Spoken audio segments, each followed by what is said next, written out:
Oh, hello. I messed a little bit with the gain and the volume up on my mic, so I don't know if it's too quiet now, but I tried to eliminate some of the background noise, but I don't know how this will go. We'll see.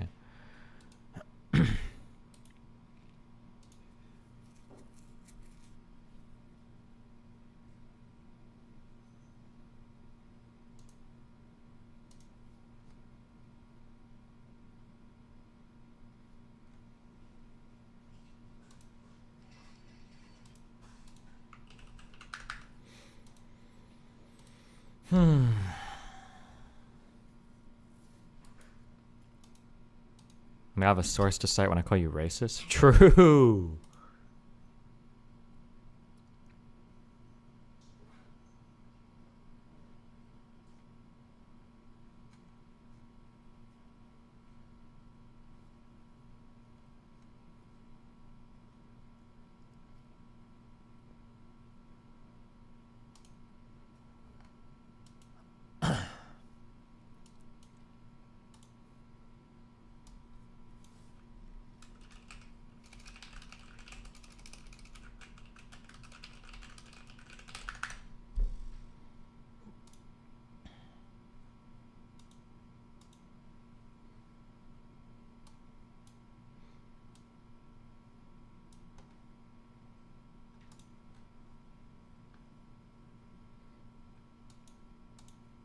Boom, boom, boom.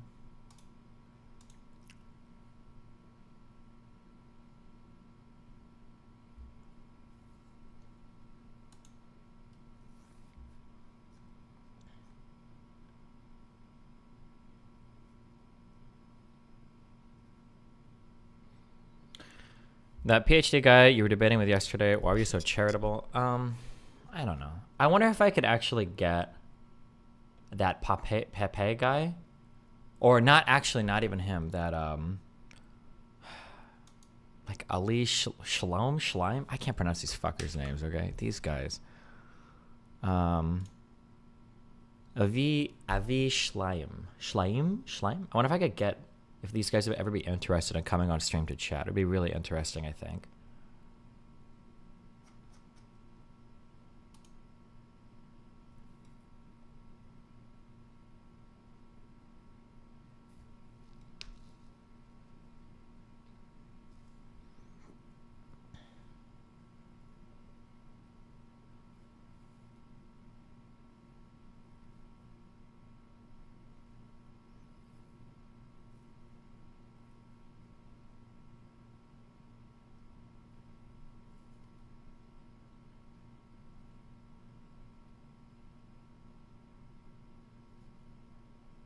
Somebody sent me his, I think this is his book. The Iron Wall, yeah. And I think this guy is considered like a new historian, one of the new, yeah, because he'd written this.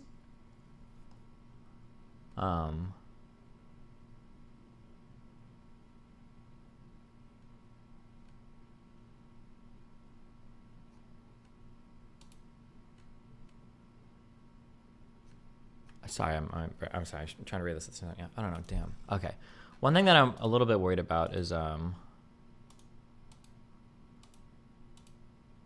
trying to do like a macro analysis of my brain. Is I feel like right now I can get like very obsessed with this topic, and I could spend, because I feel like right now I could spend like months. I don't think that'll carry through, but I feel like usually, unless I was like directly preparing for a debate or something, history is like kind of boring or not. I don't know. I just didn't really care much. This is all very interesting to me, though. I feel like all of this is like super fascinating. I feel like I could just read this shit for like weeks or months. But obviously that wouldn't be good for my stream, or probably even good for my political goals. But I don't know.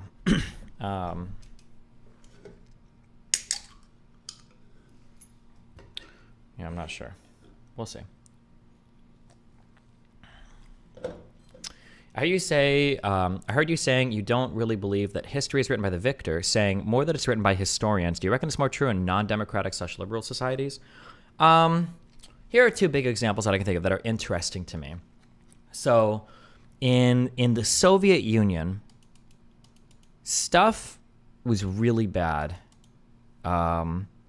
in terms of environmental concerns. And even though the Soviets had their policies for the arbitrary numbers they wanted to hit, there were still scientists that were like recording the data because they felt like something was wrong or they felt like shit was fucked or whatever.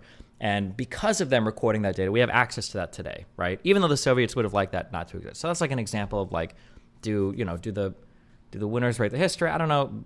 If people feel strongly enough, stuff gets recorded sometimes at least. What was the article that we read on this? It had to do with, one of the things was hunting whales into extinction, scientists, Soviet Union, Aral Sea.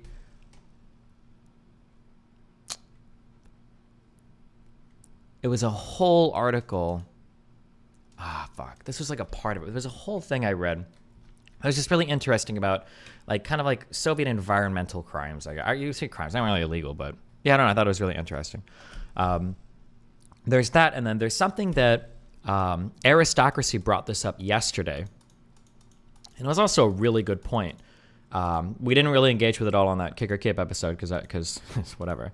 But the only reason why we can be so critical of a lot of the early Israeli motivations for doing things, like, for instance, was the expulsion of all the Arabic people in 48. Was that intentional? Was it just a result of the war? Was it Yishuv aims prior to the formation of Israel? Did they always want to do that?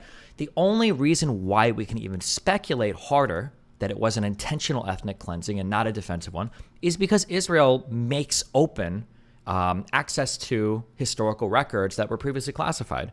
A lot of Arab countries don't do that. I don't know if any Arab countries do that. Might be a bit of an overgeneralization, but probably not that much, right? I don't know if Lebanon is opening their historic archives to diaries and journals written by their early rulers. Like Iran is opening their archives, opening all of the declassifying those files. I don't know if that's as much a norm. So that's an example of like, even though Israel is the quote unquote the victor, the democratic or liberal desire to make open things for investigation is an example of like the victor writing their own defeat in a way. Destiny. Israel doesn't really do that either. The author of Rise and Kill first tried to get information related to their targeted killings, and they extended the protections to prevent him from gaining access. This not even remotely close to anything being relevant to anything we're talking about whatsoever. Yes, there are probably some things that even Israel, even the United States, tries to keep under lock and key, but that completely has nothing to do with the broader point that I just made, which is that Israel has massively declassified and released earlier things that they absolutely didn't really have to do. And that's the whole reason why the critical reevaluation of Israeli history happened. So I don't know why you're saying like, well, actually, there's a murder where they didn't want to release it. Yeah, I'm sure that even Israel is trying to keep some shit under wraps. And there's even some things that are, that maybe we will never know, maybe we don't even know today, but I think now they close it more and more under Benjamin Netanyahu's government, at least as Benny Morris said. Yeah, that's possible that as of recently, Israel is cracking down on it. But I'm just saying the general principle of some governments, or at least liberal governments, that are held a little bit more accountable than dictatorships or monarchs or shit like that, Benny Morris, one of the revisionists, described some of Papé's writing as complete fabrication and said he was at best one of the world's sloppiest historians, at worst one of the most dishonest. Okay. That Avi Schleim article went over that, right? How Israel's pretty liberal with their archives and Arab countries are very, yeah, I'm pulling it from that, yeah.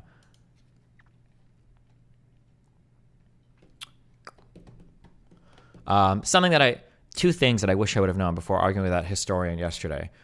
One, he brought up, and I didn't know this, I added this to my notes, the Americans apparently were doing some sort of, they were doing an analysis of the situation prior to the Six-Day War. America didn't think that Egypt was going to attack. They did think it was majorly a defensive posture, and that Egypt had no inclination to actually launch an attack against Israel. Now, whether that even matters because the Strait of Hormuz is closed, is debatable. Something that was interesting, though, was at the end of the Yom Kippur War, the United States also didn't think that... let me see if I can find this. The United States also didn't think that there was going to be an attack here. And there was a massive attack from at least two different countries with Soviet intervention involved. So The U.S. intelligence community, including the CIA, I did this during yesterday's show because I just wanted to finish the Yom Kippur War. The U.S. intelligence community, including the CIA, failed to predict in advance the Egyptian-Syrian attack on Israel. A U.S. intelligence report as late as the 4th of October still stated that we continue to believe that an outbreak of major Arab-Israeli hostilities remains unlikely for the immediate future. However, one U.S. government source that was able to predict the approaching war was Roger Merrick, an analyst working for the INR, but his conclusions were ignored at the time, and the report he had written to that effect was only rediscovered by U.S. government archive officials in 2013. It's an interesting thing to flesh that idea out a little bit more, right?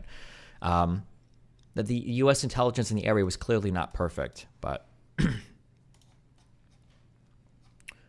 there was also an interesting thing that some people theorize that on the Syrian front, the IDF actually captured Soviet officers and made an exchange with the Soviets to send those back. And this is like a top secret meme that to this day, I don't think people know much about it. But supposedly, there were strong rumors that a handful were taken prisoner, but that this was denied. However, it was noted that certain Soviet Jews were allowed to emigrate just after the war, leading to a suspicion covert exchange. The Observer wrote that 7 Soviets in uniform were taken prisoner after surrendering when the Israelis overran their bunker. This bunker, I believe, was in the Golan Heights. The Israelis reportedly took the prisoners to Ramat David Air Base for interrogation and treated the incident with great secrecy. But apparently we'll never know. I don't know how important it is. Probably not that important, but have you ever done any 2CB or any RC? No. The only RC I've ever done does MDMA count as a research chemical still? I'm not sure. But no, I've never done any other exotic RCs or anything. Except for what I did in Amsterdam, I guess.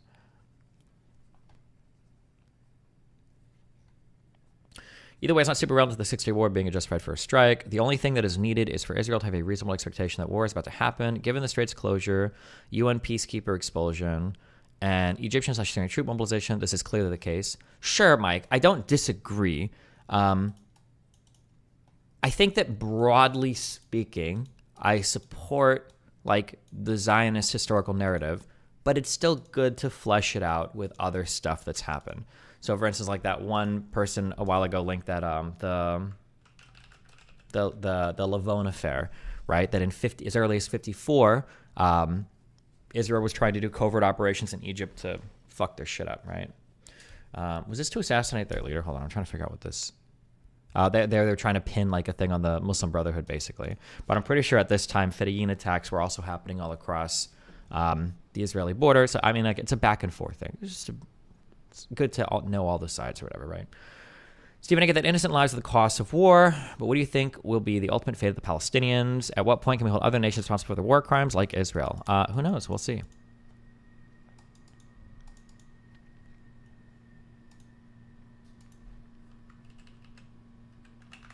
What is disclosed TV?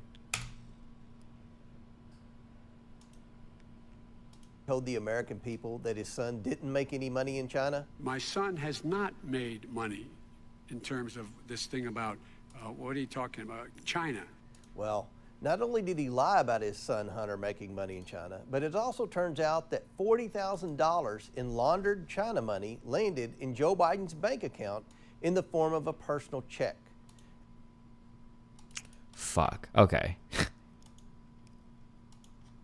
This is where I'm totally honest. Okay, I'm going to be totally honest, okay?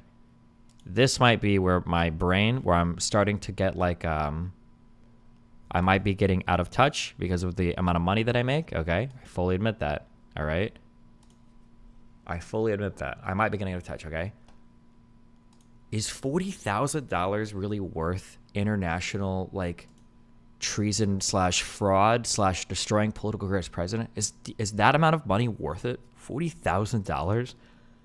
I feel like we would have to be talking about like at least, I want to say 250 to 500,000. That would like, if I was like a huge, that would bring me to the table. Like, okay, $500,000. Sure. Okay. Let's talk crime.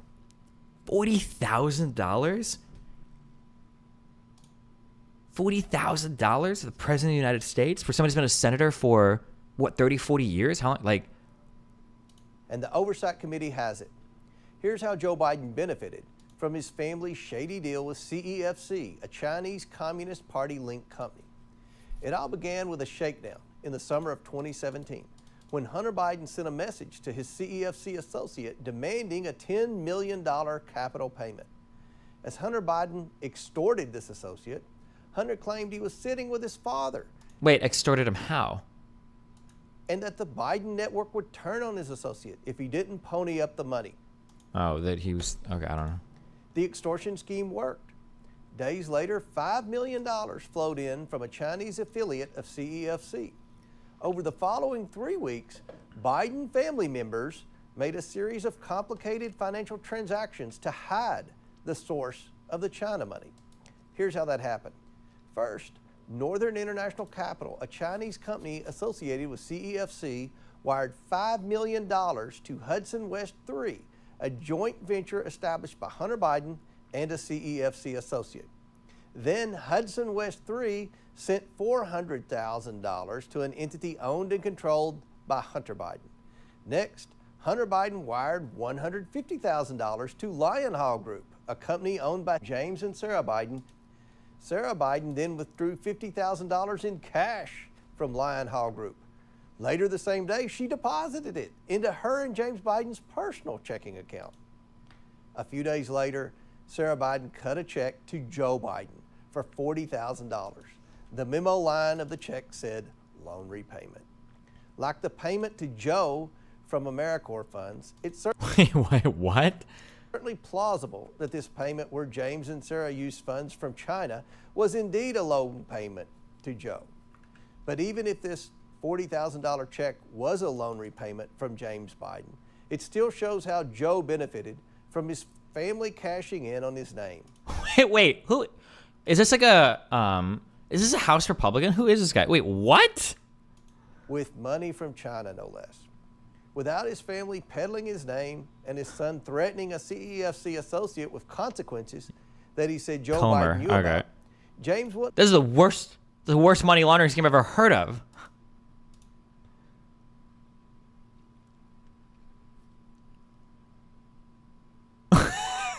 Okay, so if Melina owed me $40,000 because I lent her $100,000, if Melina paid back that money, but the only reason she got the money was because her mom paid her back money, but the only reason her mom paid her back money was because she was part of a company that got money from another company, that got money from a private equity company, but that private equity company got that money illegally in the first place. Am I a money launderer? Wait, what the fuck is even going on here? Holy shit.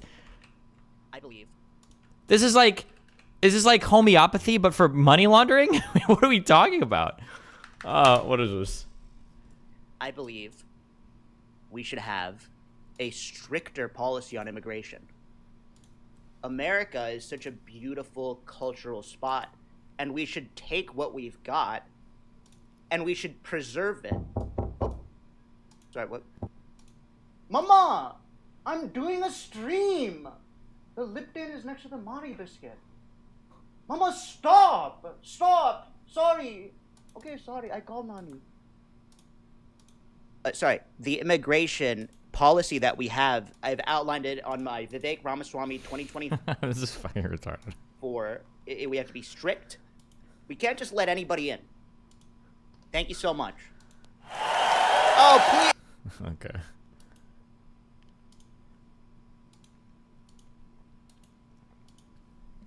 Don't ever forget.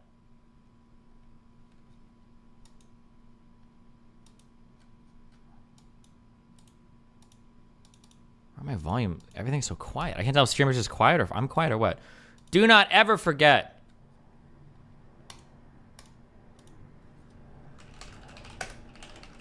That Ted Cruz's name is not Ted, okay? He changed his fucking name.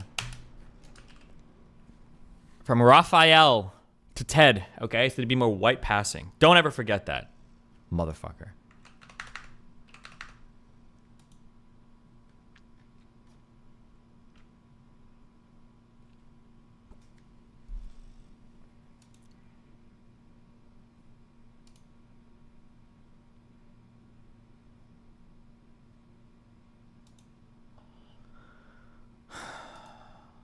Okay. Let me trigger you for the rest of the stream. Why? Hold on.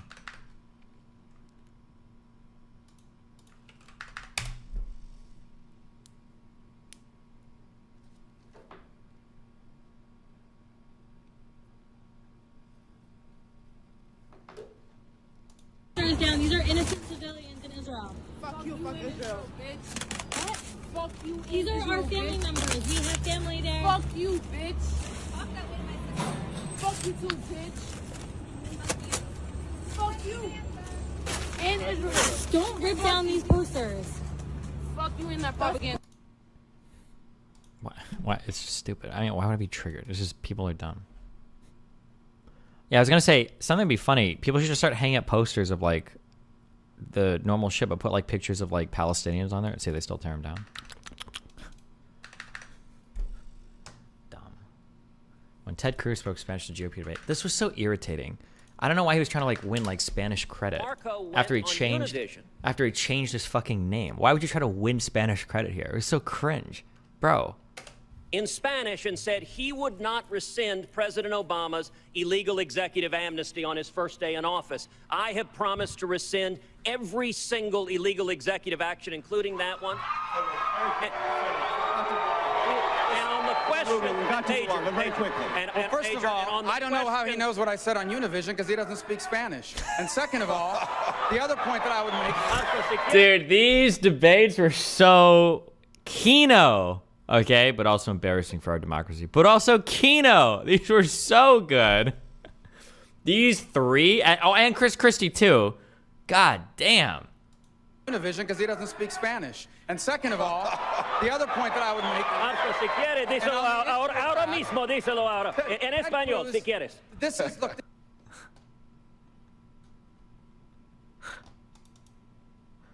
Dude, basic Google, so you see his middle name is Ted, unlike Beto. Pretty sure his middle name was like Edward, wasn't it?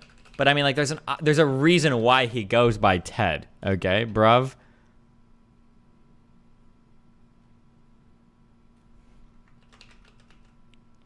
Is Ted an abbreviation of Edward? I thought Ted was an abbreviation of Theodore.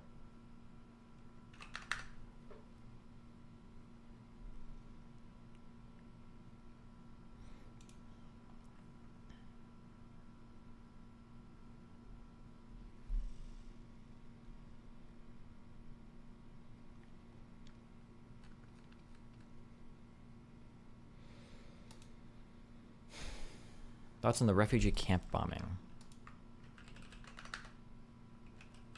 Look up Nikki Haley. Nikki Haley.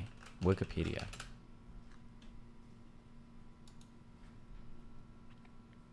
you gonna make this doc publicly available? Yeah, I mean I am, but my note taking is not that good.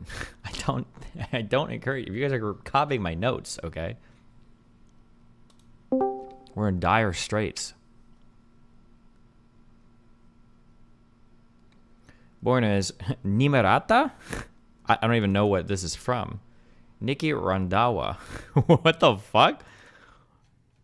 Jesus. She's Indian. Ah. Oh my god. Vivek's counterpart. At least Vivek didn't change his name.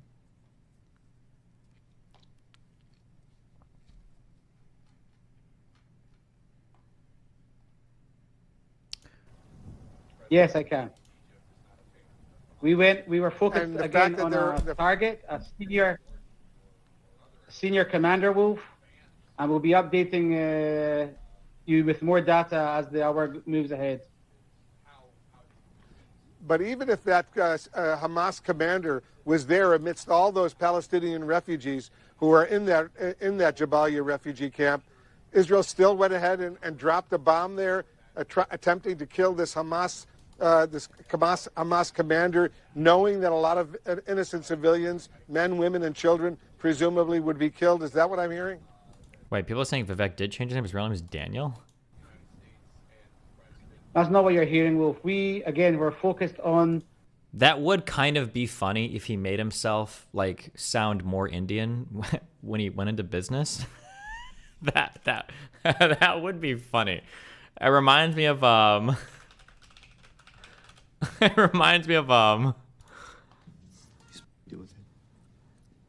Take a guess. I don't know. You tell me. Where is it?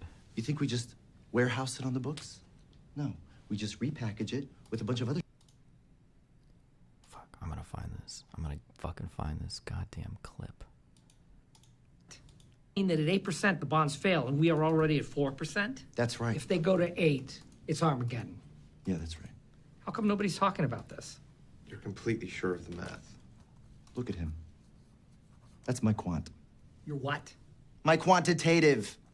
My math specialist. Look at him. You notice anything different about him? Look at his face. That's pretty racist. Look at his eyes. I'll give you a hint. His name's Yang. He won a national math competition in China. He doesn't even speak English. Yeah, I'm sure of the math. Actually, my name's Jiang, and I do speak English. Jared likes to say I don't because he thinks it makes me seem more authentic. And I got second in that national math competition. So you're offering us a chance. Okay, also, can I ask a question, okay? This is racist, all right? Are there American facial expressions? Like, why does his lips and everything, why does his facial expression here look like a guy that that doesn't speak English and shit? But then when he comes back here, is it because I'm hearing him speak English, I'm biased? Why does it change? Are there American facial expressions? Somebody explain this to me. What's happening? It's got to be like this. It's got to be this thing. He looks clueless. It's the mouth breathing expression. I know what you mean. Don't listen to retards. No, listen. There's like weird English shit, or there's weird language shit, okay? It comes through in different ways. I said this once before, okay? I was in a bathroom once in an airport, and I heard a dude sneeze next to me. And this guy sneezed. And I was like, I don't know why. I was like, sounds like an Australian accent. I don't know how. But then the guy comes in the bathroom, okay? I follow the dude for a little bit. I'm like, I gotta find out. And then he meets up with his friends, starts talking. He was Australian. How did I know that? There's a way. I don't know how, but our accents are impacting things in our life, okay? We don't even realize it. I swear to God, people sneeze with an accent. They do. They absolutely do. I think they do. They must have. They must do it, okay?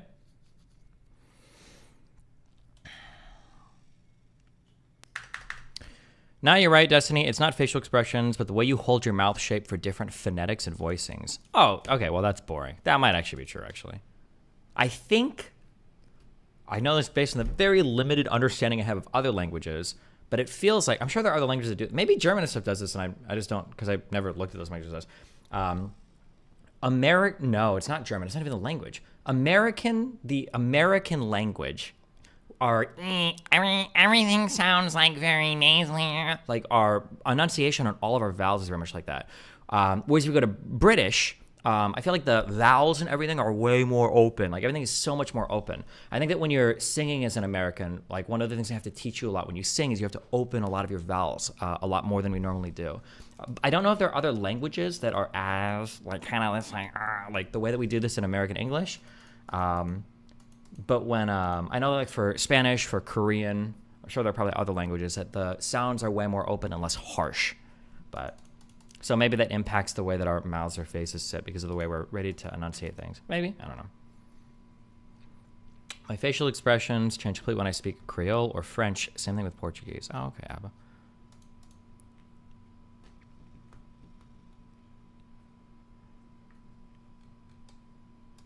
This commander, again, who you'll get more data who this man was, killed many Israelis. We're doing everything we can. It's a very complicated battle space. There could be infrastructure there. There could be tunnels there. We're still looking into it, and we'll give you more data as the hour moves ahead.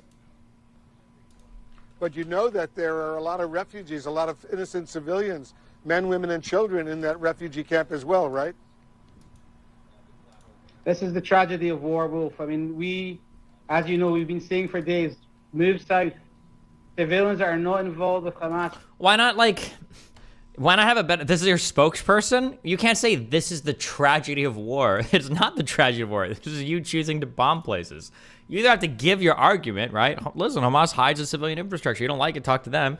Or think of a better lie. What is it? What do you mean this is the tragedy of war? Bruv, that's like the dumbest thing you could say. Please move south. Yeah, I'm just trying to get a little bit more information. You knew there were civilians there. You knew there were refugees, all sorts of refugees, but you decided to still drop a bomb on that refugee camp attempting to kill the Hamas commander. By the way, was he killed? I can't confirm yet. There'll be more updated. Yes, we know that he was killed. About the civilians there, we're doing everything we can to minimize. I'll say it again. Yeah, but when you say we're doing everything we can to minimize and civilians are still dying, you look bad. You have to have a better response than this. Sadly, they are hiding themselves within civilian population. And again, we are doing this stage by stage, and we're going to go after every one of these terrorists who was like, all I hear is we're going to bomb every refugee camp we can. Bruv. Involved in that heinous attack on the 7th of October. Wolf. Lieutenant Colonel, I'm having trouble hearing you, but let me move on. I assume you can still hear me. Somebody linked me a gallery going around for saying these are the refugee camps. I don't know what this is supposed to refute or attack, other than maybe, are you trying to claim that, like, when people say refugee camp, what they're really saying is, like, a bunch of, like, tents with civilians, and you're, like, refuting that claim? Or what are all these brick things on top of the buildings, too? What are these for? I hate this. Bro, when you can't fucking zoom in on the image because of the stupid way that Reddit hosts images now, it triggers the fuck out of me. Like, yeah. So the roof doesn't fly out? It holds down the sheet metal roof. Gotcha. Have you heard the argument that refugee camp is just the name of the town? Like it was a camp in the 1920s and the name stuck? I don't know.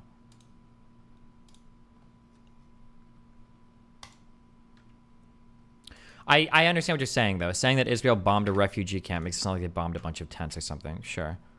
The problem is Western media thinks this is a little refugee camp. I understand this is called refugee camp because it's a part of the name of the city. It was established like 50 years ago. Oh, okay. Maybe we'll get to that. Okay.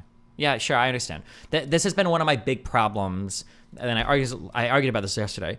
I wish people would just talk about what's happening instead of trying to find the best buzzword and then rallying around that, right? Like, instead of throwing around buzzwords like genocide or apartheid or, you know, indiscriminate targeting, like, let's have a frank conversation about what's happening so we can actually figure out, like, how we feel and what we want to do about it. But everybody's just trying to find, like, the most, like, morally loaded term, and then they want to, like, crowd around that. And it's just like, ugh, it's so stupid.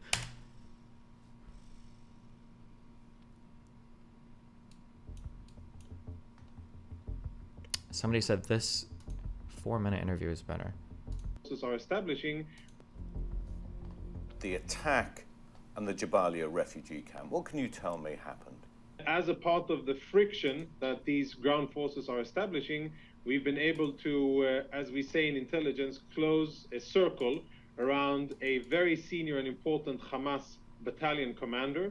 We know that a significant number of Hamas operatives were with him in his tunnel complex. They were also killed. We understand that there were secondary explosions. Oh, I understand. Collective space. I saw a tweet like that earlier, or maybe it was in my own subreddit. I understand. Now I understand where those pictures came from. People were posting, I think it was in my subreddit. Oh, fuck, I get it now. Okay, now I understand the joke. The Tel Aviv refugee camp. I got it. The joke being that, like, if any city that, you know, hosts refugees is a refugee camp, then technically every major Israeli city could arguably be a refugee camp. I get you. I know what you mean. And that the subterranean infrastructure also exploded or imploded as a result of some kind of secondary explosion, and that there are quite a lot of casualties in the area. Civilian, sorry to interrupt, civilian casualties. At this stage, I can't confirm that. I assess that is the case, but I also know that there were many terrorists with him. This is a combat area which we asked to be evacuated almost 2 weeks ago when we announced that we would be fighting in the northern Gaza Strip. And the fact that there are still civilians there in close proximity to where a very important military commander of Hamas located himself indicates that there is no coincidence here. I'm slightly confused how you know that you managed to kill the Hamas commander and other terrorists, as you call them, and you don't know whether there are any civilians killed. How do you have confirmation on the ground of any of this? It is difficult to understand how many non-combatants were in the area. But the military objective, the strike here, was to strike a significant military commander. That was achieved, and we will, of course, continue to strike wherever significant military goals can be achieved. We have asked the civilians to evacuate. We have given them ample time. We have said it in Arabic. We have told them where to evacuate to. Anybody who stays in the northern part of Gaza is actively endangering himself, and he should vacate. And I'd like to stress, these weren't people who could not move. This wasn't people in a hospital or elderly people or people that couldn't move. These were people who made, either they made a decision or a decision was made for them by Hamas to keep them there. Yeah, but we both know that there have been strikes in the south, in places where people have been urged to go, and there have been deaths in them. See, I wish he would engage with that. I asked that question yesterday on that panel. I've never heard somebody on the other side engage with that point. I'm trying to think if I could think of an argument from the pro-Palestinian side against that. I can't think of one. I'd be so curious if somebody engaged with that point, right? Let's say that you discover, okay, Hamas is operating out of a certain area. There are civilians there. You tell the civilians, you leave, we're going to bomb it. Give them 2 weeks, okay? And either they choose not to leave or Hamas doesn't let them leave, right? What do you do at that point? If you bomb them, is it your fault or is it Hamas's fault? What's the alternative? What are you supposed to do? I wish I could hear a single person engage with that point. The south. We also know that some people who did flee south. Destiny, the IDF is literally in the middle of Gaza. There are tanks there. How the fuck do you expect them to move south? Is that true right now? Are there tanks in the middle of Gaza from the IDF, and have they been there for 3 weeks? Went back to their homes in the north, and there is a general sense there of helplessness that people don't know where to go that's safe. Most people we talk to say there is nowhere that's safe. There are safer places. They're there now. Okay, they got there 2 days ago. Okay, gotcha. I mean, they've had weeks and weeks to move, right? My guess is going to be is either they don't want to move because they support Hamas and they'll die for the cause to make Israel look worse, or Hamas won't let them move. That'd be my guess for most of these people. To be. It is a war zone, and I understand that people are experiencing great discomfort and fear. I understand that. And it's not something that we are trying to achieve. We are fighting a military organization that has embedded itself within the civilian population, and they're using the civilians as their human shields. They embed themselves under hospitals, schools, UN facilities, mosques. Everything that is supposed to be protected and holy is used by Hamas. Looking at the site, it suggests that there was more than one strike. Is that correct? Yes, fighter jets usually don't operate by themselves. There's usually more than one plane active, and I don't know the exact amount of ordnance, the weight, and how many missiles were delivered. But yes, looking at the footage, you can see that there's significant damage done, but also a lot of that is because what was underground. And the fact that the ground collapsed most likely is related to the fact that there were large cavities underground, tunnel complexes, and a command and control facility belonging to Hamas. That is probably why the ground collapsed. We've seen that in the past in Gaza. When we strike tunnel infrastructure, the ground collapses and everything above it collapses with it. That is unfortunate. Civilians dying to make Israel look worse sounds dubious. No, I'm pretty sure that is a stated goal of some of the people that would support Hamas, is that the idea of dying as a martyr, basically, one, is you can get compensation for it for your family, I believe, and two, from the Palestinian Authority, from the Palestinian Liberation Organization, the PLO, and then two, hesitantly citing videos we've seen where that does seem to be the case where people are pushing for it. Maybe the videos are propaganda, or maybe it's not necessarily real, but I don't think that's that far-fetched. That things collapse, but the most unfortunate thing is that they use that, they build these tunnels knowing that they're jeopardizing civilians living above. Hi everyone. I wish a journalist would have engaged at that point. I would have. Larnerbox cut you out of getting an actual answer from Prime Kai or SDL for that question. I'd be more interested in SDL. I don't even know how much Prime Kai knows about any of the situation. I'm curious for Sock Done Left. He's a pedophile. But there's a pedophile out there more jacked than you. And the day's gonna come where you're gonna see a little kid getting thrown into a white van, and you're gonna try and intervene and save that child, and the pedophile's just gonna beat the fuck out of you.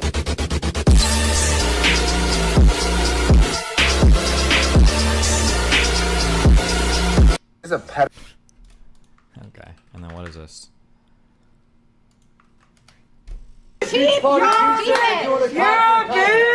Guys. Wow, nice clip, whoever did this. Jorge, kill the mics. Kill the mics. What? Okay, guys. Yeah. Chris. Wait, did she call her the N-word? Wait, what's happening here? Crystal, come out. Humberto, come grab. Humberto. Chill out. Chill out. Chill out. Chill out. Chill out. Chill out. No, no, no, no. Chill out. Chill out. Zena. Come over here. Come on stage. Come over here. You got this girl on your podcast talking about Hardy R on this shit. Stop it. I'm not talking there. Okay. Holy shit. You're You're not the host Relax. of the show. Relax. You're not the Get host out of of the here. show. Get out of here. You're not the host of the show. Chill, Gina. You're Chill not. out. Chill out, Gina. What's up? Gina, relax. Come on, let's start. I have real hair. You Ladylike. Relax. Come on, let's start lady. Vincent, grab her and get her out of here. They must be like super drunk or something, right? I'm guessing they're all wasted, or at least this girl is. Oh, why did I know that? Neither is she. Chill out. Grab her and get the fuck out of here. I didn't do anything. She did. Buddy, grab her. What are you doing? I didn't do shit. She did. Can I go to the bathroom?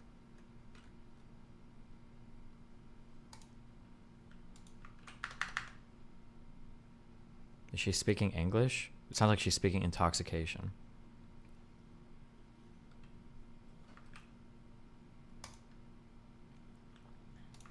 I wonder if the Ethan anti-fan shit is like moving, like impacting his other shows.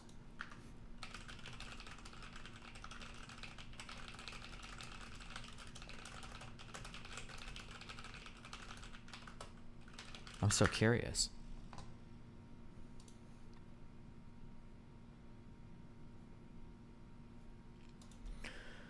The Quran is one of the only religious texts that explicitly says that people who martyr for the religion are guaranteed to get into heaven. It feels like you haven't researched much into the religious influences here. Okay, bro, but I'm also pretty sure that the Torah says that Jewish people aren't supposed to make a homeland until like God explicitly gives it to them either. Okay, so just saying that like, okay, wait, hold on. Me personally, I barely feel comfortable talking about Christian holy text, okay? My biblical scholarship is weak at best, okay? I went to Catholic school for 12 years, okay? I've taken a lot of religious, and even for that, okay, I feel weak at best when it comes to the Christian religion. If you want to argue about what a certain faith believes, whether it's Islam, whether it's Judaism, if you're quoting one line out of a book, you're better off just not talking at all. At the very least, either take a class or do a comprehensive study of at least that particular I don't even know what they are in Qurans. If they're books, it's not just hadiths. Those are things from Muhammad, right? Like whatever sections are, you have to be willing to study something. If you're just quoting one line of text from a religious book, you're missing everything. Okay? There are so many times that people, even what I just said about whether or not Zion is supposed to be gifted by the Messiah or whatever is debated by people. You will never make a compelling religious argument by citing one or two lines from a book and saying blah, blah, blah, blah. Okay, that's all I'm saying. And don't assume that every member of the religion believes that one line citation they're giving. Okay? Don't do that. Christ. All right. Ugh. Okay.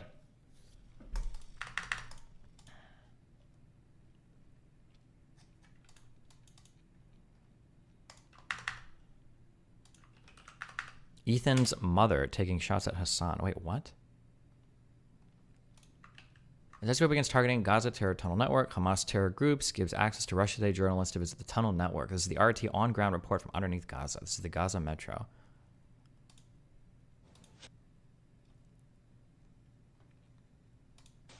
من هنا تبدأ الرحلة، رحلة الدخول إلى ما تحت أرض غزة.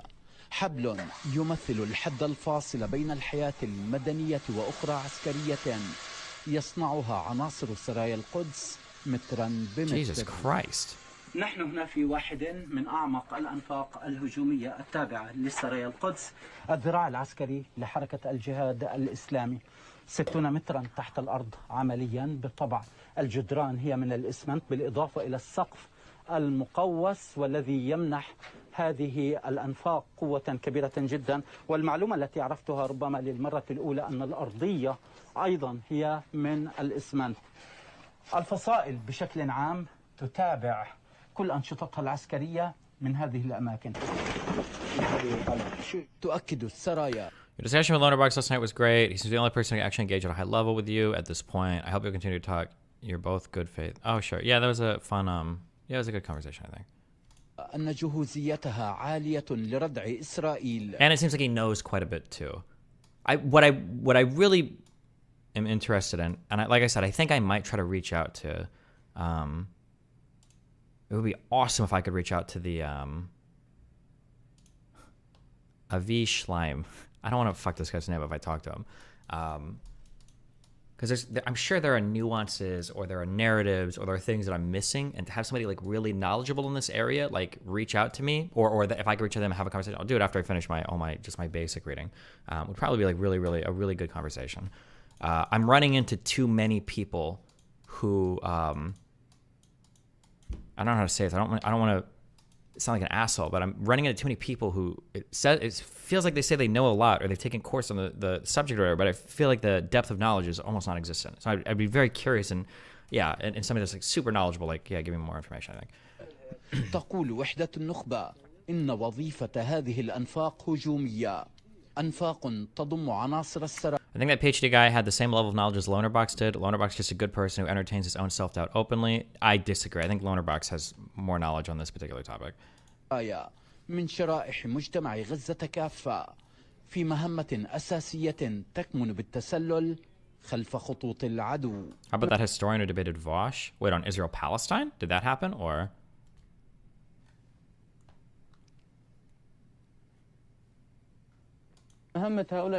They took a college class 5 years ago and think it makes them an expert. Yeah, I just don't know what happens in college classes, because I feel like if you took a college class, you'd be an expert more than almost anybody. But now I'm not sure. Like, how much would you cover? I'm curious. Okay, Israel, Palestine, college class, final exam. What would you like? What would like the final test look like? I'm so curious. Can somebody like link me one of these? Like, what do you cover in like a Israel-Palestinian conflict like one semester course? I took Middle East history class at elective and forgot everything.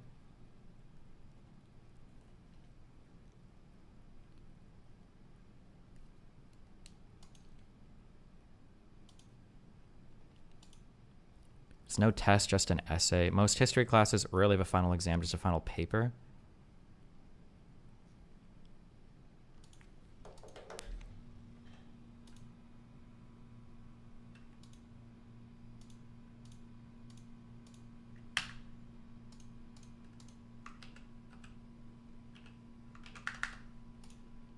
Okay, hold on. Somebody.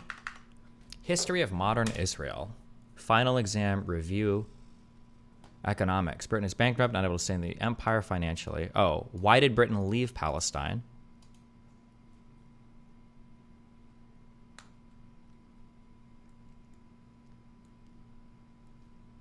Okay, this would be a good thing to know in 48, right? Bombing the King David Hotel is an important event. Violence in Palestine is important to understand, both Israeli Arab violence, but also violence coming within different Israeli groups. That's good, right? When does Britain officially hand over the rule of Palestine, and to whom? Britain hands over Palestine issue to UN. That's good, right? For the partition plan. The United States, OP. What does OP stand for? UNSC is United Nations Security Council something? Or wait, is it, I'm sorry, Special Committee on Palestine. It's not Security Council. Special Committee on Palestine. Oh, 11 members come to Palestine, working on a resolution. Okay, blah, blah, blah. General Assembly. This is still the partition stuff. Cause of the 47 war.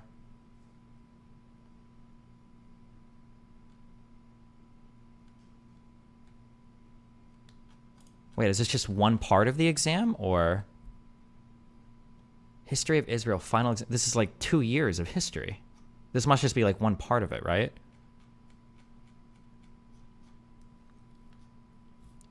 Wait, these are notes that some kid took. These are just flashcards. Oh, I'm just curious what a final exam or what a final paper, what a test would look like in one of these courses. I'm curious for people that say like they've took. Look at the course description on this one. Okay.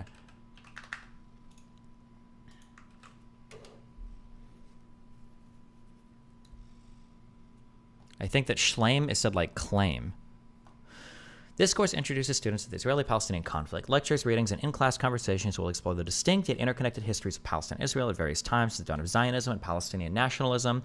Particular attention will be given to intercultural relations, religion, and the idea of coexistence, violence, identity, reformations, and respective national myth-making, settler colonialism, imperial culture and decolonization, gender and sexuality, okay, globalization, capitalism and world affairs, racial difference, exclusion and segregation, the so-called peace process, social justice and the tension within human rights, imaginations, as well as the politics of history and memory.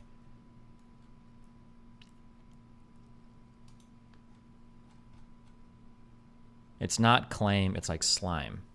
Oh.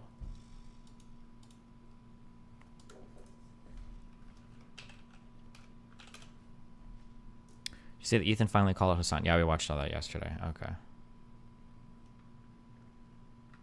Does Hebrew and Arabic sound the same to you? Yeah, it probably would, yeah. I imagine for me it would.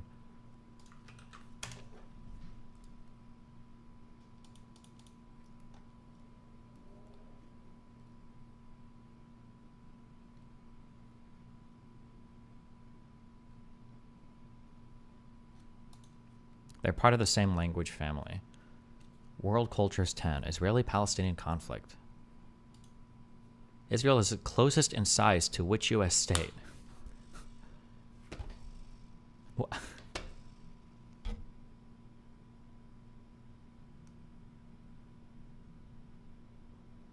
I don't know, fucking...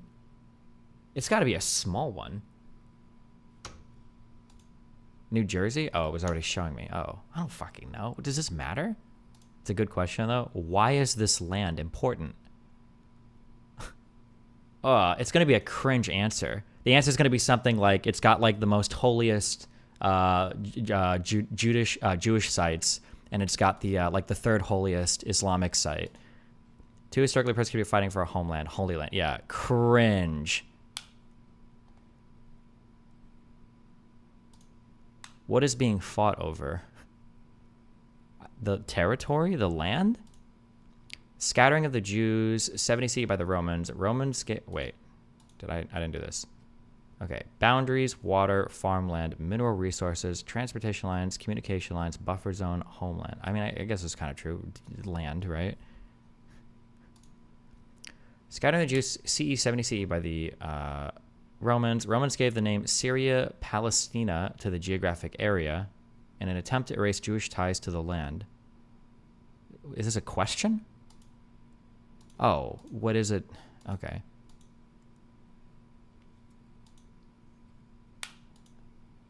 Romans gave the name blank blank to the geographic area in an attempt to erase Jewish ties. Bro, I don't fucking know. Okay. Syria, Palestine, Palestina. Okay, fuck this. All right.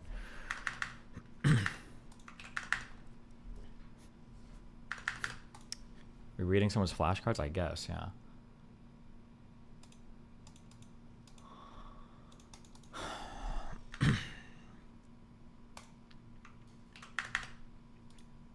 Oh, 4. Now just goes our 15-2 score. I can't link the course directly, but search this course, History 436, the Holy Land, Ancient to Modern. I took, and the professor was knowledgeable. Gotcha, okay. All right. Do we need to watch the rest of this? الشباب الذين يكمنون في هذا النفق هي من أجل المعركة بإذن الله تبارك وتعالى ومن أجل مرحلة الهجوم وهذا جزء من الإعداد التي أعدته سرايا القدس في وقت سابق. هذه النخبة مشكلة بالدرجة الأولى هي لعمليات خلف خطوط العدو. يلا شباب الهدف قريب يا شباب. أن تكون في نفق هجوميا فهذا يعني أن تكون قريبا من السياج الحدودي بين إسرائيل وغزة. يطول انتظار العناصر داخل هذه الأنفاق خلال المواجهات بانتظار أوامر القيادة العليا، فيما تنخفض فعالية الغارات الإسرائيلية بسبب العمق الكبير لهذه الأنفاق. نحن لم ننقطع عن مرابط الصواريخ التي كنا نطلقها، كنا مباشرة نقوم بتعويض هذه المرابط وتلقيمها من جديد، وهذا لأننا أعددنا أنفسنا لمعركة لربما تأخذ أيام طويلة ولربما تأخذ شهور. النظرة الأولى لهذه الأنفاق تكشف حجم استثمار الفصائل فيها بشريا وماديا. تقول سرايا القدس إن الأنفاق جزء من معركة الصمود أمام الآلة الحربية الإسرائيلية وعامل مهم للتصدي لأي اجتياح، لا سيما وأن بنك أهداف إسرائيل يزيد في كل حرب عن سابق. Let's see. There's an updated map on the conflict.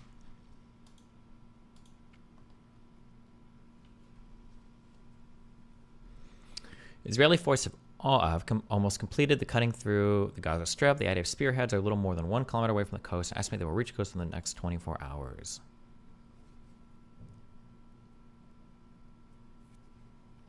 $950 to peacefully resolve the conflict. Guys, I don't think I can do that.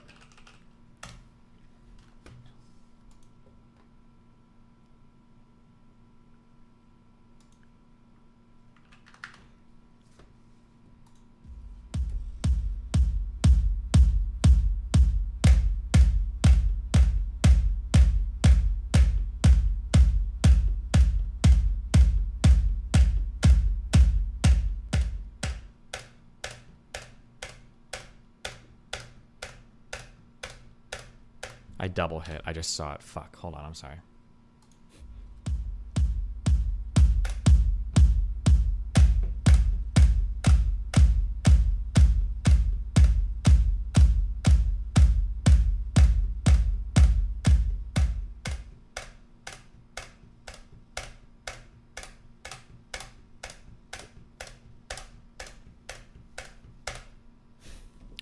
I can't save the Middle East, okay? All I can do is keep Jimmy Carter alive forever.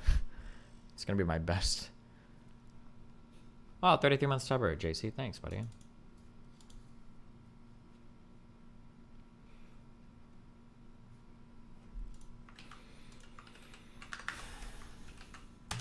Yes, I saw this, okay?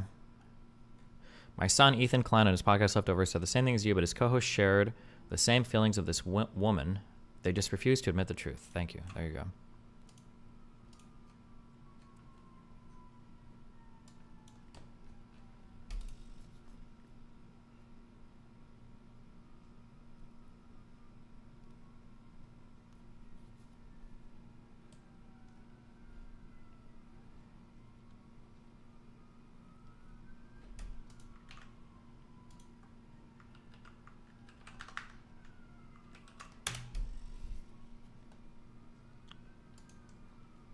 مقام لها على أرضنا.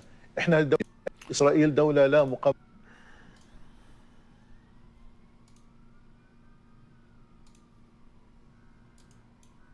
إسرائيل دولة لا مقام لها على أرضنا. إحنا الدولة لابد أن نزيلها لأنه بالفعل هي تعتبر كارثة أمنية وعسكرية وسياسية للأمة العربية والإسلامية، يجب أن تنتهي. لذلك إحنا لا نخجل من نقول ذلك بكل قوة، إنه إسرائيل لازم نأدبها، وحنأدبها مرة ثانية وثالثة، ومش هذا حتكون طوفان الأقصى أول مرة، لا حتكون ثانية وثالثة ورابعة، لأنه إحنا لدينا إصرار ولدينا قرار ولدينا إمكانيات أن نقاتل نعم. وأن نحارب، لكن كما قلت لك بدنا ندفع ثمن. نعم إحنا مستعدين، معلش بدي أقول لك بشكل واضح، إحنا اسمنا شعب الشهداء وبنفخر أن نقدم شهداء. إحنا لا نريد أن نمس لا بالمدنيين ولا أن نلحق الأذى بهم، لكن أوقات لأنه في تعقيدات في الميدان صارت في منطقة موجودة، وكان هناك في احتفال وكان في سكان وفي منطقة واسعة ليست سهلة على امتداد تقريبا 40 كيلومتر. يجب أن ننتهي. أن ينتهي وين؟ بقطاع غزة؟ ينتهي إلى لا بتكلم عنه كل الأراضي الفلسطينية. كل الأراضي الفلسطينية يعني طبعا. زوال إسرائيل؟ طبعا. وجود إسرائيل غير منطقي. وجود إسرائيل هو اللي بخلق كل هذه الآلام والعذابات والدموع والدماء. هي إسرائيل مش إحنا ضحية الاحتلال، نقطة وآخر السطر. لذلك ما حدا يلومنا، إحنا شو اللي بنعمله في 7 أكتوبر، في 10 أكتوبر، في مليون أكتوبر، إحنا اللي بنعمله مبرر. It is justified، مبررة. This is why it's really important when Prime was bringing it up. I don't think people realize this too. Like, when people say settlers and that violence is okay against settlers, some of these people think that every single Israeli citizen is a settler. It's important that you understand that. Maybe not everybody thinks that, but it's good to understand that, right? Why are there so many cuts? My guess is they probably took what they thought were the most inflammatory lines out of this interview to make him sound as crazy as possible. But like, my guess is going to be, if this is from Hamas, then the reasonable parts of this interview are just him saying that, like, well, we would love to have peace with Israel, and by peace with Israel we mean all of them leaving and giving us back our lands, or having a one-state solution. That's going to be the reasonable arguments that he probably present.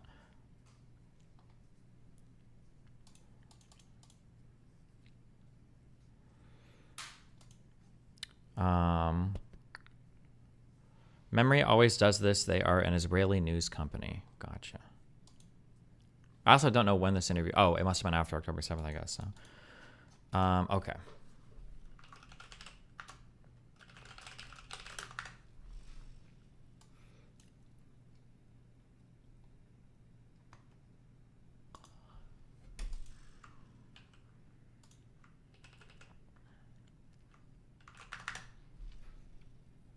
Kira 7, I saw it. Thank you. Okay. Memory is internationally only crazy Arabs. It's deliberately biased. I've never seen an intentional lie on there before. Okay.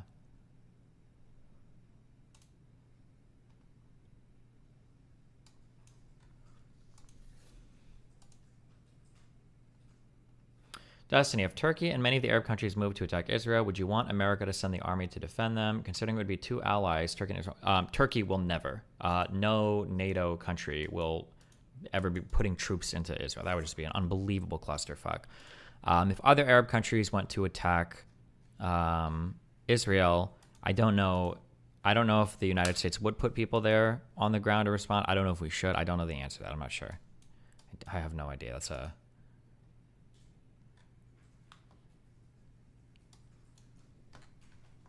Like, my gut leans towards we probably should intervene, but I mean, that's like a 51%, 49% opinion.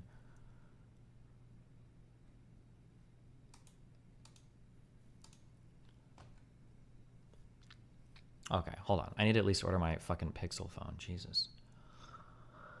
All right, Pixel 8. Just FYI, based on this guy's wiki, he hasn't been part of Hamas for a decade. Okay. What is this? Hold on. As well. He talked about Turkey attacked the Kurds that were U.S. allies, although arguably Trump gave them permission. Kurds are not a U.S. like a formal U.S. ally. I think we've worked with them and whatever, but like Kurds don't have a country. Number one. Number two, I think there are separate Kurdish groups of people. Yeah, those are the two big points. Yeah. Going to Houston to be the old James Harden because he thought that's what they needed. They didn't have anybody else when he was talking what that he mess. wanted. But he's not going back to that. Okay. If he was, why would he ever say I want to go to the Clippers in the first place? Because they're the only he team knows that he's going to be the third option. They're the only team that can pay him, but and they're a desperate But organization. he's not going to be. You think he thinks he's going to play like he did in Houston? I think he's not going to get to play the way he wants, and he's going to mope, and it's not going to work well. Nick, Is the man retarded? I mean, shouldn't use that word, but sure. Developmentally disabled? Sure.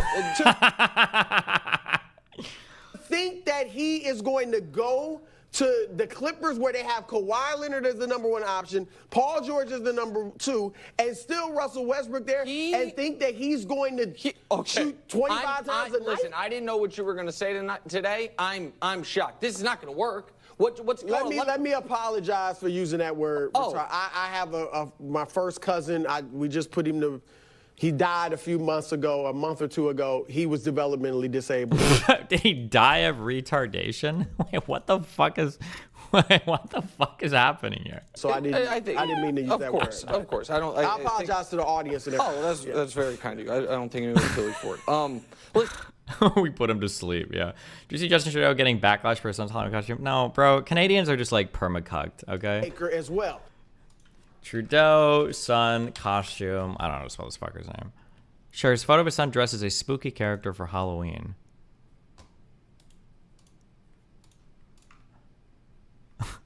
Are they trying to draw parallels to like Israel, Palestine or something for beheaded people, or...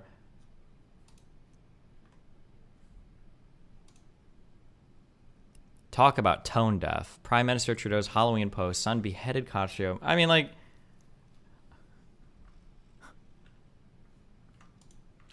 Okay, I don't care. Canadians are perma-cucked, okay? That is a cucked country. One day they'll come back.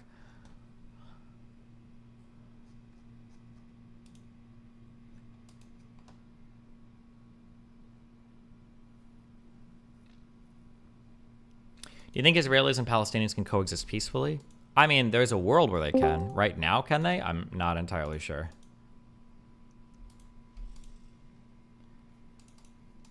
Like, there's going to be some work. What do you think is the best new pixel color? Bay, obsidian, porcelain. The bay one looks sick. But I usually go just with obsidian, like black. Porcelain for sure. Ugh, I hate like cream colored things are cringe. Destiny show.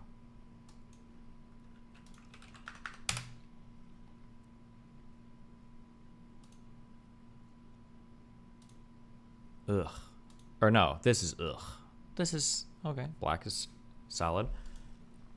This blue is so cute.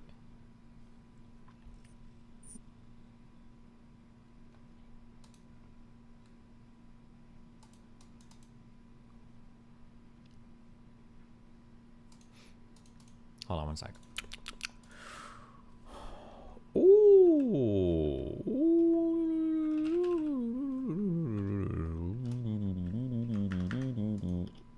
The fuck is this? Oh, guys. All right. Hi, what's up? What do you want, buddy? Destiny, when are you going to turn over and get an iPhone? I'm probably getting one of those too. You're going to have two phones, an Android and an iPhone? Yeah, I usually have, yeah. I mean, I have an Android and an iPhone now, yeah. Oh, I thought you were like against iPhone or something because Android's more secure and satellites can't hack it or some shit you said. I like Androids for business because I think the notifications are better. So I like the Androids usually. But do you think iPhone camera is better? No, I think at this point all the major Pixel, Galaxy, iPhone, I think all the cameras are really good at this point. I don't think you would ever choose one for the camera. Mm. Well, I'm retarded, so I chose iPhone for the camera. Okay, well, listen, hey. I mean, it's not like it's a bad camera. Well, I just joined to say hello, Father Destiny. What are you doing tonight? Is your schedule clearing up at all? Nope.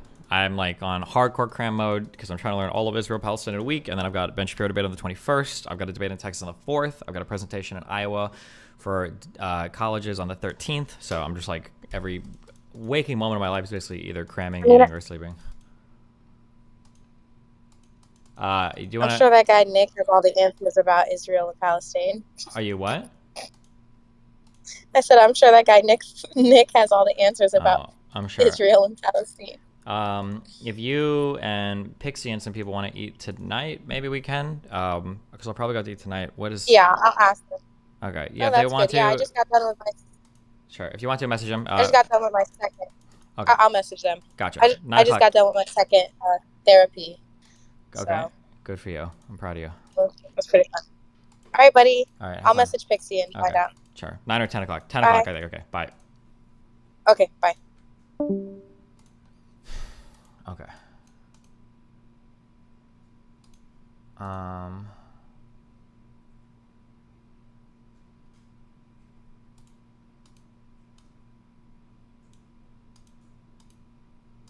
Injured soldier waves at drone and then shoots himself.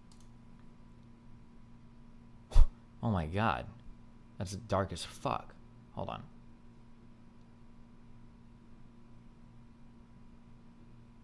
Did he actually shoot himself? Hold on.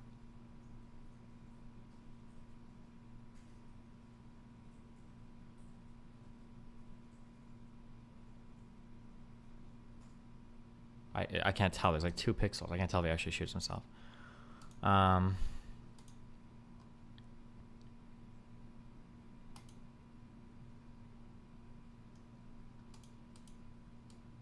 Yeah, look at how the rifle is pointed. I mean, it's in his mouth, but I didn't see him pull the trigger or his head explode, so. Okay, choose a carrier. Unlocked. Works with any major carrier. Google Fi, $400 off? Seriously?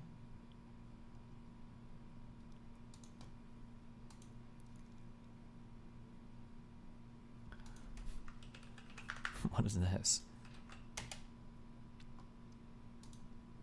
Un jour ordinaire sur la ligne 3. Oh.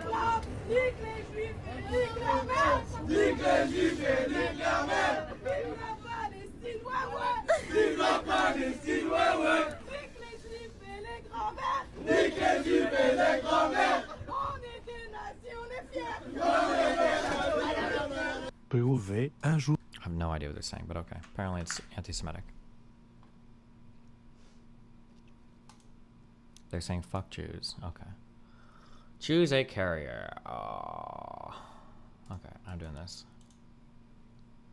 Did you already get a Pixel 7? No, I have a Pixel 6.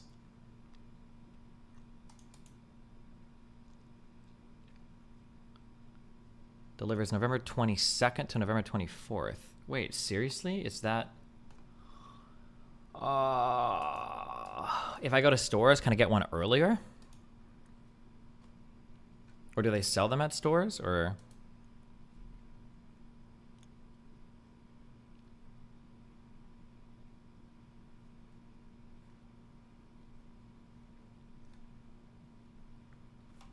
Okay, don't care.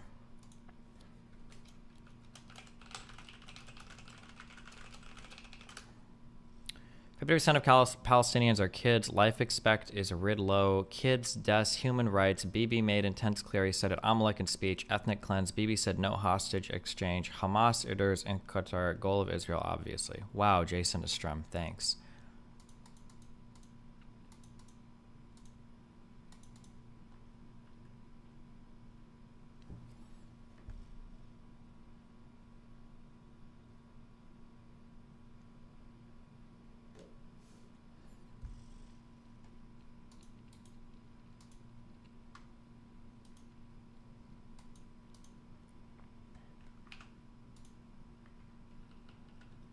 What a fun train enthusiast. I'm sure nothing is happening here. You're getting a Pixel Fold? Nah, maybe when a Fold 2 comes out, maybe, but...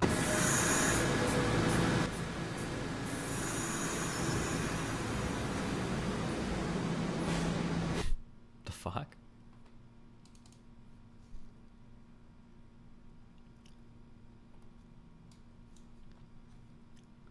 Oh my god, the catnip video is posted. Oh god.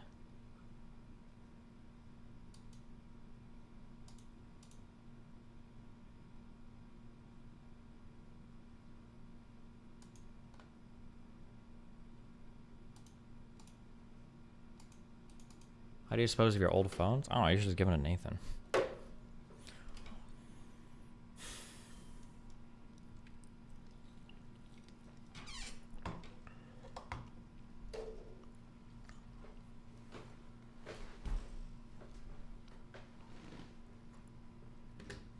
Okay.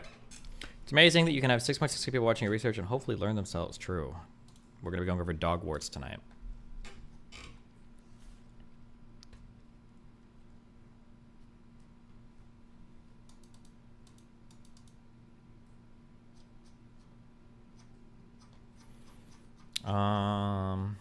Let's see, where were we at in the end in this?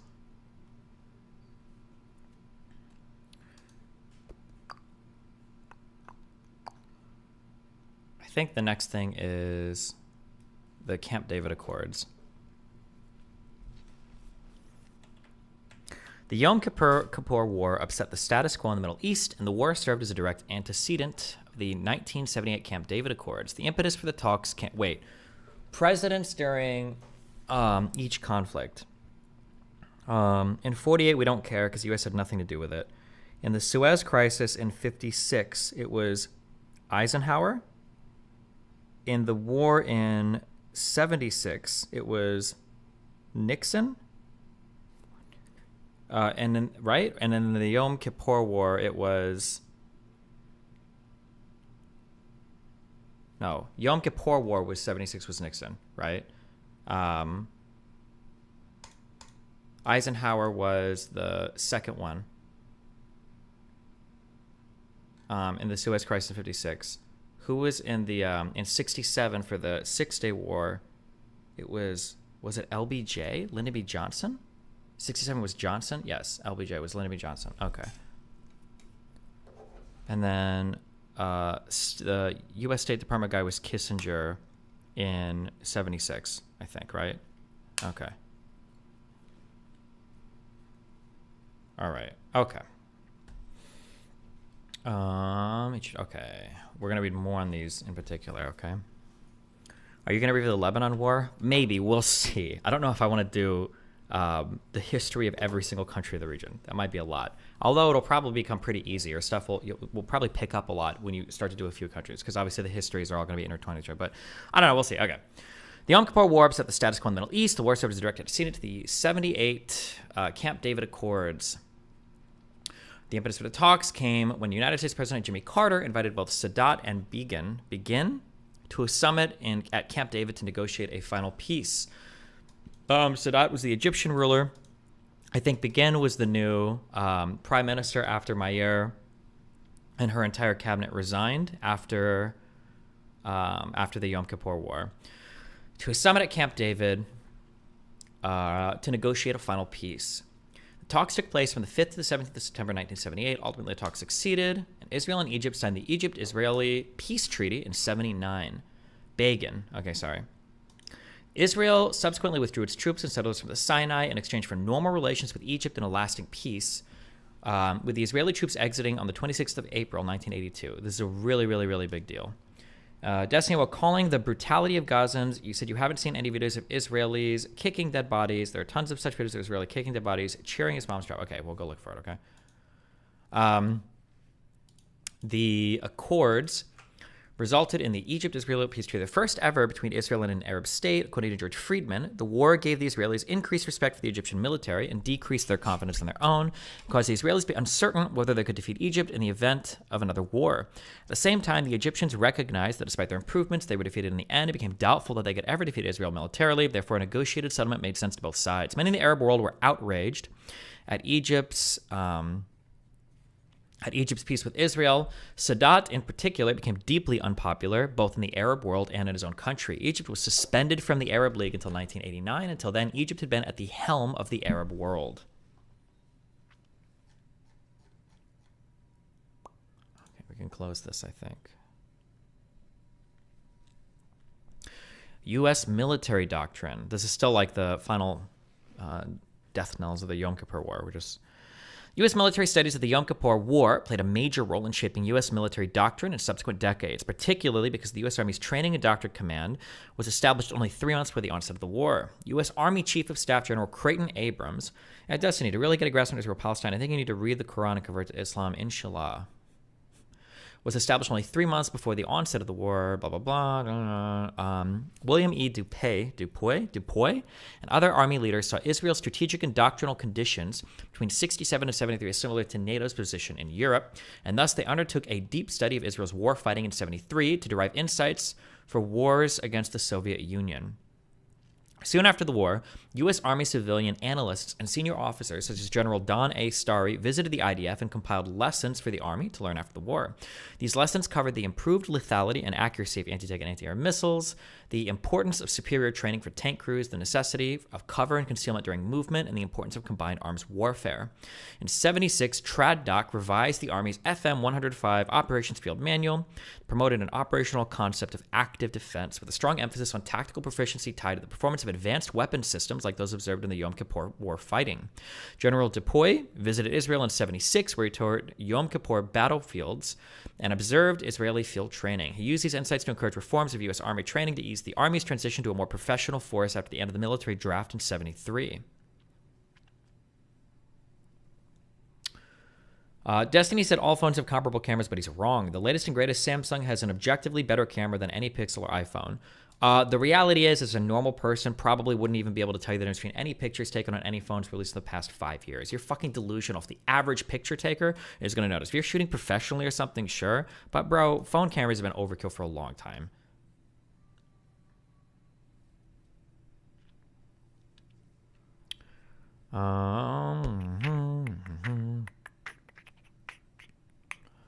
Casualties.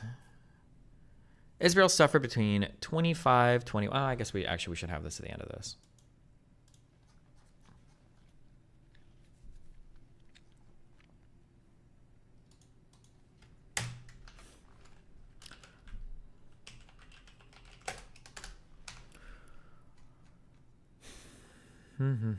Okay.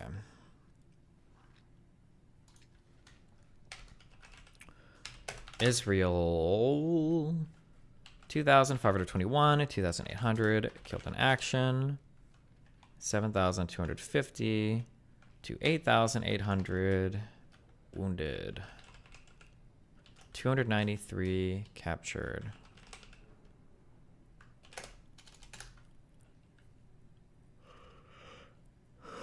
Arab casualties.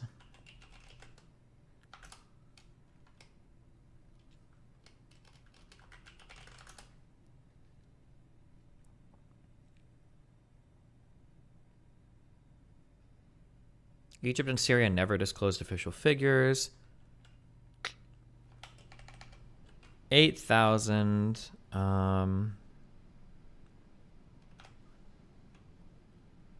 to 18,500 killed.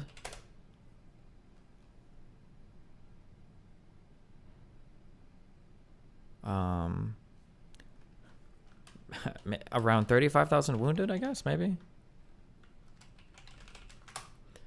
Official numbers never released.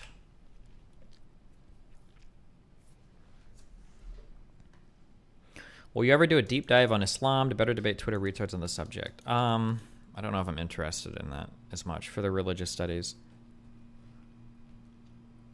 Casualties are going to be much higher. Hassan orbiters are added again.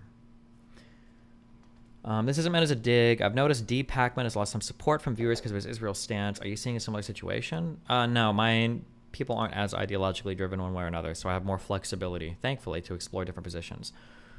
Thanks for learning about the history of the region. Thank you, no problem. What is this? I have hardly the platform, and I feel like I've been doing something. Hassan Piker, he's still a small percentage of the size of Selena Gomez, and look at how much he's done. She has almost 500 million followers. There are people with 10 followers who are still doing something. Wait, what the fuck is this? Joship Ghoul. Hardly. Look at what other people have been doing.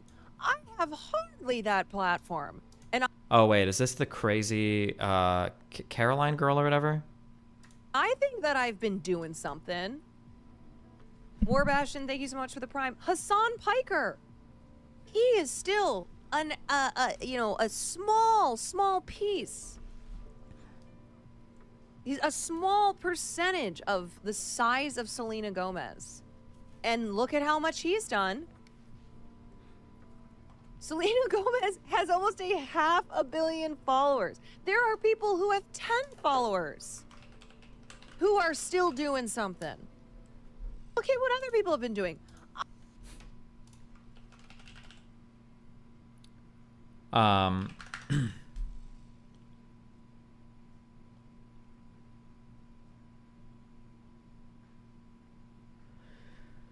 Somebody in Kick Chat said, Islamic peace just means homogeneity and singular rule. They create peace through brutality. I do not have a full reading or understanding of the Ottoman Empire, but my understanding is the Ottoman Empire, which was Islamic, did actually allow a lot of different types of people to live under the Ottoman Empire without like forcing them to convert. Some of them might have had to pay a little bit higher tax or whatever, but I'm pretty sure through all of the Islamic conquest, there were a lot of different types of people living, pretty sure in the Ottoman Empire, that weren't constantly being murdered, killed, genocided, etc., etc. So, yeah. So did the Persian Empire? Okay, that might be possible too, yeah.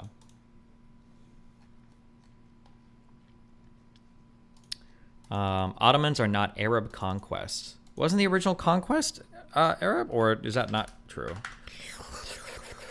No, fuck, I don't know. Okay, listen, maybe it wasn't at all. Okay, I'm too late. I'm not diving into that right now. Ottomans are Turks. The Ottomans came long after the original conquest. Wasn't the Ottoman Empire largely Arabic or Islamic? Ottomans are Turkish. Not Arab? No, I'm not trying to say they're Arab, but I'm saying I thought the Ottoman Empire was largely Islamic. Was it not? Maybe it wasn't. Okay, maybe not. Wait, it was... Why are you all saying Turks? I don't understand what it has to do with Turks. I'm not... Did I say Arabic? If I said Arabic, I misspoke. I'm saying that this was, I'm pretty sure, a largely Islamic empire, where I'm pretty sure lots of different types of people lived and weren't like constantly murdered or whatever, right? For being different religions or whatever. The original conquest was Arab, but it's not the Ottoman Empire. They were Turks and not Arabs.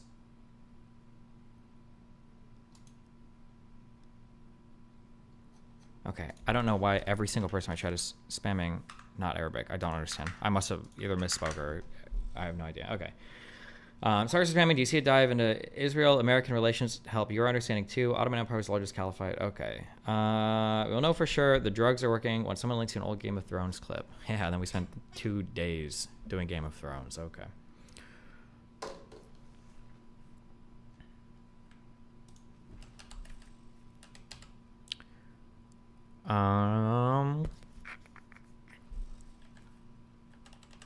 Arab tank losses.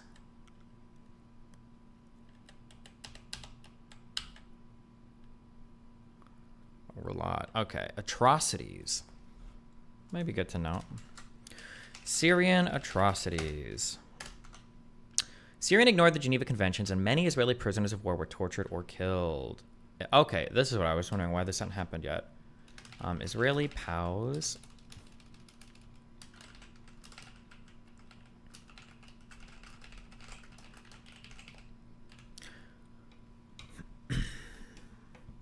Advancing Israeli forces recapturing land taken by the Syrians early in the war came across the bodies of 20 Israeli soldiers who had been blindfolded with their hands bound and summarily executed.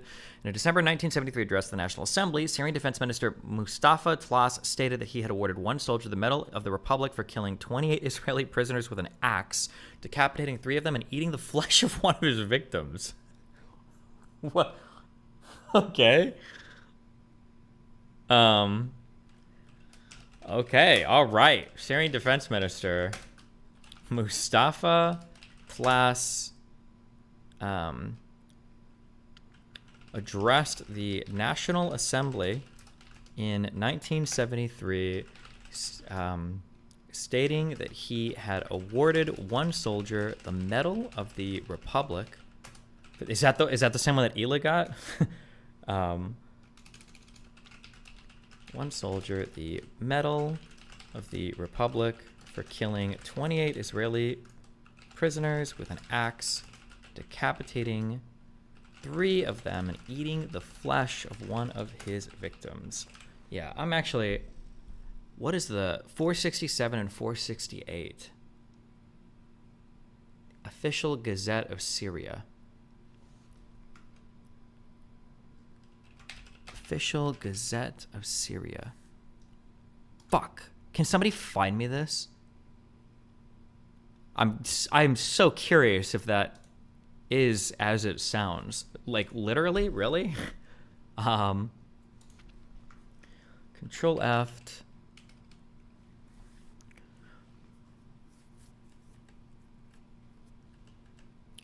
The Official Gazette of Syria on July 11th, 1974. Myths and Facts Online. Oh, this is a Jewish library, so it's probably going to support them more than anything else, right? Jason, thank you for throwing money at me. You're literally just throwing me money. I don't give a fuck. Okay. Official Gazette of Syria. So the Syrian government observed the 10th. Okay. There's got to be a copy of this paper or a copy of... Don't be in this fucking moon language. I honestly call everyone in the Middle East Arab. I didn't realize there was a distinction until this conflict. I'm pretty sure if you call Turkish people or like Iranians Arab and shit, I'm pretty sure they'll lose their fucking mind. The newspaper Al Bab began printing photographs.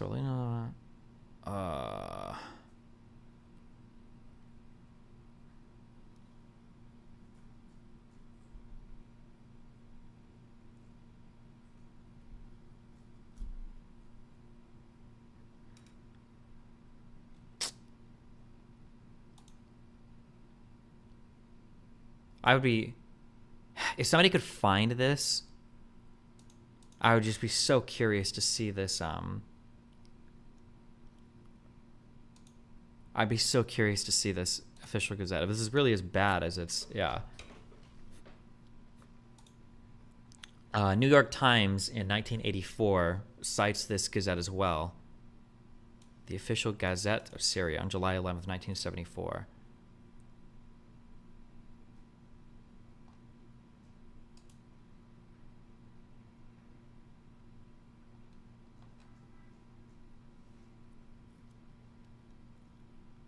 Okay, fuck. Well, if somebody finds it, let me know.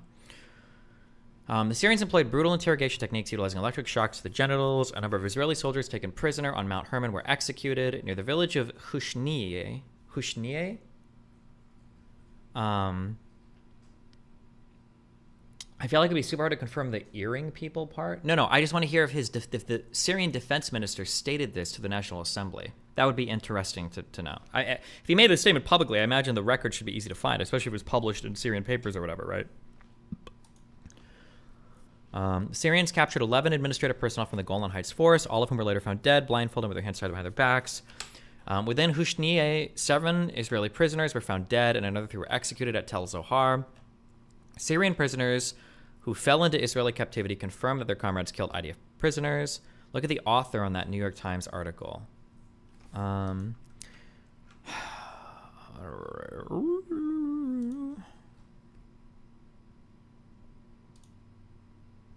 Opinion piece. Who? I don't know. Who is the author? Does it say?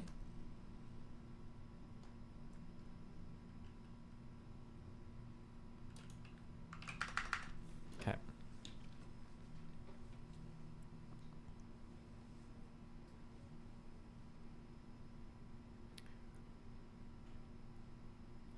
A soldier from the Moroccan contingent fighting with Syrian forces was found to be carrying a sack filled with the body parts of Israeli soldiers, which he intended to take home as souvenirs.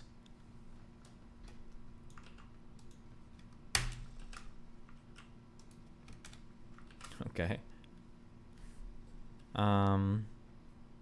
The bodies of Israeli prisoners who were killed were stripped of their uniforms and found clad only in their underpants, and Syrian soldiers removed their dog tags to make identification of the bodies more difficult.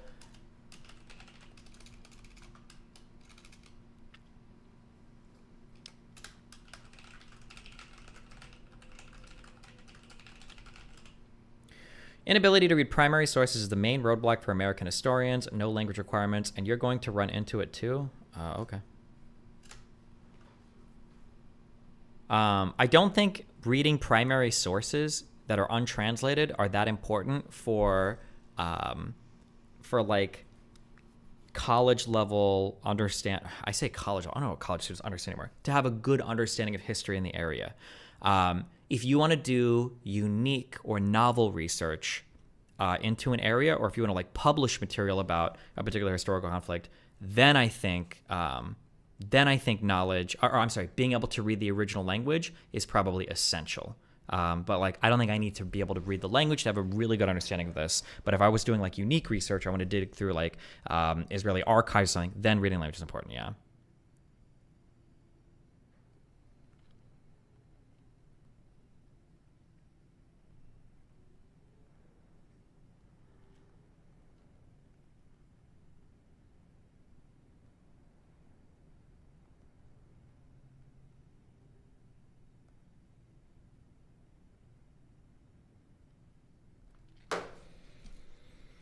This might be it, but it's all in Arabic.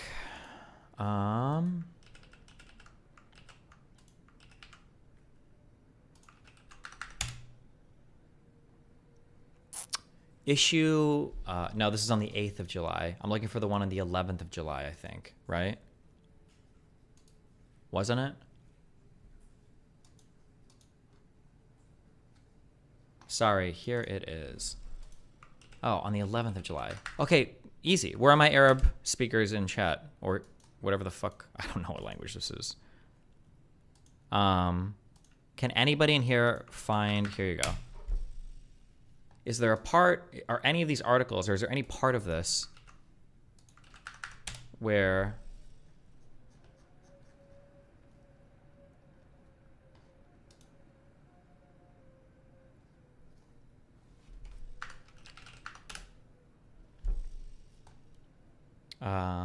where the Syrian defense minister Mustafa Tlas is talking about awarding a Medal of the Republic for killing Israeli prisoners and eating their flesh.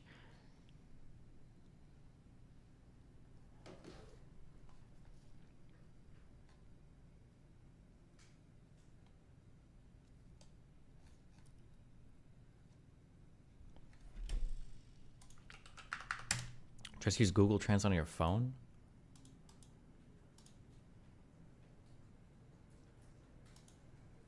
Fuck, I shouldn't have clicked this. That was a mistake.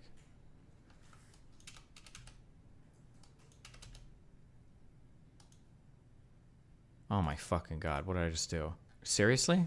Oh no, wait, I'm sorry, over here. Let's switch sides.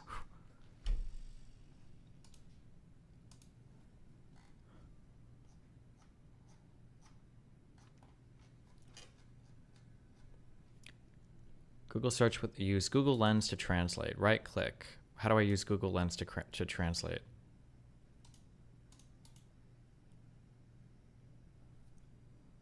Hope you're good, my dude. You see Ethan and Ela addressing the hate Ela's been getting. Was on their member stream yesterday. Yeah.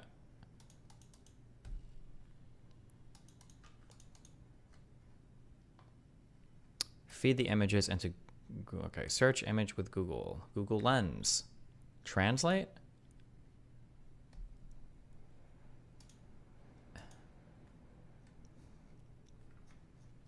This is so hacky. Wait, fuck. Okay, right click.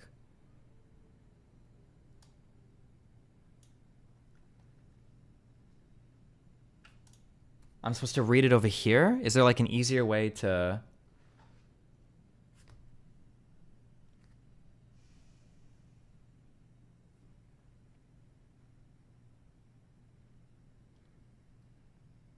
You can maximize it top right. This thing, open a new tab.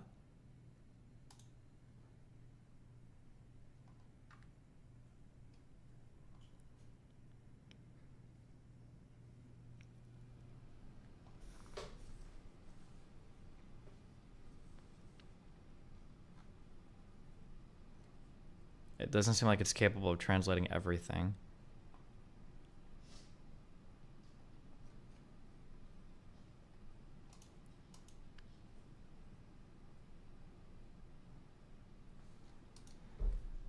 Select all, copy, paste. Well, hold on. I mean, we just read it here.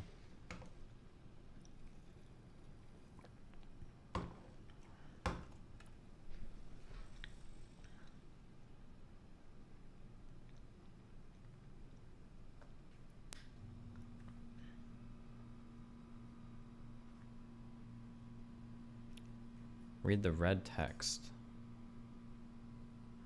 Yeah, the translation is like rough. I just need somebody in chat. I imagine there's somebody here that should be speaking Arabic. I must have fans here that can do it.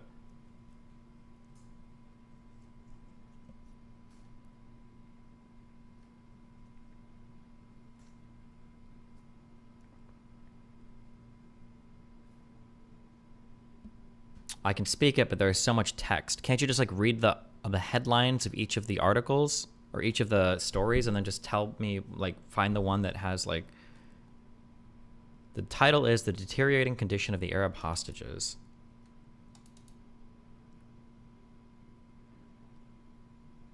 There's nothing on those papers. The first page is just headlines. The last three are just ads and bullshit. Oh. So what, you would need what, like the rest of the paper? Fuck.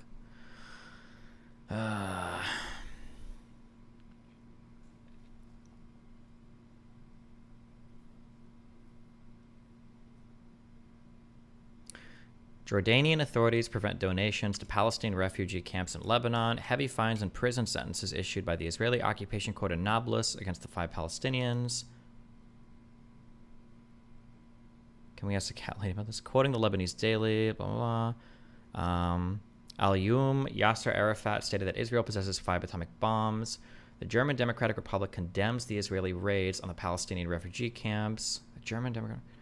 a political scandal in Israel left behind by the bankrupt bank case, Man and Freedom. I don't see anything... What is the relevancy in this newspaper? Supposedly... apparently Netanyahu was the writer of this article. Somebody said that on...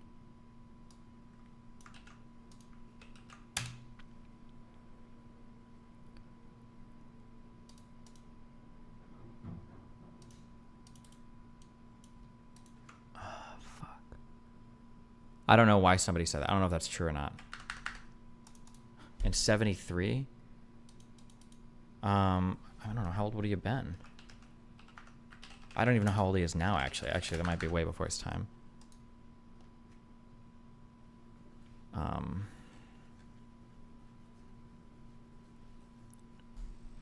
No, he's 74.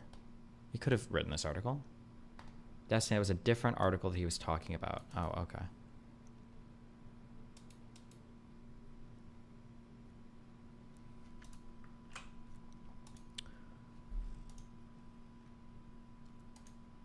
I'm looking for a source on this. I'm just curious if this, I'm looking for the source on this. I just want to see if this was actually published.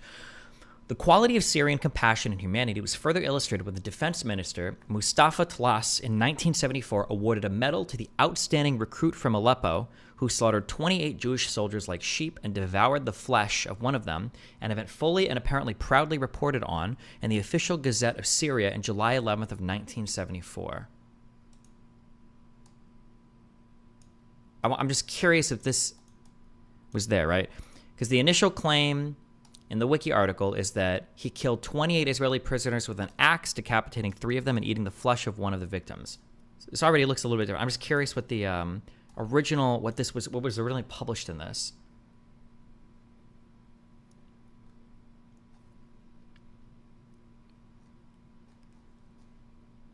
Papers back then, usually they would have everything on the front page with the page number to continue reading. If you need full translations for every headline, let me know. Okay, well, I'm gonna put a note here.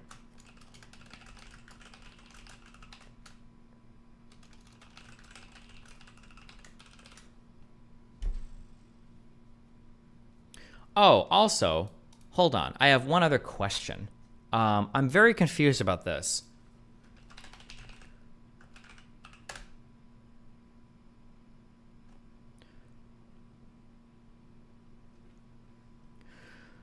So, after shit started going bad in the beginning, Israeli command feared that the Syrians would quickly exploit the situation by advancing into Galilee.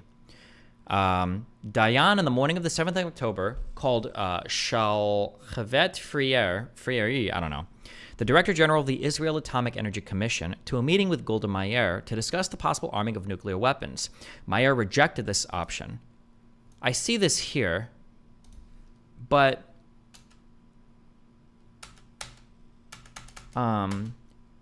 somewhere else,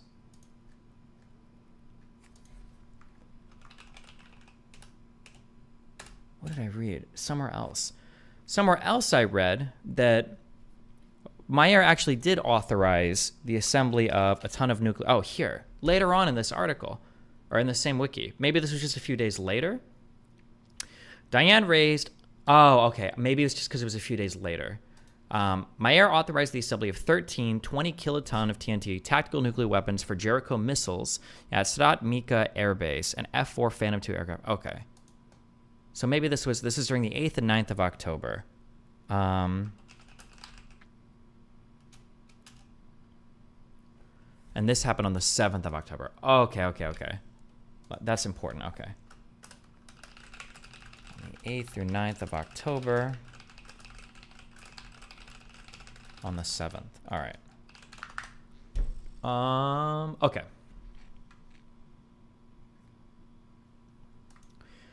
Just take the quotes with a single secondary source as truth without questioning it the way God intended. Shalom. Yeah.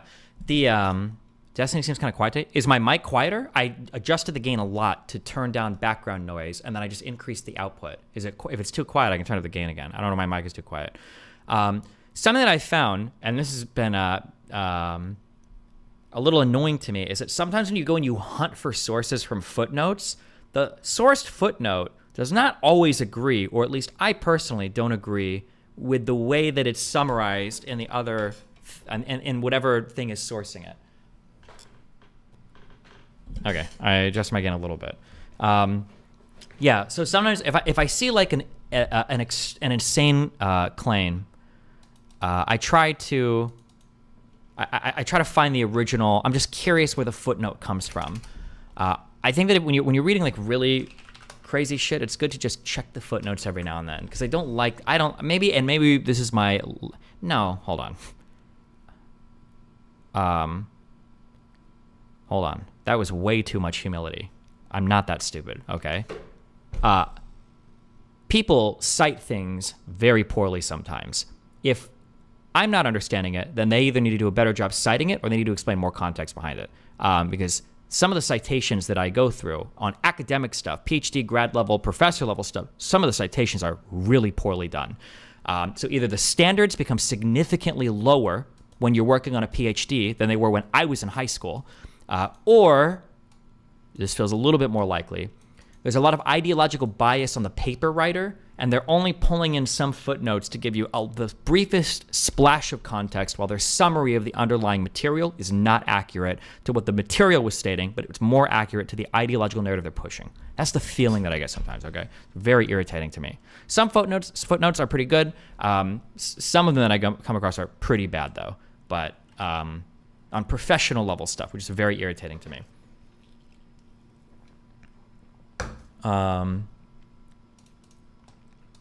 In that paper that like Lycan and Aaron were trying to link me, where that guy cited that one underlying, I don't remember what he was citing, a book or something, and he tried to make that sound completely different than what the underlying source material was. That was an insane citation. And also, I will say this, okay? And if you work on graduate level stuff, you're a PhD student, you're a professor, you disagree with me, fuck you, okay? If you're citing an entire work or an entire paper, fuck you. Unless you are explicitly summarizing the entire work, for you to claim something like, I'll see professors do this, okay? Researchers do this. They'll write a paper and they'll go, in this conflict, Israeli soldiers beheaded 7 prisoners of war. And then they'll cite a 27-page like review or summary. Fuck you. If you're going through all the work of doing the research and then you're going to go through the work of doing the citation, cite me the page. I shouldn't have to read 24 pages of cited material to figure out what the fuck you're even sourcing. That's bullshit. I don't know who does the review or the research or the peer review or what on some of these papers, but that's like malpractice. Yeah, David Irving did this a lot. When you're citing something, let me point to my manifestos, okay, as an example of a good citation, all right? It goes exactly to where you need to see. It's an accurate summary of the underlying material, okay? Let me show you how Professor Bonnell does this, okay?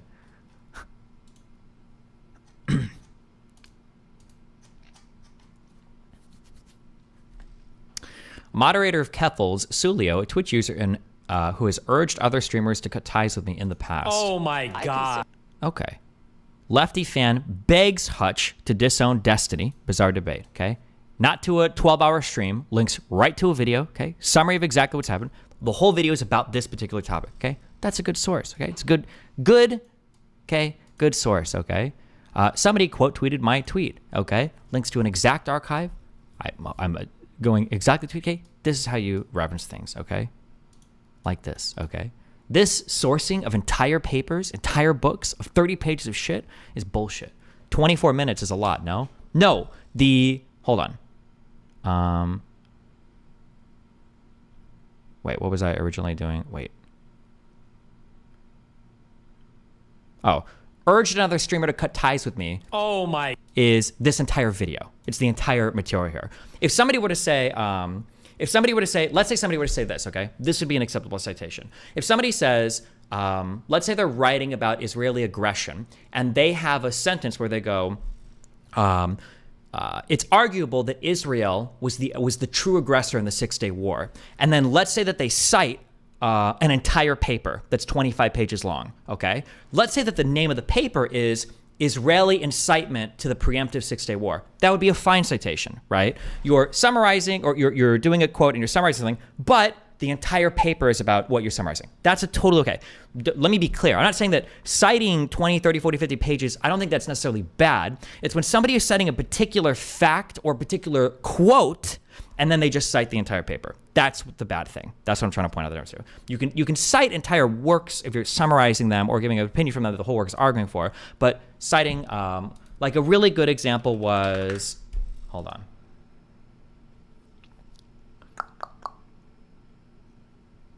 Let me see if I can find this.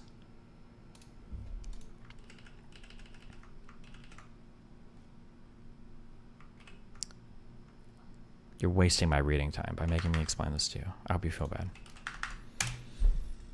It was this paper that I think that Aaron was linking.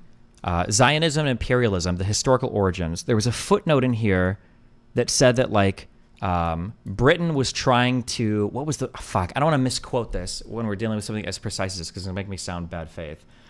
But I'm pretty sure there was a footnote in here that was explicitly trying to say that Britain was working to build relationships with, like, Jewish people. It cites like a 25-page paper, and then when I go and I read the original paper, One, the author of this paper he quoted some stuff that he didn't write in a quotation here, but it was just 2 lines that came at the very end of this paper. He didn't need to cite the whole thing. He only cited, he tried to cite the whole thing, but he only stole like 2 or 3 lines, and I believe it was a mischaracterization of what was being cited. But anyway, that was an example of this. But isn't that the terrorist paper? Well, he was a guerrilla fighter. Okay. I don't know what you're called, but okay. Anyway. Okay. I run into this a lot, and it just triggers the fuck out of me. Somebody said that it's not like people cite however they want. They're following specific citation style, and some of the style guidelines are done. The type of style is mandated by the journal. That may or may not be true. I'm not sure, but fuck. Did somebody just link me this? Wait, somebody linked me something else, and I don't know what I just clicked. I just clicked like 3 different links.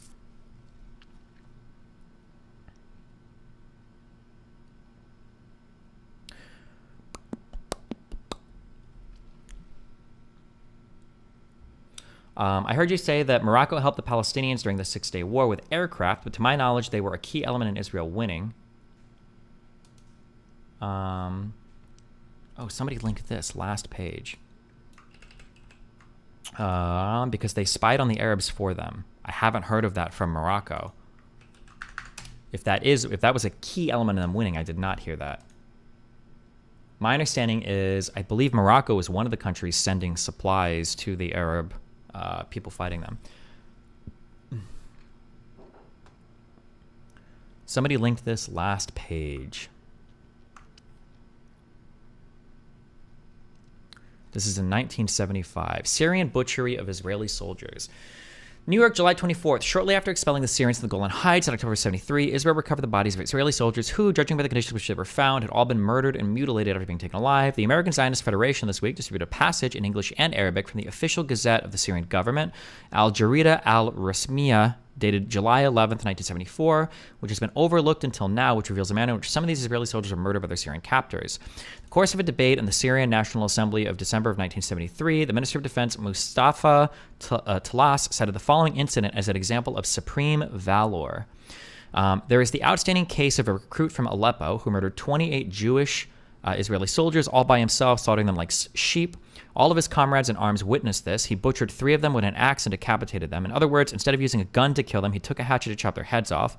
He struggled face to face with one of them and, throwing down his axe, managed to break his neck and devour his flesh in front of his comrades. This is a special case. Yet I single it out to award him the Medal of the Republic. I will grant this medal to any soldier who succeeds in killing 28 Jews, and I will cover him with appreciation and honor for his bravery. Okay. Okay, fuck. I'm trying not to be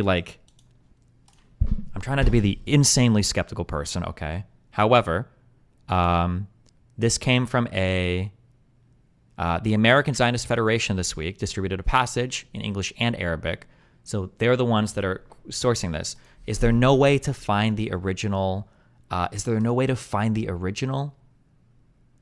That gazette or whatever, a gazette that was published in Syria? Do you think that just doesn't search? Or I'm sorry, that's not available to search because it's not online. It's not like digitized. I think straight up, you're not going to find the Syrian Gazette online from 1974. I looked it up in Arabic. There's no record of it. Okay, well. Yesterday, you said Oman recognizes Israel as the only Omani in the chat. That is blasphemous, untrue. My bad. Apparently it was the UAE, okay?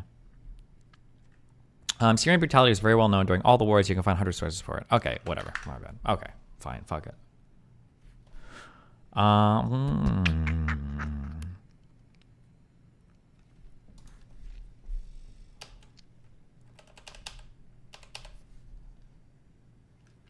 Some Israeli POWs reported having their fingernails ripped out, while the others were described as being turned into human ashtrays as their Syrian guards burned them with lit cigarettes. A report submitted by the chief medical officer of the Israeli army notes that the vast majority of Israeli prisoners were exposed during their imprisonment to severe physical and mental torture. The usual methods of torture were beatings aimed at various parts of the body, electric shocks, wounds deliberately inflicted on the ears, burns on the legs, suspensions in painful positions, and other methods. Following the conclusion of hostilities, Syria would not release the names of prisoners it was holding to the International Committee of the Red Cross, and in fact did not even acknowledge holding any prisoners, despite the fact they were publicly exhibited by the Syrians for television crews. The Syrians, having been thoroughly defeated by Israel, were attempting to use their captives as their sole bargaining chip in the post-war negotiations. One of the most famous Israeli POWs was Avraham Lanier, an Israeli pilot who bailed out over Syria and was taken prisoner. Lanier died under Syrian interrogations. When his body was returned in 1974, it exhibited signs of torture. Destiny, even based on what you just read, that's different from the original claim that over 20 were killed with an axe. I'm sorry, the original claim was not over 20 were killed with an axe. It was always 3.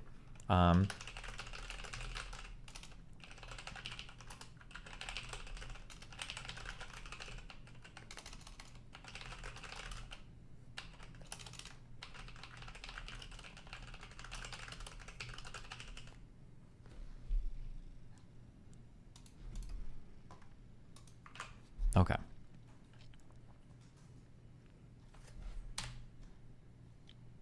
And he fully consumed one of the 3. Yes, fully consumed, I believe.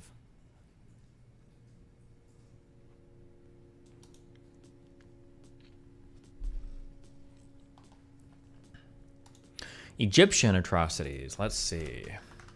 Egyptian atrocities. Your own notes say 28 with an axe, though. Wait, did it? One soldier, the Medal of Republic for killing 28 Israeli prisoners with an axe, decapitating 3. Oh, I'm sorry. You're right. It was 28 with an axe, but only 3 were decapitated. My bad. You're all right. What did this original source say? He butchered 3 of them with an axe and decapitated them. In other words, instead of using a gun to kill them. Oh, that is so. This original source actually. Okay. Well, hold on. That is a bit different.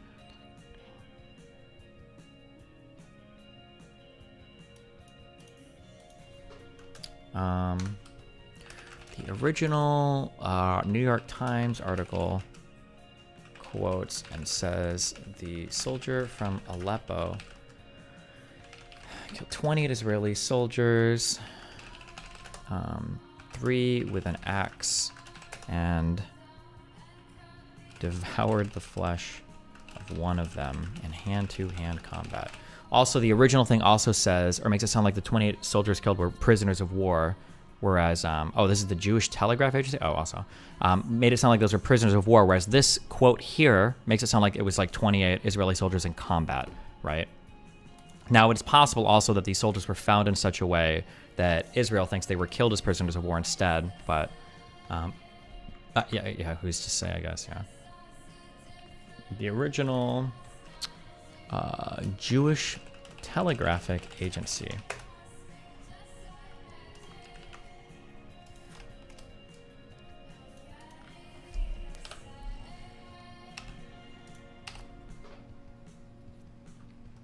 Sounds like he bid and ate his flesh while struggling fighting too.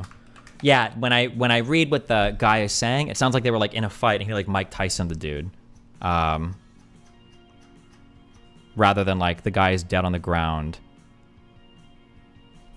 Destiny doesn't with an axe instead of a gun sort of sound like he had a choice and chose the gory option. Does it? He murdered 28 Jewish Israeli soldiers all by himself, slaughtering them like sheep. All of his comrades in arms witnessed this. He butchered 3 of them with an axe and decapitated them. In other words, instead of using a gun to kill them, he took a hatchet to chop their heads off. Actually, maybe. Oh, true, actually. I'm not sure now, actually. Problem is, these people talk so, like, metaphorically, right? Like, because I could say, technically, he's saying murdered 28 Jewish soldiers. Murder is, by philosophical and legal definition, the unjustified killing, right? But obviously he's like, oh, he defeated, he killed the enemy, right? Or maybe he actually does mean murdered, like they were prisoners of war and we murdered these pigs, you know? Yeah. I have no idea. I'm not sure. It's vague language. The problem is that this has been translated 2 times, I think, right? Because one from, is it Arabic to Hebrew? And then one from Hebrew to English? I'm assuming, no, because we're looking at a picture here, so I don't know if the original language of this was in English or Hebrew and then translated again, so who knows? Fuck me. Yeah, I'm not sure. What is this? If based on the numbers, more Germans died in World War II than Brits, does that mean British were wrong in World War II? Oh no. There's no way he said this. Hold on. Attempting to kill terrorists and civilian casualties are a cost of war. That is just a reality of life. During World War II, there were 70,000 Brits who died during points bombing, and there were 2 million Germans who died, civilians who died during World War II. And I don't see a lot of monuments in Britain Wait, okay, that's true. because of the 2 million civilians who died in Germany. The costs of war are brutal, they're terrible, they're horrifying. There's a vast difference in moral scope between deliberately going into a civilian area and murdering everyone you can find and trying to kill a terrorist who is deliberately hiding beneath a civilian area, hiding their rockets in civilian areas, starving their own people. And there is a vast difference. Okay, so let me, now I can test my question if you don't mind. Okay, I'm going to do a quick thing here, okay? Somebody in Kick Chat said, why do you think people are so keen on offering Muslim countries the utmost charity for their barbaric acts, such as beheading babies? To them, when it matters, to them it matters that they only beheaded a smaller number of babies, but when Israeli airstrikes at Hamas target, if any civilians are hurt, they're interpreted in the worst possible way. It's an optics thing, but it's been bugging me since the conflict started. Oh, God, I hope I'm not turning to Jordan Peterson. I'm trying so hard not to turn into Jordan Peterson, okay? It might be a bit of Marxist influence where when you analyze things through the lens of oppressor and oppressee, what happens is you draw different moral justifications or draw different moral standards for the oppressed than you do for the oppressors.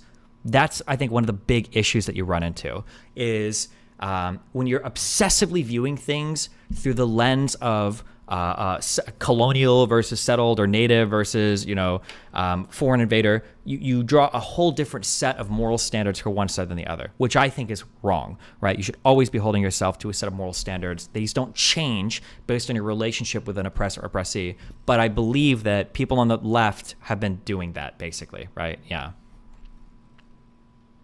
There's a vast difference. Okay, so let me, now I can test my question if you don't mind. So my question is, do you believe that there is a moral difference between Hamas going into, for example, Kfar Aza and murdering entire families, and Israel attempting to target terrorists and accidentally hitting civilians? There is a difference. There is a difference. And you can cite things. Who brought it up yesterday? Somebody brought up that March of Return. Because the counter argument to Ben Shapiro is there are times when the IDF does do things that are arguably similar-ish. It's approaching at least that third intifada, right? The October 7th attacks. And it seems like this would actually be a pretty good example of that, right? Basically, you got a ton of people protesting in Gaza. Now, the IDF claimed, well, they started throwing rocks and shit at us, and then they started shooting and killing people, but I think it was like some almost, what? It was like was it around 200 people shot and killed? 223 killed, 9,204 injured. For IDF soldiers on this fence, just like shooting into Palestinian protesters, right? This would be a better thing for her, I don't know what she's about to bring up, to pivot to, than to try to justify the October 7th attacks and say that's the same thing as when Israel bombs Gaza or Hamas. That's not a good comparison. We'll see what she says, okay? Israel is effectively doing the same because Gaza is the most... Don't say open air prison. She's going to say they're doing the same. Gaza's open air prison. They're all oppressed. Blah, blah. Oh, no. Okay.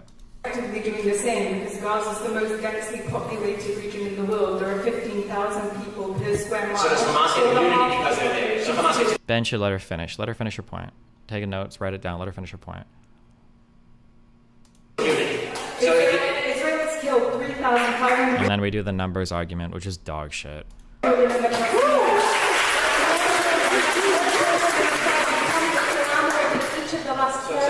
just to be clear, your logic is that if you're a terrorist group located in a densely populated community, you hide behind civilians, you're never immune. Where are the children meant to go? So This is the answer. He's asking again. I've never heard somebody on the left address this topic. What are you supposed to do about Hamas when they hide amongst civilians? Destiny, that March they were trying to cross the border into Israel. Hold on, were they? I thought it was just protests. Fuck, hold on, did I fuck this up? A series of demonstrations held each Friday in the Gaza Strip near the Gaza-Israel border from the 30th of March to the 27th of December. The demonstration demanded that the Palestinian refugees must be allowed to return to lands displaced from what is now Israel. They protested against Israel land air and sea blockade. The five demonstrations organized and the nation was soon endorsed by Hamas, endorsed by. And it lasts only from the 30th of March to the 15th of May, but the demonstration continued for almost 18 months till Hamas announced on 27th of December that it would be postponed.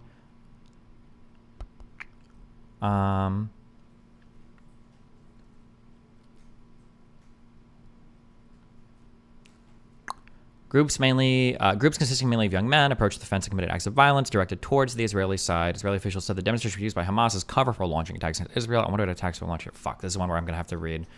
Oh, no. More stuff. A firebomb kite launched from Gaza caused a large forest fire in the Be'eri forest, burning dozens of dunams of woodland. 10 firefighters, teams toiled to extinguish. Okay, fuck. Okay, sorry, hold on. I'm trying to eat some Palestinian propaganda, okay? Don't make me. Some of them burned tires in the hopes the smoke would provide cover for saboteurs to destroy and cross the border fence and threw grenades, pipe bombs, and stones at Israeli troops. Oof. The IDF used new small remote-controlled aircraft with knives on their wings to counter incendiary kites launched from Gaza, downing more than 40 kites. Palestinians broke into the Kerem Shalom border crossing. Okay, never mind. Forgot what I just said. Fuck me. I shouldn't even try to steal that guy's argument. Never mind. Okay, I have to do more reading of that. Forgot I've ever mentioned anything relating to... forget I mentioned anything related to that. Never mind. Listen. Okay? Stop. Okay. I just forgot I tried. Okay? You can't say I didn't try to do Palestinian propaganda. Okay? Fuck you guys. Okay. That's why I was using dimensions, but okay. Your logic is Sorry, since 2005, 23 out of every 24 conflict deaths have been Palestinian. I hate these arguments. Does she even know anything about? Oh fuck. Let me do a little bit of racisms here, okay? I hate it when people like have is this considered hijab or is it a different thing when it's a larger thing, right? And I feel like people look at these people like, oh, they must have like a lot of credibility. They must have a lot of authority on this particular topic. But then they wheel out like the whitest, most leftist, most 19-year-old fucking college student arguments ever. Like there are better arguments you can use against the indefinite like militarization, occupation, whatever the fuck you want to call it, of like Gaza and West Bank, rather than like 23 out of 24 deaths, more deaths on Palestine side, more deaths, and Israel kills more people. Like, yeah, we've heard it like a million times. You're not getting any further with this argument. You're not. I don't see any moral equivalency there. It's clearly unjust what the IDF has been doing to the Palestinians because there's a vast disparity between the number of Palestinians being killed and the number of Israelis. I mean, I would certainly. Wait, is it really hijab when it's this? I thought okay, yeah. There's like 7 different names for different types of garments covering garments, but this might just be hijab, okay.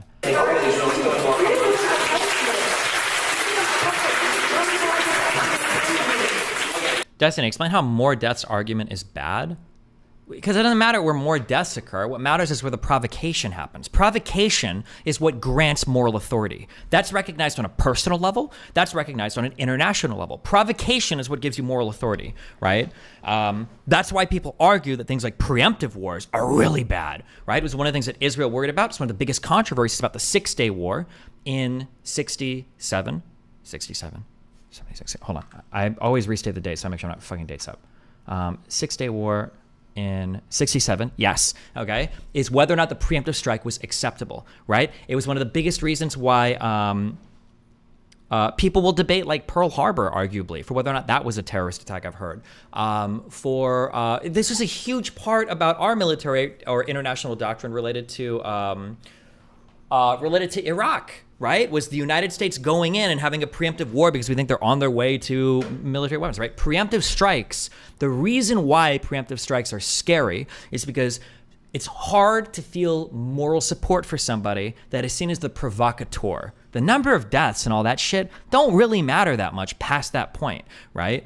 If 5 men walked in and were trying to beat the shit out of or rape like a woman and she ends up killing all 5, nobody's going to look at that situation and be like, well, it was her. No one died on her side. 5 deaths on the other side? That's really bad. No, that's just not how it works. Yeah. I'm just asking you, if based on the numbers, more Germans died than Brits in World War II, did that mean the British were wrong in World War II? Because they did. Many more Germans died than Brits.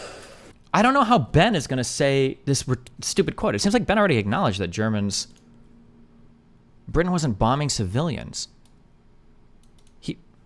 It seems like he already acknowledged that they did. Is it like a misquote, or I'm so curious how this is going to come up. Hold on. Based on the numbers, that means that Britain was wrong in World War II. Britain wasn't bombing civilians. Oh. Yikes. What? I'm trying to see if I can give her a hyper nuanced reading of history. London must have been involved in like the Dresden bombings and shit, right? Or is that because these were some of the most violent bombings of the entire World War II campaign? Were they? Okay. This is a joint British and American aerial bombing attack of the city of Dresden, the capital of the German state of Saxony during World War II. Up to 25,000 people were killed. This was a massive bombing campaign. I'm pretty sure German sides will say more. I think they'll say more than this, but problem is that rape example is literally how people are viewing 10-7. If they subjectively think S/V is breaking oppression, leftists don't care. Sure. Maybe she means there were no German civilians, only Nazis. Based. This is a wild statement, okay? Everybody was bombing civilians in World War II. The Allies were not exempt from that. Destiny, is that really fair? Was World War II not considered a total war scenario? No. You can make arguments for the bombing of these cities, and arguments were made for it, right? That these were massive cities, military infrastructure was there, transportation, trains, soldier housing, production and manufacture of goods. This is why the arguments were made for bombing places like Tokyo, or all of the large cities that were bombed during World War II, right? This is where these this is where the arguments come from, right? That these become military targets because the entire country and the massive cities are involved in the manufacturing of the war machine, right? Or the upkeep of the war machine. But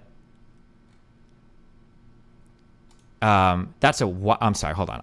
I'm so curious what is the audience response to that statement? Overy estimated in 2014 that in all, about 353,000 civilians were killed by Allied bombing raids against German cities. Because they did. Many more Germans died than Germans. Based on the numbers, that means that Britain was wrong in World War II. Britain wasn't bombing civilians. Okay, yeah, that's a wildly crazy statement to make. And that shows a comical level of understanding of World War II, which is funny too, because I'm making a lot of assumptions that she's like some basically like super leftist person or whatever. The fact that you would think would give that much credence, I feel like my mom might even say something like that, like we never bombed civilians in World War II. That was only the Nazis and the Japanese when they surprise attacked us in Pearl Harbor. That was a civilian. Pearl Harbor was mainly civilians. That wasn't even. That sounds like some shit my mom would say. You should talk to people in Dresden, but families. Oh, and then Shapiro brings up Dresden, which is probably the go-to example. Yeah. I agree that this is not a just war. What it's ready to do is not a just war. There's a difference between fighting the Nazis. So it's not a just war. It's not a just war when you fight a war against people who murder 1,500 of your civilians, take 233 of them at the last count, captive into tunnels. It is not a just war to liberate them. It is a just war. Israel's been killing civilians for the past 75 years, and there was no headlines about it, and there was nobody said that the Palestinians were Israel does not Palestinian kill civilians. Palestinian terrorists do. Israel If Israel was down to spend tomorrow, there would be a second Holocaust. If the Palestinians put down their guns tomorrow, there would be a Palestinian state. That is the reality. And let me ask you this. They don't even know the good arguments. In my opinion, the best argument is, what are Palestinians supposed to do, right? Because the status quo favors Israel, and the status quo favors eventually either the annexation of the Palestinian territory or the total expulsion of Palestinians from Palestinian territory. That's what the status quo favors, right? Now, obviously, terrorism is horrible, but like if the Palestinians just chill and do nothing, like they're not any closer to a Palestinian state than anything else. Whereas maybe with terror attacks, they stir up enough. Right? These are like the Steelman arguments of terror attacks. Yeah. Destiny, what telehealth provider did you use for your ADHD diagnosis? Honestly, I just called your mom and I told her if she gives me Vyvanse, I can fuck her for 10 hours straight. She gave me 100 pills. I'm just going to ask you the last question. The same question I asked her. Which part of Palestine is occupied? The entirety of Palestine. But I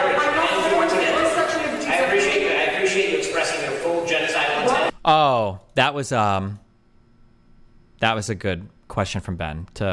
Okay, so Ben knows at least enough about this conflict to know that. When people, remember, this is so important. You have to call this out and you've got to talk when people bring this up. When people talk about Palestine is occupied, that Israel occupies Palestine, in a way that can be a big dog whistle. When people say that Palestine is occupied, they don't always just mean the West Bank and the Gaza Strip. They mean all of the Near East, or all of historic Palestine. They mean that entire area, that Israel is an occupation. That's important to call out when people say that, because it gives you, not to say that they automatically have no arguments, but it's good to put a pin on where exactly they stand, yeah. Hijab covers hair, niqab covers face, burqa covers both. Gotcha. I appreciate you expressing your full genocidal intent of the Jewish people living in the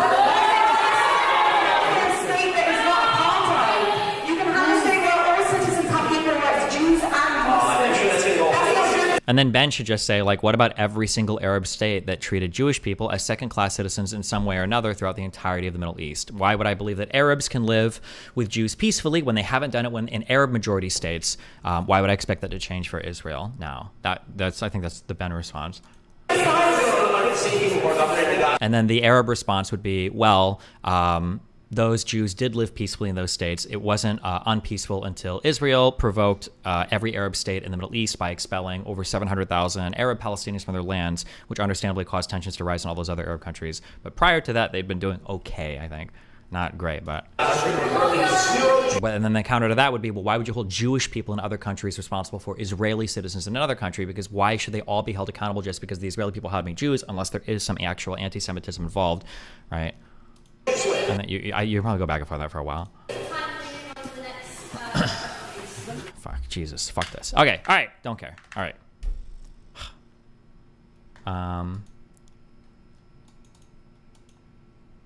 Okay. All right, we need to. We're not making progress today. Okay.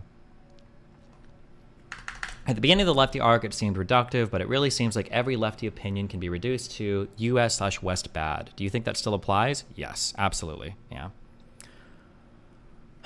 Thanks, BCP. I love you, buddy. Okay.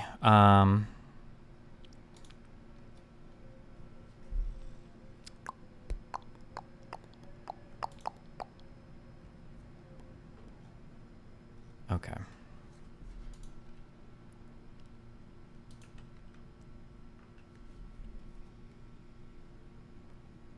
Fuck, we've been streaming for 2 hours. We've gone through 1 or 2 sections. All right. We're doing it, okay?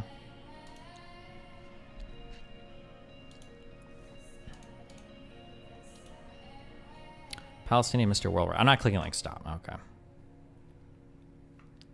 Do you think there is a moral obligation of an occupying force to de-radicalize and rebuild the region of a land that is occupied after war? Maybe, but the occupation is iffy.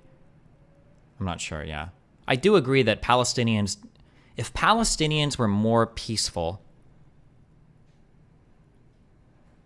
let me catch up on the modern history and I'll make a stronger statement about that. When you do acts of terrorism, when you blow people up and you do bad shit, the world notices. I think there actually is.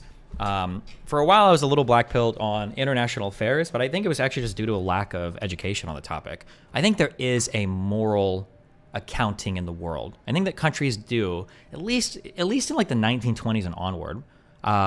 Once we move past like cringe fucking like kings and monarchs and shit, okay? That cringy shit in Europe. Why did it take you guys so long to get away from that shit? God, America is so fucking cool. I'm so liberally biased here. I'm sorry that we, in 1776, decided to do some awesome shit with our democracy, okay? I say that was awesome, but then we also had probably the largest accounting of chattel slavery in all of the world history, and we didn't let women vote for a while, so, okay. Got our pros and our cons, all right? Pros and cons. Monarchs have advantages. They provide stability. Sure. Yeah, I think moral authority is actually really important, and I think you probably need to fight for moral authority to have international support for conflicts. Yeah, okay.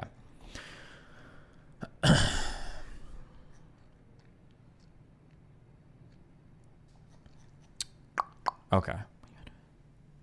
Where are we at? The UK is a monarchy and ended slavery before you. Yeah, I think the United States had a unique... the most chattel slavery was done by Portugal. Don't let America be shamed into taking that title. I'd have to look it up, but I'm pretty sure America, I think, was pretty unique in its engagement with slavery, I think.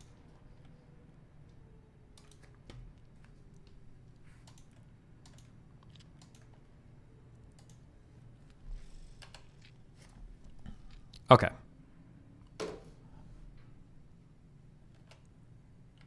At Dest. Okay, fuck. This is my last question, I swear to God. Do you think 700,000 Palestinians were evicted by Israel in 48? Because from everything I've read, 90% of displaced Palestinians were the result of invading armies and inter-Arab conflicts. So the that displacement is going to be hotly contested, okay? Here are the facts, okay? Israel declared independence in 48. When they declared independence, all of the neighboring Arab countries tried to attack them. Israel fought off. They had a larger army than all of them combined. Israel fought off those attackers, and as they moved out and established their borders, they expelled all of the Arab Palestinians essentially on those lands. Now, the debate is whether or not Israel always wanted to expel those Arabs, and people that argue in favor of that will look to citations or quotes from early leaders or early Zionists and say, well, Israel always wanted to rule these lands on their own, or blah, blah, blah. They'll look at something called Plan Dalit, which was a plan to expel, an explicit plan to expel Arab Palestinians from their lands. And then arguments on the other side are going to be, well, Israel initially accepted a partition plan in 47 that would have had them living peacefully alongside Arabs. In their initial declaration, they said that they would work to build a state with Arab Palestinians, and Plan Dalit wasn't actually enacted until after all of the invading Arab armies. There's probably going to be historians that have written entire books literally on just this like 5-year time period, right? From like 44, I think is when the Jewish revolt started, from like 44 to 48, the Al-Nakba. There's going to be whole people that have written so much more on this than I've read on everything about this so far, on just that one topic, okay? So, yeah, okay. I don't know if there's an easy or clear answer right now, but okay. Don't care. Moving forward. Okay.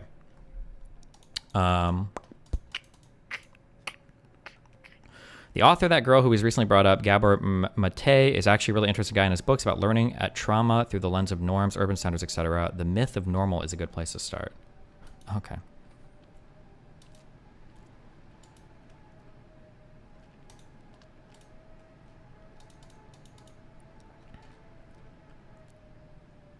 How did the concept of slavery even catch on in America? It seems so counterintuitive to the tenets of freedom, liberty, etc. Does it? I think that, I don't know how if people viewed everybody as like different races and shit well back then, right? Because like, how many Africans did you see in Britain? Probably not many, I would imagine, right? Like in the 1600s, 1700s, or if you did, they were like super outsiders. I don't know if they were brought there for things other than already some type of indentured servitude or slavery. I'm not sure like what that looked like. But I could be wrong, I'm not sure.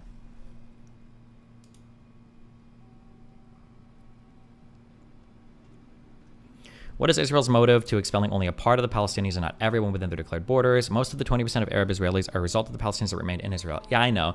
Personally, I fall on the side that I don't think that the Jewish people there wanted to initially expel every single Arab. I don't think that was the case. I think it was probably in response to Arab aggression. But there are going to be some historians that know way more about this than me who will disagree with my assumption there, which is really all I'm making, because my reading on that in particular is going to be light compared to people that have like especially studied that history. Okay, back to this. Israeli historian Are Yitzhaki estimated that the Egyptians killed about 200 Israeli soldiers who had surrendered. Yitzhaki based his claims on army documents. In addition, dozens of Israeli prisoners were beaten and otherwise mistreated in Egyptian captivity. He's not referenced at all in here? Okay. Individual Israeli soldiers gave testimony of witnessing comrades killed after surrendering due to the Egyptians, or seeing the bodies of Israeli soldiers found blindfolded with their hands tied behind their backs. Avi Yaffe, a radioman serving in the Bar-Lev line, reported hearing calls from other soldiers that the Egyptians were killing anyone who tried to surrender, and also obtained recordings of soldiers who were saved from Egyptian firing squads. Multiple Israeli claims of prisoners being shot and killed. This is something that is totally I'm totally just guessing this, and I could be wrong. My guess is going to be that probably all throughout human history, prisoners of war and shit were like killed surrendering on the battlefield. I bet this has always happened. I bet that we're going to see way more video footage of this. You see this with Ukraine, Russia, but for future conflict, I bet we're going to see way more footage of that happening. Like I'd heard reports of this happening during like World War II and stuff.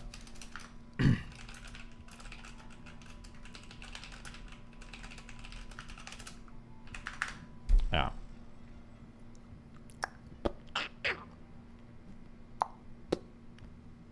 Like, to be clear, let me say this, like, I'm willing to bet that, like, the American... Oh, there's actually a really interesting moment, I thought, in Saving Private Ryan.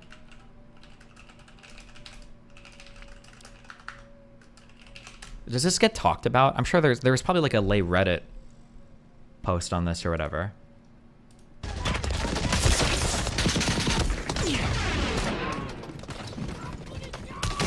Oh, okay, yeah, it gets talked about a lot, yeah.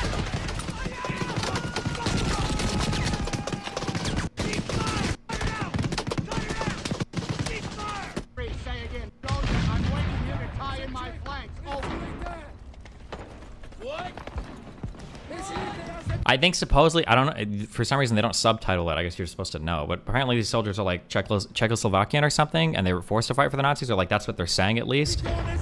I guess. Does anybody know if that's what they're actually saying? I don't want to like misquote some fucking meme I read on the internet. But then obviously they kill them anyway. I'm sure that like, I'm sure that shit like this probably happened a lot in World War II. But because we don't have like live video footage of it, we don't have as many accountings of this as we do of like the Vietnamese torturing American POWs, or, you know, the Japanese or the Nazis doing it, right? They're saying we didn't kill anyone in Czech. Yeah, okay, yeah. There's a bit in Band of Brothers which is based on accounts where a person executes a bunch of POWs. Oh, okay.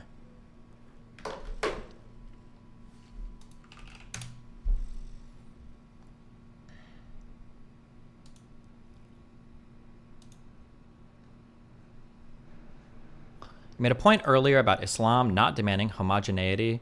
I feel like it's a lot easier to let people be when you are divided by geography and not connected by even railways. Live and let live type of Islam is going to be more difficult in a contemporary world, which is how the Ottoman Empire ended, with the assimilation of minorities. Oh, possibly. Okay, that's true.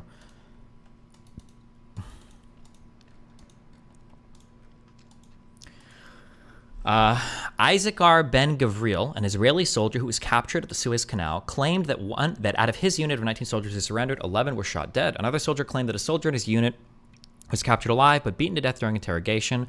Photographic evidence of such executions exists, though some of it has never been made public. Photos were also found of Israeli prisoners who were photographed alive in Egyptian captivity but were returned to Israel dead.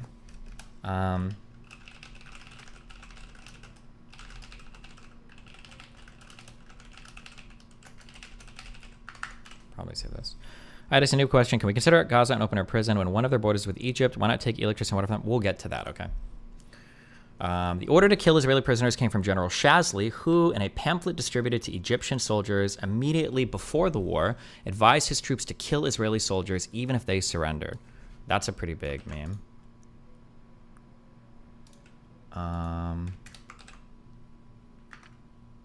I believe that Shazli was... I think he got dismissed after...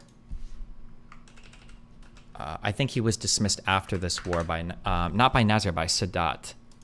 Because he was so pissed off at, like, how fucked it was. And then I think he came back to the country, lived under house arrest after being exiled for a bit, and then, yeah, dumb.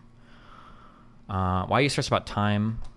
I don't know. I'm just, like, obsessed with, like, knowing all of this right now. I want to, like, start debating people on it, because I feel like the public discussion about this is horrible, but I don't have, I just want to learn everything first. But I also, because I feel like from the pro-Zionist people I've heard talk about this too, it's also insanely one-sided. And it would be nice to be able to start critiquing heavily, like, some of these, like, ultra pro-Zionist narratives as well. Yeah, but we'll get there. Okay. In 2013, the Israeli government declassified documents detailing Egyptian atrocities against prisoners of war regarding the deaths of at least 86 Israeli POWs at the hands of the Egyptian forces. In an interview, Israeli Major General Herzl Shafir recalled instances of these accounts, including that an injured prisoner of war was murdered with an Egyptian doctor disconnecting from the oxygen and kept him from getting an IV drip. He noted that statistics on the number of people killed was still unclear. Weaponry. The Arab army... Okay, we don't care about this at all, I don't think. Corrective movement Syria. List of modern conflicts in the Middle East. Apparently the Soviets were really mad that the Arabs still fucking lost this war as well. There was a lot of Soviet help. Let me see if I can find this quote.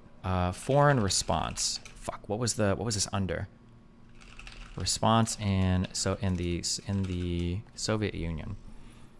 We've offered them, the Arabs, a sensible way for so many years, but no, they wanted to fight. Fine. We gave them technology, the latest, the kind even Vietnam didn't have. They had double superiority in tanks and aircraft, triple in artillery, and in air defense and anti-tank weapons, they had absolute supremacy. And what? Once again, they were beaten. Once again, they scrammed. Once again, they screamed for us to come save them. Sadat woke me up in the middle of the night twice over the phone. Save me. He demanded to send Soviet troops, and immediately, no, we are not going to fight for them. Apparently the Soviets were ass mad over all of this. Oh, also, I read this during Kick or Keep, so we didn't go over the stream. Apparently Israel also did really good during the naval conflict as well. Somehow. I don't know how, but somehow.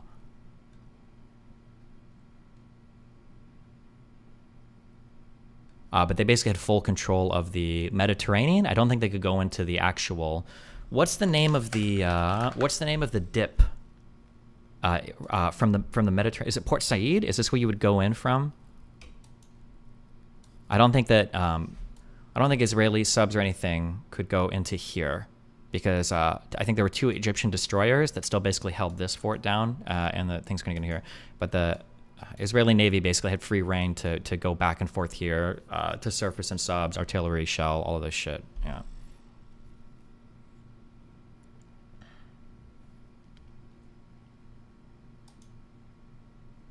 Okay.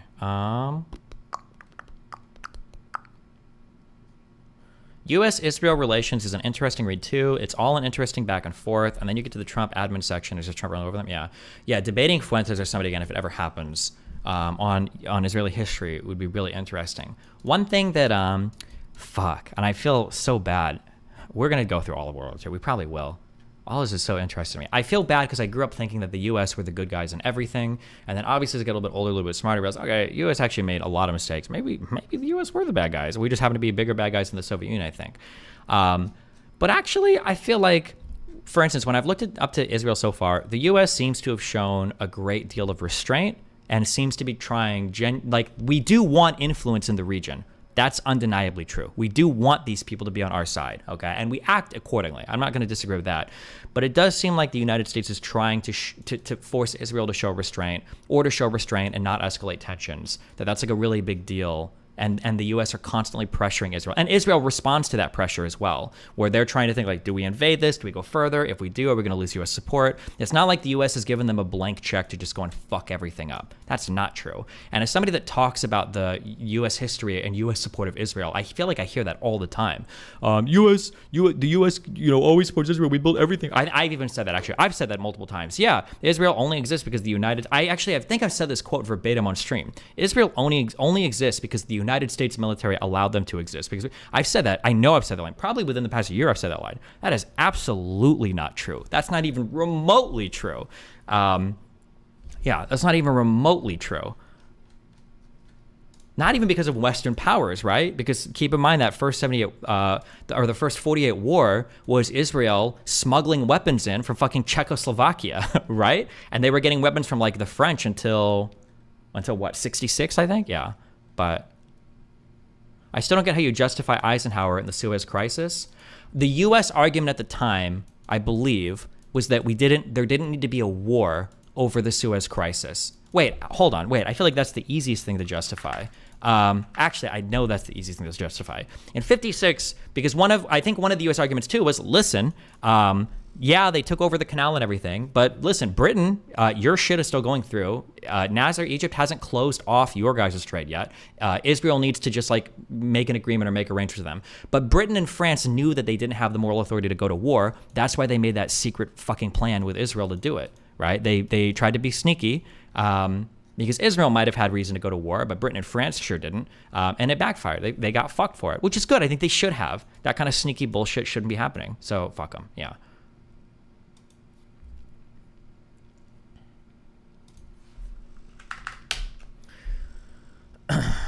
Oftentimes you see you didn't really care to learn history growing up, but you see the value now in learning about it. I think as I've gotten older and I've learned more about different territories or whatever, it's more interesting seeing how everything is connected, I guess.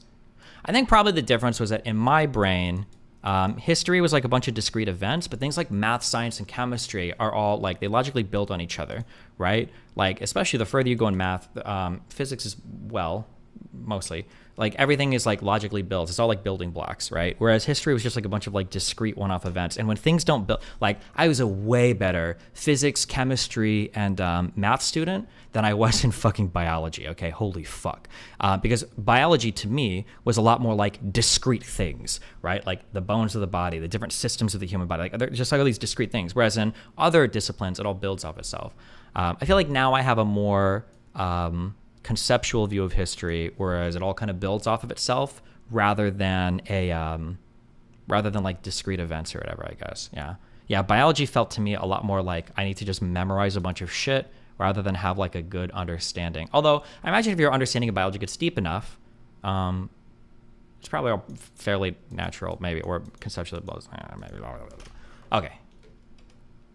We're done with Yom Kippur, okay?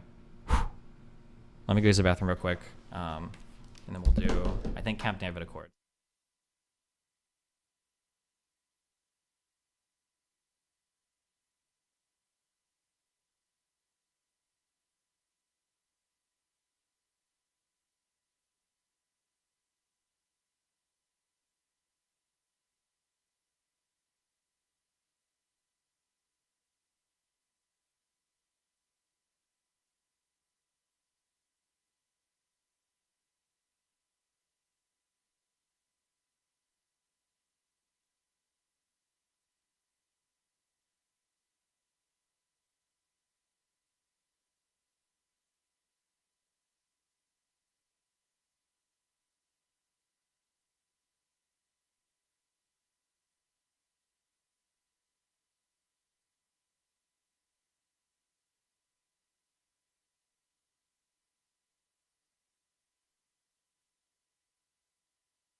When will Destiny go over the Falador Massacre?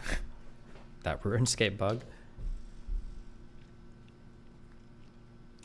Okay.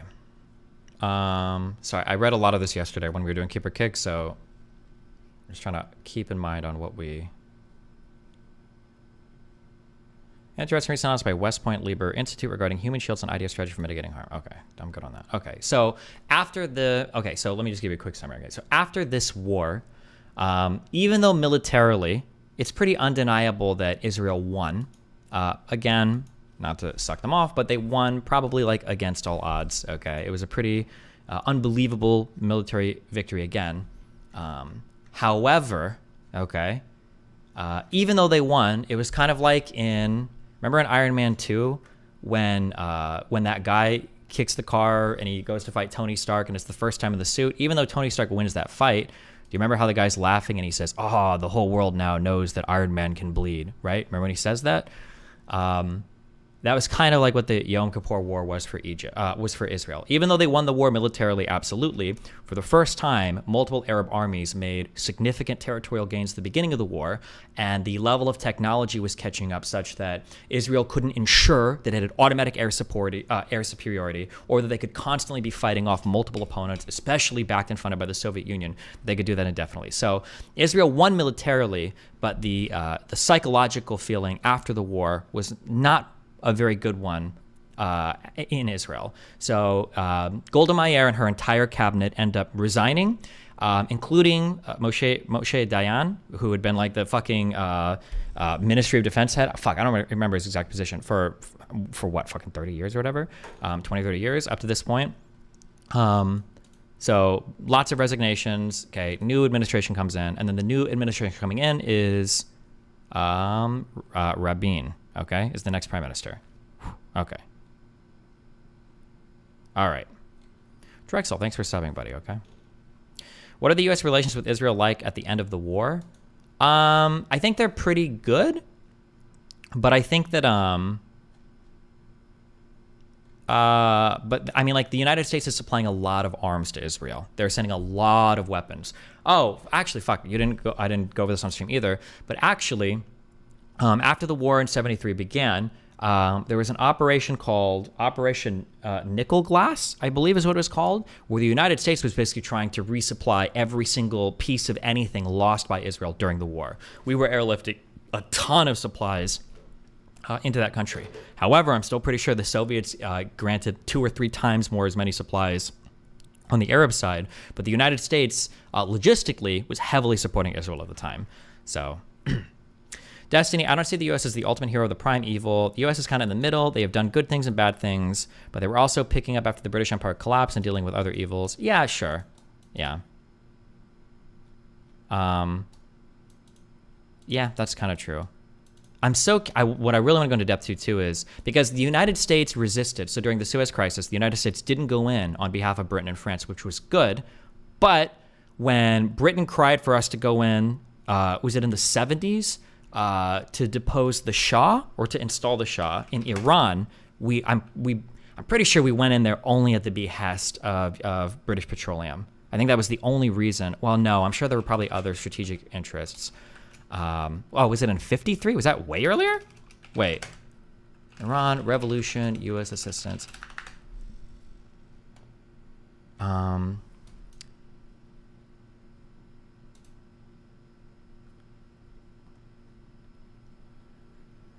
Thank you for sharing an alternative view from the woke autistic Nazis on Israel. Been watching you since you were cleaning carpets. Oh, thanks, Brecht.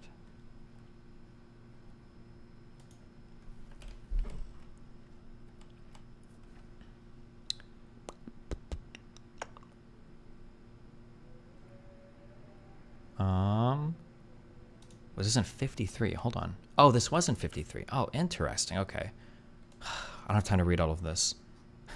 And I don't trust any of you guys to tell me. I wonder why did the U.S. help Britain here, but they didn't help Britain in 55 for the Suez Crisis, or 56? Because I'm pretty sure our big interest here was that the AIOC was the Anglo-Iranian Oil Company, a British corporation now part of BP, to verify that the AIOC was paying the contracted royalties to Iran and to limit the company's control of Iranian oil reserves. They basically wanted to audit it. The AIOC refused to cooperate with the Iranian government, and then the parliament voted to nationalize Iran's oil industry and to expel foreign corporate representatives from the country. After this vote, Britain instigated a worldwide boycott of Iranian oil to pressure Iran economically. Initially, they mobilized its military to seize control of the British-built Abadan oil refinery. Fearing the growing influence of the communists today, the UK Prime Minister Winston Churchill and the Eisenhower administration decided in early 53 to overthrow Iran's government. The preceding Truman administration had opposed a coup, fearing the precedent that CIA involvement would set, and the US government had been considering unilateral action without the UK to assist the Mossadegh government as late as 1952. British intelligence officials' conclusions and the UK government's solicitations to the US were instrumental in initiating and planning the coup. I wonder why we were so eager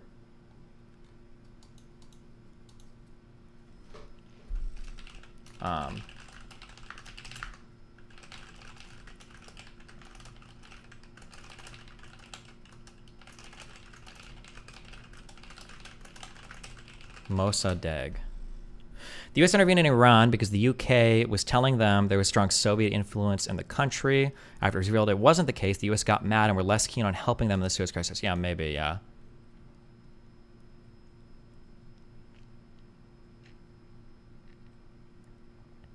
According to the CIA's declassified documents and records, some of the most feared mobsters in Tehran were hired by the CIA to stage pro-Shah riots on the 19th of August.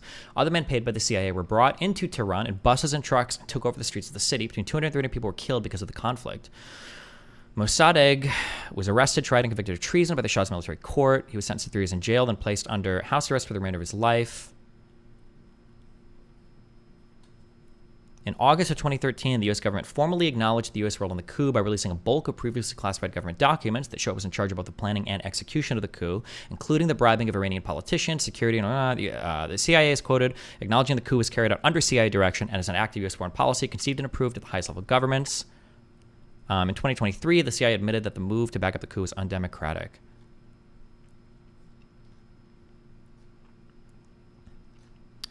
Fucking British, okay?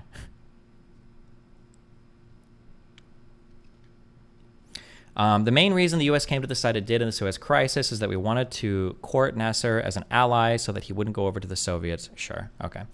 Prior to 73, the U.S. was not heavily supporting Israel with military shit. Operation Nickel Glass was the first time the U.S. did something like that, which is why they were embargoed by OPEC for it. It took decades of and Israel covertly assisting the U.S. against the USSR for Israel to even be able to buy American planes. Prior to 73, Mike, my understanding is that in 66, I think. Here. Until 1966, Israel's weapons came from France, though Charles de Gaulle ceased supplying Israel with arms post-Algerian withdrawal. My understanding is that in 66, the United States stepped in basically to begin selling arms to Israel. So I don't think it was prior to the Six-Day War. We were supplying Israel with munitions. But it was...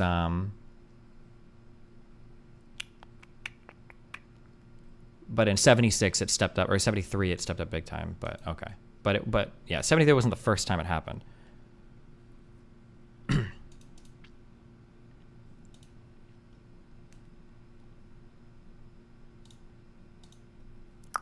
Oh, thanks for the Arabic translation, buddy.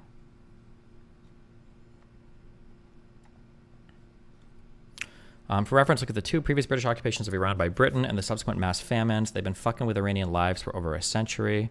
And the Islamic Republic doesn't even mention one of these invasions. It's a goddamn shame. Sure. Also, for as much as I make fun of the Jordanian, king, I think Britain tried to have a significant hand in early Jordan as well, which maybe that contributed to them sucking so much, you know. But why is Israel more important than any other Arab country in that region? They weren't for the longest time. I think, yeah, like what was said earlier, I think our trying to win over Egypt's favor, I think, was considered more important. Also, there was the, we didn't go into this hardcore, but there was the Baghdad Pact as well, right? So the idea that Israel was picked early on to be the most heavily U.S. favored country, that's not true. We were looking at a lot of different countries in that region that we were trying to vie for approval of. Yeah, but why did Britain mishandle a lot of this region? Was it incompetence on their side, or why?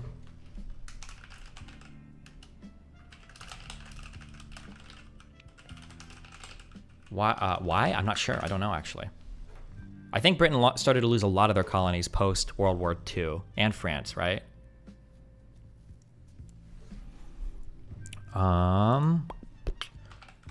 There was an oil crisis that happened in 76, was it? Or no, 73. Maybe we can dip into this really quick.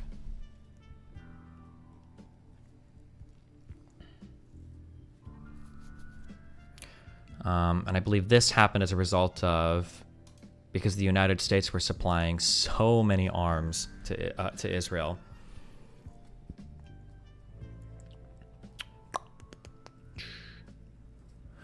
Saudi Arabia declared an embargo against the United States, later joined by other oil exporters and extended against the Netherlands and other countries, causing the 1973 energy crisis. I don't think I'm going to read all of this. I don't know how much this is.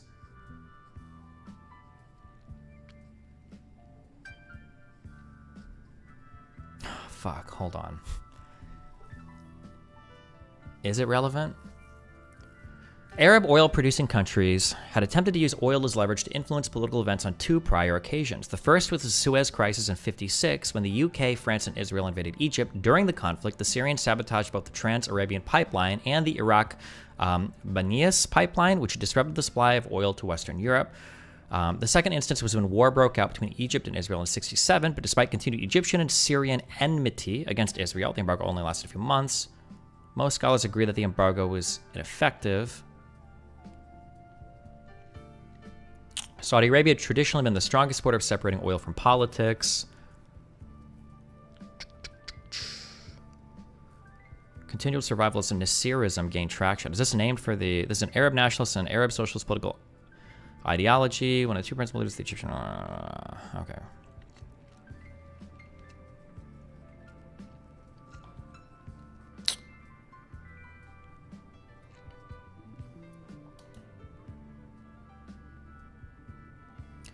71, the U.S. had information that the Arab states were willing to implement another embargo. In 72, Sadat expelled all 16,000 of the Soviet military personnel in Egypt in a signal that he wanted better relations with the United States. Kissinger was taken completely by surprise by Sadat's move, saying, "Why has he done me this favor? Why didn't he demand all sorts of concessions first?" Oof. Sadat expected as a reward that the United States would respond by pressuring Israel to return the Sinai to Egypt, but after his anti-Soviet move prompted no response from the U.S., by November of 1972, Sadat moved again closer to the Soviet Union, buying a massive amount of Soviet arms for a war he planned to launch against Israel in 73. Again? Oh, I'm sorry, no, 73 was the Yom Kippur War. Okay. Wait, right? Hold on. Yes, okay. Cost was no object as the money to buy Soviet arms came from Saudi Arabia at the same time. Accused Kissinger of not taking his warning seriously, saying all he did to ask him about speaking about the threat. Angry at Kissinger. Okay, this is the Saudi oil minister.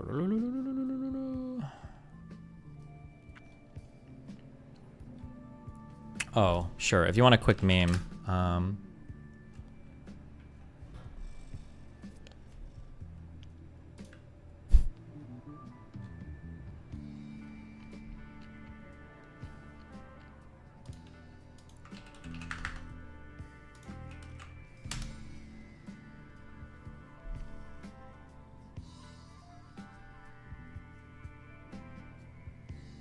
Mike, okay, gotcha, buddy. The title of this paper is "You Dumb Cracker Bitch: The Legitimizing of White Supremacy During a Twitch Ban of Hassanabi." The writers are two powerful black women, professors, I believe, at I think 2 different colleges. One was Howard University and the other was Morgan State University. Despite newer media technologies alleviating barriers of entry for marginalized groups, media still fails to address white supremacy at large. Oh, one is an assistant professor, sorry. The live streaming service Twitch banned one of its top streamers, Hassan Piker, in December of 2021 for using the word cracker during a stream. Despite the myriad of complaints from women, people of color, LGBT+, and people with physical disabilities about targeted harassment they received on the platform, Twitch has taken little to no action to ban those attacks. This is not true, by the way. Utilizing critical whiteness and white framing theory, this study reviewed the discourse on Twitch influencers who created YouTube reaction videos about the ban. All 3 of the influencers used rhetoric that sustained white supremacy, like downplaying the impact of systemic racism, victimizing white men, and calling for freedom of hate speech. The implications of this study outline how the policing of hate speech can facilitate white supremacy on platforms. So now, there you go. Now when you guys call me racist, now you can actually cite a paper. References: Abba and Preach. Hassan Piker is banned for using slurs against whites. He says it's okay. Newsweek article. Distractify, some other magazine. I wonder what the third person they cite. Oh, it might just be Abba, Preach, and me. Are we the 3 upholding white supremacy?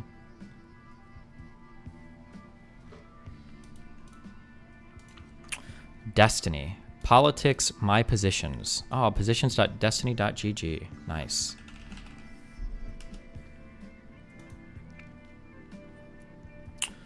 Oh, they cite my Mother Jones profile.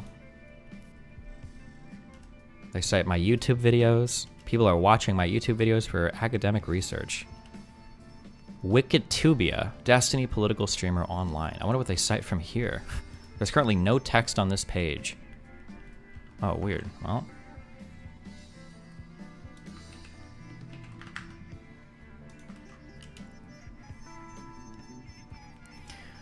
This is apparently the full paper. Control Steven. Channel was created in 2013 by Steven Monell, a white, half-Cuban man. What a weird way to you just call me white if you want. I mean, like, Cuban is just a nationality. You could be a white Cuban. What a weird way to describe my background, but okay. Do they not call me Steven in the rest of this paper? Bonnell they call me Bonnell. Self-describes himself as an omni-liberal, or having the core values of liberalism and taking the best parts of all different kinds of political ideologies and using them together in a pragmatic way. Oh, cute. His content is usually live streams of gaming content and political commentary on legislation, policies, leaders, games, social activist movements.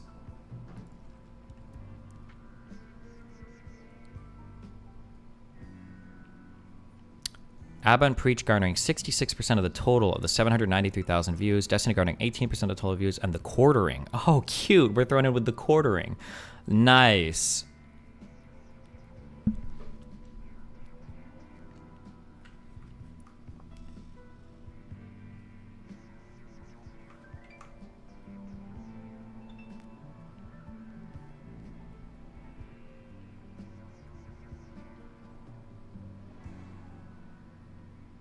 However, Abba argues that day-to-day people do not interpret things in life as a systemic issue. Did he get this argument from me? Motherfucker. Where's my citation?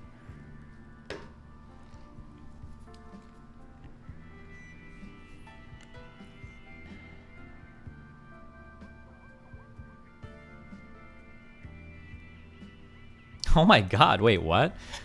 A random woman can walk up in the street and punch me in the face and say, I am punching up patriarchy. Abba adds that in this situation, he would only be able to legally retaliate because if he hits her back, nobody gonna give a fuck that a woman punched you because violent women are normalized. Thus, they correlate domestic abuse from a woman to a man to the likes of a non-white person saying racial epithets to a white person.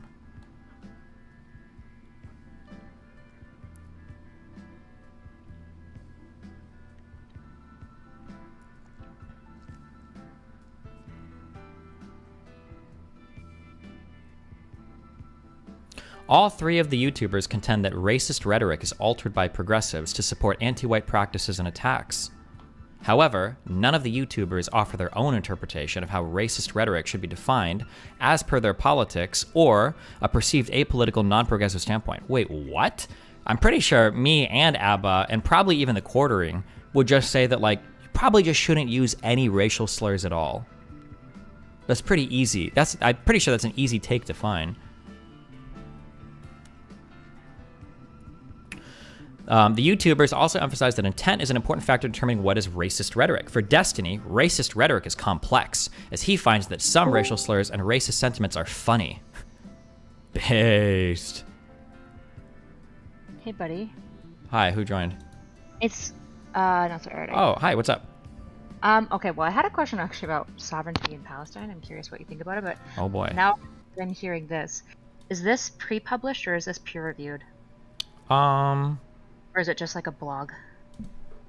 I think it's hosted on a website showing that it was published, I think. Let me check, hold on. What's the journal? Can you give me the journal name? I'm just curious. I think it's a very low impact, but I could be wrong. Let me check, hold on.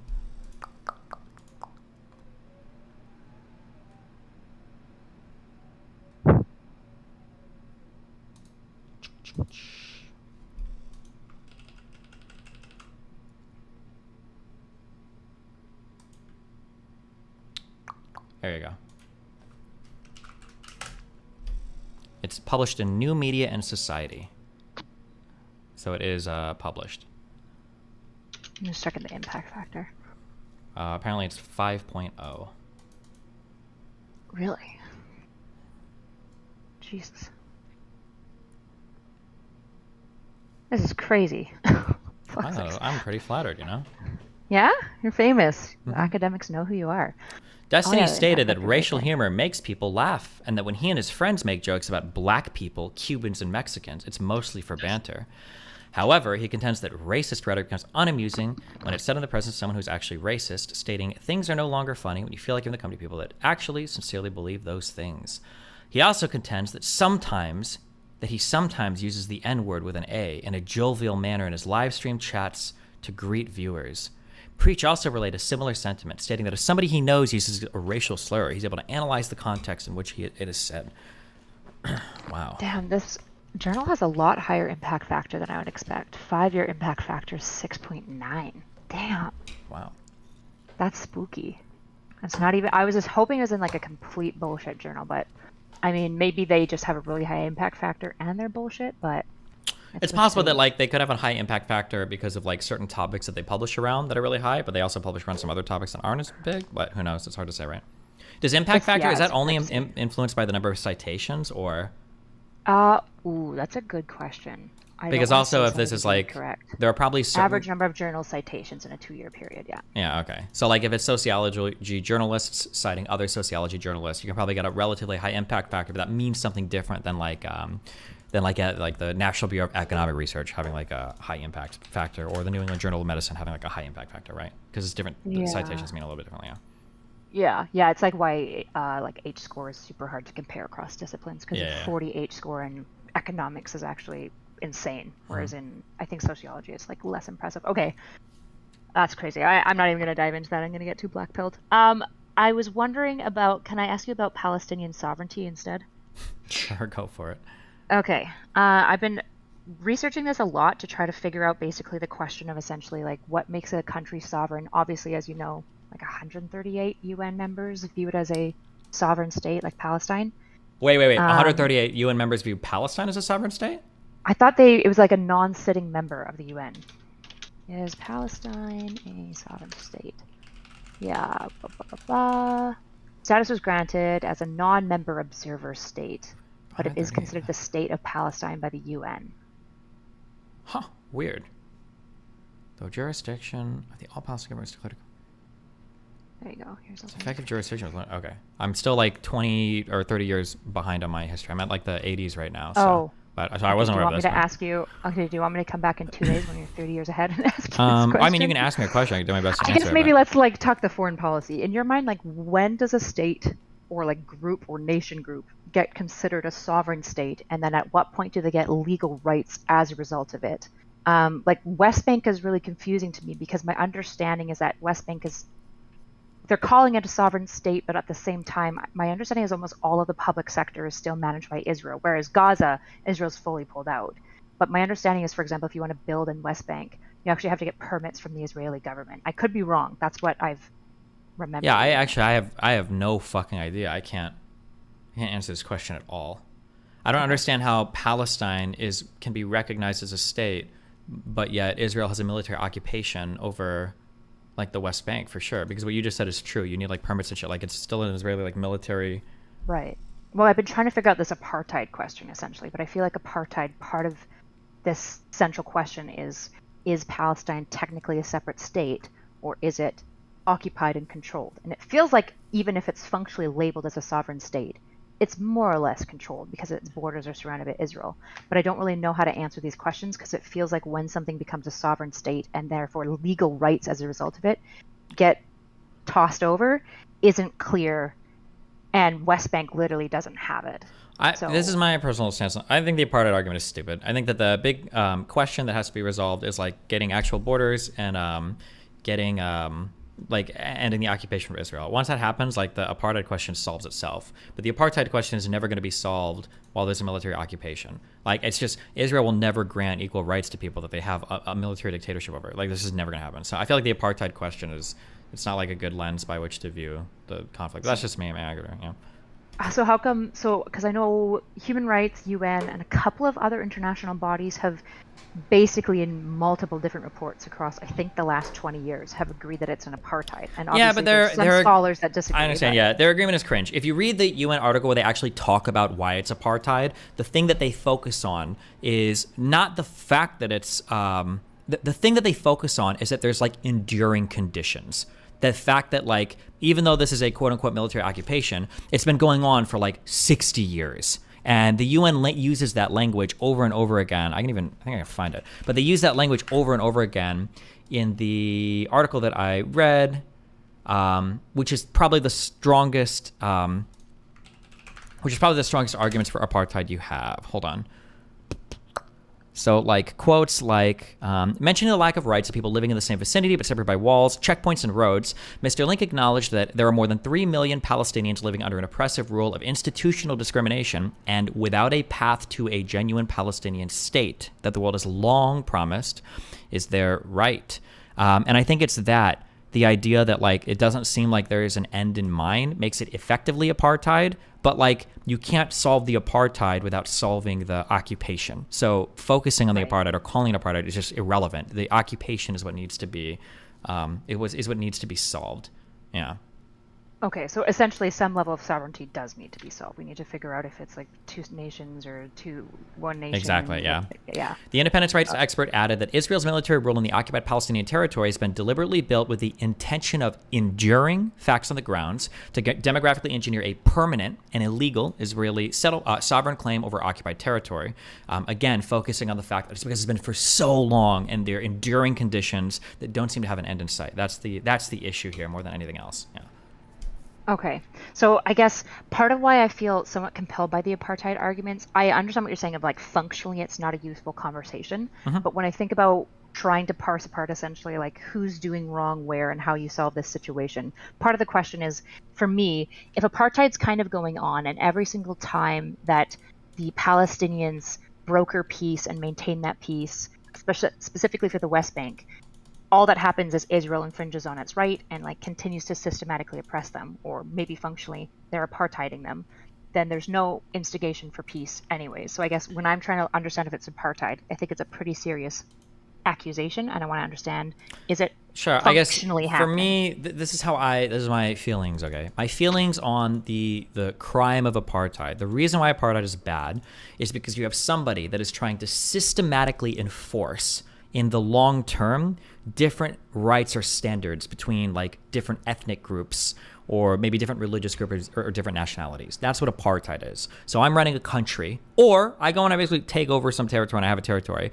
and I'm granting different rights to different ethnic groups. Okay, black people or brown people aren't allowed to run for government. They've got to go to different schools. They do this. This is what I would broadly describe as the crime of apartheid. Yeah, like South Africa. I would never expect an occupying country to grant the same rights in the occupied territory, though, to those people as to their own citizens. It doesn't make any sense. But I also wouldn't expect there to be a military occupation of a country for 60 years, right? So that's what makes this so like kind of uniquely weird. So like on one end, could you argue that it's apartheid? I mean, from the Palestinian perspective, essentially, you're living under, you're being dominated by another military force. You do have different rights afforded to you, even in your own territories, because it's militarily administered, right? Palestinians don't have the same approval rates for building their own shit, for expanding their territory, for anything.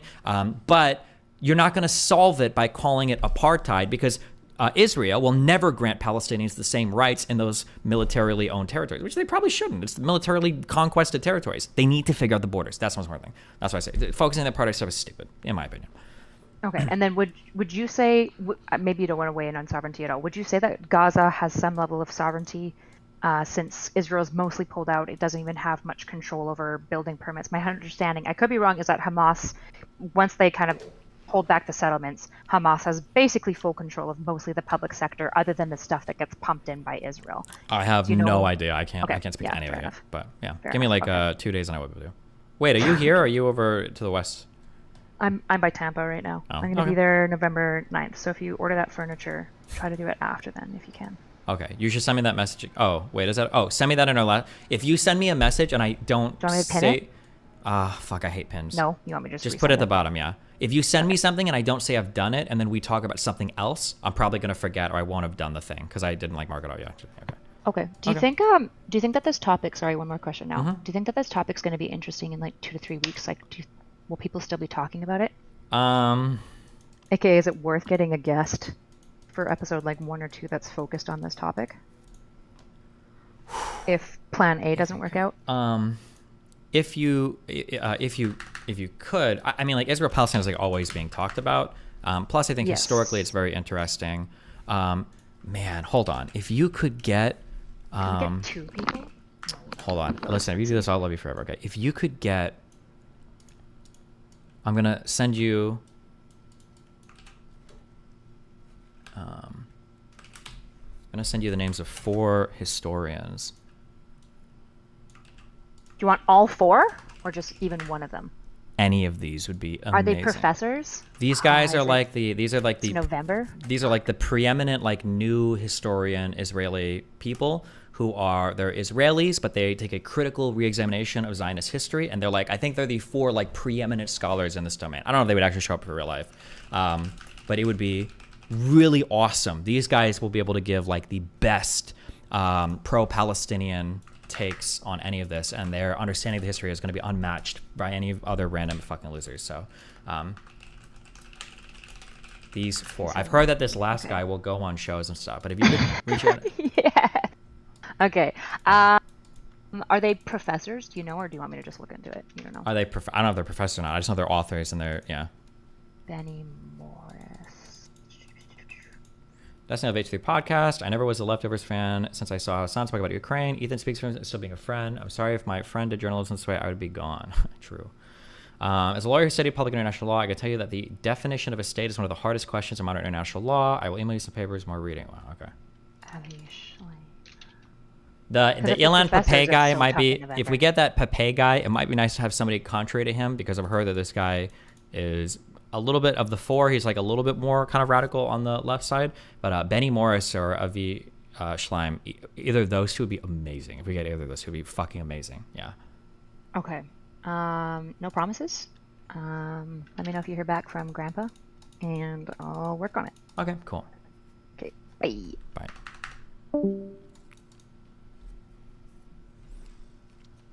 Okay. Sorry, Jesus.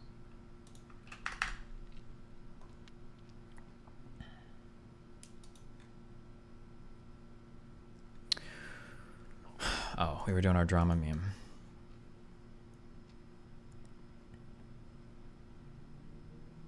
ABBA asserted that personally all slurs should be okay. Yikes. Upholding white supremacy, one YouTube video at a time. Destiny completely circumvents the idea that slurs are offensive altogether. Did I? Really? Oh, Simhai Flappin is dead, by the way? Oh, well, shit. Well, not that guy. Is dead, apparently. So unless we do a seance, we can't speak with him. Try Morris and Schleim first, though. Okay. Despite his previous statement that cracker was offensive, stating nobody really knows why slurs are bad, he even denied that the rampant use of the N-word was ever a real issue on the platform, stating, I'm sorry, but when was this ever a serious problem on the platform? Wait, I feel like this is like clipping a lot of my arguments kind of out of context. When I said nobody really knows why slurs are bad, the argument I was making is that we have kind of an intuitive understanding of why some slurs are okay and why some aren't. And I think the N-word is a really good example of that, because I could be wrong, but I think in this stream, didn't I say people say that the N-word is bad because of like an oppressor-oppressee dynamic? That's why cracker is okay, the N-word's not okay. But what if 100 years in the future, what if Wakanda exists, black people become more successful than white people in the United States? Would white people be allowed to call black people the N-word? Like, no, I don't think that would be okay. I feel like we have, we've got kind of this intuitive understanding of what's okay or not okay for slurs, right? Like, why is it not okay to call Jewish people slurs? Jewish people have majority power in almost every aspect of life in the United States. They're incredibly wealthy, they're incredibly educated, they live in nice communities, they have white skin, right? Why can't we use slurs against Jewish people, right? If we can use slurs against white people, we should be able to use slurs against Jewish people, right? Yeah, that's why I'm saying that, like, the idea of, like, there's some hardcore, like, hardline rules. Like, why can white girls that fuck black guys say the N-word? And they absolutely can. Any 20-year-old, like, black woman academic, I'm telling you, they're fucking lying, okay? Black guys don't give a fuck when white girls, especially they're fucking say the N-word, right? Why is that okay, right? Why is it that gangsterly Hispanic people can say the fucking N-word, right? Why is that okay, right? Yeah, that's right. When I mean, like, nobody really knows why slurs are bad, I'm saying there's not like a rule book on like what's okay and what's not okay. A lot of this is like relatively, it's relatively intuitive, or actually it's majorly intuitive. Yeah.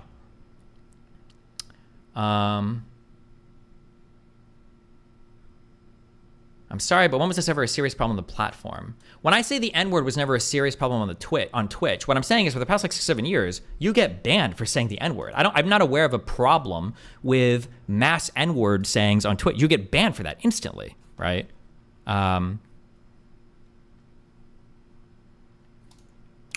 During his video, he showed a tweet posted by Washington Post writer Nathan Grayson, who wrote about how Twitch streamers like Piker, progressive socialist commentator Vosh TV, and lifestyle creator Fawn Child got banned for saying cracker during their live streams. And the tweet Grayson stated that many protest Twitch decisions, citing much larger problems with anti-black racism and a lack of action against ableist slurs. The latter part is true, actually. The ableism is not enforced. To which Destiny said it was only for a brief moment in Twitch history during the founding of Twitch. Sure, where like super racist shit like common, yeah. However, Destiny just mentioned that there is a more legitimate issue with ableist terms. Oh, that's good. To which he explicitly said the R word and how it is used to demean people with disabilities.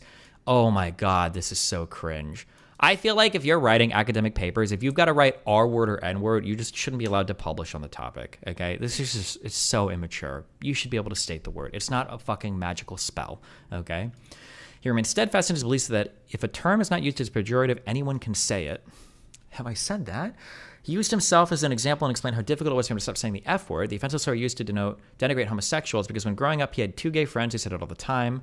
Are we going to mention the fact that I suck dick, or am I just like cast aside as the evil cis hetero guy here? Whatever. In addition, he questioned why it's okay for rappers, no matter ethnic background, to say the N-word in their music, but not for white people to say it colloquially to other white people. This is kind of true. That is true. Yeah.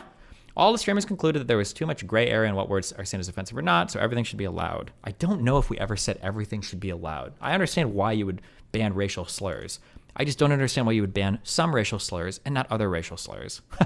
Hassan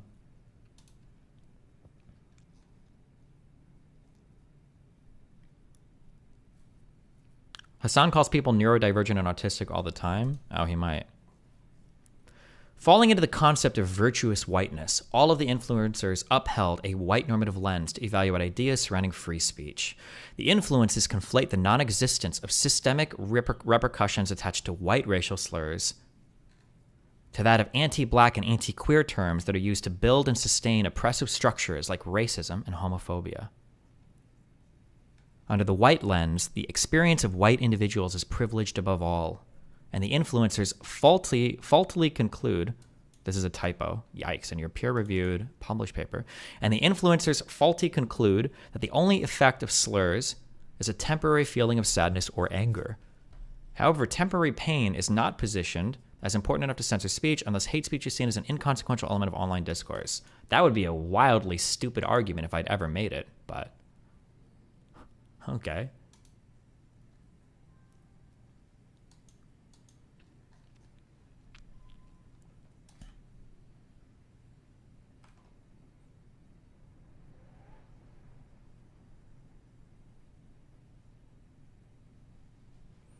The quartering opened his video by stating it was bizarre that Twitch enforced its hateful conduct and harassment policies because it has never been enforced evenly. He does not offer any other details about occurrences when it was not enforced. Wait, hold on. He literally, don't we say it up here? Because they don't, because they never banned, like, retard. There are 2 main YouTubers, Destiny and The Quartering, who spoke to this theme throughout their videos. Because a lot of people say retarded and autistic on Twitch, Hassan included, that don't get banned for it. Both creators agreed that there are more harmful slurs than cracker, like the R word, the N word with an ER, and fat. No? There's no way. Really? Okay. However, they emphasize that companies have the right to ban someone for saying or doing behaviors that are exclusionary, discriminatory, or hateful. They also say they're surprised Twitch took any action against slurs towards white individuals because they are used to brands usually aligning with progressive politics and only taking action when a non-white person speaks up. What is noticeably missing from their reactions is calls for more action to be taken against perceived anti-white slurs. That's because it's already permabanned on Twitch. What are you talking about? In addition, although they previously argued that all slurs should be allowed, and they all have the same effect, they offer clear examples of terms that cause more harm than crack. Wait, have I argued that on Twitch you should be allowed to say racial slurs? I feel like that's the one concession I generally make. It's like I can understand why platforms would ban like racial slurs. I wonder if I've said this in a video. I feel like I could have said it in terms of like, I wish they would let people say racial slurs so we can tell who's racist rather than people hiding behind things or whatever, or I wonder if I said it jokingly. Despite arguing that the internet has created a hostile environment for white men, they do not call for more enforcement of anti-white rhetoric from other platforms. Dissing the quoting thus contradicts several of their previous points by offering that there is a distinction between attacks that push fat phobia, ableism, and racism versus one toward a white person based on their racial identity. Thus, the influencers work against their own interests and arguments, showing they understand that cracker does not enact the same systemic consequences as other slurs. Do you think these people... What is the IQ of somebody that publishes a paper like this? Like, I feel like I'm reading a high school paper. That's what this feels like. Or less, I guess. A bad high school paper. Like, this study has several limitations. It's important to note that due to the qualitative manner of this inquiry, the findings should not be generalized to all Twitch influencers, but only to the ones that were analyzed. This is a study? Would we call this a study? I feel like I'm reading like a soft, persuasive essay. It feels like most of it are just quotes from us, and then saying how the quotes disagree with like your white critical framing, and then that's it.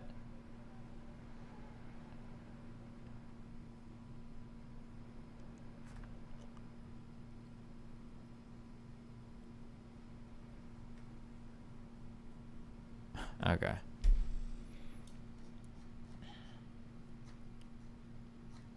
Cringe. Please reach out to the authors to chat with them. Yeah, I don't think these people would ever talk with me. I've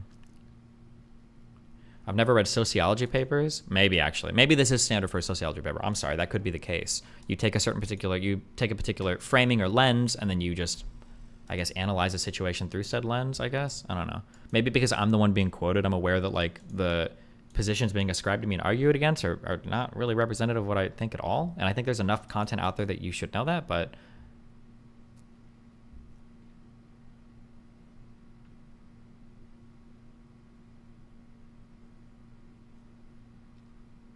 the Twitch influencers largely reiterated white supremacist ideals to the Twitch community by upholding Twitch's decision, obscuring the impact of systemic racism, denying the history behind racial slurs, and fervently arguing on behalf of freedom of speech and hate speech. Freedom of speech is up as reiterating white supremacy.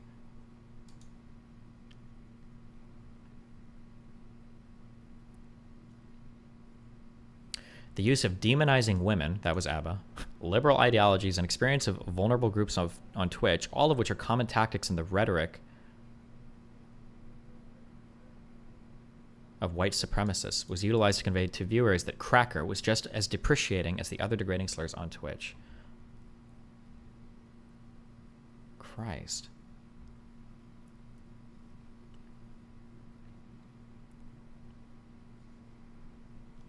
There is also much room to further investigate Twitch and the surge of sexism, racism, and ableism in their chat box function during live streams.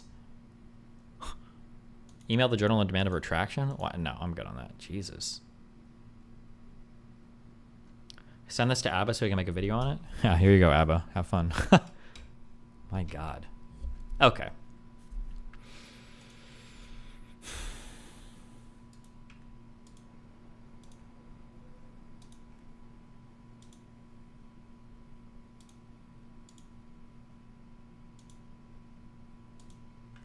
What is this about? Just joined? Two black one assistant professor and one professor ladies from two HBCUs apparently wrote a qualitative analysis of us about how we uphold white supremacy with our reactions to Hassan's cracker ban, basically. That we're upholding white supremacy and shit. Isn't it kind of on you to correct disinformation that specifically references you? Well, I mean, it's a paper. Am I about to start publishing papers or demanding retractions of academic papers? Like, I don't know. No, hold on. This is your job, okay? Where are my PhD Destiny fans? You guys should be writing response papers to this, okay? Fuck you.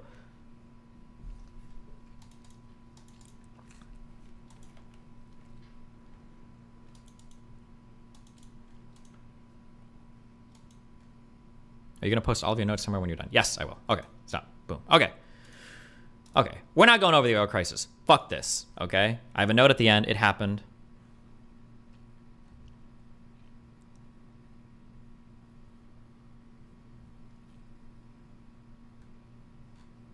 Christ.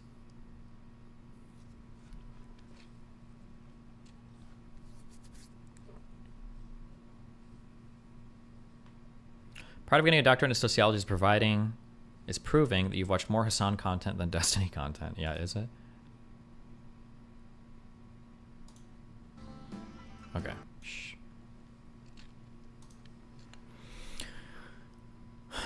Raise posted price by 17%.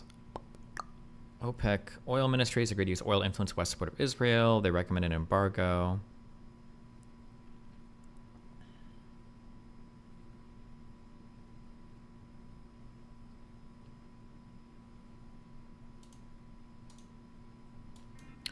Progress on Arab, Israel disengagement. Arab oil ministers, with the exception of Libya, announced the end of the U.S. embargo. Okay.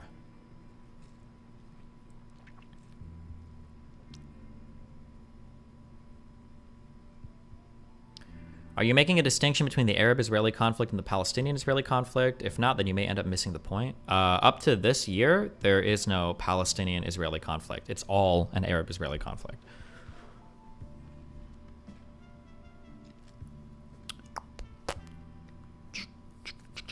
I think around 73 was Watergate around 73? Watergate scandal. Was it exactly that year? Oh, it was through this. Okay, from 72 to 74 was Watergate. Okay. I heard that, I think I read that there were times when Kissinger and somebody else in the U.S. was like trying to contact Nixon for things, and they just couldn't bother because he was like, I can't deal with this right now. Do what you want because I'm doing Watergate, so yeah. Would you say that Ukraine-Russia is a NATO versus Russia conflict then? No, I would not.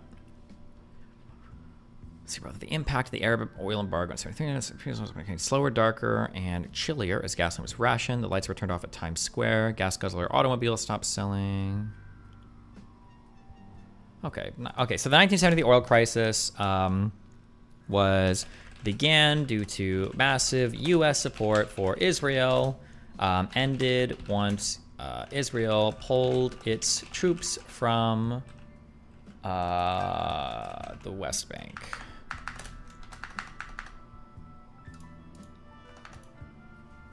All right. Destiny, quick Schizo H3 viewer comment.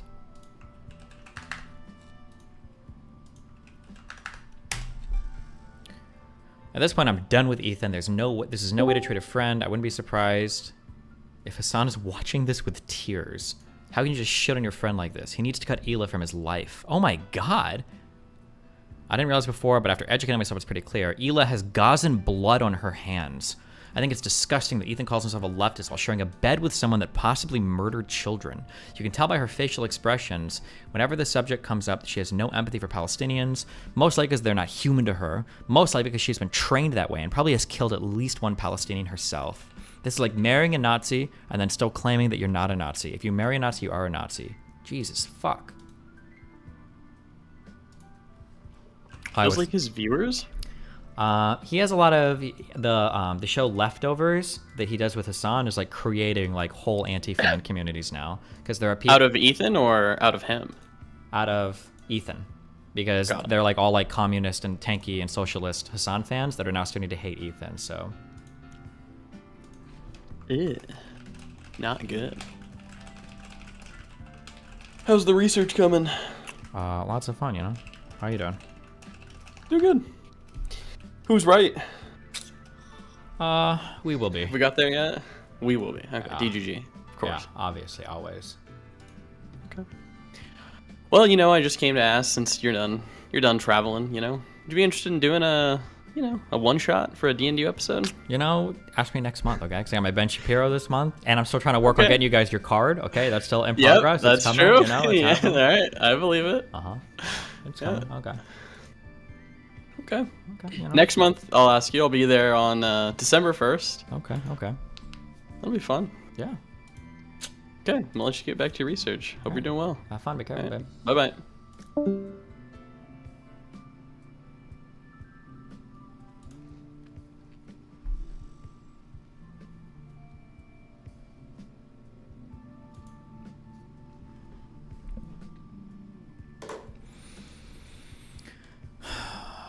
Okay.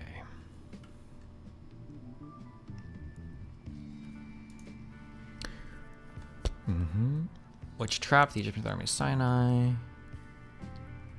What do you think of the argument that capitalism and communism didn't actually play an important role in the driving of the Cold War, and that really was just about superpowers wrestling for spheres of influence? Well, that's what it was. That's what it truly was, right? Like, the United States didn't really give a fuck that, like, a country was capitalist. We just cared that they were on our team, and our team happened to be capitalist, right? Does that make sense?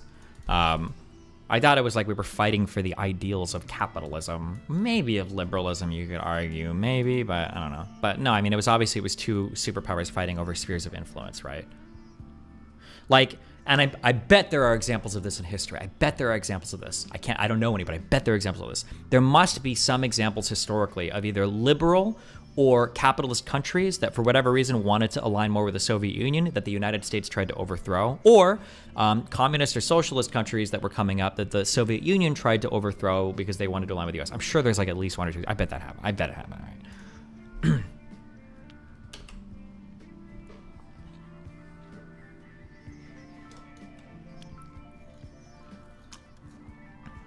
Okay.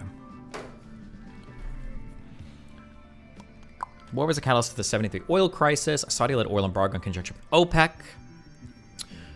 Against countries trading with Israel, severe shortages led to massive increases in the price of oil, and as a result, many countries broke off relations with Israel or downgraded relations. It was banned from participation in the Asian Games and other Asian sporting events. Oh no! What the fuck are these? Also known as the Asiad, is a continental multi-sport event held every 4th year among athletes from all over Asia. Oh shit. Does Egypt participate in this? Yeah, I was gonna say, maybe this was actually the whole region, or the whole reason for the war in the Sinai. Egypt just wanted part of Asia so they could participate in the Asian Games. According to membership in the OCA, transcontinental Kazakhstan is an Asian country that could participate in Asian Games, but this right could not apply for Egypt as the country had 6% of your territory on Sinai, participating in the African Games instead. Damn. Okay, well. They got gate kept. You're only 6% Asian, my friend. The kibbutzes had pictures of Stalin in them because he was considered a hero who rescued Jews from concentration camps, and many were socialist. I'm trying to think if that's true. I think that's true. I think that the early Russian Empire, prior to 48, I think was incredibly anti-Semitic. But I think after 48, and especially with Stalin, I think Stalin tried to explicitly turn that around and be more friendly towards Jews. I think that was an explicit policy of the Soviet Union, was they were trying to be more friendly towards Jewish people. However, I think by the end of his life, I think Stalin had privately reversed course and was starting to drop plans to kill Jewish people again. I think. But he died. He died before then. Fuck. Can I find this? The Doctor plot. Just under 50 years ago, on the 4th of April 1953, Pravda carried a prominent statement by Liberty. Previously accused of wrecking espionage and terrorist activities against the active leaders of the Soviet Union. Yes, the Soviet people, especially its Jews, were astounded to learn that just a month after Stalin's death, the new leadership now admitted that the charges had been entirely invented by Stalin and his followers. The infamous Doctor's plot speaks volumes about Soviet politics, Stalin's role, the persistence of medieval views of doctors as potential poisoners, and the survival of overt anti-Semitism in the Soviet Union.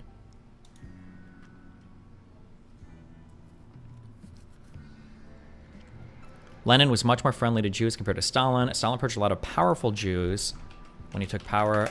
When was Lenin's period of leadership? In still 24? My understanding is that prior to the 40s, I'm pretty sure there was a lot of anti-Semitism in the Soviet Union because I believe the second Aliyah, which was it 1924, was the second large flight of Jewish people to the new Jewish territories in Palestine, and I think the majority of these people came from the Russian Empire, I believe. Oh fuck, okay, it was earlier, 10 years earlier, 1949, 1914. This was 35,000 Jews that emigrated into Ottoman-ruled Palestine, mostly from the Russian Empire, and I believe it was in response to what they perceived as growing anti-Semitism in Russia and the Pale of Settlement. Was a western region in the Russian Empire with varying borders. It exists. Yeah.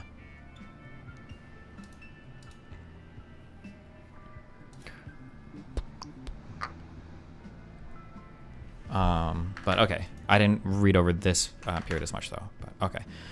Many early Zionists were socialist/communist, but they didn't like Soviet Russia. They were not ML. Yeah, that's true. Even Ben Gurion was from the labor section of the Zionist movement, right? I believe, right? The Mapai, I think, in the Yishuv, right? The Mapai was a more moderate Zionist labor party. It was still a left-wing organization, but not as far left as other factions. Yeah.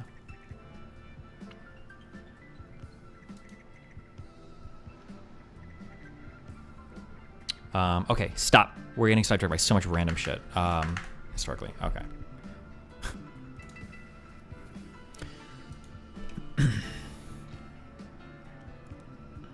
From the Likud, led by Begin, in the December 1973 elections, Labour won 51 seats, leaving Golda Meir as prime minister.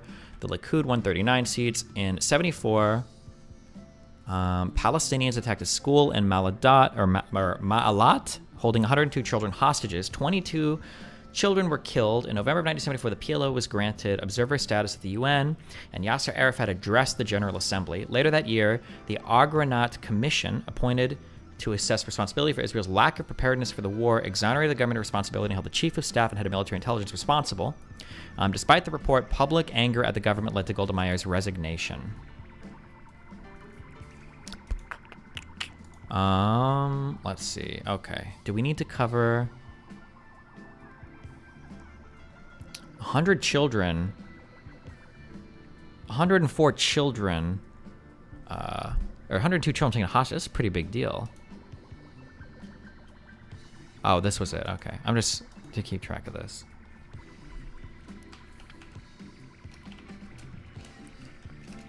Or not a big deal, but it's good to like make a footnote here.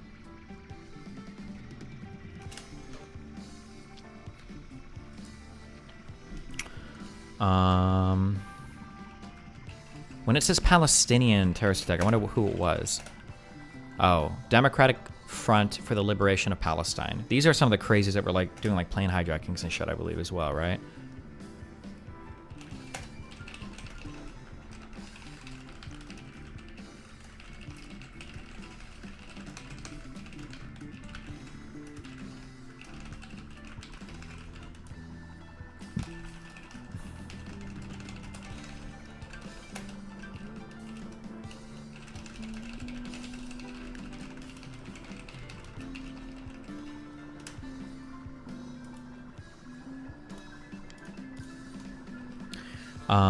They infiltrated from Lebanon. Soon afterwards, they attacked a van, killing 2 Israeli Arab women. Was this after the expulsion of the PLO from... after the expulsion of the PLO from Jordan, I believe, right?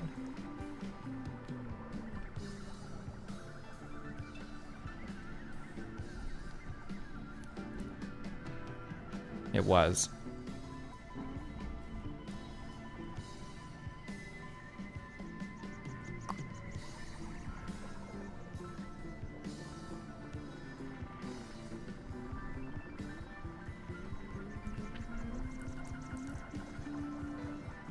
Okay.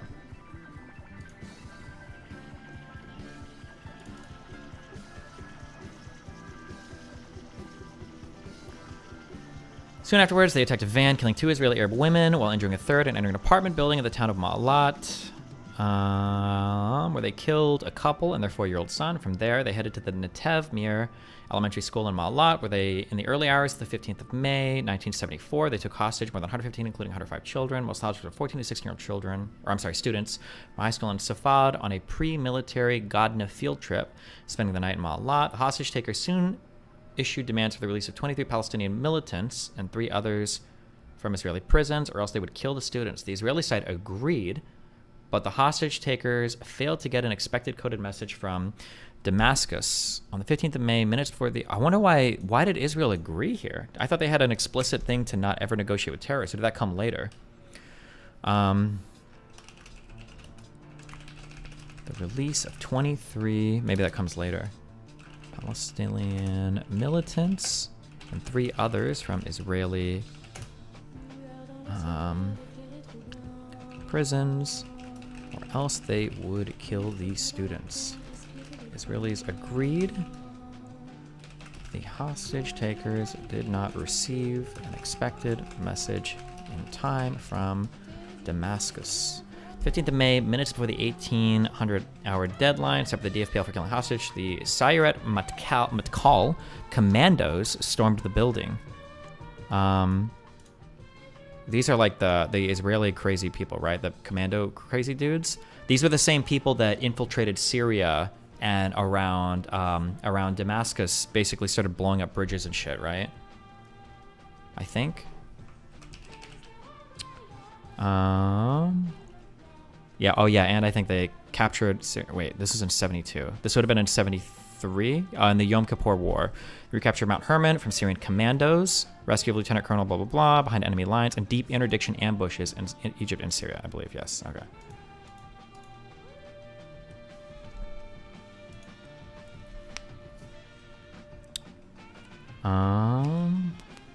The don't deal with terrorists came later. And even then, wishy-washy, they've done deals with Hamas for prisoner exchanges as well. Oh, okay. Attack. The DFPL terrorists infiltrated through the Nahal Matat Nature Reserve from the south of the Lebanese. Would you listen to a lecture on the 48 Refugee Crisis by Benny Morris? Yeah, I'll probably try to talk to him eventually. Although I've heard that Benny Morris has come more and more around to like where I'm at right now. I don't want to say he's come around to my position. That sounded weird. But supposedly he's gotten more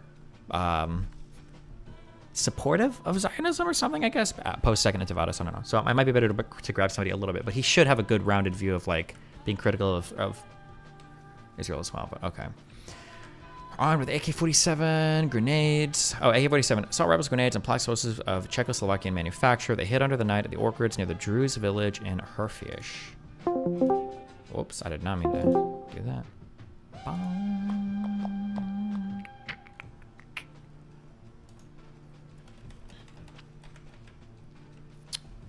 Oh shit, hold on.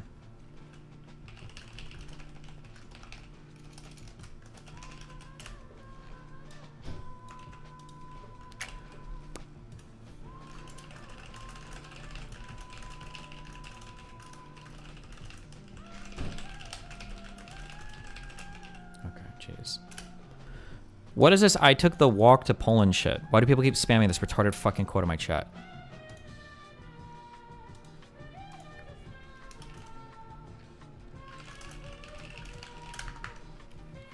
Song.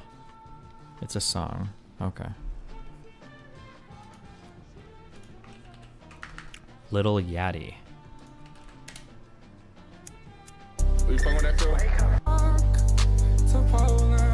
Oh, this stupid. I've heard this. Okay, don't care. Alright.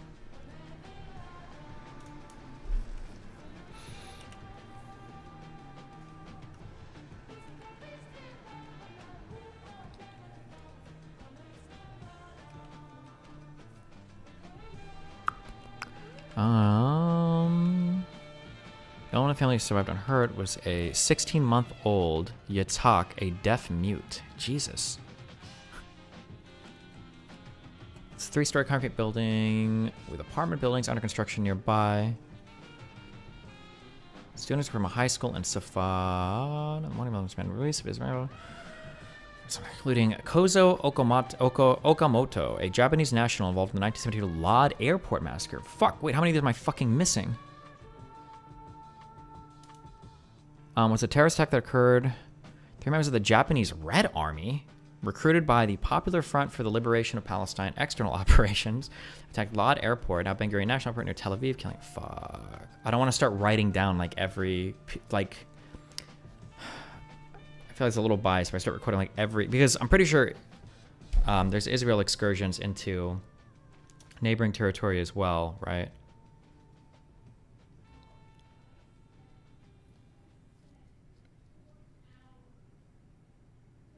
Killing 26 people and injuring 80 others. 2 of the attackers were killed while the 3rd was captured after being wounded.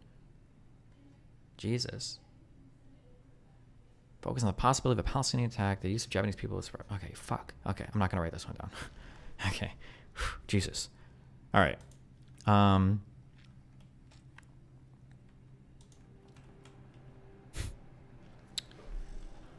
This is around the time Japan also went hard against their communist intersections. Interesting that Palestinians hired them.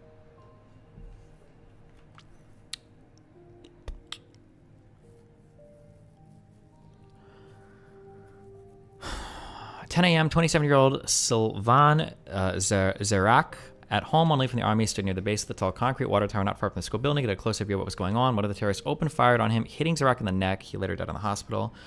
At an emergency session of the Knesset, a decision was reached to negotiate, with the hostage takers turned down a request for more time. You know, anyone on the Palestine side is going to bring up any wonky example in bad faith, like, okay, fine, fuck it. I'll just throw this here real quick. Okay. Wait, I can't just... Ugh.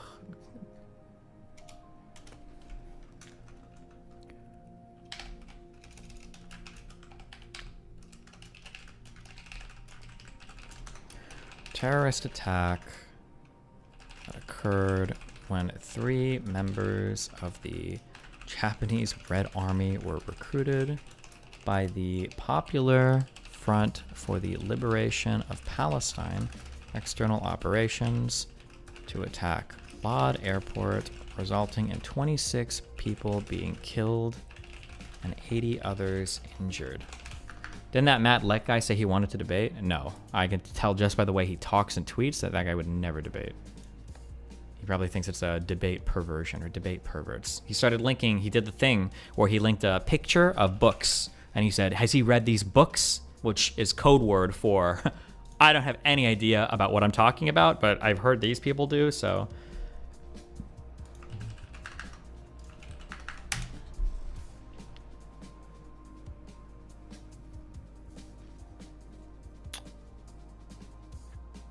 What books has Destiny cited? He spent the last 24 hours reading about on stream. He just had a discussion with an expert on it today. What books have you read on the history of Israel? Can you use a proper noun? Doubt the expert was any of these. So he cites the Pape guy, who's like the most extreme of like the new historians, plus Chomsky, on Palestine. Pape again, the ethnic cleansing of Palestine. Halper, I'm not familiar who this guy is. Not to say that he's nobody, right? I'm sure he's a historian in the area as well. And then we've got Rashid Khalidi, author of The Palestinian Identity, The 100 Years' War on Palestine, A History of Settler Colonialism and Resistance. So I doubt he's read any of these books, but it looks good to post all the pictures, I guess.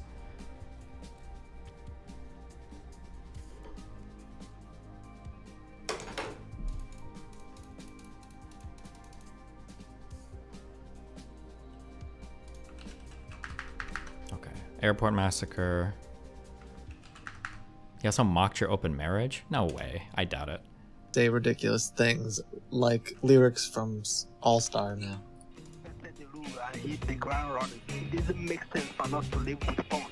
Okay, wait, for context.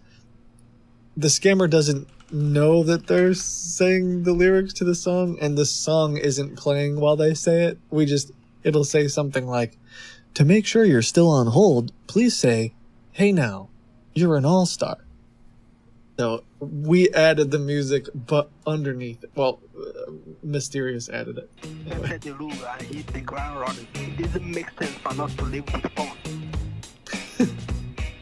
So much to do, so much to see. So what's wrong with staying in the back seat? You never know if you don't go. Hey now, you're all stars. Never mind, that was a different person. Way to go, Zoom, dumb fuck. We need some more. Good one. The assault force was divided into 3 units, 2 to break in from the entrance, while a third was to climb a ladder and enter a window facing north. The squads moved into position from the blind side to the east from the frames of some apartment buildings under construction. The operation was to have been coordinated with simultaneous sniper fire on the 3 hostage takers. 5:32, the first squad entered the building through the main entrance on the first floor, which was blocked with tables and chairs. The first 3-man team was hit by gunfire on the stairs leading to the second floor. Galili threw a phosphorus grenade into the second floor hallway to create a smoke screen. The smoke from the explosion blinded the second team led by Amiran Levine. Wait, is there actual incontrovertible evidence that Israel is using phosphorus bombs right now in Gaza or have over the past couple weeks? Has that been... Yeah. At Destiny, why does it matter what Pape's position is? Can you actually cite anything he said that is historically inaccurate? Probably not. He's a pretty big historian. I can't counter anything of what Pape has said because that guy didn't tell me anything that Pape has said because he probably doesn't know unless he's like interviewed him because I doubt he's read any of the books.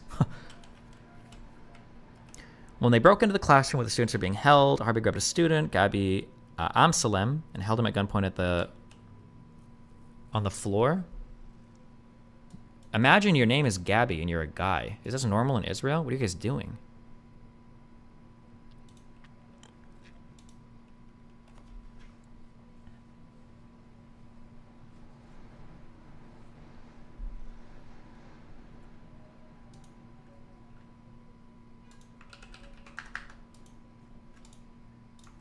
What is this? We're getting super sidetracked today, guys.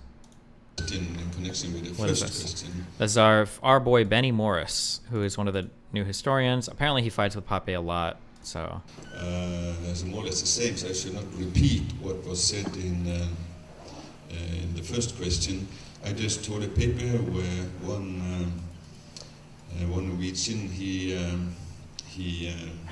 mentioned again the same thing that Willock has said, but then he says Jewish historians have, since the archives was opened in the 80s, very unanimous told us what happened. Palestinian was in large numbers, or for the most part, by force and terror driven out of Israel.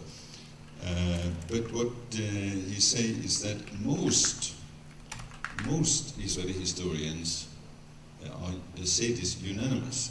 So my question is, are you... Okay, I don't want to watch Benny Moore's dunk on some rando about Pape. I don't care. All right. Breaking. Al Jazeera reporter says that Israel's been dropping white phosphorus bombs on residential areas in Gaza. Okay, so that's a reporter, so that doesn't mean anything. Doesn't mean they're right or wrong. It's just the reporter wouldn't actually know. And then there's the Twitter account. Breaking is the Suleiman Ahmed. I would ignore everything this guy posts. I wouldn't trust anything that comes ever from this account. This is the guy that I debated on Pearl's show. This guy is a 100% shill who has absolutely no allegiance whatsoever to the truth or any part of it. Okay, here is a white phosphorus used in Gaza and Lebanon from Human Rights Watch.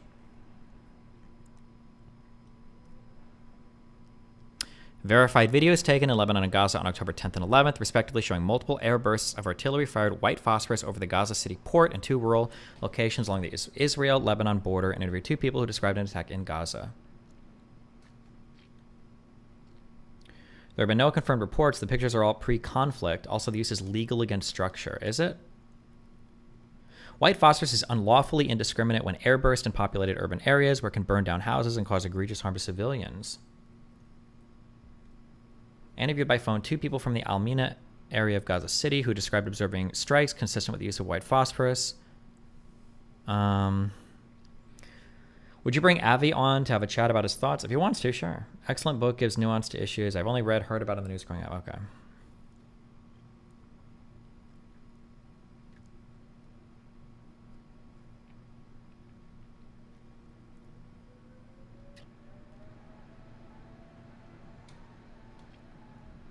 Looking into this, it looks like they probably used it. Here's the thing. Show me the civilians with burns. Well, are they not allowed to use white phosphorus?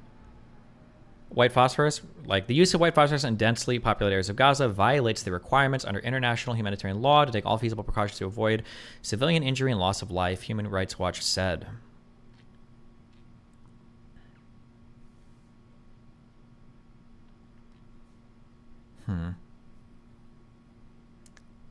It sounds like it's not explicitly banned, but like maybe it's not a good idea.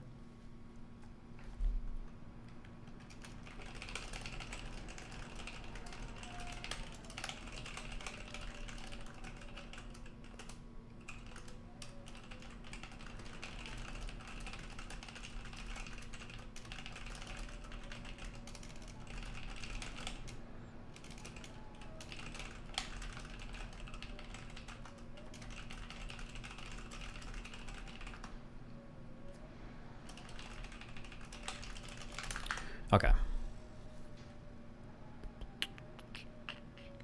Okay, stop.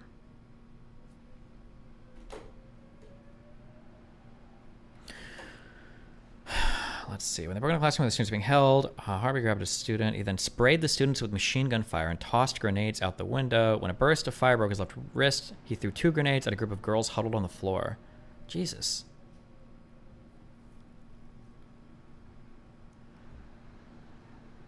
Besides the 3 DFLP militants, 22 explosives were killed in the attack and over 50 were wounded.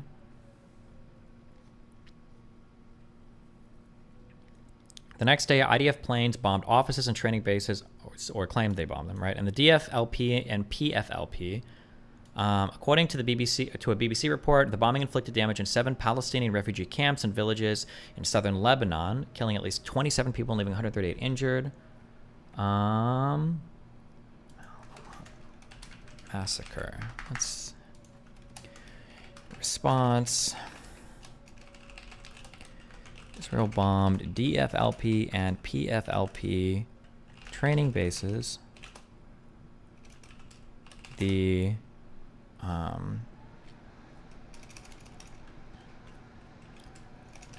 BBC reported that the bombings inflicted damage in 7 Palestinian refugee camps and villages in southern Lebanon, killing 27 and injuring 138. Does Destiny not read books? No, I don't believe in books, ever.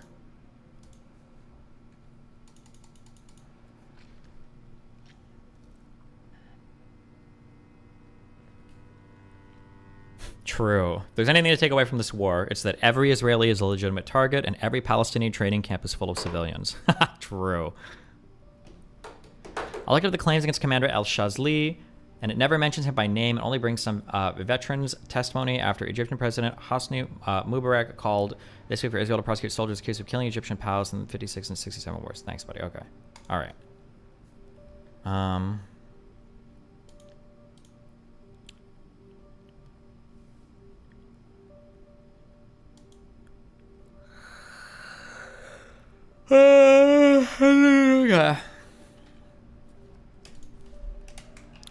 The DFLP tried a second time to take hostages at a hotel in Ma'alat in 1979, but were killed by Israeli soldiers.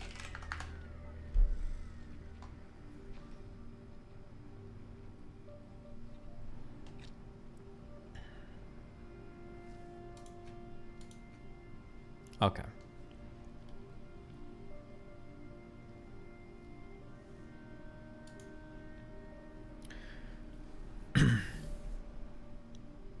Damn. This was when in 74 actually? Hold on. In May.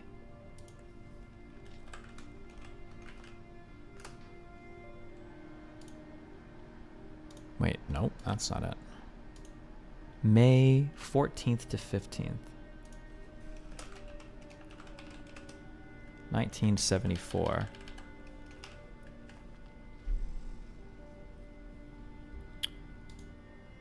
And then it looks like in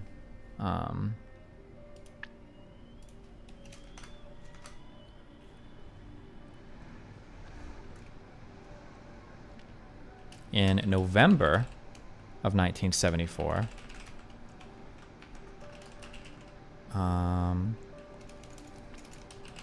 PLO was granted observer status at the UN, and Yasser Arafat addressed the General Assembly. Somebody got really mad yesterday when I implied that Arafat was involved in terrorist attacks. My understanding is that Arafat was incredibly active in the PLO in the 70s, I think, when the PLO attempted to coup the Jordanian king. Is that not true? Am I wrong on that, or am I mixing things up here?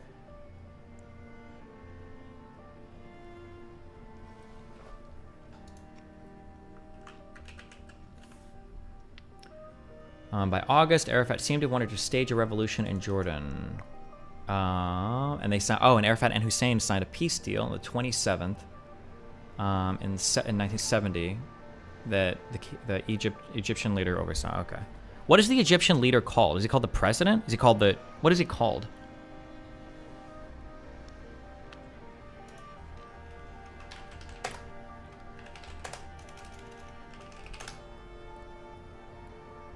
Was an Egyptian military officer, politician, the second president. Okay, it's president. People are saying pharaoh. Is it actually?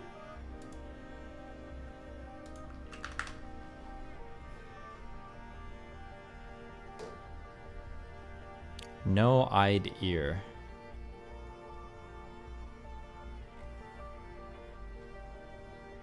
Yeah, fuck you guys. I don't know what they have fucking names for their bullshit. Okay.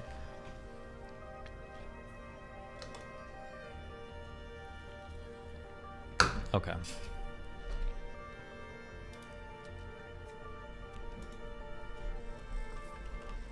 Okay, Rabin the First. Following Meir's resignation, Rabin became prime minister. Religious Zionist followers of the teachings of Abraham Isaac Kook formed the Gush Emunim government and began an organized drive to settle the West Bank and Gaza Strip. That's probably important to note.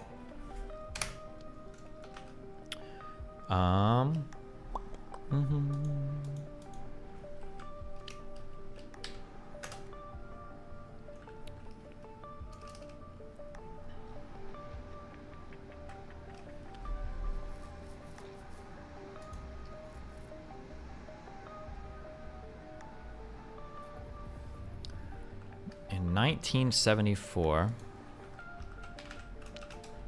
Gush Emunim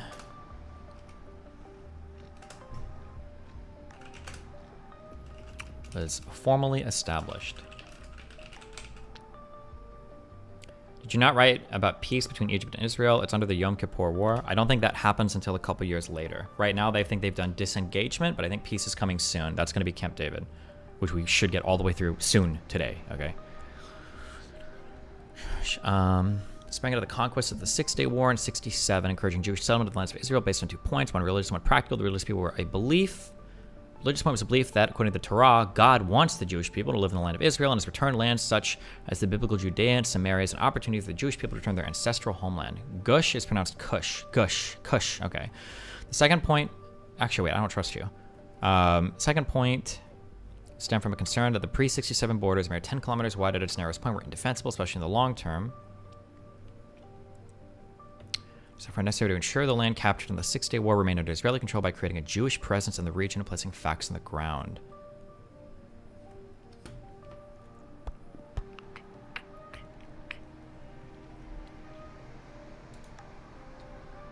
It's like gush. Oh, gush. Okay, maybe.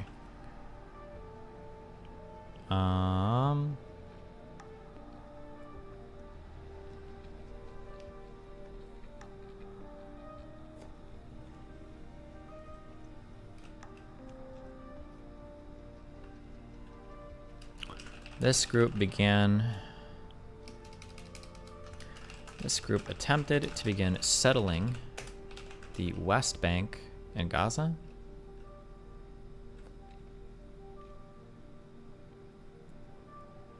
Wait.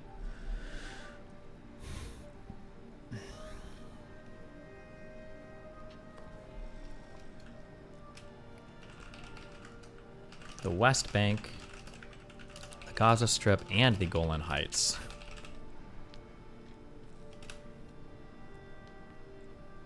Attempted to establish a settlement on the ruins of the Sebastia train station dating from the Ottoman period.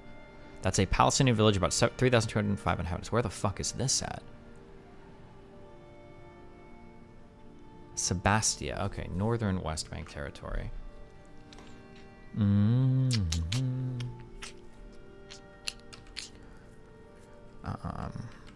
After 7 attempts and 6 removals from the site by the Israel Defense Forces, an agreement was reached according to which the Israeli government allowed 25 families to settle in the Qadim army camp southwest of Nablus or Shechem. The Sebastia Agreement was a turning point that opened up the northern West Bank to Jewish settlement. After 6 removals from the IDF, an agreement... I wonder why they did this. An agreement was reached for the Israeli government to allow 25 families to settle in the Kadum army camp southwest of Nablus slash Sichem. Turning point that opened up the northern West Bank to Jewish settlement. The small mobile home site housing 25 families eventually became the municipality of Kedemumim, one of the major settlements of the West Bank. This would go on to become the municipality of Kedumim, one of the major settlements of the West Bank. The Sebastian model was subsequently copied and it beat Elv, Shaveh, Shomrom, and other settlements. Okay.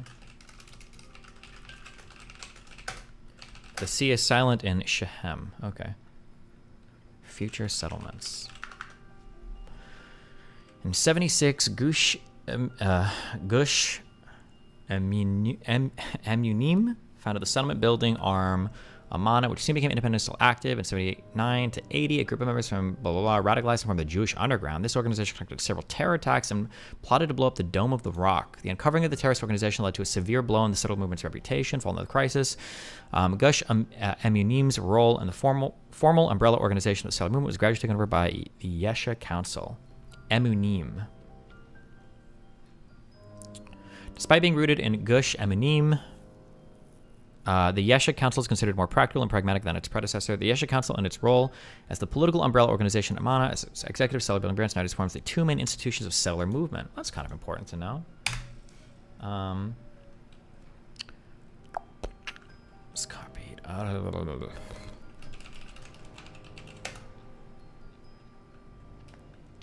Radicalized. Formed the Jewish Underground. Terrorist organization conducting terror attacks and plotted blow up the Dome of the Rock. Once this was uncovered, the Yesha Council took over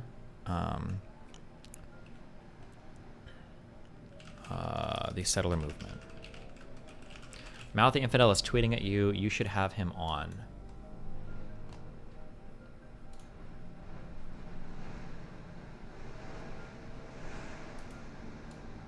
You know what? If Mouth the Infidel can figure out a way to DM me, fuck it. I'll have him on. Yeah.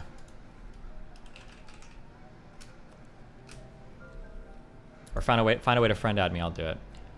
How did Destiny get access to the Sage paper for free earlier? It's behind a paywall. One of my chatters linked a Google Drive of it. So they either bought it or had a school account or whatever.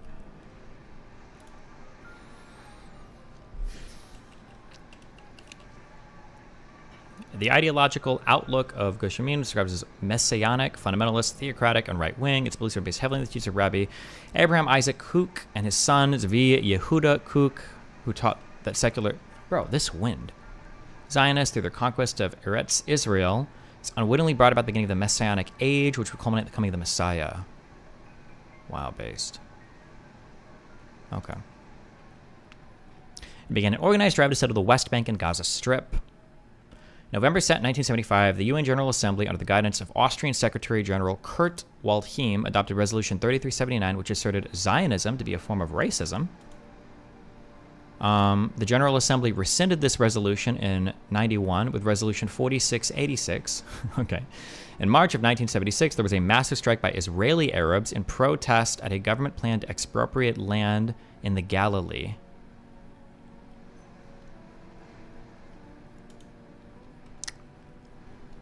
The Arab citizens of Israel and Palestine to the events of the date of 76 in Israel. The Israeli government's announcement of a plan to expropriate thousands of dunams of land for state purposes. A general strike and marches were organized in Arab towns from the Galilee to the Negev. In the ensuing confrontation with the Israeli army police, 6 unarmed Arab citizens were killed, about 100 were wounded, and hundreds of others were arrested. A dunam was the Ottoman unit of area equivalent to the Greek strema or English acre, representing the amount of land that could be plowed by a team of oxen in a day. What does this mean in, like, Israel? Fuck me. Thousands of dunams of land for state purposes. Okay, so just like, this just seems like acres of land, essentially. Okay. Scholarship on the Israeli-Palestinian conflict recognizes Land Day as a pivotal event in the struggle over land and the relationship of Arab citizens to the Israeli state and body politic. It's significant in that it was the first time since 1948 that Arabs in Israel organized a response to Israeli policies as a Palestinian national collective, an important annual day of commemoration in the Palestinian national political calendar. Ever since, it is marked not only by Arab citizens of Israel, but also by Palestinians all over the world. Huh, okay. It's probably worth marking. 1976, Land Day.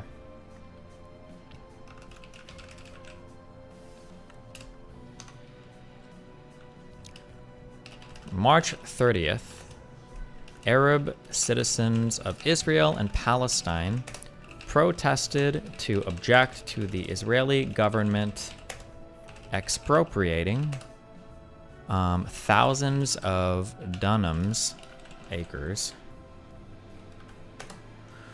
of land for state purposes. This was done through general strikes and marches. The Israeli army and police would kill 6 unarmed Arab citizens, with 100 being wounded, hundreds of others being arrested.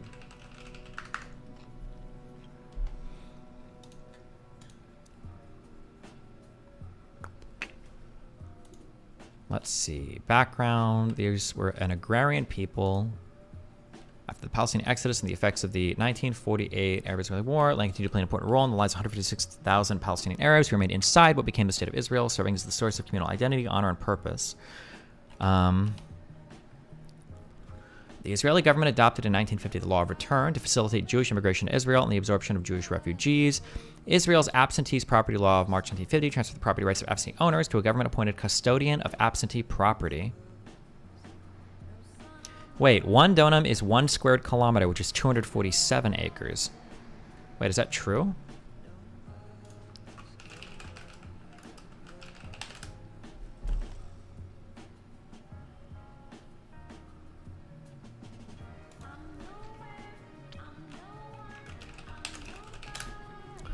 One dunam is apparently 0.25 acres.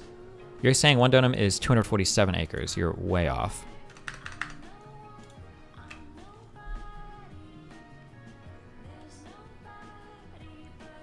Unless that translation is not correct, but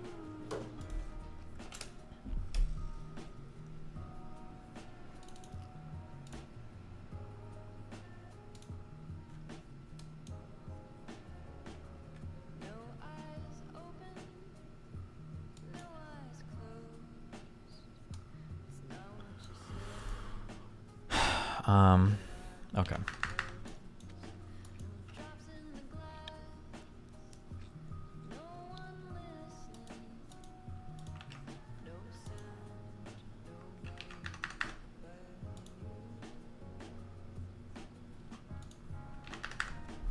Have you looked into why the Dome of the Rock is so important to Muslims? Muhammad spent his life in between Mecca and Medina. I don't know, actually. Look at the merge. Thanks for the tier 4 sub, buddy. Oh, is this where Muhammad went to heaven?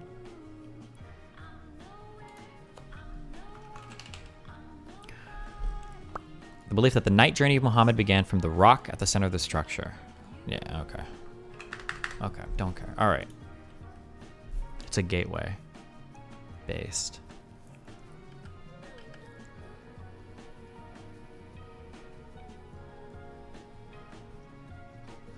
Does not take place against land expropriation, the restriction of every military rule. It's described by causing events. The government of Israel declared its intention to expropriate lands in the Galilee for official use, affecting some 20,000 dunams of land between the Arab villages of Saknin and Araba, of which 6,000 dunams were Arab-owned. On March 11th, 1976, the government published the expropriation plan.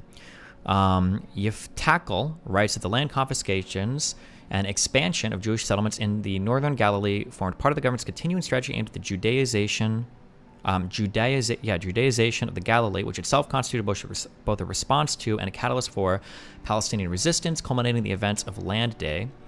According to this, land must be used to construct 8 Jewish industrial villages.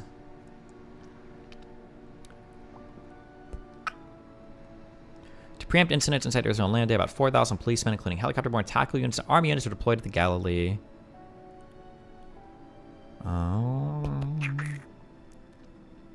During the protest, 4 unarmed demonstrators were shot dead by the Israeli Defense Force and 2 more by the police.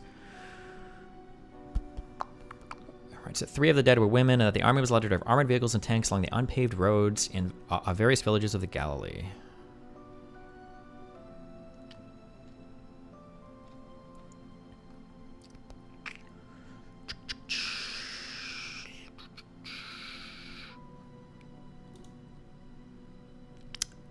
Land day also resulted in the Arabs gaining a presence in Israeli politics, and that they could no longer be ignored. Arab civil society and Israel began coordinating with one another more, and protests against government policies became more frequent with a focus on 3 major issues: land and planning policies, socioeconomic conditions, and Palestinian national rights.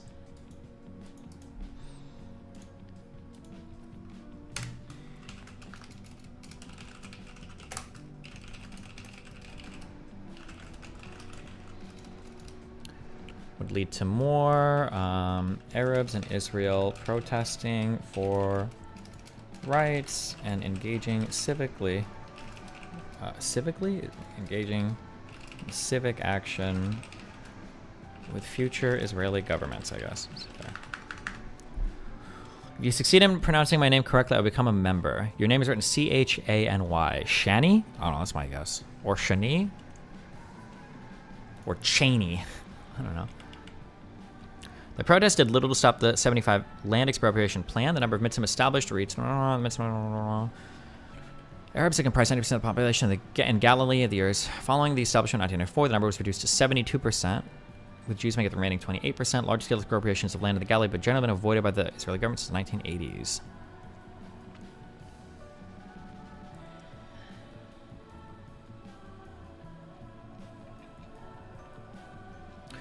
An Israeli judiciary study reports that the general strike and marches carried out in Israel during the annual commemoration of 2000 generally proceeded peacefully. Oh, these are commemorations. Okay. Wait, so were they able to actually,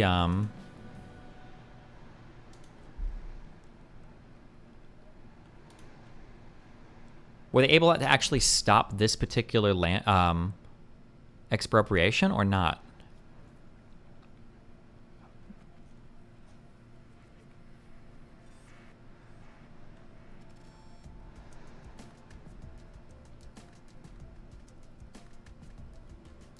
During the land day events, a new sense of national pride. Jeez. Land day also resulted in Arabs getting a presence. That they did little to stop the expropriation. Okay. Little to stop the 1975 land expropriation plan.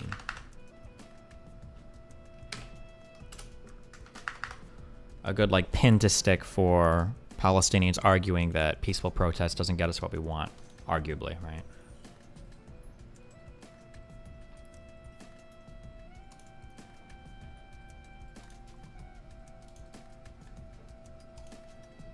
Wrong hint, it's Jewish. I don't know. Chani? I don't know how to pronounce here. Bro, I'm not gonna know your Arab bullshit, alright?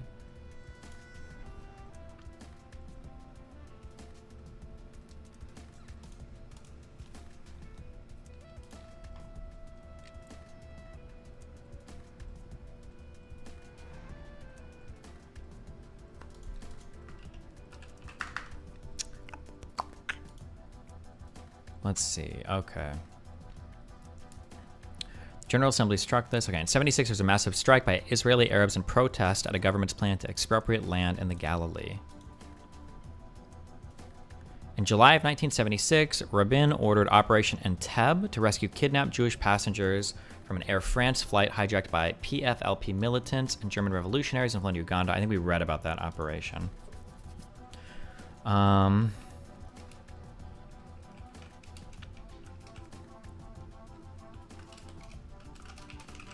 The name's pronounced Shani.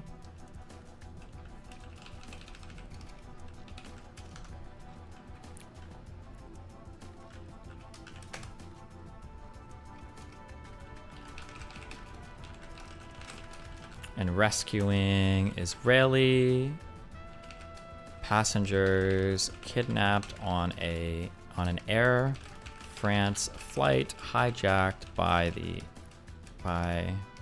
PFLP militants and German revolutionaries, flown to Uganda. Netanyahu was one of the people in this operation. Oh wait, was he? I feel like we didn't read that.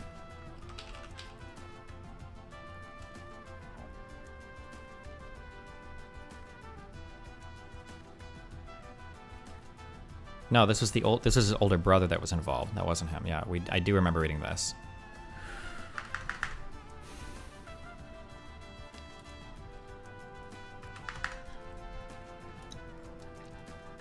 In 1977, French authorities arrested Abu Daoud, the planner of the Munich massacre, releasing him a few days later. In 1977, Anatoly Sharansky, a prominent refusenik and spokesman for the Moscow Helsinki group, was sentenced to 13 years hard labor. Rabin resigned in 1977 after it emerged that his wife maintained a dollar account in the United States, illegal at the time, which had been opened while Rabin was Israeli ambassador. The incident became known as the Dollar Account Affair. Shimon Peres informally replaced him as prime minister, leading the alignment in the subsequent elections. Do we need that? Do I need to know? I think it's fine.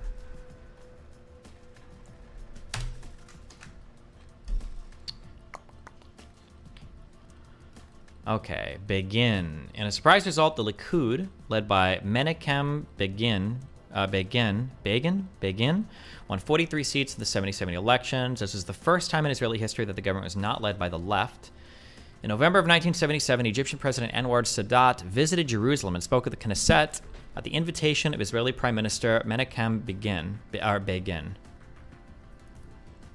That's interesting. I feel like Begin. Oh, it's just Begin? Maybe it's just Begin.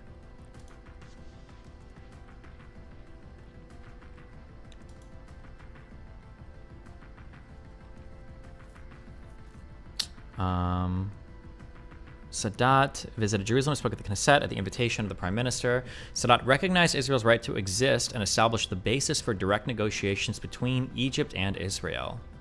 Following Sadat's visit, 350 Yom Kippur War veterans organized the Peace Now movement to encourage Israeli government to make peace with the Arabs. In March of 1978, 11 armed Lebanese Palestinians reached Israel in boats and carried out the Coastal Road Massacre. Another one, okay. In opposition to the Egyptian-Israeli peace process, 3 days later, Israeli forces crossed into Lebanon, beginning Operation Litani. After passage of UN Security Council Resolutions 425, calling for Israel withdrawal and the creation of the UN IFIL peacekeeping force, Israel withdrew its troops. What was this? I was watching one of your VODs and you said that history wasn't super important presently for the conflict. Why then do all the research on it? I mean, it's still good to know the history. And for people that do make historical arguments, now we can fight against them. Began after Israel invaded southern Lebanon up to the Litani River in March of 1978 in response to the Coastal Road Massacre. The conflict resulted in the deaths of 1,100 to 2,000 Lebanese and Palestinians, 20 Israelis, and the internal displacement of 100,000 to 250,000 people in Lebanon. Jeez. The IDF gained a military victory against the PLO as the latter was forced to withdraw from southern Lebanon, preventing it from launching attacks on Israel from across its land border with Lebanon. In response to the outbreaks of hostilities, the United Nations Security Council adopted Resolution 425 and Resolution 426, calling on Israel to immediately withdraw its troops from Lebanon. What is the... I feel like we haven't heard about much fighting on the Lebanese border. It's always about Syria. Up to this point. I wonder why. I just don't hear much about this front. I do hear a lot, obviously from Syria, and then obviously over the fighting of the Golan Heights, but it seems like this is probably an important thing. March of 1978. Yeah, I don't think we've got like Hezbollah or anything yet, right? They used to have a substantial Christian population. Gotcha.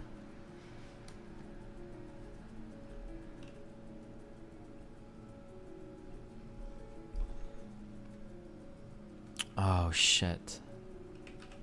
Oh, somebody linked this for U.S. feelings at the time. Mr. Prime Minister, you have repeatedly said in 76. We want to take a moment to pay tribute to Barbara Walters. She was a trailblazing journalist who spent more than half a century in broadcast news. Throughout her iconic career, Barbara Walters shattered glass ceiling after glass ceiling, breaking barriers in an industry once dominated by men and paving the way for today's female journalists. She was the first ever woman to co-host on NBC's Today Show and later the first woman to anchor a network evening news broadcast. In a tweet on Saturday, Truth, as with newsmakers from the world and sometimes uncomfortable, the public had not, pressing then the Prime Minister of Israel. We'll have the first questions now from Barbara Walters of NBC News. Mr. Prime Minister, you have repeatedly said in your speeches that a militarily strong Israel This would be Rabin, right? This is who she's talking to in 76? Okay. is necessary to maintain the peace. Now, the Pentagon and the CIA have reported after their military analysis that Israel is more than strong enough to deter any Arab aggression. And this was, and then this was before the Yom Kippur War, so. Were you able to convince Congress and President Ford, those who are responsible for deciding military aid to Israel, that you are right and that the CIA and the Pentagon are wrong? This is after? Wait, is it? February 1st, 1976. Oh, no, wait. You're right. It's in 73. This is after the Yom Kippur War. Okay. That you are right and that the CIA and the Pentagon are wrong. Well, first I would like to thank the CIA and the Pentagon for complimenting Israel for its military strengths. But I believe that we need more than compliments. We need hardware. Mr. Prime Minister, we've heard these arguments now back and forth for a year. And I'd like to get back to my very first question, which was, how do you expect to have a Geneva conference reconvened without the PLO? Can you give us any sign, any hope, any direction? Can you realistically be specific about one new action that's going to break the stalemate, the same conversation back and forth that we have heard from a year? Has anything happened in this week, or are things basically the way they were before you came to this country? I believe that there are basically two options: how to move towards peace. Incredible to watch her do her work. Okay. I don't know why we watched this. This was a Barbara Walters clip. We didn't actually hear anything. That was a waste of my time. Whoever linked this, fuck you. Okay. Media played the role in the 70s Mideast peace process. I think I will read this because I'm very interested in Sadat going to the Knesset at the behest of an Israeli prime minister to give a speech recognizing Israel's right to exist. That's a really big deal. I don't know what happened to push him in that direction. Secretary Rice's trip to the Middle East provides us with a good time to look back nearly 30 years to a moment when the prospects for peace suddenly grew brighter. Egypt and Israel reached out to each other through an American news broadcast. Egyptian President Anwar Sadat startled the world when he offered to visit Israeli Prime Minister Menachem Begin. His offer and Begin's acceptance, both on television, broke a 30-year stalemate in Arab-Israeli relations, and it led directly to a peace settlement that has served both sides ever since. Our commentator and former CBS television anchorman, Walter Cronkite, found himself a central figure in that dialogue. The terms of a settlement seemed simple and clear. It was the human factors that complicated things: pride, politics, and power. What was needed was for someone to drop a handkerchief, a moment of opportunity that would permit the parties both movement and cover. In 1977, I found myself playing that role in what would become the first direct exchange between Egypt and Israel. Good evening. Not since the founding of the modern state of Israel, not as far as we know, has a leader of Israel met with a leader of Egypt. But now all obstacles appear to have been removed for peace discussions in Jerusalem between Egyptian President Sadat and Israeli Prime Minister Begin. It happened this way earlier today in CBS News interviews with the two leaders. Those CBS interviews would make the news process itself an active diplomatic channel. Shortly after wrapping the CBS Evening News one Friday, we learned a connection. Literally talking to each other through LSF clips at the time, based. In Cairo, was saying that Sadat was planning a trip to Israel. It came too late for our broadcast and was still only a rumor. But by Sunday, no reporter had bothered to ask him the most obvious question. When would he go to Israel? Monday the 14th, the rush was on to get Sadat before a camera. We contacted his office and told our Cairo bureau to arrange a satellite link in which I could question him from New York. Sadat was as eager as I was, and by mid-morning I saw his familiar face. What was the date of this conversation? I see it says 1977 here. Monday the 14th. Okay, whatever. 77 sometime. Okay. Come up live on the monitor in our CBS newsroom. I asked him about preconditions for an Israeli visit, and he started rattling off the familiar list of Arab demands. It sounded like the denial I expected. To make certain, I asked him again if these were his conditions for going to Israel. Sadat said no, they were his conditions for peace. He was ready to go to Israel any time. I took a deep breath. A routine interview had become a potentially historic breakthrough. I'm just waiting for the proper invitation. And how would that be transmitted, sir, since you do not have diplomatic relations with Israel? Why not through our mutual friend, the Americans? If you get that formal invitation, how soon are you prepared to go? Really, I'm looking forward to fulfill this visit in the earliest time possible. That could be, say, within a week? You can say that, yes. Would you also engage in substantive discussion? I mean, exchange of views or so with Begin, yes. Because as I told you, Walter, this is my initiative. As I told you, Walter. Is he Walter Cronkite? Is that his name? That sounds like what he's saying, right? Yeah. Oh. Is that really unintelligible, or is that just a racist? That's can you please unban me? It's been a few months. I know it's a troll. I didn't know my trolling would be a permaban. Yeah, that's why I permaban people. There you go. You're unbanned. Good luck, you fucking loser. Initiative. We now had Sadat on film accepting an invitation that had not been offered. My producer, Bud Benjamin, told our Tel Aviv bureau manager, Joel Bernstein, to track down Begin for a response. Late that afternoon, I was on a phone line talking to the Israeli Prime Minister. The interviews with the leaders of Egypt and Israel were conducted by a satellite to Cairo and Tel Aviv. I talked first with Egypt's Sadat and asked him about his offer to discuss peace in Jerusalem. That was the portion we led with that night. Then we cut to Begin for his answer.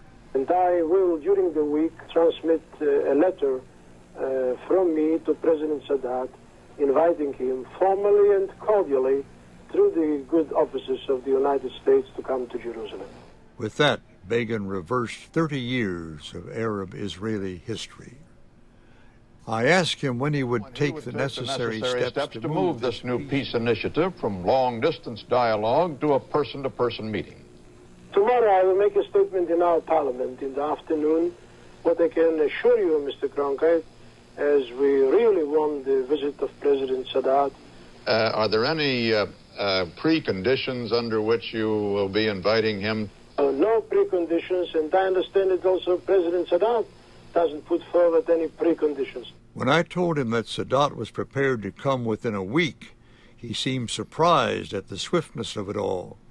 But his political instincts told him he could not be the one to stall events. He hinted to me this morning that he thought it might be possible that he would be going to Israel if the invitation was forthcoming within a week or so. Do you think that's realistic? Very good news. Well, if President Sadat is ready to come next week, I will have to postpone my trip to Britain. But never in my career had I watched so many formalities swept aside so fast. The next morning, the papers were hailing CBS News as a force of media diplomacy. Time magazine talked of Cronkite's coup.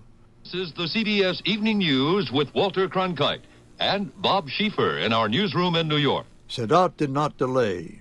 He announced he would go to Israel the following Saturday, and the rush of the world press to meet him there was on. Good evening. It was a dramatic, a historic, a precedent-shattering trip, and also a very busy one. Monday morning, it was all over, and I returned to Cairo at Sadat's side. He concluded his historic 43-hour mission to Jerusalem this afternoon and flew back here to Cairo to a welcome by perhaps 1 million of his people greeting him like a conquering hero. But what Sadat had conquered was far more uncertain than their greeting. What Sadat had conquered would not happen overnight. But his evening news encounter with Begin set in motion events that would lead to Camp David, a famous handshake at the White House, and a Nobel Peace Prize. As for Cronkite diplomacy, I'm sure that it initiated nothing the two principals were not already prepared to undertake. If I dropped the strategic handkerchief, they chose the time and manner of picking it up. But the openness of television... Would you say so far that the Ukrainian-Russian conflict is easier to understand than the Israeli-Palestinian conflict? I mean, I feel like it is, but I could also... Maybe I just don't know enough about anything. I don't know. Television offered a powerful incentive that secret diplomacy did not. The political consequences of a public failure improved the ultimate chances of diplomatic success. And statesmen willing to fail publicly are a courageous lot. No, an unqualified success it was not. But this can be said, and it's no small achievement. The expressions of friendship makes it more difficult for either side to press the button launching a new war. And that's the way it is Monday, November 21st, 1977. Whatever unfolds in the present dispute between Israel and Palestine will not be decided by fate or biblical prophecy. It will happen because men choose the outcome, just as Sadat and Begin did 3 decades ago. For NPR News, this is Walter Cronkite. This was 1977? Sadat, wait.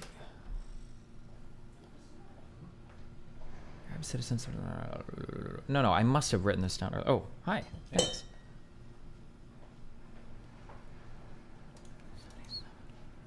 Prime Minister... Oh, no, it was. Okay, 1977. Sadat addresses the Knesset. Just fucking drop these here, I guess. These cute links. Okay, we'll just watch like a couple minutes of this. Really? Does he need these sunglasses?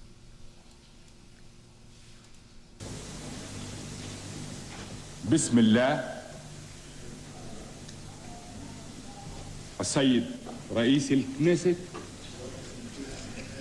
أيها السيد. This would be like the very first time, if I'm to understand, I believe this is like the very first time in all Arab-Israeli history that not only is an Arab country recognizing Israel as a country, but the actual president, the leader of an Arab country, is coming to speak directly to Israel, directly to their parliamentary body, right? The Knesset? I don't know how to pronounce this shit.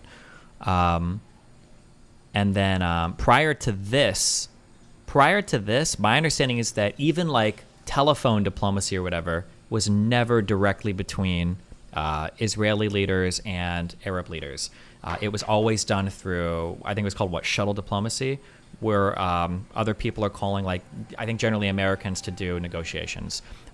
With the exception being the Jordanian king also talked to the Israeli prime minister, but that was like top secret shit, and nobody, I don't know what the fuck was even going on there. It was kind of weird. They were basically making assurances to each other in private about like what was going to happen. So this is probably the most important event, I would guess, in terms of Middle East diplomacy for probably the 50 years preceding this, or 30, 40 years preceding this particular speech. That was said. لقد جئت إليكم لكي نبني السلام الدائم العادل حتى لا تراق نقطة واحدة من دم أي الطرفين. من أجل هذا كنت أنني مستعد أن أذهب إلى آخر العالم. وهنا أعود إلى الإجابة على السؤال الكبير: كيف نحقق السلام الدائم العادل؟ وفي رأيي، وأعلنها من هذا المنبر للعالم كله، أن الإجابة ليست مستحيلة ولا هي بالعسيرة، على الرغم من مرور أعوام طويلة من ثأر الدم والأحقاد والكراهية وتنشئة أجيال على القطيعة الكاملة والعداء المستحكم. الإجابة ليست عسيرة ولا هي مستحيلة إذا طرقنا سبيل الخط المستقيم بكل الصدق والإيمان. سادة، أنه لا طائل من وراء عدم الاعتراف بالشعب الفلسطيني وحقوقه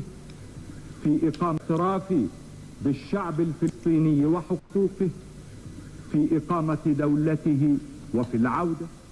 لقد مررنا نحن العرب بهذه التجربة من قبل معكم ومع حقيقة الوجود الإسرائيلي، وانتقل بنا الصراع من حرب إلى حرب ومن ضحايا إلى مزيد من الضحايا، حتى وصلنا اليوم نحن وأنتم إلى حافة هاوية رهيبة وكارثة مروعة إذا نحن لم نغتنم اليوم معا فرصة السلام الدائم العادل.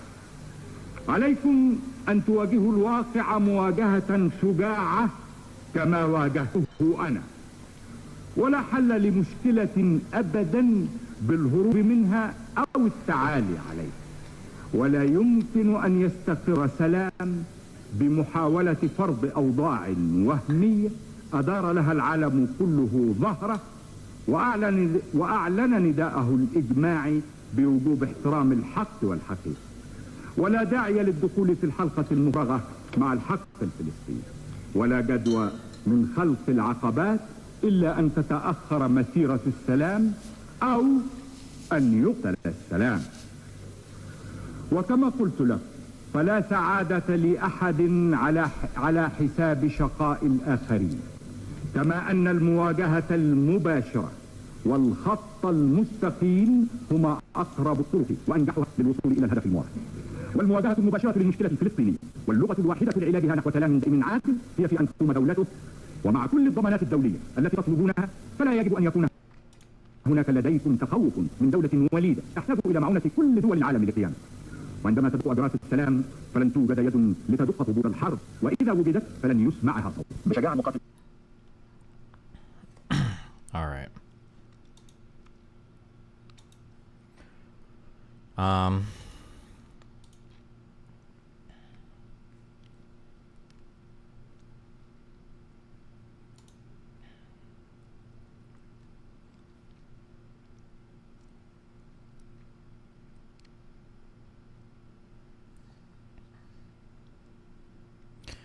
His refusal to reconcile. Oh, wait, hold on. With the exception of Sudan, the Arab world, and the Palestinian Liberation Organization. With the exception of Sudan, the Arab world and the Palestinian Liberation Organization strongly opposed Sadat's efforts to make a separate peace with Israel without prior consultation with the Arab states. His refusal to reconcile with them over the Palestinian issue resulted in Egypt being suspended from the Arab League from 79 to 89. The peace treaty was also one of the primary factors that led to his assassination, and on the 6th of October 1981, militants led by Khalid Islambouli opened fire on Sadat with automatic rifles, killing him during the 6th of October parade in Cairo. This was an Egyptian military officer who participated in the assassination of Anwar Sadat.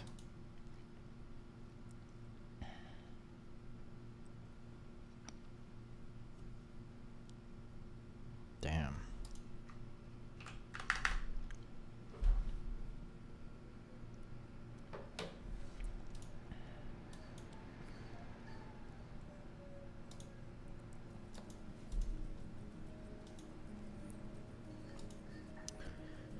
March of 1978, 11 armed Lebanese Palestinians reached Israel in boats and carried out the Coastal Road Massacre.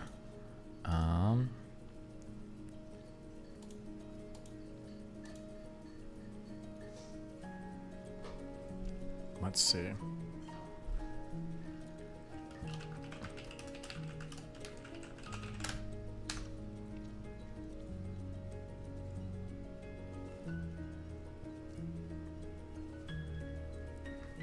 He was assassinated by the Muslim Brotherhood, and after his death, the Pan-Arabian phrase of Palestinian struggle and the start of Islamic groups.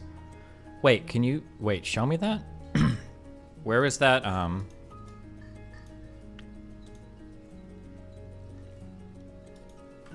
The assassination was undertaken by members of the Egyptian Islamic Jihad.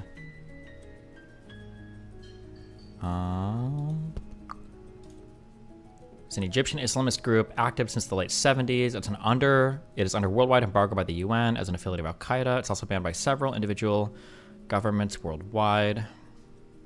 It was the primary goal was to overthrow the Egyptian government and replace it with an Islamic State. Later, it broadened its aims to include attacking American and Israeli interests in Egypt and abroad.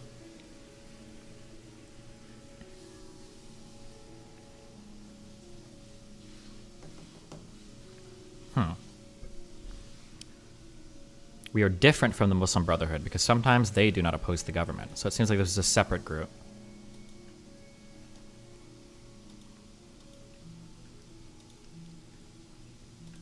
Okay. This isn't... Okay. We don't care about this yet. Coastal Road Massacre. This is important because the Israeli response seems to be pretty big here.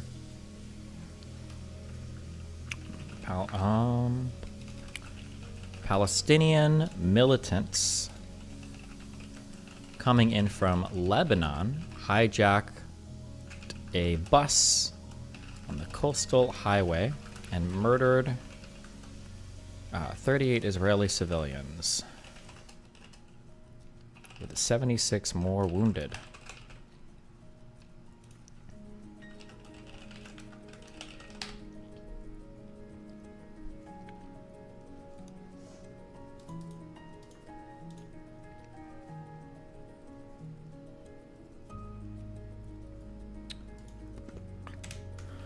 This attack was planned by Abu Jihad and carried out by Fatah.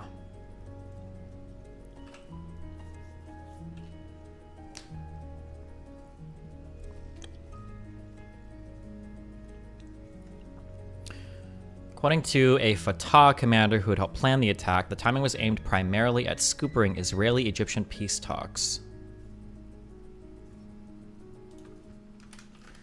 The goal of the attack was to disrupt Israeli-Egyptian peace talks.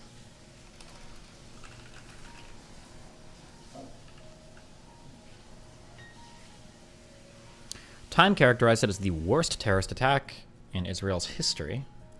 Fatah, really? Wasn't there one that killed even more? The school takeover or whatever? This Ma'alat massacre?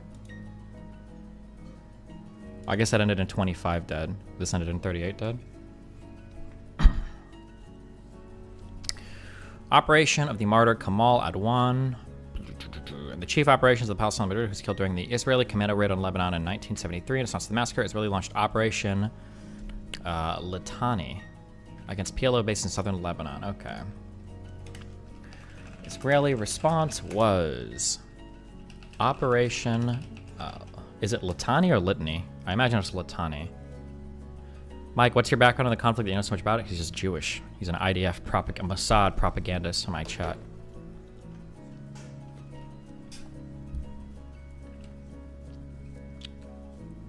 Oof. Oh, that's what's linking me here. Oh no, okay.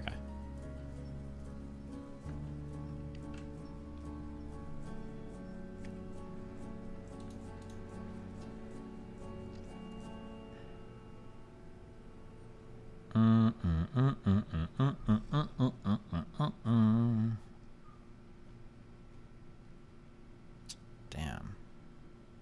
Is it? After 1968, militant groups. After 1968, militant groups formed a quasi-state in southern Lebanon and used it to attack civilian targets in, we should say Palestinian. Militant groups formed a quasi-state in southern Lebanon and used it to attack civilian targets in Israel.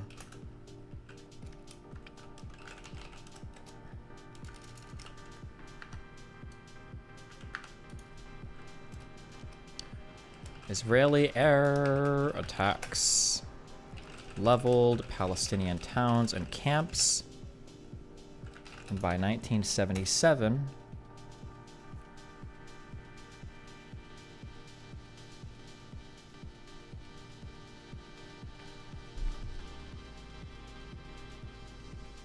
no, wait, this was prior to all of this. Hold on.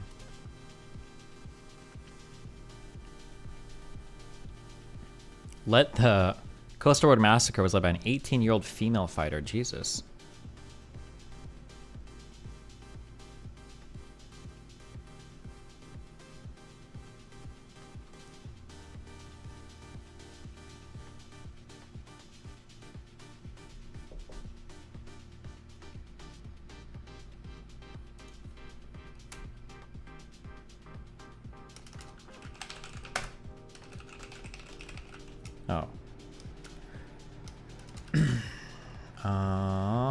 Let's see. Israel, entered Lebanon, began Lebanon,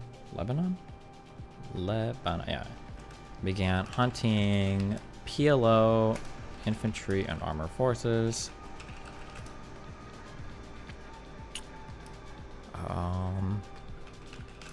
They did not succeed in engaging large numbers of them. Many Lebanese civilians were killed by heavy Israeli shelling and airstrikes.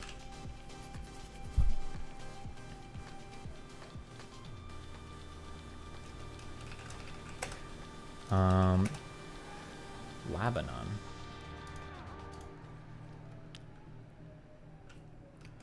Military operation killed approximately 1,100 people. The IDF claims at least 550 of the casualties were Palestinian militants. Okay.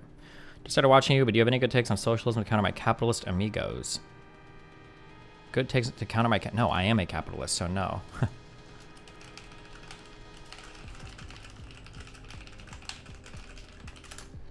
Destiny, clip from Willie Mack's hit piece on Hassan.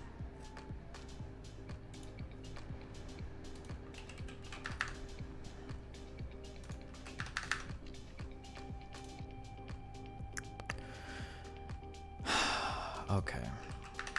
The evidence is increasingly pointing to this not being an Israeli airstrike. And that is expert evidence from people who have no skin in the game at all. Yes. Well, I don't know which expert you're talking about, because I think Channel 4 did a pretty good job. As a matter of fact, I would say Channel 4 did probably the best job so far in analyzing everything that the IDF has said. Yes, Channel 4 does have an early report with evidence pointing to this being the IDF's fault, but they don't speak with the same level of confidence as Hassan. But tonight, Forensic Architecture, Earshot, and the Ramallah-based NGO Al-Haq have shared new information with Channel 4 News. They say casts doubt on some aspects of Israel's account. They stress this is a preliminary investigation, and they, like many, call for a full inquiry, unlikely in the heat of raging war.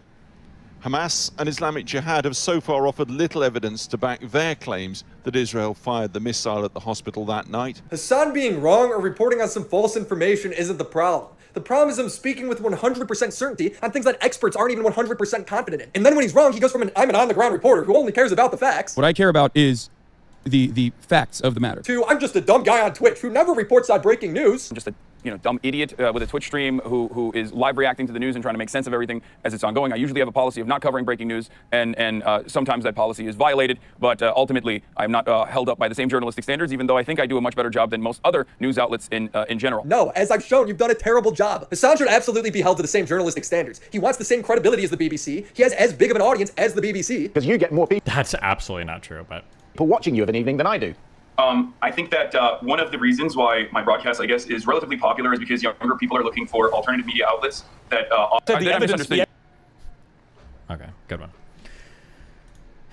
September of 1978. I think this is the Camp David Accords. Jimmy Carter invited President Sadat and Prime Minister Begin to meet with him at Camp David. On the 11th of September, they agreed to a framework for peace between Israel and Egypt, and comprehensive peace in the Middle East. Okay, let's do this. Camp David Accords.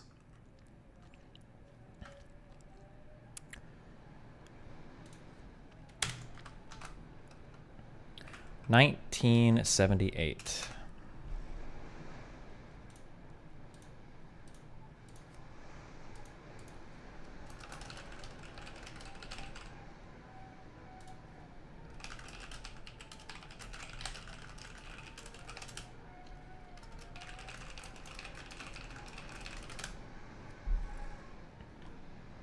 What's the context going into Camp David? Who wants what? Well, Israel, supposedly they say they want peace. Egypt, I imagine, probably wants the Sinai Peninsula back, because now they've lost quite a bit of land. And without owning the Sinai Peninsula, they'll never be able to argue for their place in the Asian Games, because now they are completely in African territory. So the Camp David Accords were a pair of political agreements signed by Egyptian President Anwar Sadat and Israeli Prime Minister Menachem Begin on the 17th of September 1978, following 12 days of secret negotiations at Camp David. The country retreat of the President of the United States in Maryland. The two framework agreements were signed at the White House and were witnessed by President Jimmy Carter. The second of these frameworks, a framework for the conclusion of a peace treaty between Egypt and Israel, led directly to the 1979 Egypt-Israel Peace Treaty. Due to the agreement, Sadat and Begin received and shared the 1978 Nobel Peace Prize. The first framework, a framework for peace in the Middle East, which dealt with the Palestinian territories, was written without participation of the Palestinians and was condemned by the United Nations. All right. Carter Initiative. I'll just copy the wiki title things. Carter's and Secretary of State Cyrus Vance's exploratory meetings gave a basic plan for reinvigorating the peace process based on a Geneva Peace Conference, and it presented three main objectives for Arab-Israeli peace. Arab recognition of Israel's right to exist in peace, Israel's withdrawal from occupied territories gained in the Six-Day War through negotiating efforts with the neighboring Arab nations to ensure that Israel's security would not be threatened, and securing an undivided Jerusalem. The Camp David Accords were the result of 14 months of diplomatic efforts by Egypt, Israel, and the United States that began after Jimmy Carter became president. The efforts initially focused on a comprehensive resolution of disputes between Israel and the Arab countries, gradually evolving into a search for a bilateral agreement between Israel and Egypt. Upon assuming office in the 20th of January 1977, President Carter moved to rejuvenate the Middle East peace process that had stalled throughout the 1976 presidential campaign in the United States. Following the advice of a Brookings Institution report, Carter opted to replace the incremental bilateral peace talks which had characterized Henry Kissinger's shuttle diplomacy following the 73 Yom Kippur War with a comprehensive multilateral approach. The Yom Kippur War further complicated efforts to achieve the objectives written in the United Nations Security Council Resolution 242. Israel's Prime Minister Yitzhak Rabin and his successor Menachem Begin, were both skeptical of an international conference, while Begin, who took office in May of 1977, officially favored the reconvening of the conference, perhaps even more vocally than Rabin, and even accepted the Palestinian presence. In actuality, the Israelis and the Egyptians were secretly formulating a framework for bilateral talks. Even earlier, Begin had not been opposed to returning the Sinai, but a major future obstacle was his firm refusal to consider relinquishing control over the West Bank. Apostate prophet has linked me something. Why?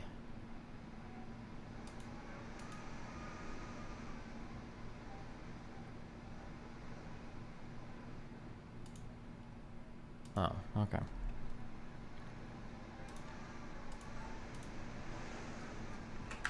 Bro, the wind. Menachem? Menachem?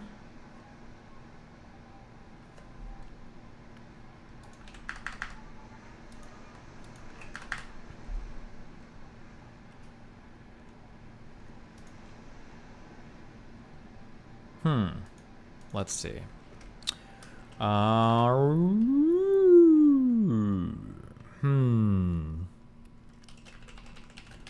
It's to rejuvenate the Middle East peace process.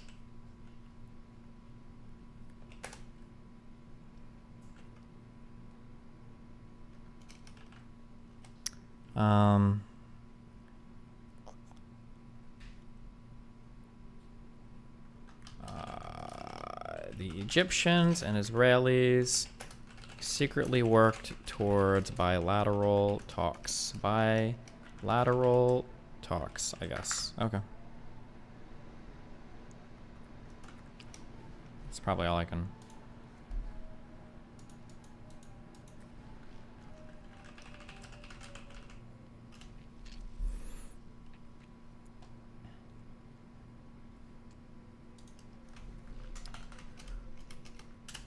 Let's see. Okay. Participating parties. Do I need this?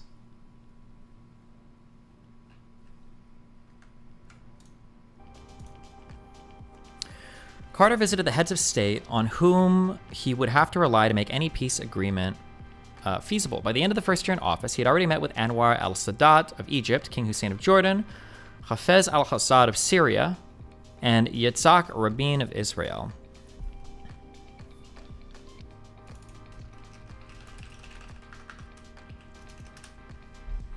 Despite the fact that he supported Sadat's peace initiative, King Hussein refused to take part in the peace talks. Begin offered Jordan little to gain, and Hussein also feared he would isolate Jordan from the Arab world and provoke Syria and the PLO if he engaged in the peace talks. Well, this is what I thought, yeah, because Jordan is already on like thin ice, right? Hafez al-Assad, who had no interest in negotiating peace with Israel, also refused to come to the United States and only agreed to meet with Carter in Geneva. Okay.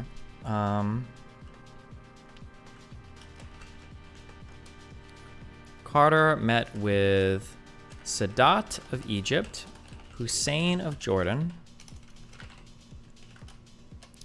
Hafez al-Assad of Syria, and Rabin of Israel.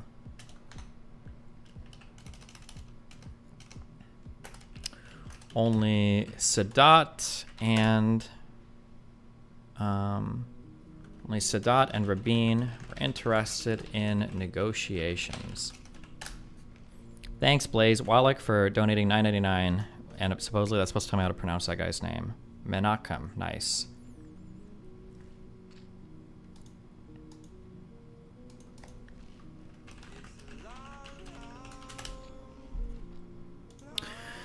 Sadat Initiative. Sadat first spoke about the possibility of peace with Israel in February 1971, and Egypt was the initiator of many moves in the 1970s. On the 9th of November 1977,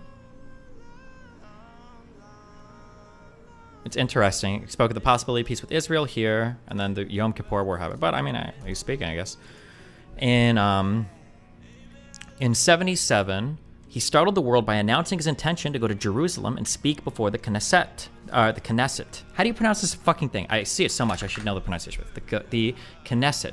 The Knesset or the Knesset? The Knesset. It's got to be the Knesset. Wait. Pronunciation.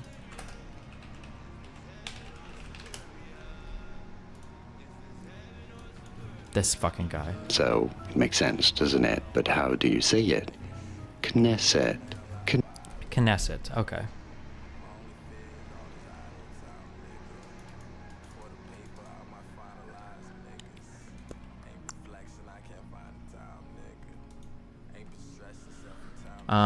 Shortly afterwards, the Israeli government cordially invited him to address the Knesset in a message passed to Sadat via the U.S. ambassador to Egypt. Sadat Initiative. We'll just have this here. 10 days after his speech, Sadat arrived for a groundbreaking 3-day visit which launched the first peace process between Israel and an Arab state. As would be the case with later Israeli-Arab peace initiatives, Washington was taken by surprise. The White House and State Department were particularly concerned that Sadat was merely reaching out to reacquire Sinai as quickly as possible, putting aside the Palestinian problem. Considered as a man with strong political convictions who kept his eye on the main objective, Sadat had no ideological base, which made him politically inconsistent. The Sadat visit came about after he delivered a speech in Egypt stating that he would travel anywhere, even Jerusalem, to discuss peace. That speech led the Begin government to declare that if Israel thought that Sadat would accept an invitation, Israel would invite him. In Sadat's Knesset speech, he talked about his views on peace, the status of Israel's occupied territories, and the Palestinian refugee problem. This tactic went against the intentions of both the West and the East, which were to revive the Geneva Conference.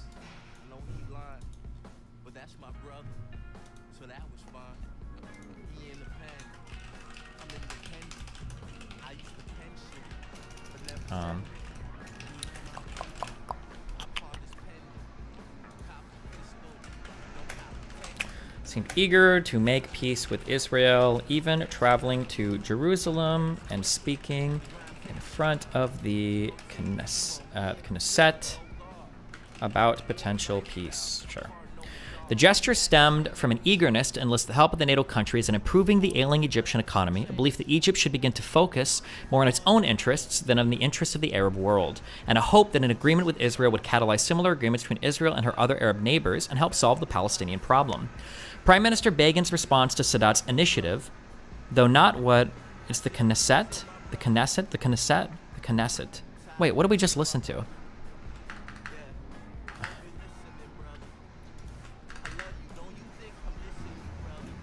But how do you say it? Knesset. Knesset. The Knesset. Whatever. Kai Sinat. True.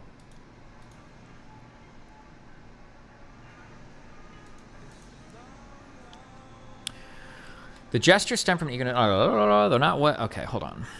Prime Minister Begin's response to Sadat's initiative, though not what Sadat or Carter had hoped, demonstrated a willingness to engage the Egyptian leader. The wind sound is actually driving me fucking insane. It's actually so aggressively unnecessary. It can't be normal.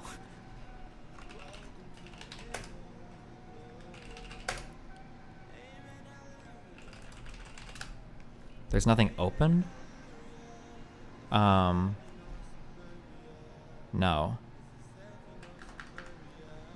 Somebody emailed me once and just said that there's like a bad, I don't know if they called it caulk or like the ceiling or whatever. It's just really bad.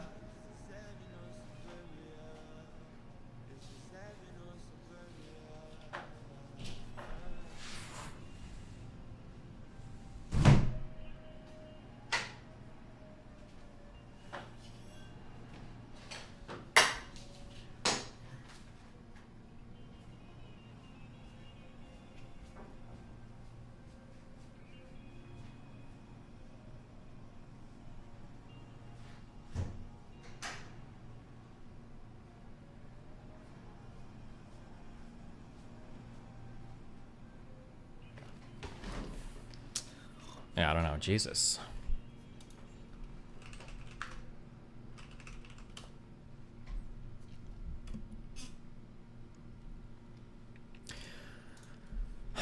Like Sadat, Begin also saw many reasons why bilateral talks would be in his country's best interest. It would afford Israel the opportunity to negotiate only with Egypt instead of with a larger Arab delegation, and might try to use its size to make unwelcome or unacceptable demands. Israel felt Egypt could help protect Israel from other Arabs and Eastern communists. In addition, the commencement of direct negotiations between leaders, summit diplomacy, would distinguish Egypt from her Arab neighbors. Carter's people apparently had no inkling of the secret talks in Morocco between Dayan and Sadat's representative, Hassan Tuhami, that paved the way for Sadat's initiative. Indeed, in a sense, Egypt and Israel were ganging up to push Carter off his Geneva track. The basic message of Sadat's speech at the Knesset were the request for the implementation of Resolutions 242 and 338. Sadat's visit was the first step to such negotiations, such as the preliminary Cairo conference in December of 1977.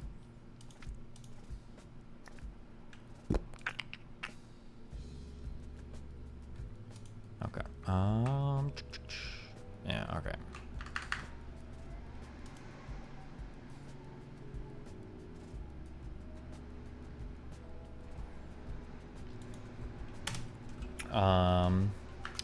Egypt wanted to secure a future more in line with its own interests, rather than fixating on being part of the broader Arab collection of countries, I guess.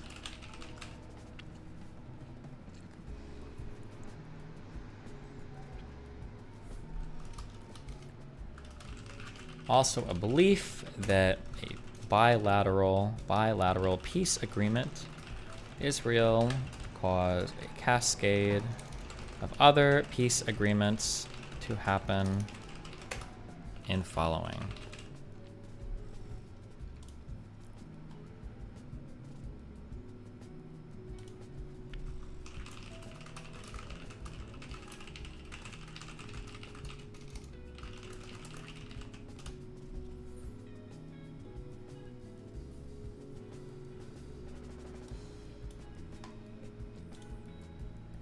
I don't know if I'm missing it, but since the stimulants have been, or wanted to have been stimming, I'm always stimming. Okay.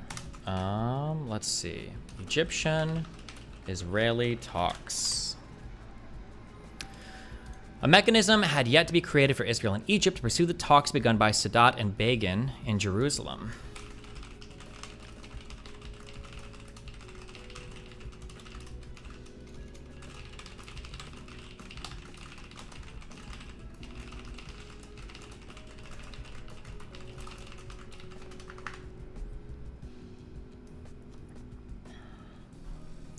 Okay. Sorry, Egyptian. Okay, I'm getting sidetracked way too much. A mechanism had yet to be created for Israel and Egypt to pursue the talks begun by Sadat and Begin in Jerusalem. The Egyptian president suggested to Begin that Israel place a secret representative in the American embassy in Cairo, with American cover the true identity of the Israeli, who would liaison between the Egyptian and Israeli leaders would be known only to the American ambassador in Cairo. Carter's acceptance of the proposed liaison scheme would have signaled American backing for Sadat's unprecedented peace initiative, but Carter said no. However, Carter could not thwart the Israeli-Egyptian peace push. I wonder so America probably doesn't want a bilateral peace between Israel and another country, probably, right? That'd be my guess. Within days, Israeli journalists were allowed into Cairo, breaking a symbolic barrier, and from there, the peace process quickly gained momentum. An Israeli-Egyptian working summit was scheduled for the 25th of December in Ismailia, near the Suez Canal. I think this is a port city? Oh, maybe not. Nope, it's not. Never mind.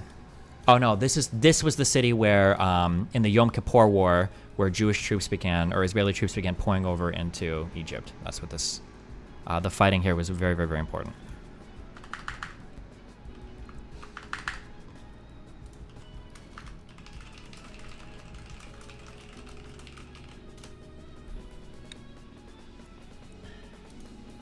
Accompanied by their cable negotiating teams and with their respective interests in mind, both leaders converged on Camp David for 13 days of tense and dramatic negotiations from the 5th to the 17th of September of 1978.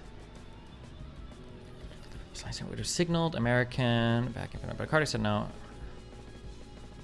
Breaking symbolic barrier. From there, the peace was working summit was scheduled on the 25th. For 13 days of tense dramatic. Okay.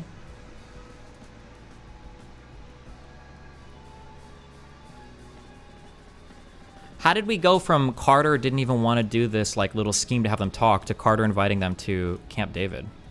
What happened between here? I don't know. Carter's advisors insisted on the establishment of an Egyptian-Israeli agreement which would lead to an eventual solution to the Palestine issue. They believed in a short, loose, and overt linkage between the two countries amplified by the establishment of a coherent basis for a settlement.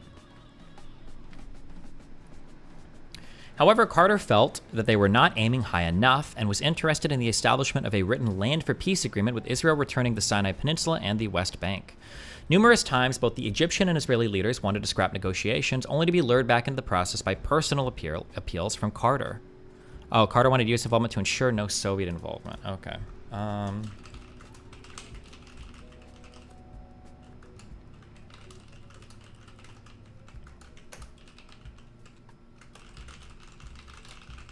guess. I don't know.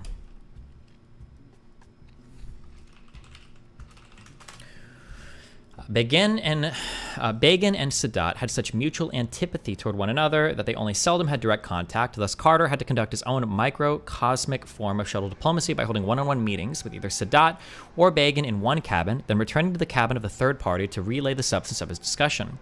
Begin and Sadat were literally not on speaking terms, and claustrophobia was settling in.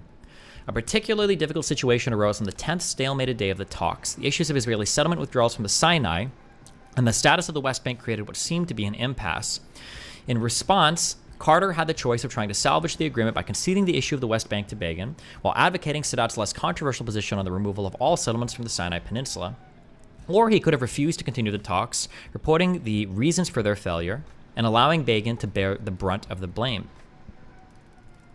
Carter chose to continue and for 3 more days negotiated. During this time, Carter even took the two leaders to the nearby Gettysburg National Military Park in the hopes of using the American Civil War as a simile to their own struggle.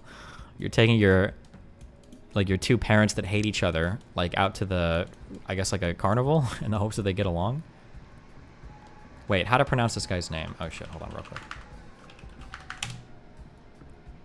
Video not available. Guess I'm not allowed to know.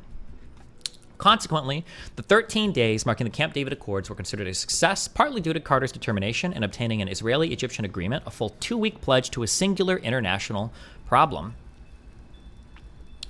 Why would they have settlements in Sinai? Probably to eventually annex it, probably, right? Partly due to Carter's determination in obtaining a full 2-week pledge to a singular international problem. Additionally, Carter was beneficiary to a fully pledged American foreign team. Likewise, the Israeli delegation had a stable of excellent talent in ministers Dayan and Weizmann, and legal experts Dr. Meir Rosen and Aaron Barak. Furthermore, the absence of the media contributed to the Accord's successes. There were no possibilities provided to either leader to reassure his political body or be driven to conclusions by members of his opposition. An eventual scrap of negotiations by either leader would have proven disastrous, resulting in taking the blame for the summit's failure, as well as a disassociation from the White House. Ultimately, neither Begin nor Sadat was willing to risk those eventualities. Both of them had invested enormous amounts of political capital and time to reach an agreement. Okay. Yeah, I guess. I don't know if there's much I can write here, much I need to write here. Let's see. Partial agreements. The Camp David Accords comprise 2 separate agreements, a framework for peace in the Middle East and a framework for the conclusion of a peace treaty between Egypt and Israel, the second leading towards the Egypt-Israel Peace Treaty signed in March of 1979. The agreements and the peace treaty were both accompanied by side letters of understandings between Egypt and the U.S. and Israel and the U.S. Framework for peace in the Middle East. The preamble. Oh, this is like a new. Okay, hold on. The preamble of the Framework for Peace in the Middle East starts with the basis of a peaceful settlement of the Arab-Israeli conflict. The agreed basis for a peaceful settlement of the conflict between Israel and its neighbors is United Nations Security Council Resolution 242 in all of its parts. The framework itself consists of 3 parts. The first part of the framework was to establish an autonomous self-governing authority in the West Bank and the Gaza Strip and to fully implement Resolution 242. The accords recognized the legitimate rights of the Palestinian people. A process was to be implemented guaranteeing the full autonomy of the people within a period of 5 years. Begin insisted on the adjective full to ensure that it was the maximum political right attainable. This full autonomy was to be discussed with the participation of Israel, Egypt, Jordan, and the Palestinians. The withdrawal of Israeli troops from the West Bank and Gaza was agreed to occur after an election of a self-governing authority to replace Israel's military government. The accords did not mention the Golan Heights, Syria, or Lebanon. This was not the comprehensive peace that Kissinger, Ford, Carter, or Sadat had in mind during the previous American presidential transition. Was less clear than the agreements concerning the Sinai and was later interpreted differently by Israel, Egypt, and the United States. The fate of Jerusalem was deliberately excluded from this agreement. Okay, so the first part of the agreement focused on UN Resolution 242. Wanted to establish self-governing authorities in the West Bank and Gaza Strip. Deliberately left out talks about Jerusalem, and neglected the Golan Heights, Syria, or Lebanon. The second part of the framework dealt with Egyptian-Israeli relations. The real content worked out in the second Egypt-Israel framework. The third part, associated principles, declared principles that should apply to relations between Israel and all of its Arab neighbors. Key points of the West Bank and Gaza section. Egypt, Israel, and Jordan, the representatives of the Palestinian people, should participate in negotiations on the resolution of the Palestinian problem in all of its aspects. I wonder if Jordan had connections, or if Hussein was talking to Begin or had people, communications at the time, so that during the Camp David Accords, Israel had their desires in mind for this. I'm curious, because it's kind of weird that like language involving Jordan is being put into this agreement when they're not even there, right? Egypt and Israel agreed that in order to ensure a peaceful and orderly transfer of authority and taking into account the security concerns of all the parties, there should be a transitional arrangements for the West Bank and Gaza for a period not exceeding 5 years. In order to provide full autonomy to the inhabitants under these arrangements, the Israeli military government and its civilian administration will be withdrawn as soon as a self-governing authority has been freely elected by the inhabitants of these areas to replace the existing military government.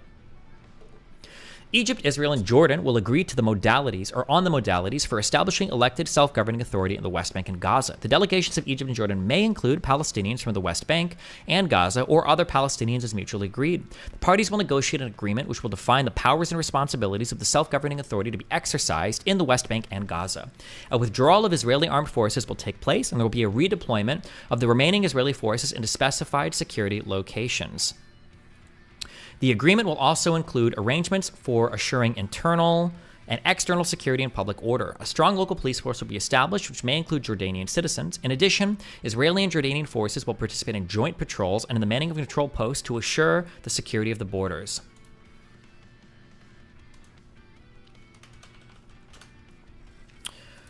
When the self-governing authority in the West Bank and Gaza is established and inaugurated, the transitional period of 5 years will begin. As soon as possible, but not later than the third year after the beginning of the transitional period, negotiations will take place to determine the final status of the West Bank and Gaza and its relationship with its neighbors, and to conclude a peace treaty between Israel and Jordan by the end of the transitional period.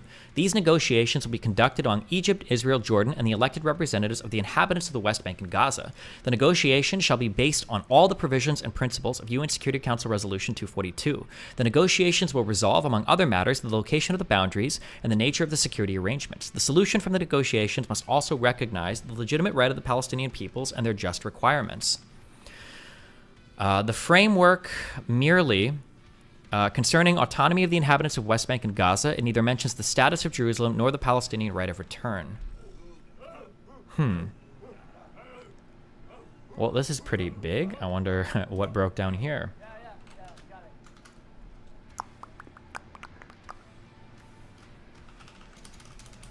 Let's see.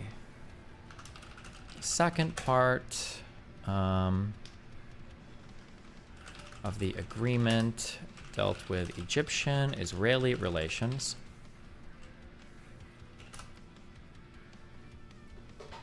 The third part, associated principles, declared principles that should apply to relations between Israel and all its Arab. So is this key points in the West Bank and Gaza section? Is this part of the third part?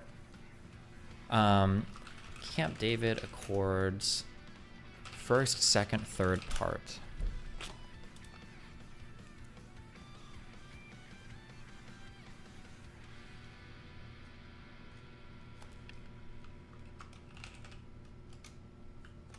I don't know.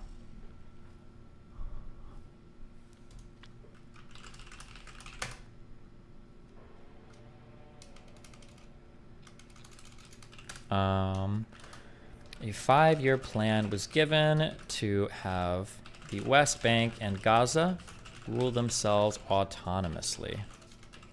I'll just put that, I guess, yeah.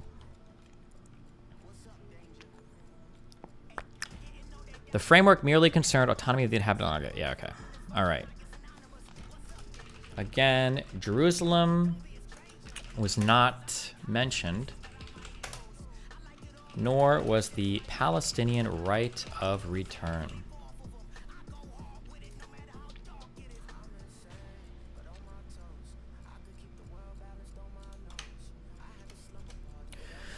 UN rejection of the Middle East framework. The UN General Assembly rejected the framework for peace in the Middle East because the agreement was concluded without participation of the UN and PLO and did not comply with the Palestinian right of return, of self-determination, and to national independence and sovereignty. In December of 1978, let's see. UN rejection. The UN General Assembly rejected framework for peace in the Middle East due to lack of participation of the UN and PLO.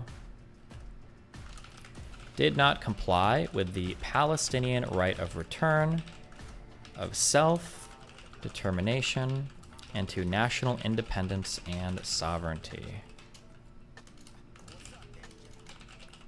Sovereignty. Fuck me. This one? There we go.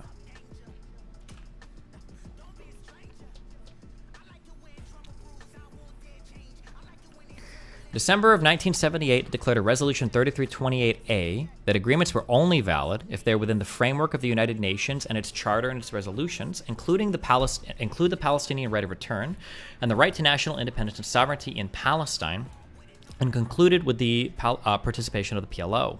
On the 6th of December 1979, the UN condemned in Resolution 3470 all partial agreements and separate treaties that did not meet the Palestinian rights and comprehensive solutions to peace. It condemned Israel's continued occupation and demanded withdrawal from all occupied territories. On the 12th of December, in Resolution 3465B, the UN rejected more specific parts of the Camp David Accords and similar agreements, which were not in accordance with mentioned requirements. All such partial agreements and separate treaties were strongly condemned. The part of the Camp David Accords regarding the Palestinian future and all similar ones were declared invalid. Yikes. The part of the Camp David Accords regarding the Palestinian future and all similar ones were declared invalid. Framework Peace Treaty, Egypt and Israel. A second framework outlined a basis for the peace treaty 6 months later, in particular deciding the future of the Sinai Peninsula. Egypt agreed to withdraw its armed forces from Sinai, evacuating its 4,500 civilian inhabitants, and restore it to Egypt in return for normal diplomatic relations with Egypt, guarantees of freedom of passage through the Suez Canal and other nearby waterways, such as the Straits of Tiran, and a restriction on the forces that Egypt could place on the Sinai Peninsula, especially within 20 to 40 kilometers from Israel. This process would take 3 years to complete. Israel also agreed to limit its forces a smaller distance from the Egyptian border and to guarantee free passage between Egypt and Jordan.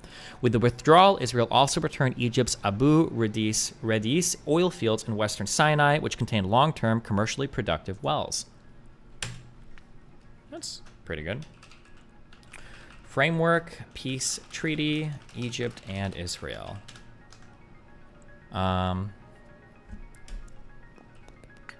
Let's see. Israel agreed to withdraw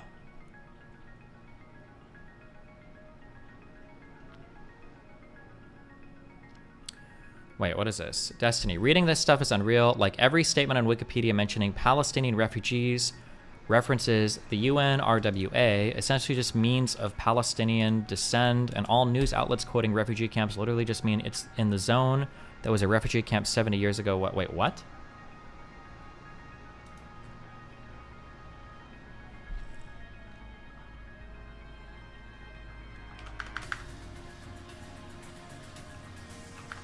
Okay.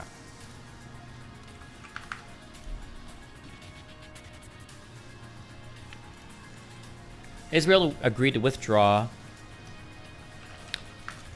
both its armed forces and 4,500 civilian inhabitants from the Sinai, which is cool.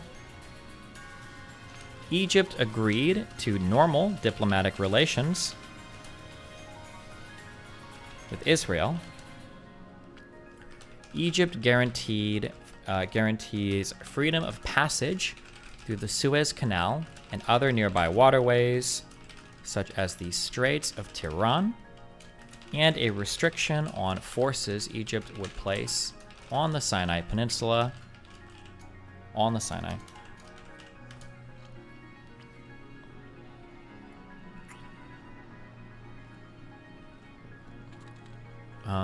Israel would also agree to limit its forces from the Egyptian border.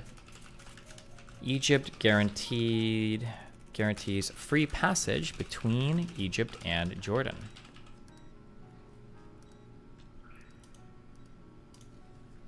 Including the return of Egypt's Abu Rudeis oil fields in western Sinai. This is too loud. Okay. Okay, consequences. Camp David Accords changed Middle Eastern politics. Notably, the perception of Egypt within the Arab world changed. With the most powerful of the Arab militaries and a history of leadership in the Arab world under Nasser. Have you seen the refugee camp bombings, or have you been distracted by this? I saw the bombings in the city of Gaza. Yes. Okay. Egypt was subsequently suspended from the Arab League from 79 to 89. Okay, let's do a consequences. Consequences. Egypt suspended from the Arab League from 1979 through 1989.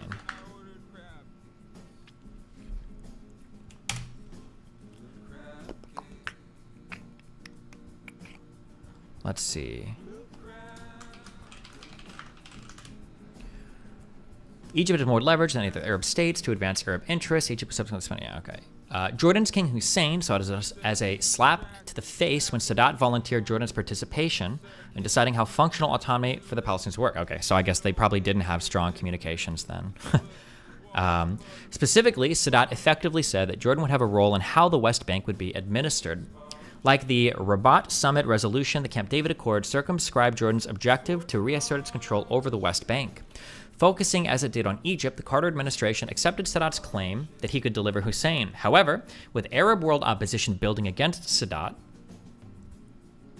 Jordan could not risk accepting the accords without the support of powerful Arab neighbors like Iraq, Saudi Arabia, and Syria. Hussein consequently felt diplomatically snubbed. One of Carter's regrets was allowing Sadat to claim that he could speak for Hussein if Jordan refused to join the talks, but by then the damage was done to the Jordanians. Hussein was upset that Sadat volunteered his perspective.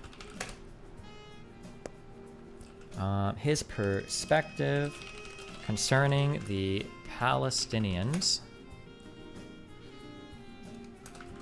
as it continued to weaken his support in the Arab world.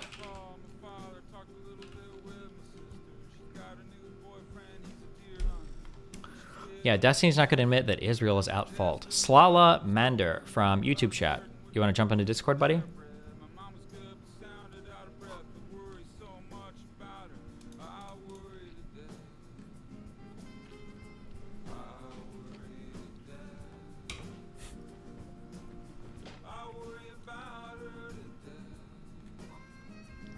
Hold on, I'm waiting. I'm not going to miss the permaban this time, okay?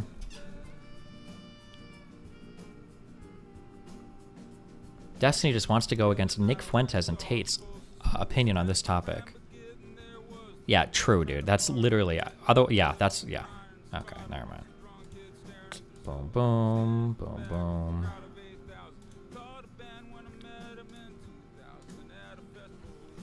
There you go. Good one.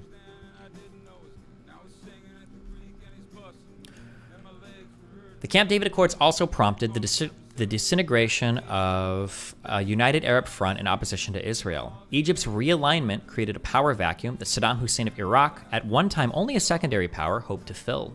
Because of the vague language concerning the implementation of Resolution 242, the Palestinian problem became the primary issue in the Arab-Israeli conflict. Many of the Arab nations blamed Egypt for not putting enough pressure on Israel to deal with the Palestinian problem in a way that would be satisfactory to them. Syria also informed Egypt that it would not reconcile with the nation unless it abandoned the peace agreement with Israel.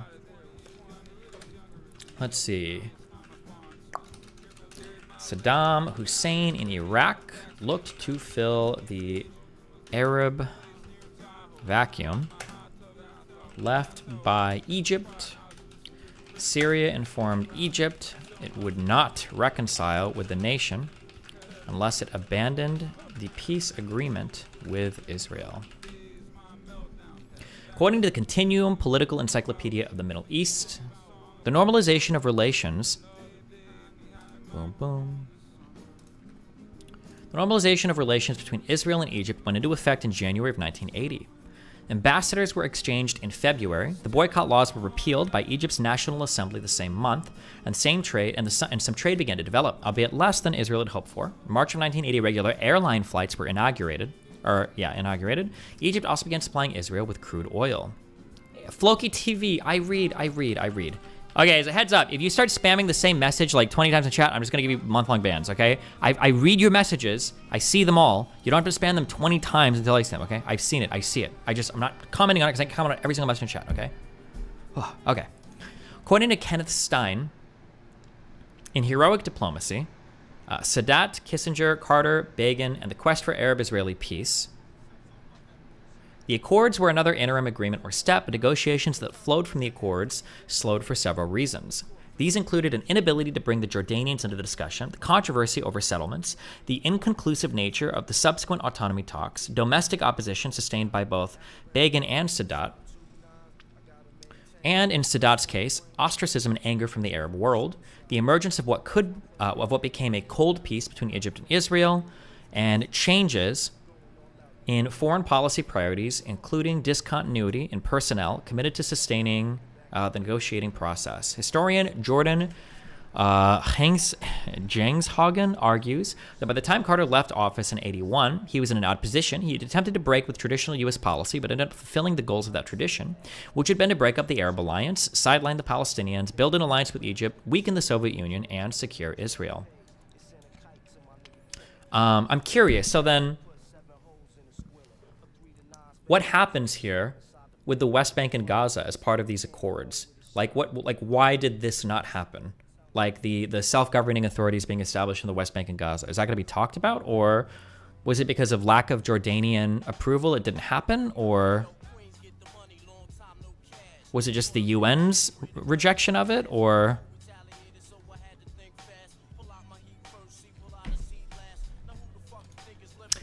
Let's see. Israeli public support. Although most Israelis supported the Accords, the Israeli settler movement opposed them because Sadat's refusal to agree to a treaty in which Israel had any presence in the Sinai at all meant that they had to withdraw from the entire Sinai Peninsula. Israeli settlers tried to prevent the government from dismantling the settlements, but were unsuccessful. Dumpstered. Israeli settlers were upset, and though they attempted to prevent the government from dismantling their settlements, they failed.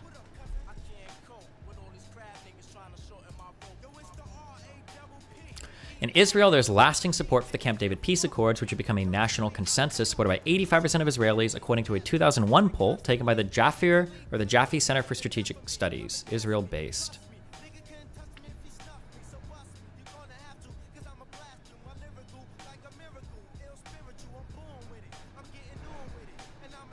Jesus.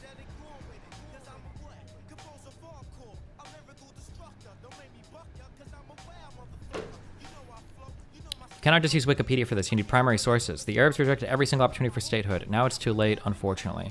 Wow, Brecht. True. Let me go and learn Arabic real quick, okay? President Sadat's signing of the Camp David Accords in September of 1978 and his shared 78 Nobel Peace Prize with Israeli Prime Minister Begin led to his assassination on October of 1981 by members of the Egyptian Islamic Jihad during the annual victory parade held in Cairo to celebrate Egypt's crossing of the Suez Canal. Anwar Sadat would be assassinated, or was assassinated, I guess. Was assassinated on October 6th, 1981 by members of the Egyptian Islamic Jihad for his participation in the Camp David Accords, yeah.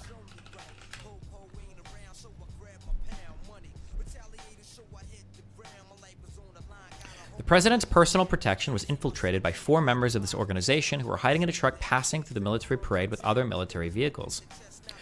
As the truck approached the president, the leader of the belligerents, Lieutenant Khalid Islam Bouli, came out of the truck and threw 3 grenades towards the president. Only one of the 3 exploded. The rest of the team opened fire with automatic assault rifles and struck President Sadat with 37 rounds. He was airlifted to a military hospital where he died 2 hours after arriving. How do you get shot 37 times and die 2 hours later? Jesus.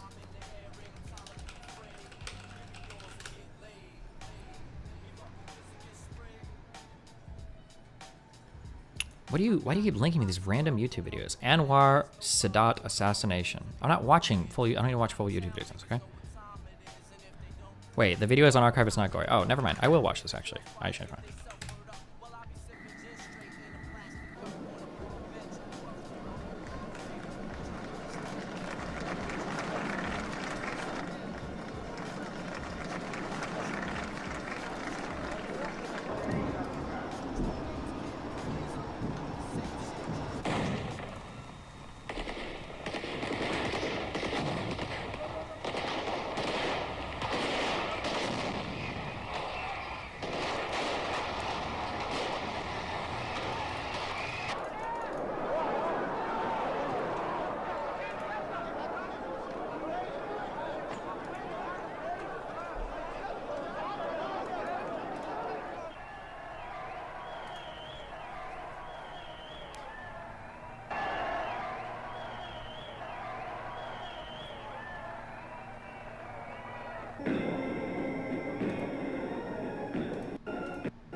Rip.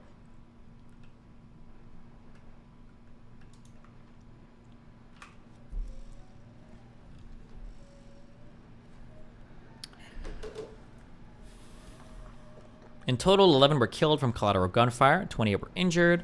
Among the killed were the Cuban ambassador, an Omani general, and a Coptic Orthodox bishop. Among the wounded were Egyptian Vice President Hosni Mubarak, Irish Defense Minister James Tully, and 4 U.S. military liaison officers. One of the assassins was killed and the other 3 were wounded and taken into custody. The surviving assassins were tried and found guilty of assassinating the president and killing 10 others in the process. They were sentenced to capital punishment and were executed on the 15th of April, 1982.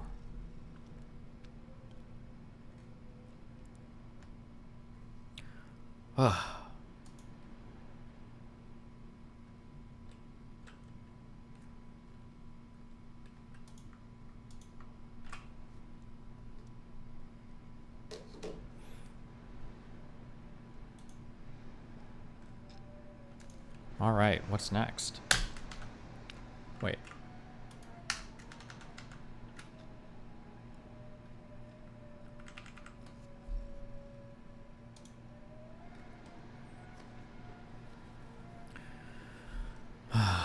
Let's see. It became the 2 largest sources of U.S. military and financial aid. Oh, wait, hold on. The treaty was signed on the 26th of March, 1979. I should probably have, like...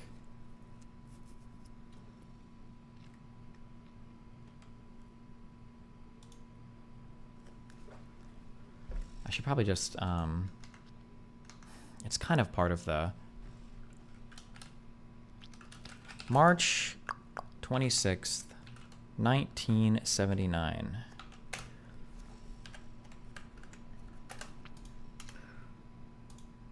Okay, we'll just...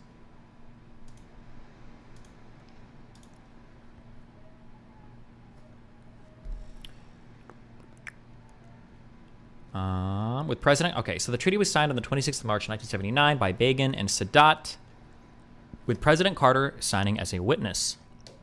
Under the treaty, Israel returned the Sinai Peninsula to Egypt in April of 1982. The Arab League reacted to the peace treaty by suspending Egypt from the organization and moving its headquarters from Cairo to Tunis. Sadat was assassinated in 81 by Islamic fundamentalist members of the Egyptian military who opposed peace with Israel. Following the agreement, Israel and Egypt became the two largest recipients of U.S. military financial aid. Oh, that's an interesting consequence here that was not mentioned. Whoops. In the earlier article. Following the agreement, Israel and Egypt became the two largest recipients of U.S. military and financial aid. Propagandish photo of Holocaust survivors seeking to illegally enter the mandate, knowing they'd be arrested by the British, interested because they were actually in Stripe's destiny. Nice, cute.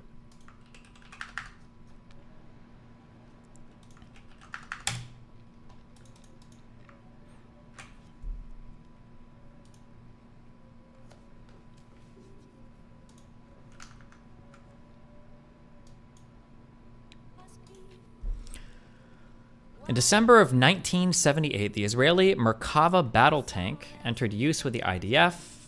In 79, over 40,000 Iranian Jews migrated to Israel, escaping the Islamic Revolution there. On the 30th of June, 1981, the Israeli Air Force destroyed the Osirak nuclear reactor in Operation Opera that France was building for Iraq. 3 weeks later, I guess he's like random shit. 1978 through whenever? I don't know. Let's see. In 1978, the Merkava battle tank, I don't know if that's really important, entered use with the IDF. Probably not. 1979, over 40,000 Iranian Jews migrated to Israel, escaping the Islamic Revolution. There. June 30th of 1981, Israeli Air Force destroyed the Osirak nuclear reactor. Operation Opera, that France was building for Iraq. 3 weeks later, Begin won again in the 81 elections. Ariel Sharon was made defense minister. The new government annexed the Golan Heights and banned the national airline from flying on Shabbat. By the 1980s, a diverse set of high-tech industries had developed in Israel. 1981, after Begin wins again, the new government annexed the Golan Heights.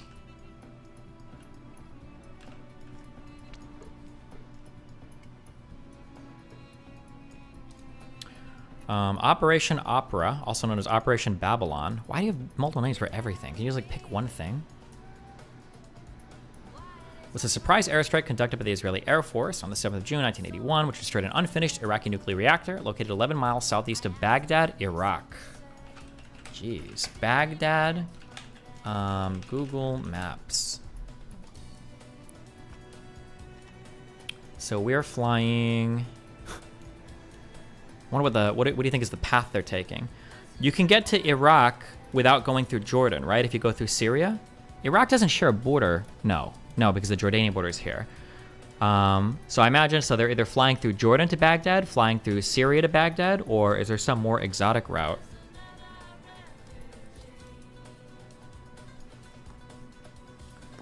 Let's see.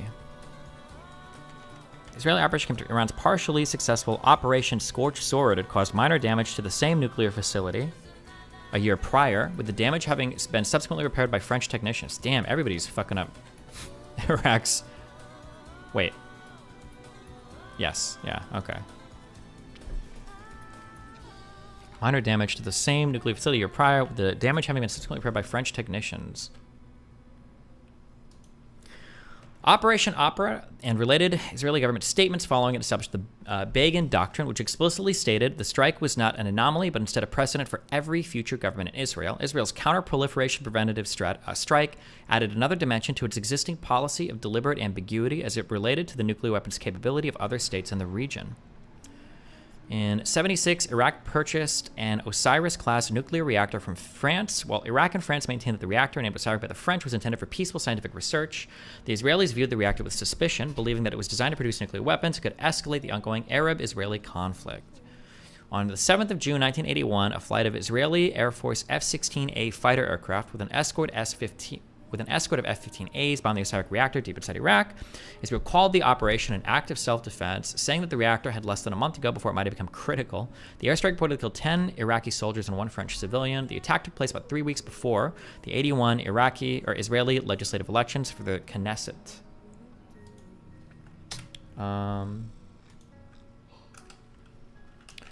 Israel stated it would preemptively attack all attempts to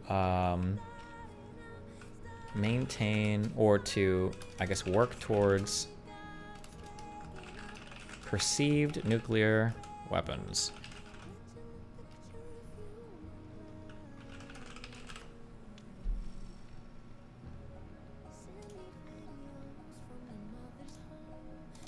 Did Mouthy Buddha ever figure out how to add me on Discord?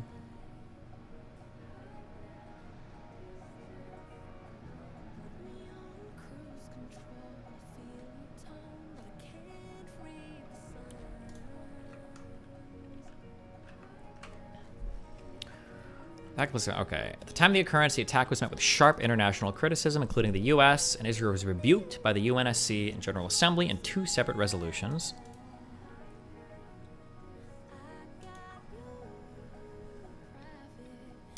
Media reactions were also negative. Israel's sneak attack was an act of inexcusable and short-sighted aggression, wrote the New York Times, while the Los Angeles Times called it state-sponsored terrorism.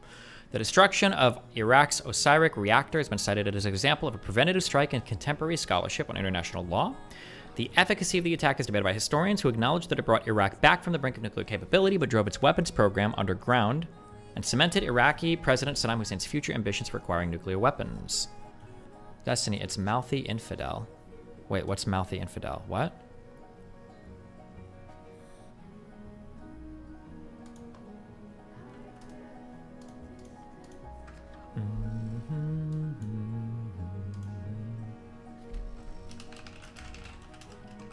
Oh, did I say Mouthy Buddha? Sorry, it was supposed to be Mouthy Infidel. Sorry.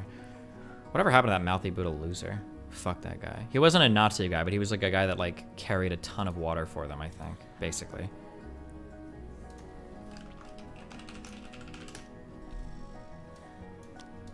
Oh, did he get banned off YouTube? Oh, maybe he did. RIP. Okay, do we care about this that much? We don't care about this that much. He was banned from YouTube. I think he may have also killed himself. Wait, really? The decades following the 48 War, Israel's border with Lebanon was quiet compared to its borders with other neighbors. Oh yeah, this is my question about this. Yeah, but the 1969 Cairo Agreement gave the PLO a free hand to attack Israel from South Lebanon. What was the 1969 Cairo Agreement? It was an agreement reached on the 2nd of November 1969 during talks between Yasser Arafat and the Lebanese army commander. And then Nasser helped to broker the deal. Jesus. Santos' expulsion vote is happening right now if you want to stream it. I'm good. Cairo Agreement. Although the text of the agreement was never published, unofficial, probably accurate text appeared in the Lebanese newspaper. The agreement established principles under which the presence and activities of Palestinian guerrillas in southeastern Lebanon would be tolerated and regulated by the Lebanese authorities. Christ. Okay.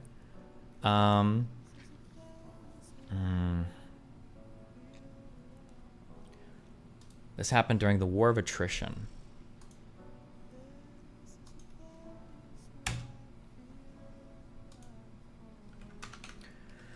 So we'll do 1969, the Cairo Agreement.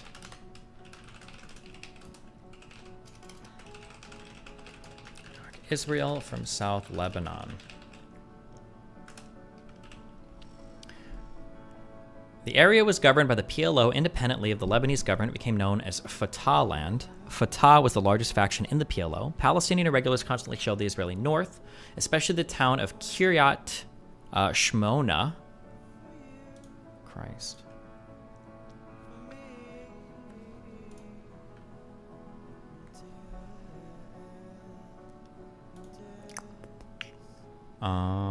Where was I? Which was a Likud stronghold inhabited primarily by Jews who had fled the Arab world. Lack of control over Palestinian areas was an important factor in causing the civil war in Lebanon. Whew. I don't know if I'm going to go through this or not. It's a multifaceted. You're pronouncing Fatah wrong. You're supposed to say it. Oh, okay.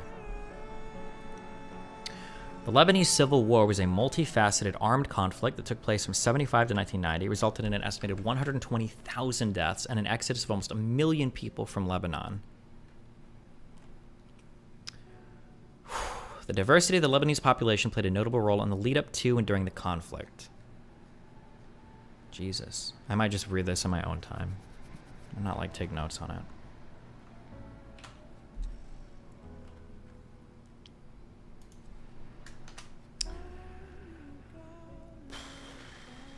Let's see. We use a pretext for Israeli invasion. Okay, sorry. In 1982, the attempted assassination of Shlomo Argov, who's this guy, was an Israeli diplomat. He was the Israel ambassador to the UK, whose attempted assassination led to the 1982 Lebanon War. Argov was born in Jerusalem. Where did he almost get assassinated? 3 men, Hussein Ghassad Saeed, Marwan al-Bana, and Nawaf al-Rosan approached Argov as he got into his car after a banquet at the Dorchester Hotel in Park Lane, London. There is another report given the number of men as 4, armed with WZ-63 machine pistols. Hussein Ghassan Saeed shot Argov in the head. Argov was not killed, but he was critically injured. He was rushed to the National Hospital for Neurology and Neurosurgery, where he was transferred to a specialist unit, underwent emergency brain surgery. He remained in a coma for 3 months. The attempted assassins were members of Abu Nidal's organization, a Palestinian splinter group, which was hostile to the PLO. Jesus. The attack was ordered by the Iraqi intelligence service. This happened in June of '82. Makes sense. Okay, well, they're probably not a big fan of Jewish people, or Israelis specifically.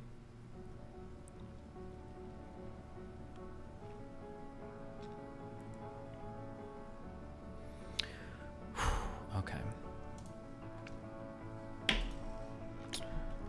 June of 1982.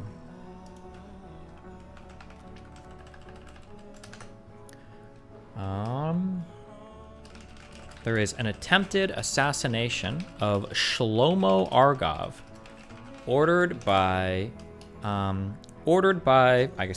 Baghdad, and carried out by a Palestinian splinter group that was hostile to the PLO. It's probably important to note.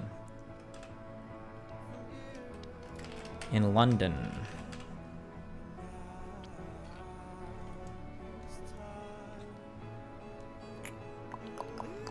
Sharon agreed, used as a pretext for the Israeli invasion, aiming to drive the PLO out of the southern half of Lebanon. Sharon agreed with the Chief of Staff, Raphael Eaton, to expand the invasion deep into Lebanon, even though the cabinet had only authorized a 40-kilometer deep invasion. Let's go.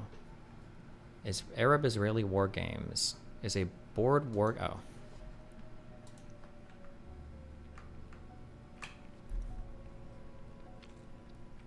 The invasion became known as the 1982 Lebanon War, and the Israeli army occupied Beirut, the only time an Arab capital has been occupied by Israel. Some of the Shia and Christian population of South Lebanon welcomed the Israelis, as PLO forces had maltreated them, but Lebanese resentment of Israeli occupation grew over time, and the Shia became gradually radicalized under Iranian guidance. Constant casualties among Israeli soldiers and Lebanese civilians led to a growing opposition to the war in Israel. Okay, let this be a short article. Oh, it's not. It's not at all. It's not at all short.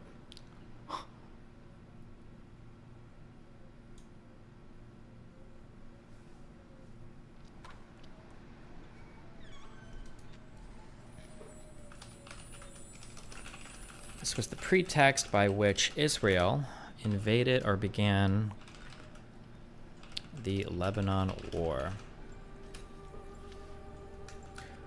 Okay. 1982, Lebanon War.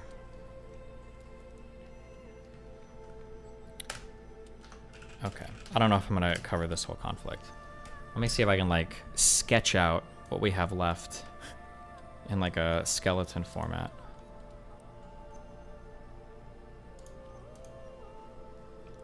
I wonder why this wasn't called, like, the, why wasn't this called, like, the Fifth Arab-Israeli War? Or I guess maybe because Lebanon wasn't all... Or were they Arabs? They might have been Christian Arabs, actually. I have no idea.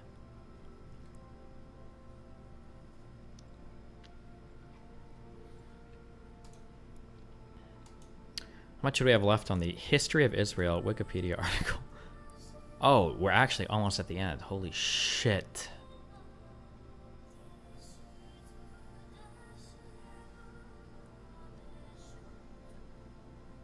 Okay, let me skeleton out like the rest of what we'd be going over, I guess.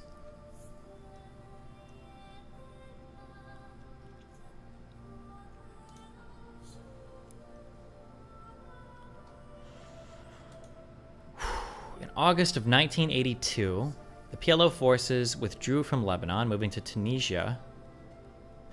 Bashir Gemayel was elected president of Lebanon. It reportedly agreed to recognize Israel and sign a peace treaty. However, Gemayel was assassinated before an agreement could be signed. Ouch. And one day later, Falangist Christian forces led by Eli Hobika entered 2 Palestinian refugee camps and massacred the occupants. The massacres led to the biggest demonstration ever in Israel against the war, with as many as 400,000 people gathering in Tel Aviv. And one later, is this guy like, is this related to Israel at all, or are people just mad, or what? It's a Christian political party in Lebanon. Maybe they were just mad because this happened under Israeli occupation. It's a Lebanese militia commander in the Lebanese Forces militia during the Lebanese Civil War and one of Bashir Gemayel's close confidants after the murder of Gemayel.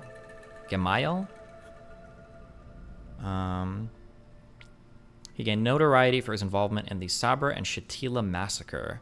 He became president of the Lebanese Forces political party until he was ousted in 1986. He then founded the Promise Party and was elected to serve 2 terms in the Parliament of Lebanon. Jesus. And then in 2002, he was assassinated by a car bomb at his house in Beirut.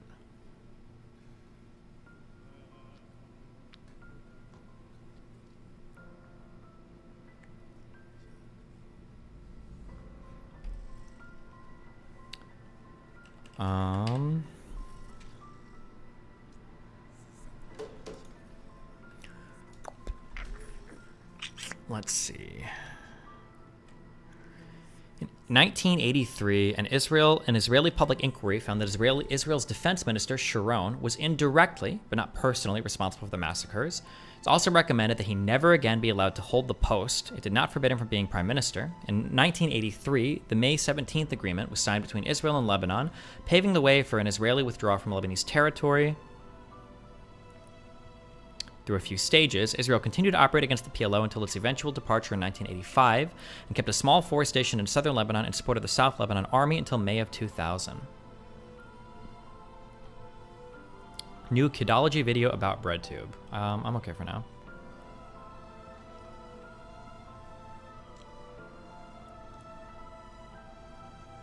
Okay, we're probably gonna have to go over. I'm probably gonna have to come back and do this, the Lebanon War, I think. From 83 to 92. Let's see. 1983 to 1992. Shamir won the first. Perez the first. Shamir the second. September of 83, Begin resigned and was succeeded by Yitzhak Shamir as prime minister.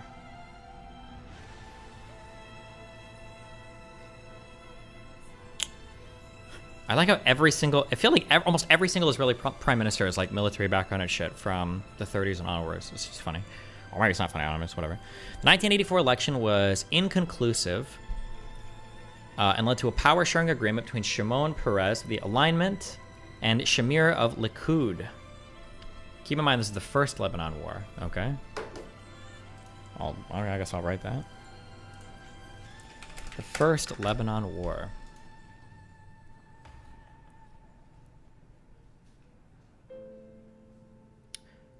Where we at? Prime Minister. No. In 1984, continual discrimination against Sephardi ultra-Orthodox Jews by the Ashkenazi ultra-Orthodox establishment led political activists Aryeh Deri to leave the Agadat Israel Party and join former chief Rabbi Ovadia Yosef in forming Shas. Christ.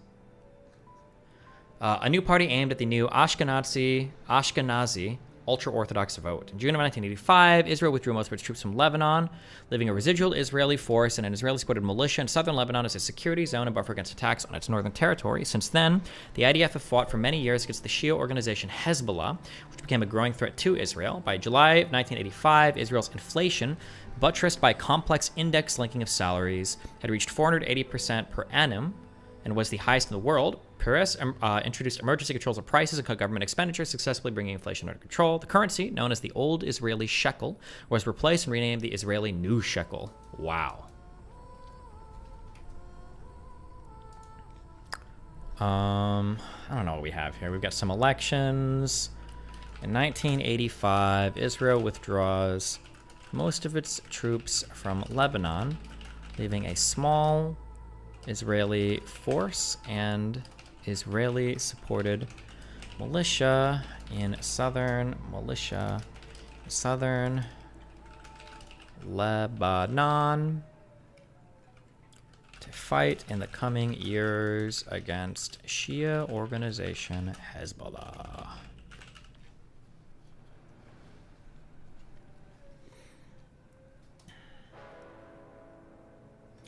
Growing Israeli settlement and continuing occupation of the West Bank and Gaza Strip led to the First Intifada in 1987, which lasted until the Oslo Accords of 1993, despite Israeli attempts to suppress it. Human rights abuses by Israeli troops led a group of Israelis to form B'Tselem, an organization devoted to improving awareness and compliance with human rights requirements in Israel. These are probably important. First Intifada and the Oslo Accords. Oh, fuck me.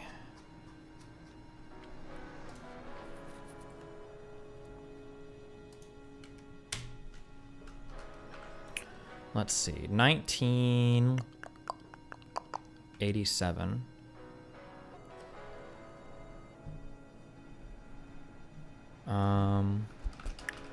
The first... Let's see, the First Palestinian Intifada.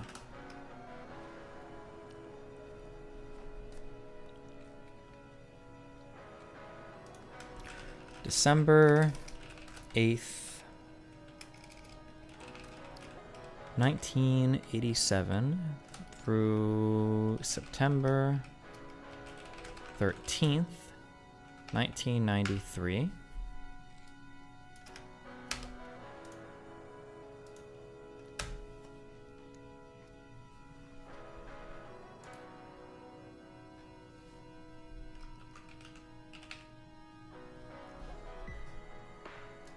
And the Oslo I Accords, which I'm guessing are probably part of this, will be part of this Intifada section. Okay.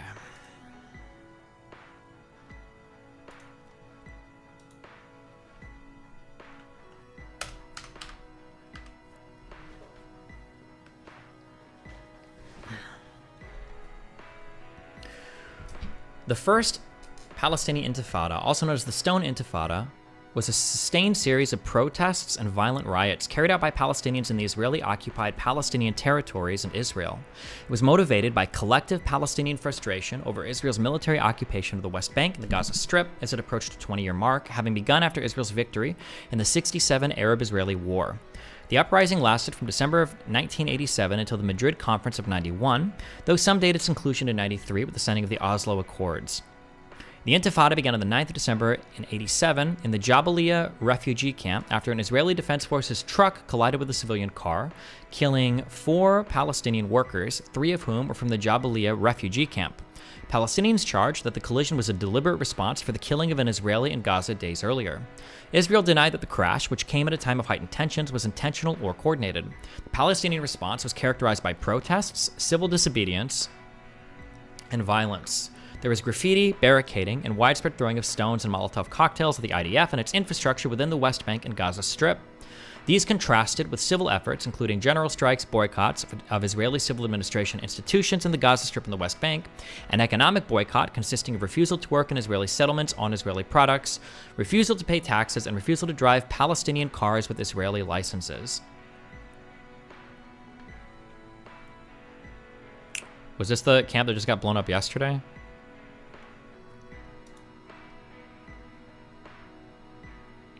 What? I just saw somebody in chat say that. I don't know if that's true or not. On the 9th, 12th, 19th, 22nd, 31st of October, and on the 1st of November, several Israeli airstrikes killed dozens of people, including children, in the Jabalia camp. Oh, it is.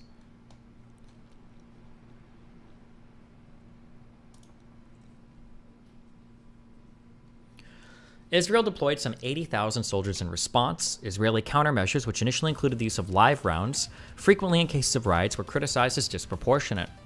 The IDF's rules of engagement were also criticized as too liberally employing lethal force. Israel argued that violence from Palestinians necessitated a forceful response. In the first 13 months, 332 Palestinians and 12 Israelis were killed.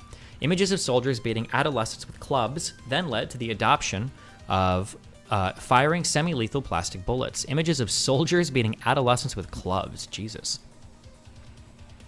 In the Intifada's first year, Israeli security forces killed 311 Palestinians, of which 53 were under the age of 17.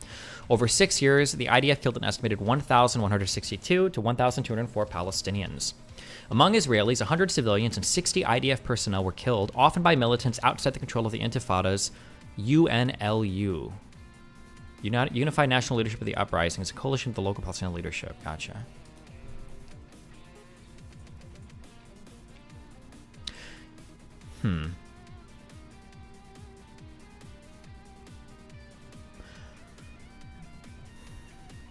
One sec.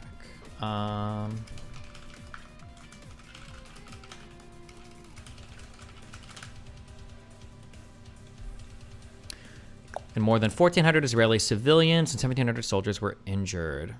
Intra-Palestinian violence was also a prominent feature of the Intifada, with widespread executions of an estimated 822 Palestinians killed as alleged Israeli collaborators. At the time, Jesus, okay. At the time, Israel reportedly obtained information from some 18,000 Palestinians who'd been compromised, although fewer than half had any proven contact with the Israeli authorities. The ensuing Second Intifada took place from September of 2000 to 2005. General causes.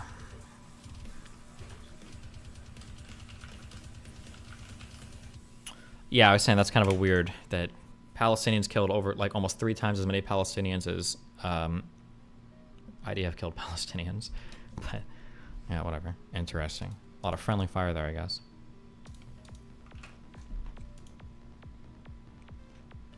According to Mubarak Awad, a Palestinian-American clinical psychologist. What? Interesting title for this. Okay. The Intifada was a protest against Israeli repression, including beatings, shootings, killings, house demolitions, uprooting of trees, deportations, extended imprisonment, and detentions without trial. After Israel's capture of the West Bank, Jerusalem, Sinai Peninsula, and Gaza Strip from Jordan and Egypt in the Six-Day War in 1967, frustration grew among Palestinians in the Israeli-occupied territories. Israel opened its labor market to Palestinians in the newly occupied territories. Palestinians were recruited mainly to do unskilled or semi-skilled labor jobs Israelis did not want. By the time of the Intifada, over 40% of the Palestinian workforce worked in Israel daily. Let's see. Israel opened up low and semi-skilled labor markets to Palestinians in occupied territory. time of the Intifada, 40% of Palestinian workers were working in Israel daily. Additionally,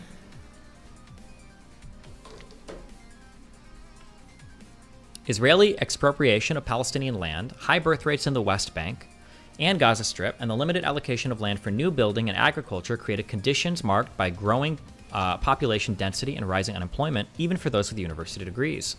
At the time of the Intifada, only 1 in 8 college-educated Palestinians could find degree-related work. This was coupled with an expansion of a Palestinian university system catering to people from refugee camps, villages, and small towns, generating new Palestinian elite from a lower social strata that was more activist and confrontational with Israel. Palestinian populations were growing, but work and other opportunities were heavily restricted in the occupied territories.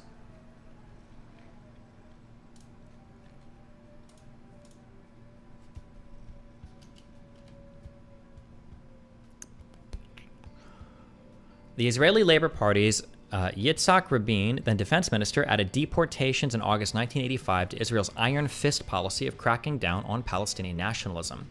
This, which led to 50 deportations in the following 4 years, was accompanied by economic integration and increasing Israeli settlements, such that the Jewish settler population of the West Bank alone nearly doubled from 35,000 in 84 to 64,000 in 88, reaching 130,000 by the mid-90s.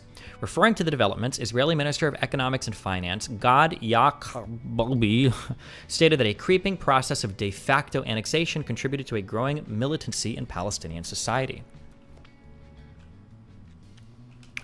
The Jewish settler population in the West Bank grew from 35,000 in 1984 to 130,000 by the mid-1990s.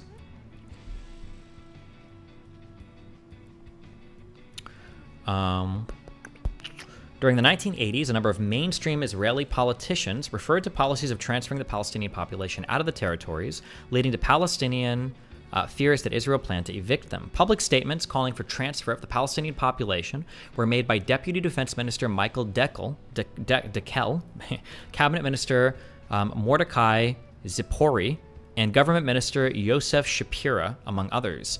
Describing the causes of the Intifada, Benny Morris refers to the all-pervading element of humiliation caused by the protracted occupation, which he says was always a brutal and mortifying experience for the occupied, and was founded on brute force, repression, and fear, collaboration and treachery, beatings and torture chambers, and daily intimidation, humiliation, and manipulation.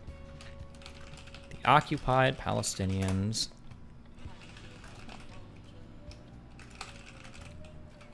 humiliated in a variety of ways as occupation, as really truly indefinite, as indefinite occupation by Israel continued.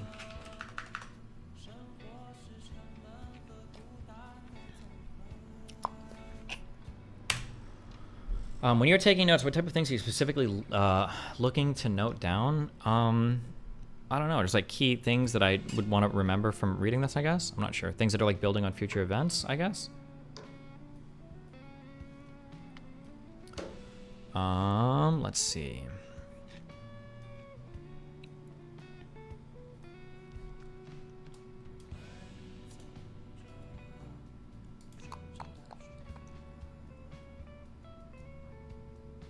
How do I, fuck, how do I get rid of this shit? I don't need this right now.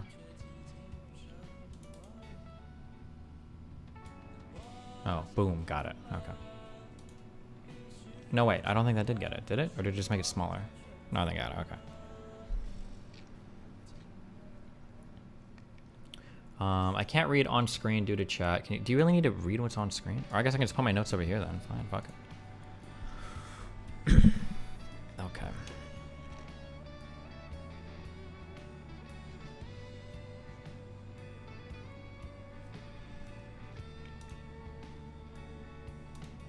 Oh, click the top left button. Gotcha.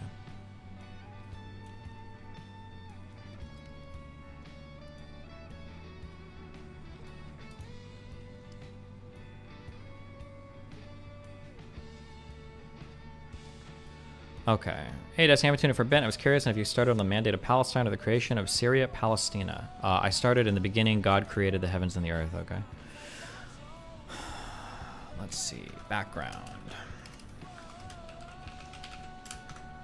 While the catalyst for the first intifada is generally dated to a truck incident involving several Palestinian fatalities at the Erez crossing in December of 1987, Mazin Kumsiya argues against Donald Neff that it began with multiple youth demonstrations earlier in the preceding month. Some sources consider that the perceived IDF failure in late November of 1987 to stop a Palestinian guerrilla operation, the Night of the Gliders, in which 6 Israeli soldiers were killed, helped catalyze local Palestinians to rebel. Let's see. So background. We have 2 potential causes that sparked the Intifada. The truck incident, in which I believe it was 4, in which 4 Palestinians were killed. What was the name of the camp? Were killed by an Israeli truck crashing into them. Or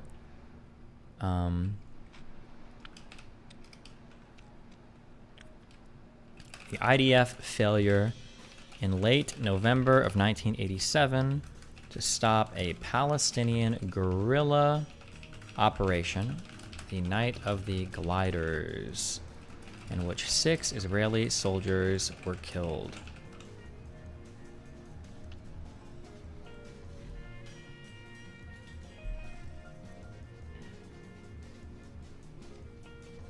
Mass demonstrations had occurred a year earlier when, after 2 Gaza students at Berzeit University had been shot by Israeli soldiers on campus on the 4th of December, 1986. 86. The Israelis responded with harsh, punitive measures involving summary arrests, detentions, and systematic beatings of handcuffed Palestinian youths, ex-prisoners, and activists, some 250 of whom were detained in 4 cells inside of a converted army camp known popularly as Ansar 11 outside of Gaza City.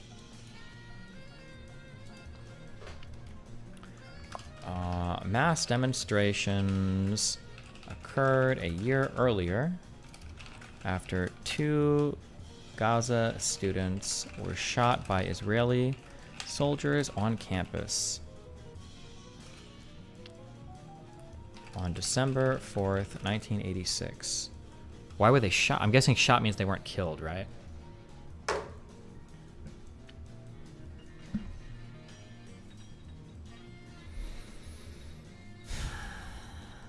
A policy of deportation was introduced to intimidate activists in January 1987. Violence simmered as a schoolboy from Khan Yunis was shot dead by Israeli soldiers pursuing him in a jeep. Over the summer, the IDF's Lieutenant Ron Tal, who was responsible for guarding detainees in Ansar 11, was shot dead at point-blank range while stuck in a Gaza traffic jam. A curfew forbidding Gaza residents from leaving their homes was imposed for 3 days during the Islamic holiday of Eid al-Adha. In 2 incidents on the 1st and 6th of October of 1987, respectively, the IDF ambushed and killed 7 Gaza men, reportedly affiliated with Islamic Jihad, who had escaped from prison in May. Some days later, a 17-year-old schoolgirl, Intisar al-Attar, was shot in the back while in her schoolyard in Deir al-Balah by a settler in the Gaza Strip. The Arab summit in Amman in November of 1987 focused on the Iran-Iraq war, and the Palestinian issue was shunted to the sidelines for the first time in years. Jeez.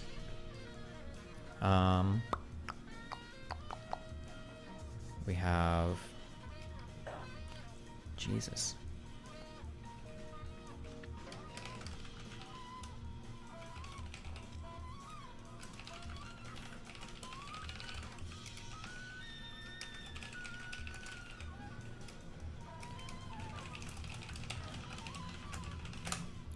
Focuses heavily on the Iran-Iraq war, sidelining the Palestinian issue for the first time in years.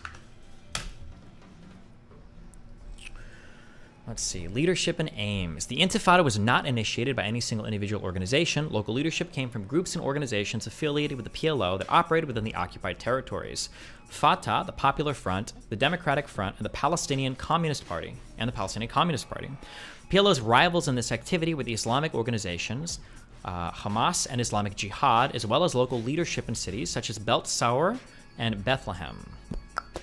However, the Intifada was predominantly led by community councils led by Hanan Ashrari, Faisal Husseini, and Hadir Abdel Shafi, that promoted independent networks for education, underground schools, as the regular schools were closed by the military and reprisal, medical care, and food aid. The United National Leadership of the uprising gained credibility where the Palestinian Society complied with the issued communiques, communications, requests, I guess. There was a collective commitment to abstain from lethal violence, a notable departure from past practice, which, according to Shalev, arose from a calculation that recourse to arms would lead to an Israeli bloodbath and undermine the support they had in Israeli liberal quarters. The PLO and its chairman, communiques?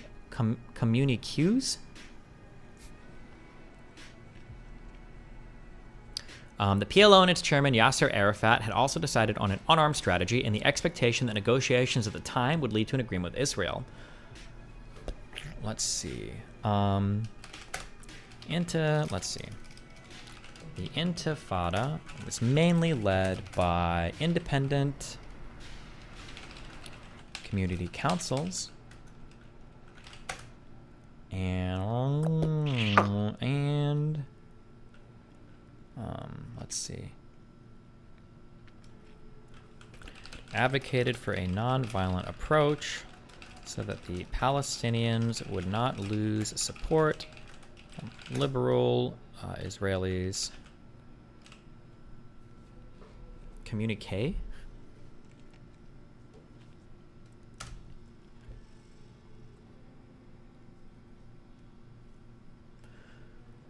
Perlman attributes the nonviolent character of the uprising to the movement's internal organization and its capillary outreach to neighborhood committees that ensured that lethal revenge would not be the response even in the face of Israel's state repression. For a quick meme, how do you feel about the idea that The Last of Us Part 2 story is an allegory to the Israeli-Palestinian conflict? I feel great when your mom fucks me in the ass with a 12-inch fucking dildo. Hamas and Islamic Jihad cooperated with the leadership at the outset and throughout the first year of the uprising conducted no armed attacks except for the stabbing of a soldier in October of 1988 and the detonation of 2 roadside bombs which had no impact.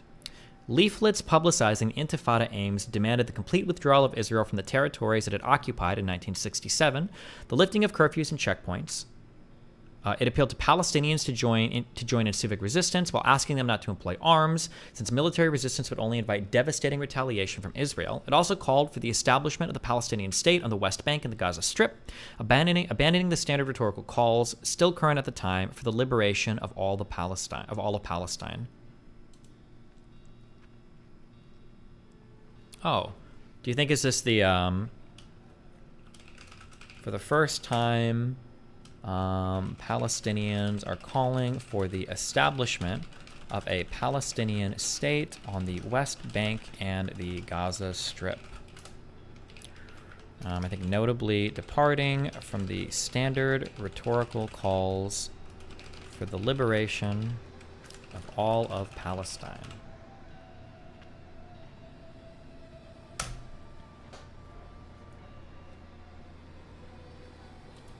Oh, we should have leadership and aims.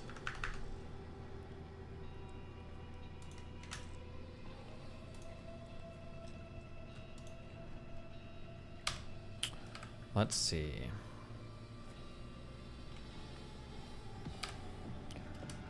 The Intifada.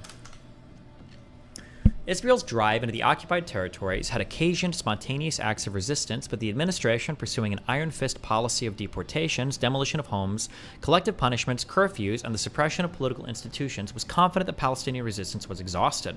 The assessment that the unrest would collapse proved to be a mistake. Israel had assumed that its oppressive actions...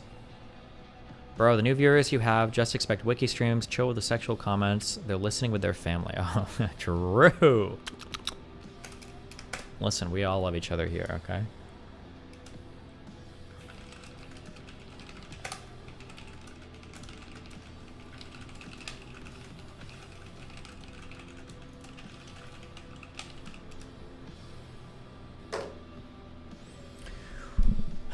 December 8th, 1987, an Israeli army tank transporter crashed into a row of cars containing Palestinians returning from working in Israel at the Erez checkpoint. 4 Palestinians, 3 of them residents of the Jabalia refugee camp, the largest of the 8 refugee camps in Gaza, were killed and 7 others seriously injured. Wait, is this a different one or was this the same one referred to earlier? Oh. Okay.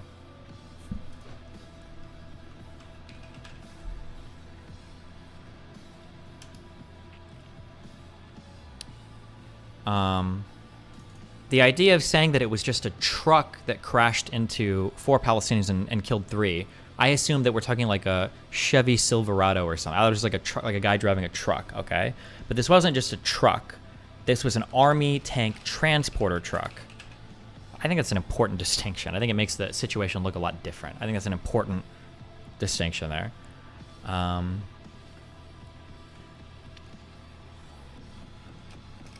December 8th, 1987. An Israeli army tank transporter crashed a row of cars, killing 4 Palestinians.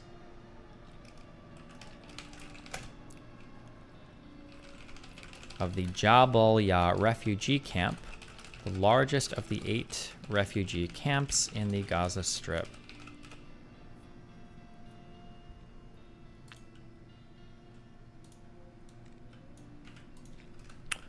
Seven others were seriously injured.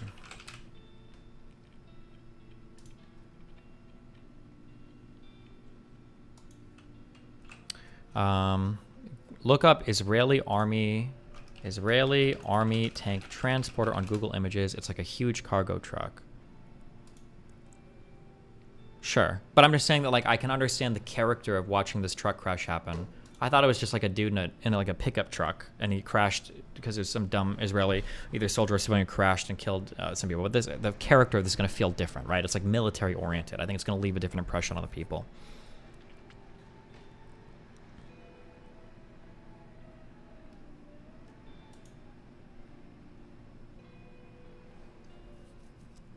The traffic incident was witnessed by hundreds of Palestinian laborers returning home from work. The funerals, attended by 10,000 people from the camp that evening, quickly led to a large demonstration.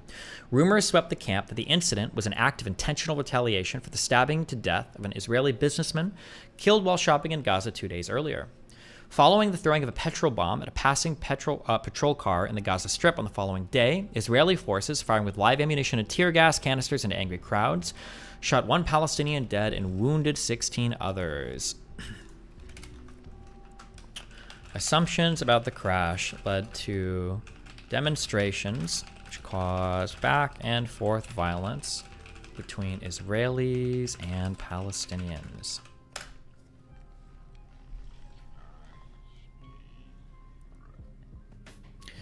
On December 9th, several popular and professional Palestinian leaders held a press conference in West Jerusalem with the Israeli League for Human and Civil Rights in response to the deterioration of the situation. While they convened, reports came in that demonstrations at the Jabalia camp were underway and that a 17-year-old youth had been shot to death after throwing a petrol bomb at Israeli soldiers. She would later become known as the first martyr of the Intifada. Protests rapidly spread into the West Bank and East Jerusalem. Youths took control of neighborhoods, closed off camps with barricades of garbage, stone, and burning tires. I was wondering if you could clear... Oh, no, okay. Meeting soldiers who endeavored to break through with petrol bombs. Palestinian shopkeepers closed their businesses and laborers refused to turn up to their work in Israel. Israel defined these activities as riots and justified the repression as necessary to restore law and order. Within days, the occupied territories were engulfed in a wave of demonstrations and commercial strikes at an unprecedented scale. Specific elements of the occupation were targeted for attack: military vehicles, Israeli buses, and Israeli banks. None of the dozen Israeli settlements were attacked, and there were no Israeli fatalities from stone throwing at cars at this early period of the outbreak. The beginning of the Intifada, no Israeli settlements were attacked, nor were there any Israeli fatalities.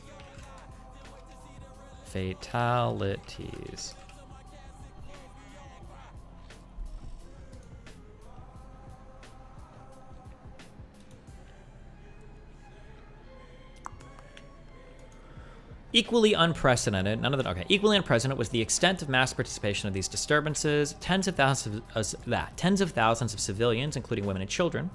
The Israeli security forces used the full panoply of crowd control measures to try and quell the disturbances. Cudgels, nightsticks, tear gas, water cannons, rubber bullets, and live ammunition, but the disturbances only gathered momentum.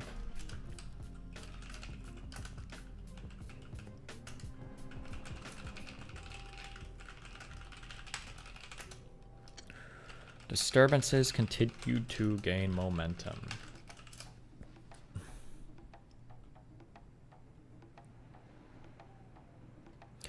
Soon, there was widespread rock throwing, road blocking, and tire burning throughout the territories. By the 12th of December, 6 Palestinians had died and 30 had been injured.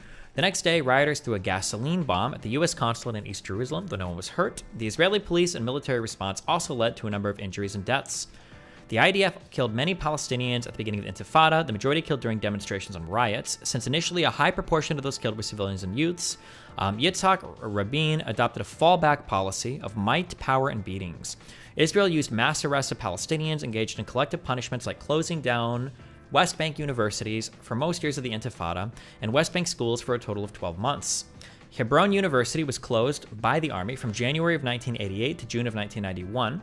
Round-the-clock curfews were imposed over 1,600 times in just the first year. Communities were cut off from their supplies of water, electricity, and fuel. At any one time, 25,000 Palestinians would be confined to their homes. Trees were uprooted on Palestinian farms, and agricultural produce blocked from being sold. In the first year, over 1,000 Palestinians had their homes either demolished or blocked up.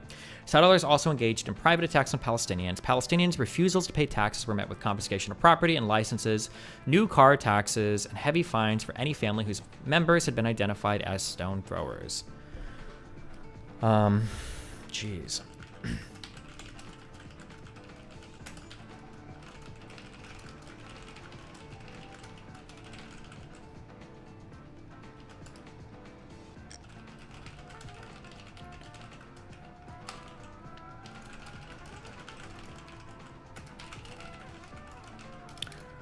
Selling agricultural produce.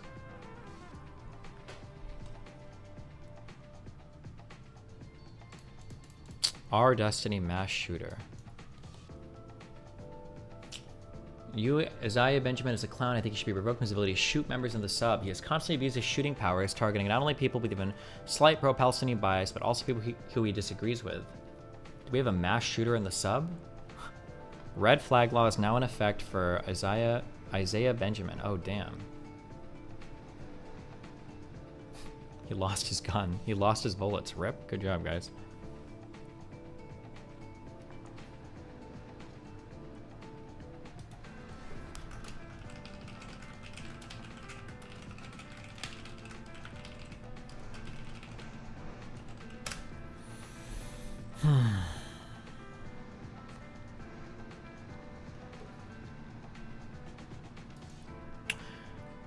In the first year in the Gaza Strip alone, 142 Palestinians were killed, while no Israelis died. 77 were shot. 37 died from tear gas inhalation. Jesus.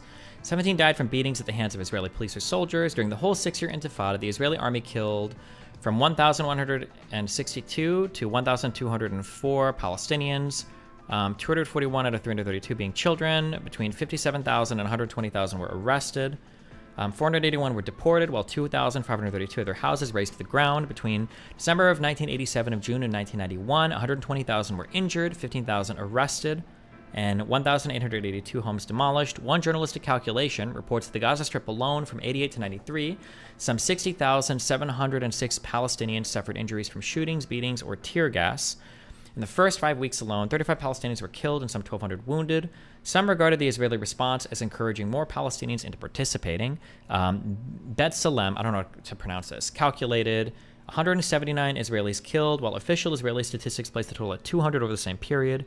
3,100 Israelis, 1,700 of them soldiers, and 1,400 civilians suffered injuries. By 1990, Kudzat prison in the Negev held approximately 1 out of every 50 West Bank and Gaza male older than 16.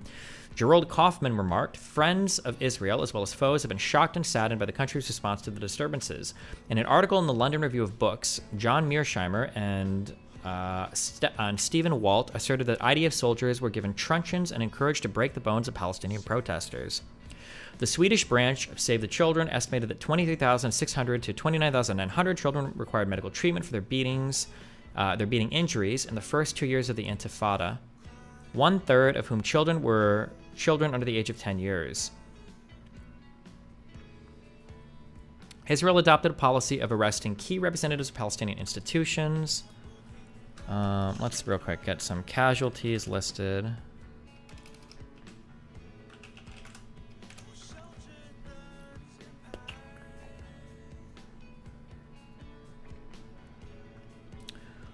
We'll say about 1,200 Palestinians killed. 57K, 320K arrested. 20K arrested. 481 deported. 2,532 houses destroyed. I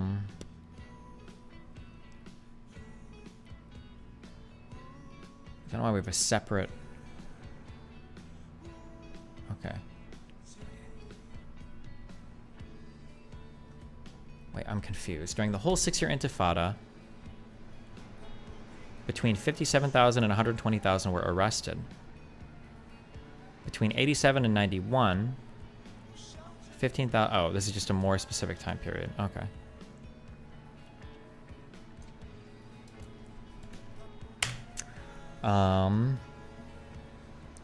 We'll say 179 to 200 Israelis killed. 3,100 Israelis, 1,700 soldiers versus 1,400 civilians suffered injuries.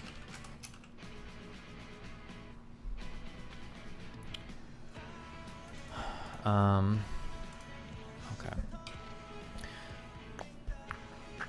And let's see. Also,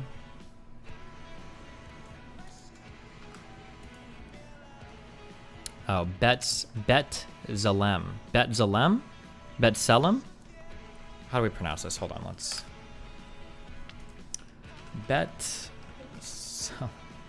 Destiny? Why the fuck is this my B?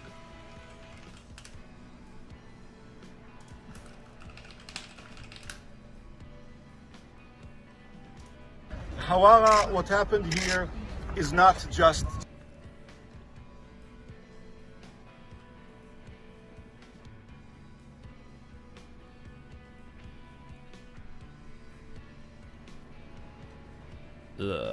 we're not gonna.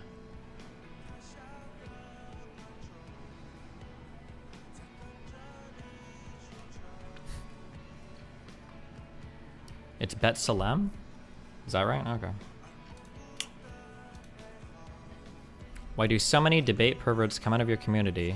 Just look at this guy. Look at what guy? Either side. But here's my point. I don't think we should assume that we know these statistics are correct. That's I don't think we crazy. should assume we know exactly. Come on, how many kick his children have ass. been killed. Fucking We do know a lot have been dude, kick his ass. Get the fuck out of here. Bro's denying Hamas what you can see with your fucking eyes. have been killed in the last 3 weeks. We just don't know. So basically, we're dealing with a... Wait, this just came out like 21 minutes ago. Well, Bassett. Should we take a break? I think after the first Intifada, we'll take a break and we'll listen to this. Intracommunal violence. Between 1980 to 1982, intra-Palestinian violence claimed the lives of nearly 1,000.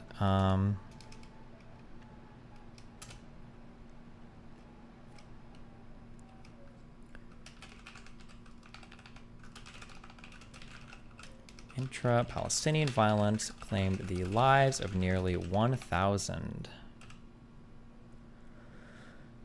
By June of 1990, according to Benny Morris, the Intifada seemed to have lost direction. A symptom of the PLO's frustration was the great increase in the killing of suspected collaborators, mainly due to the PLO killings of suspected collaborators. Roughly 18,000 Palestinians compromised by Israeli intelligence are said to have given information to the other side. Collaborators were threatened with death or ostracism unless they desisted, and if their collaboration with the occupying power continued, they were executed by special troops such as the Black Panthers and Red Eagles.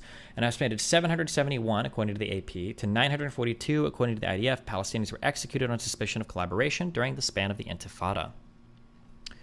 Other notable events. On April 16, 1988, a leader of the PLO, Khalil al-Wazir, was assassinated in Tunis by an Israeli commando squad. Israel claimed that he was the remote control main organizer of the revolt and perhaps believed that his death would break the back of the Intifada. During the mass demonstrations and mourning in Gaza that followed, 2 of the main mosques in Gaza were raided by the IDF and worshippers were beaten and tear gassed. In total, between 11 and 15 Palestinians were killed during the demonstrations and riots in Gaza and the West Bank that followed al-Wazir's death. In June... who is this guy real quick? It's a Palestinian leader and co-founder of the nationalist party Fatah. As a top aide of the Palestine Liberation Organization, Chairman Yasser Arafat, al-Wazir had considerable influence in Fatah's military activities, eventually becoming the commander of Fatah's armed wing, al-Asifa.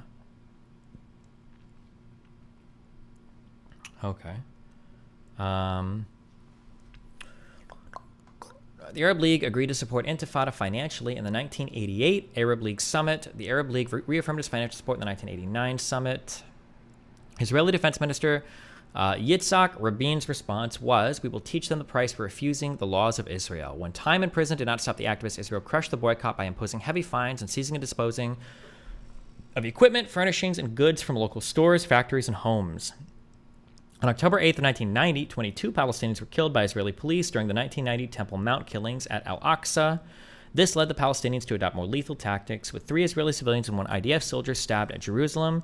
In Gaza 2 weeks later, incidents of stabbing persisted. The Israeli state apparatus carried out contradictory and conflicting policies that were seen to have injured Israel's own interests, such as the closing of educational establishments, putting more youths onto the streets, and issuing the Shin Bet list of collaborators.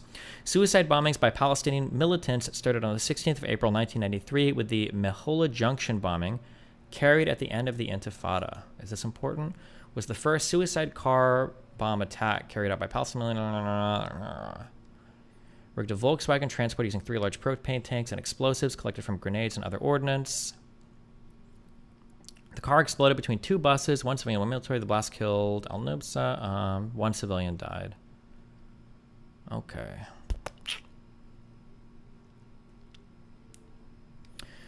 The large number of Palestinian casualties provoked international condemnation. In subsequent resolutions, including 607 and 628, the Security Council demanded Israel cease deportations of Palestinians. In November of 1988, Israel was condemned by a large majority of the UN General Assembly for its actions against the Intifada. The resolution was repeated in the following years. The Security Council. On the 17th of February 1989, the UN Security Council drafted a resolution condemning Israel for disregarding Security Council resolutions as well as for not complying with the 4th Geneva Convention. The United States put a veto on a draft resolution which would have strongly deplored it. On the 9th of June, the U.S. again put a veto on a resolution, condemning Israel for disregarding. Okay, on the 7th of November, the U.S. vetoed a 3rd draft resolution condemning alleged Israeli violations of human rights. On the 14th of October 1990, Israel openly declared that it would not abide Security Resolution 672 because it did not pay attention to attacks on Jewish worshippers at the Western Wall. Israel refused to receive a delegation of the Security General, which would investigate Israeli violence. The following Resolution 673 made little impression, and Israel kept on obstructing UN investigations.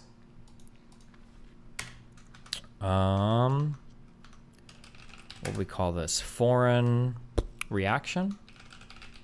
I guess, maybe, or the UN, including the US, drafted a resolution condemning alleged Israeli violations of human rights. Israel declared it would not abide by Security Council Resolution 672. It did not pay attention to attacks on Jewish worshippers. Israel also blocked a delegation of the Secretary General for investigating Israeli violence.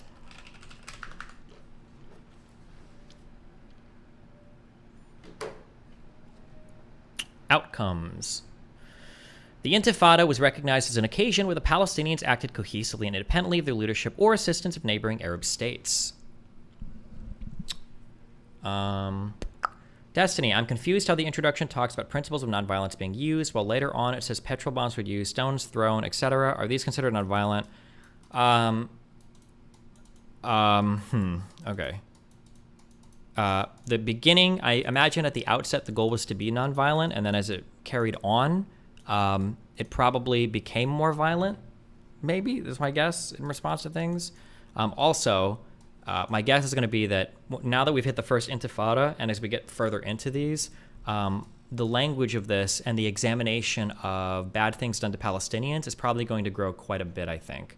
I think you can see that up here where we're taking into account, like, the number of Palestinians that were children, the number of arrests being made, deportations, houses burned, like specific time periods, right? Although this was included for some prior things, but now we're probably getting a lot, we're probably going to start to analyze with a lot more granularity these types of things, I would imagine, right?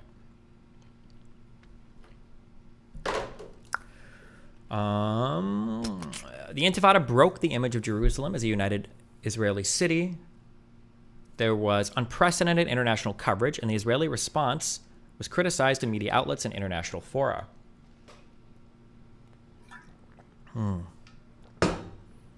The success of the Intifada gave Arafat and his followers the confidence they needed to moderate their political program.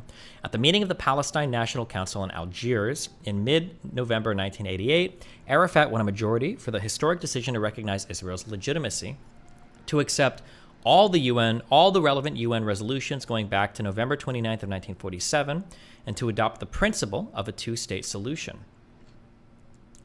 To moderate the political program. At the meeting of the... Okay. Where is Algiers again? I have no fucking idea. Let's check. In Algeria, it is right here at the tip. Gotcha. Okay. Outcomes. Let's see.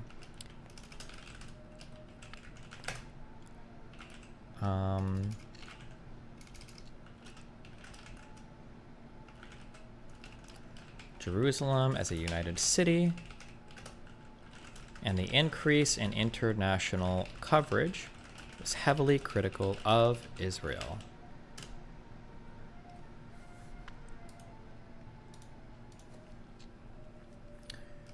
Also, the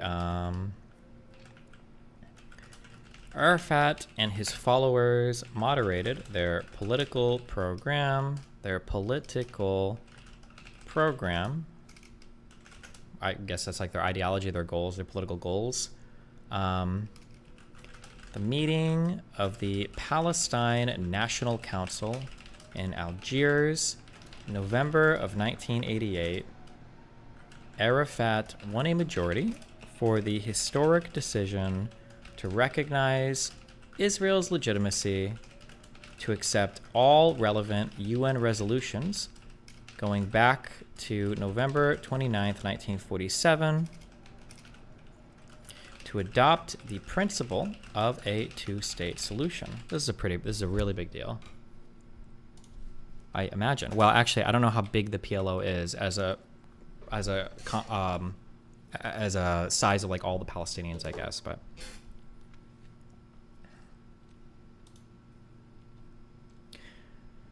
Jordan severed its residual administrative and financial ties to the West Bank in the face of sweeping popular support for the PLO. The failure of the Iron Fist policy, Israel's deteriorating international image, Jordan cutting legal and administrative ties to the West Bank, and the U.S.'s recognition of the PLO as the representative of the Palestinian people forced Rabin to seek an end to the violence through negotiation and dialogue with the PLO. In the diplomatic sphere, the PLO opposed the Persian Gulf War in Iraq. Afterwards, the PLO was isolated diplomatically, with Kuwait and Saudi Arabia cutting off financial support, and 300,000 to 400,000 Palestinians fled or were expelled from Kuwait before and after the war. The diplomatic process led to the Madrid Conference and the Oslo Accords. Jesus, I did not know I did not know that there were this many Palestinians that fled from Kuwait. 357,000 Palestinians live in Kuwait. Are these Palestinians that were already there, or were these Palestinians that came from historic Palestine?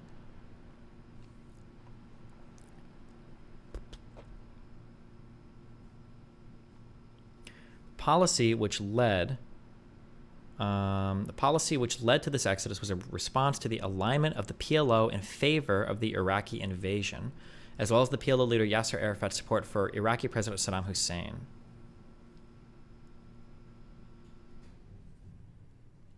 Look at why the PLO opposed the Gulf War. During the subsequent Iraqi military occupation of the country, many Palestinians left due to various reasons such as fear of persecution, food and medical care shortages, financial difficulties, and fear of arrest or mistreatment and roadblocks by Iraqi troops.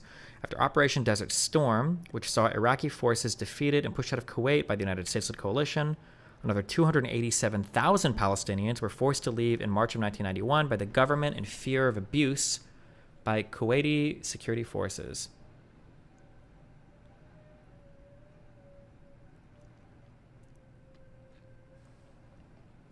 So around 300,000 fled?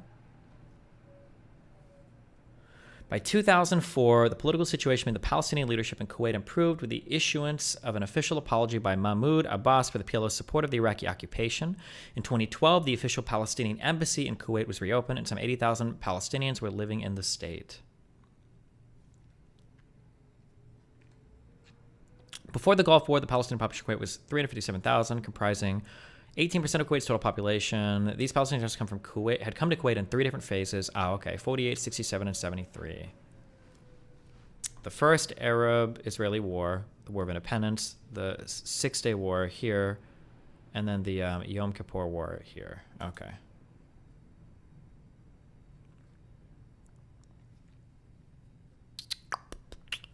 Who formed a... Oh, well, hold on. Just see if there's anything important I need here.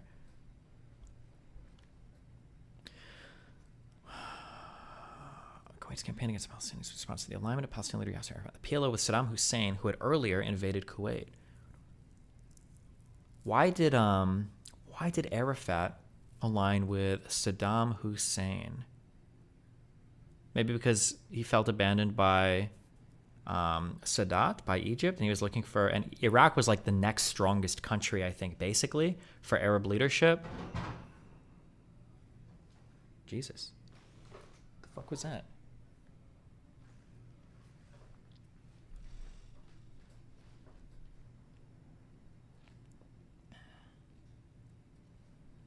Kuwaitis said that Palestinians leaving the country can move to Jordan, since most Palestinians held Jordanian passports. According to the New York Times, Kuwaitis said the anger against Palestinians was such that there was little chance that those who had left during the 7-month occupation could ever return, and relatively few of those remaining will be able to stay.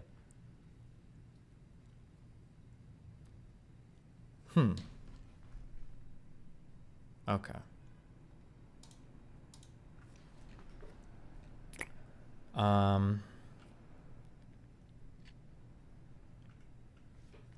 Why did Yasser Arafat support Saddam Hussein? Why did the PLO need to take a stance on this at all? Like, what was the point at all of it, right? Like, why did they have to say anything?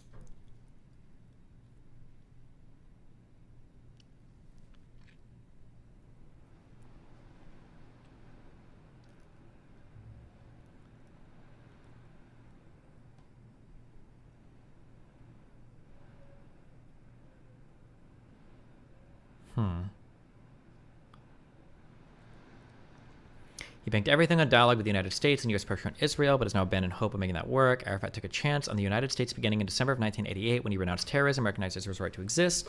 He met the conditions for U.S. PLO talks, but the United States never let Arafat meet with top U.S. officials. Instead, he was required to send representatives to meet with the U.S. ambassador in Tunisia. Negotiations dragged on, with Israel refusing to budge and Palestinians becoming more disillusioned with Arafat's gamble. Finally, the PLO renegade launched an unsuccessful terrorist attack on an Israeli beach, and all bets were off. Arafat refused to condemn the raid because he was in danger of looking like a U.S. stooge, so the U.S. cut off his precious dialogue. Confidents say the cutoff was one of Arafat's lowest moments. He is sucked up to the U.S. for 18 months and had nothing to show for it, one Arafat associate tells us. He couldn't even get a visa to come to the U.S., not even to New York to address the UN like other world leaders. How do you think he felt when he saw Nelson Mandela embraced by President Bush at the White House? He was once a terrorist too, and he even stood next to Bush and refused to renounce force against the South African government.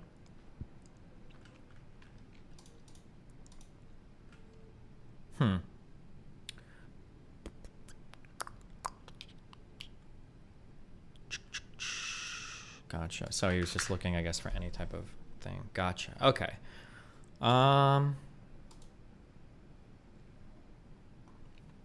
It's probably important to note. Arafat's support for Saddam Hussein's invasion into Kuwait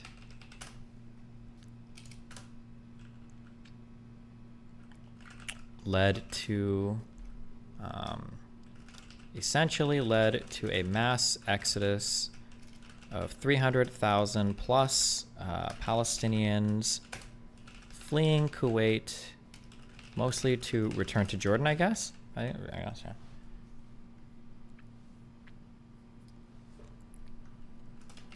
Also led to Kuwait and Saudi Arabia cutting off financial support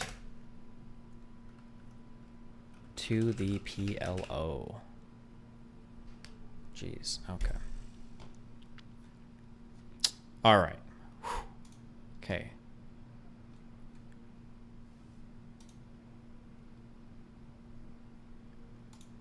And then the Oslo Accords are the next thing.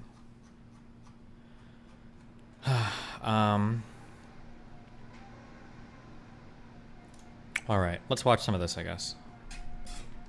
We'll see if this conversation is any better. Let me use the restroom real quick. 1 sec.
All right. So the first talk they had was a meme one, and apparently they sat down for a more serious talk. Piers, it's good to see you. Hey, it's good to see you too. Last time. I don't know why this video is so fucking quiet. I'm triggered already. All right.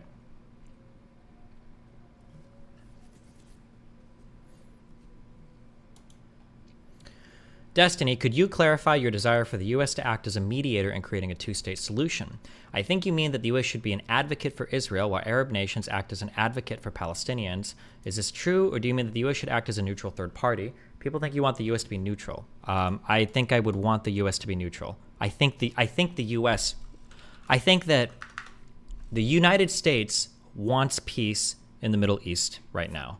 I don't think Israel necessarily wants peace, and it's hard to know if the Arab states want peace with Israel. But I think the United States wants there to be less conflict in the Middle East. Not because the United States is good or holy or are morally in the right or any of that shit, but just because conflict in the Middle East doesn't serve any positive U.S. interest at the moment. Instability there probably hurts U.S. credibility insofar as we're seen as a big Israeli ally, and Israel mistreating its population makes us look bad. It's just not it's not a good look, and it doesn't serve U.S. interest at all. So I think that the United States has a strong interest as a mediator, as forcing Israel to come to the table to do something to figure out peace with the other Arab states. That's why I would say the United States would act as a mediator there.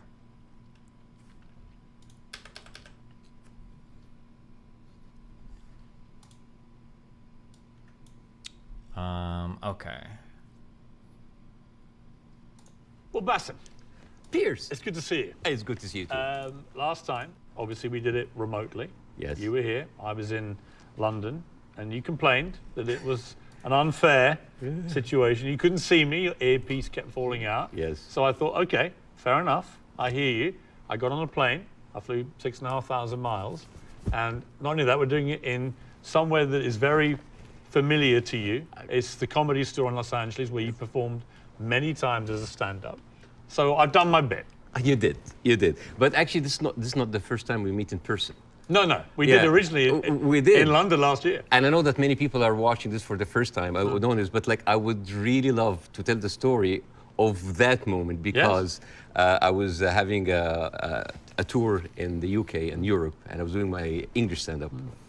And one of my advertising promotion plan was to come on your show.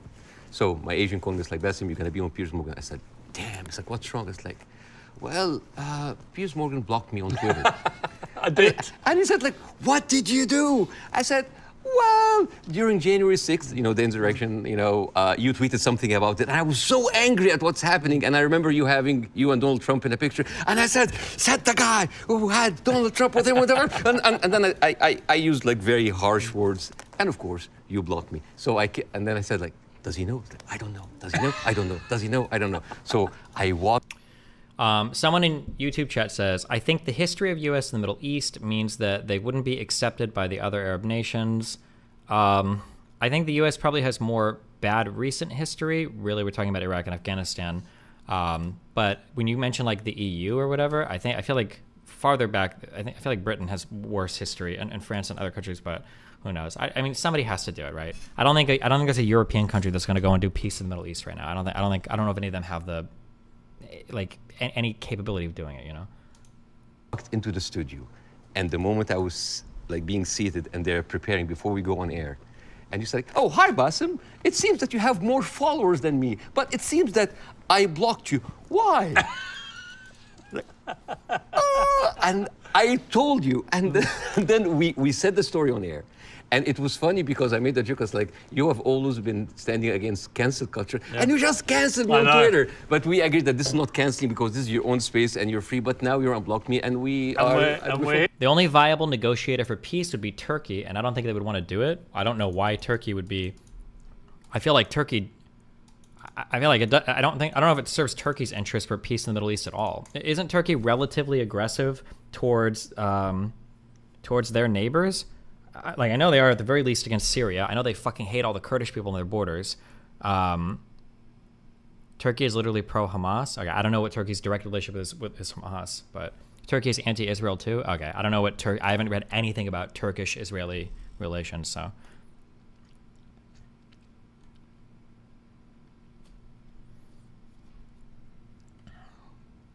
Look at Turkey's statement since everything began. Turkey is not the right country. Okay, listen, that was a rage post message, okay? All right? Yeah. And we're here. And it was, and actually we agreed about January the 6th, by the way, just for the record. I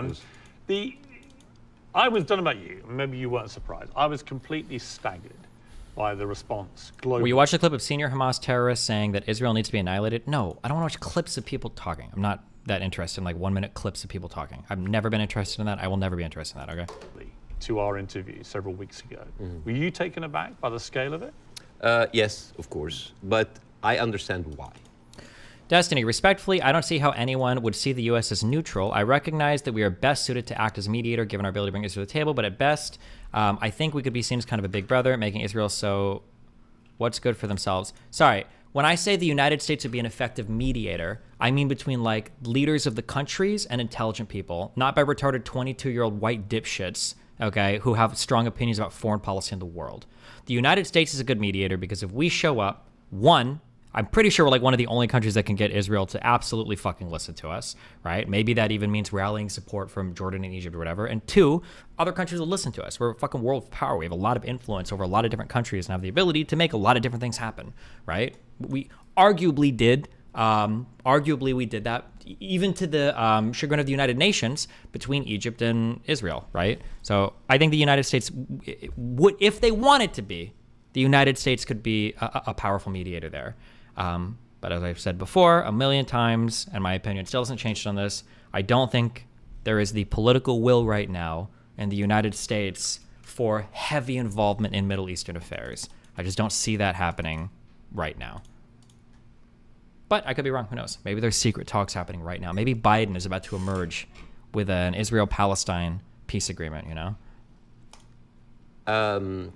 For many years, the media covering the Middle East has been showing a certain point of view. I'm not going to say bias, but I would say it did not allow certain voices voices from the other side to be heard. And that is why you see the frustration. Whenever you speak to people in the Middle East, they tell you the same thing. They're not very happy with the coverage of the Middle East because our voices are not heard. Now, I am the least qualified person ever to talk about this conflict. And yet, just because I relate some of the talking points that we say and we hear the whole time, people felt heard. And when people have this feeling, they're happy. They have this response. They say, oh my God, for the first time, the West are actually hearing our point of view. Some of the point of view might not go well with other people, but at least we have a conversation. And I think that is the reason why people reacted that way. Yeah.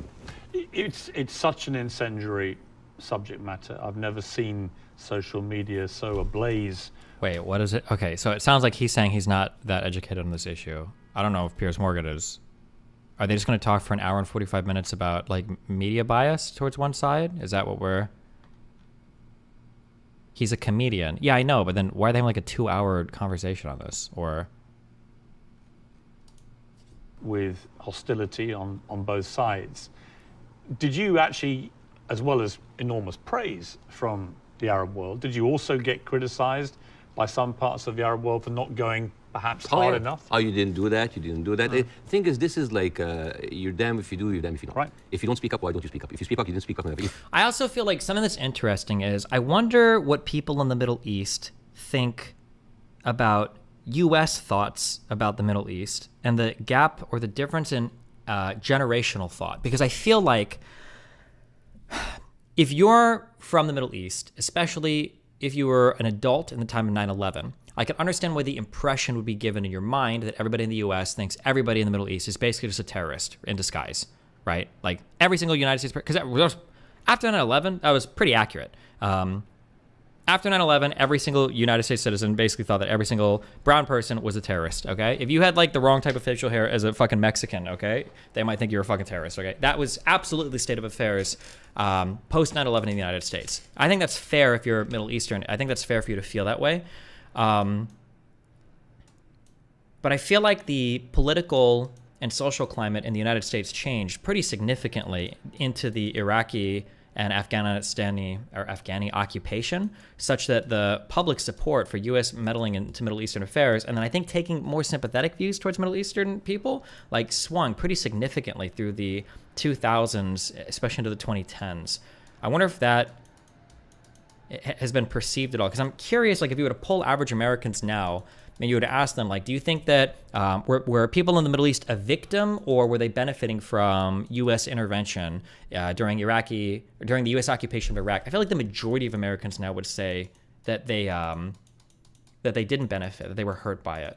But yeah, I'm not sure. I'm curious. I'm not sure.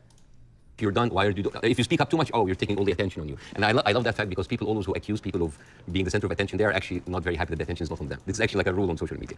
But yeah, there was a backlash, but there's also a backlash from the other side, which I mean, here and other comedy clubs, I worked with people from all kinds of different backgrounds, Jewish, Christians, Muslims, Arabs, atheists, all kinds of people. And there are a lot of people who went into my socials like, oh, so you're a terrorist sympathizer now, you know? And I think it is important to have a nuanced, deep, interesting, intelligent conversation. A lot of people waiting for this are kind of like, yeah, Bassem, Barry Pierce, show him. And this is the problem with the news today. The problem is the news today, it's not about the news anymore. It's about the people giving you the news. So it becomes a show, a circus. Two gladiators in the Colosseum, two pigs fighting in the mud. And this is why people don't get anything out of it. It's a circus. You know, one of the things I heard a lot was, who is this guy? And they weren't talking about me. Sometimes I wonder. Now, obviously, you're very, very well known in the Arab world. You're known as the kind of, they call it the Arab Jon Stewart, and you're well known in America, but you weren't that well known, for example, in the UK. And I think what this interview did, it made a lot of people think, wow. I think that's true for liberals / leftists, but you got to remember that in 2016, Trump was president, did a whole ass Muslim ban. That is true. But Trump also reversed his opinion on the Iraq war, right? And at least he claimed he wanted to get us out of the Middle East, though I don't believe Trump exited us from any conflicts in the Middle East at all. And he privated or made difficult or impossible to access information relating to foreign drone strikes. And Trump moved the embassy from Tel Aviv to Jerusalem, which angered a lot of the Arab world. Yeah, actually, Trump, God, fuck Trump. Yeah, actually, maybe. And he pulled out of the Iran nuclear deal. That's true as well, yeah. Equable, thanks for the tier 5 subber, buddy. If you get bored, could you please read and review Curtis Yarvin's article on the conflict called Gaza and the nomos of the earth? Maybe. Oh, all right, this is incredible. But tell me more about Bassem Youssef. And I did a bit of research into your life. It is a fascinating journey. Trump deserves credit for the Abraham Accords, no matter how much you hate him. Abraham Accords, Wikipedia. This will probably come up in my research for Ben Shapiro. Signed between Israel and the United Arab Emirates and Bahrain.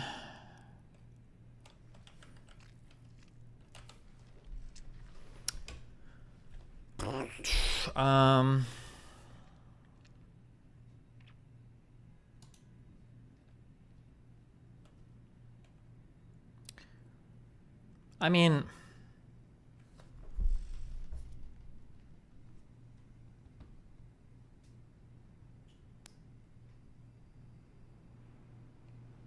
it's not bad, but like the UAE and Bahrain, it's not bad. I mean, I guess he gets credit for this, but like, show me like Lebanon or Syria or Iran. Like, I feel like, and remember, I haven't done the deep dive in the past 20 years of history. I feel like those are the big players right now relating to Israeli security. Maybe I'm wrong and I missed something, but the UAE and Bahrain, I don't think have had huge impacts on the state of peace relating to Israel compared to those other countries, compared to Syria, Iraq, Iran, Lebanon. Yeah, compared to those four, I guess. I mean, at least it's a start. No, the Camp David Accords were the start, right? That was the start.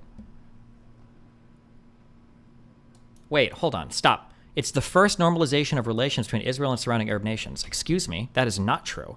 The first one was Israel and Egypt, and then the second one was Israel and Jordan. This is not the first. I don't know why you would ever give Trump credit for that. That is absolutely not true.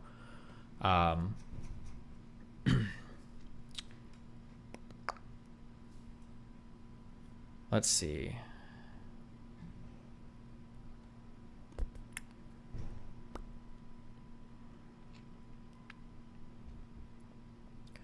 The governor of Sudan signed the Abraham Accords Declaration on a Khartoum. Witnessed by American Secretary. Do you see Jordan pulled out their ambassador? From where? From Israel? I have not seen that, if that's true.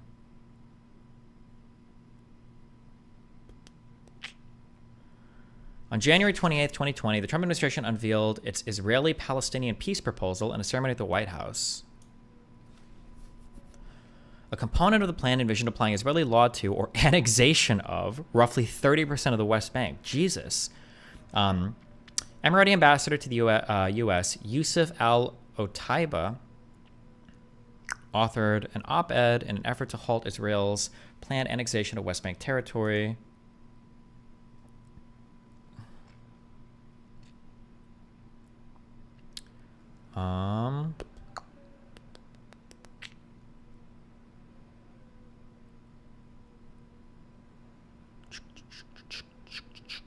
Sorry, look at the map for the Trump peace plan. Yeah, hold on one second.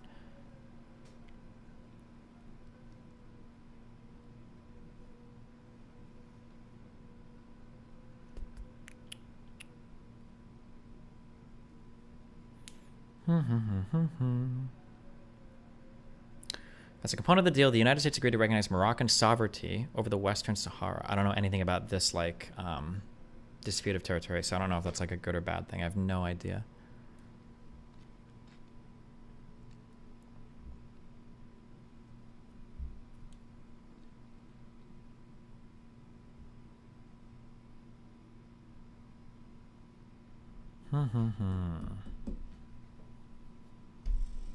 Remember yesterday, quibbles over coffee called the Trump map perfect that you debated over? Yeah, I Googled it and it looked wild.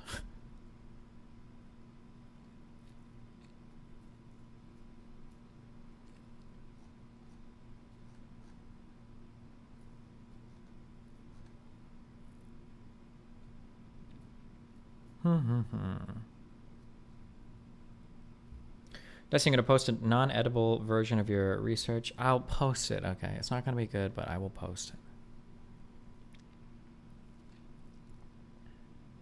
I do support work like this, though. Like, this is good. I'm not going to say it's bad that that these countries recognized Israel. I wouldn't say it's bad. I wouldn't say it's a bad thing at all. That's a good thing.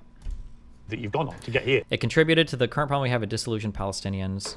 Well, to Los Angeles. And I think it's worth just taking a little beat here to talk about this, because you began in Cairo as a heart surgeon. I mean, that was your career path. Yes. And, yes. And you were a heart surgeon. I was a heart surgeon until, I spent 19 years in that area, 7 years in medical school, 12 years as a practicing doctor, and 2011 happened. This guy was a doctor for 12 years? Damn. And the revolution happened, and I had my own show on YouTube. I did like small videos. Well, I'm going to come to this, because I was by coincidence, I had just joined CNN to replace the great Larry King. And I hadn't actually done any live show. I'd done a few weeks since I joined of taped interviews with big names, Donald Trump, Oprah Winfrey, things like that. And I was flying back to Los Angeles when I got a message that Egypt was going up in the start of the Arab Spring. And I actually went to a studio very near here, about a mile down the road on Sunset, the CNN studio, the old Larry King studio. He was a cardiac surgeon. And I went live for the first time, and it was about the Arab Spring, and it was about what was happening in Egypt. And at the same time, you, in Egypt, were actually in Tahrir Square, helping wounded protesters, actually medically treating them. Yeah, I mean, this was a kind of movement that inspired a lot of Egyptians. At the time, I was in the hospital, and a lot of people just had volunteered. And the nurses were just like giving us like supplies, go, and we were going there, and we were basically tending to the wounded, because it is, and it kind of gives you a different perspective when you see helpless, defenseless people who are not armed, who are being beaten by security forces, military forces, being shot, being. Okay, this is just like a personal interview of this guy. This is not okay. What is this? You cannot do that. People are out there waiting for you to slip up so they can use your words against you to make it seem like you said something that you do not mean, so they can claim that with the wave of Islamophobia spreading through the fucking lands, that you are a supporter of terrorism. You love terrorism. You love violence. I said this with my conversation with Ethan on Leftovers as well, the last episode that we did. What Mia Khalifa said is morally abhorrent. Celebrating wanton death and destruction is never appropriate. Morally repugnant. Oh, he's walking back a little bit. I wonder if this is because of personal conversations with Ethan or because of all the public pressure he's taken for being a terrorist supporter. Huh. It's callous as well. Not only is it morally repugnant, but it's also fucking callous. But look at his chat. Israel is responsible for every single civilian death, even the October 7th civilian deaths. Hamas wouldn't have existed if Israel didn't do what it did. Hamas is filled with people who lost families and have witnessed traumatic stuff. Their land was taken from them, and every single effort of peace didn't work, so they resorted to violence. Israel is responsible for their deaths.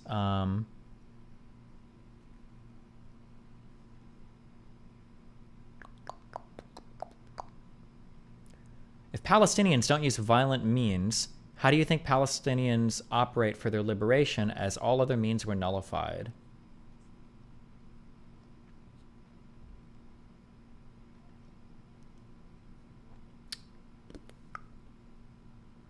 Bruh, I think they bombed the refugee camp again.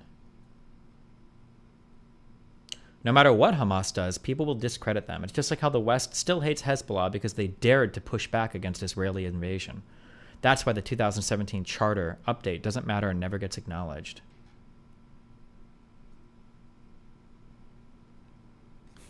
Yeah. You cannot be callous if you are speaking out against atrocities, or if you are speaking out against atrocities Israel commits. You cannot be callous in your celebration of Israeli civilians being slaughtered, but you absolutely can and always are callous and bloodthirsty when talking about the plight of Palestinians. You're defending Palestinians and you say whatever the fuck you want, like they're subhuman animals, they're Nazis that all deserve to die, all the Nazi babies deserve to die. You can say all of that. Bloodthirsty congresspersons came out and said that on October 7th and October 8th. Okay? And they haven't stopped saying it. We've also supplied Israel with the bombs to kill these children. Okay? This double standard exists. This double standard will always exist. I highly doubt. Here, I'll give you another example. Second thought. JT said things that I do not agree with. I said this at the time. I said this when I was... Did he say this at the time? I'm sorry. Did he say that he didn't agree with it? I thought he said it was not productive. I never heard him say, I disagree with what JT said. I heard him say it wasn't productive to talk about the justification for killing babies because they were settler colonialists. That's what I heard. Maybe I misheard, or maybe there's a clip where he actually says, oh, I actually disagree with what he's saying here. I was talking to Ethan on Leftovers. Love JT. Love Second Thought. I think he's very thoughtful. I think he makes great videos. Okay? What he said on October 7th was not something that I agree with. He also took a callous position. And one that JT went a little far. I do not agree with. I will say it over and over again. What happened? Nebula dropped him. Nebula, which is very thoughtful for the most part, dropped him. They dropped him. Now listen. Funny, careful. When you say Nebula dropped him, it's kind of funny the way he phrases that. My understanding is, isn't Nebula like a co-op?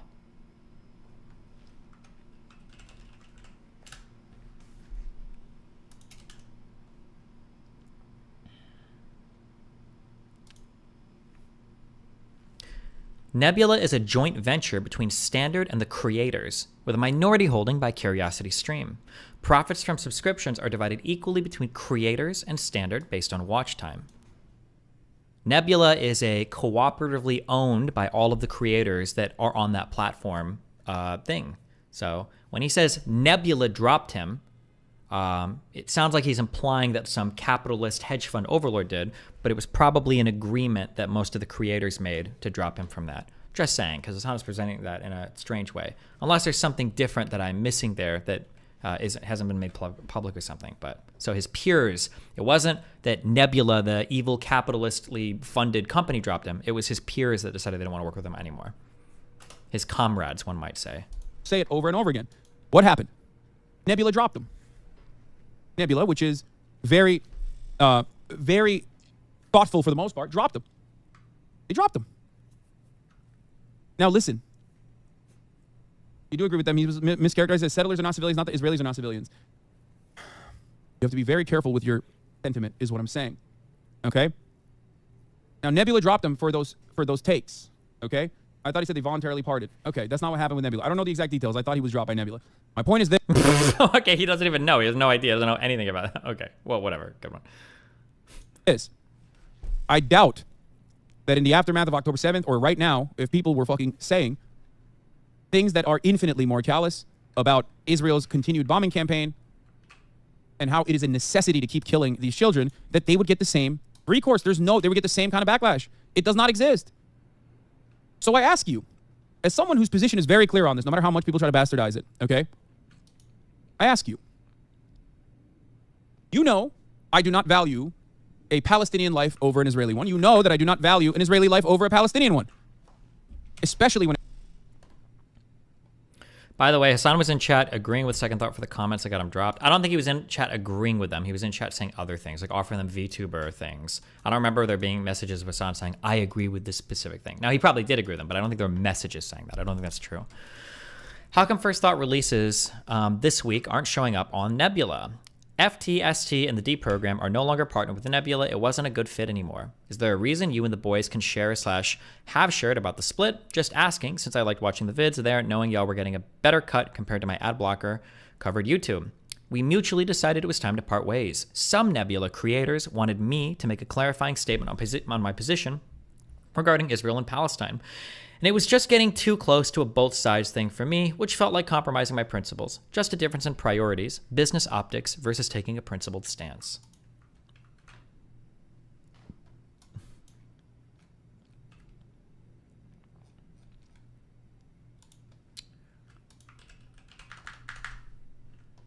Bro wouldn't clarify.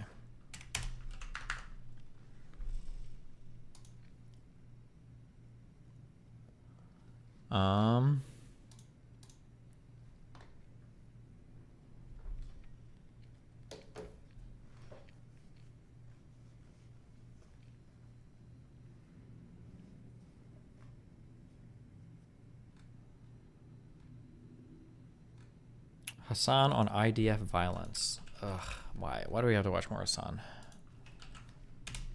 Following the 7th murder of a Palestinian at the hands of an Israeli settler since the war began so far, this wave of extreme violence has led to forcible transfers of at least 13 Palestinian agricultural communities in Area C of the West Bank. More are preparing to flee at any moment due to the incessant attacks by settlers. 30 human rights and civil society NGOs in Israel released a statement urging the international community to act on unprecedented levels of state-backed settler violence in the West Bank. Today, 30 leading human rights and anti-occupation NGOs in Israel signed an open letter to the international community urging immediate action to protect West Bank Palestinians from settler violence and forcible transfer from their land. I thought 100 plus have died in the West Bank. Yes, 100 plus have died in the West Bank because here's how this goes. First of all, the 7th murder of a Palestinian in the hands of the Israeli settler since the war began is simply when a settler walks up to a Palestinian in West Bank and shoots them and then walks away. 100 plus were killed in the subsequent actions. So what ends up happening, usually in this circumstance, for those of you who don't know, is a settler will literally walk up to a Palestinian that's minding their own fucking business, that's like living in his own home, in his own land, and murder them. So then when that happens, the IDF usually is right there specifically to, facilitate this process of ethnic cleansing. When that happens, people go, what the fuck are you doing? Whoa, hold on. And then the IDF will open fire, and then they'll kill like 4 or 5 people. And then Palestinians will try to have a semblance of dignity and assume that the IDF, which is, by the way, at this point, backed by the Palestinian Authority as well, and try to conduct a funeral. And then the IDF will go to the funeral and allow settlers to either cause a commotion at the funeral and open up fire with live ammunition, or directly just shoot them at their funerals, increasing the death toll. And then after that happens, then there will be much larger protests because people are like, well, what the fuck are you doing? Like, you're killing us. Like, you're killing us. This is completely unacceptable. And when that happens, they kill even more people at the protest. And that's how you get the 109. Okay. Yeah. That sounds completely true. Big East. These sound clips would be so much better if there was a tiny 2x2 box of League gameplay in the corner. Plus number of murdered, both in the hands of the IDF, the IOF, the Israeli Occupying Force, and also the settlers. My cousin got killed yesterday while he was harvesting olives on his land in my hometown by a settler. He got shot in the head. I'm sorry to hear that, man. Jesus. All right. I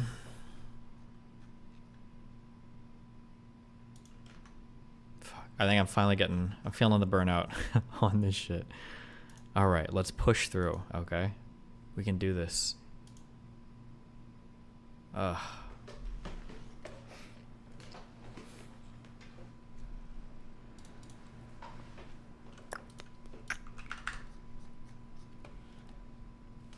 Oslo I Accord.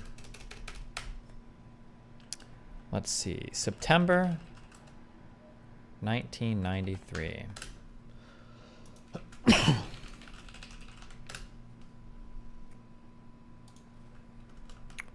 Oslo I Accord.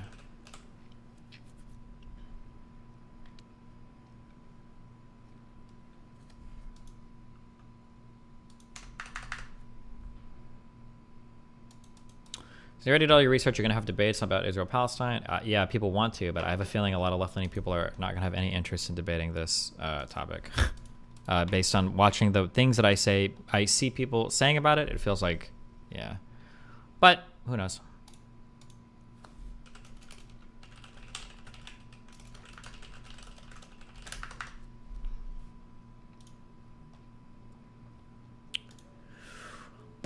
The Oslo I Accord, or Oslo I, officially called the Declaration of Principles on Interim Self-Government Arrangements, or short, Declaration of Principles, was an attempt in 1993 to set up a framework that would lead to the resolution of the ongoing Israeli-Palestinian conflict. It was the first face-to-face agreement between the government of Israel and the Palestine Liberation Organization.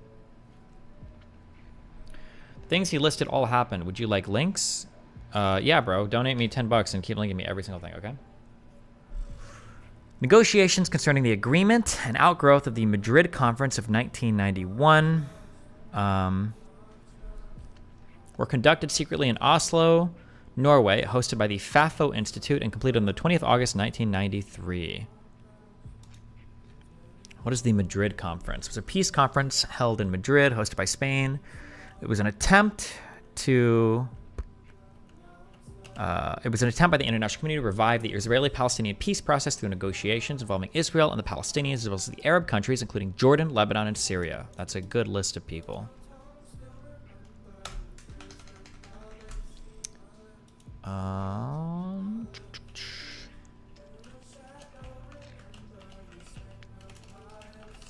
The Madrid Conference.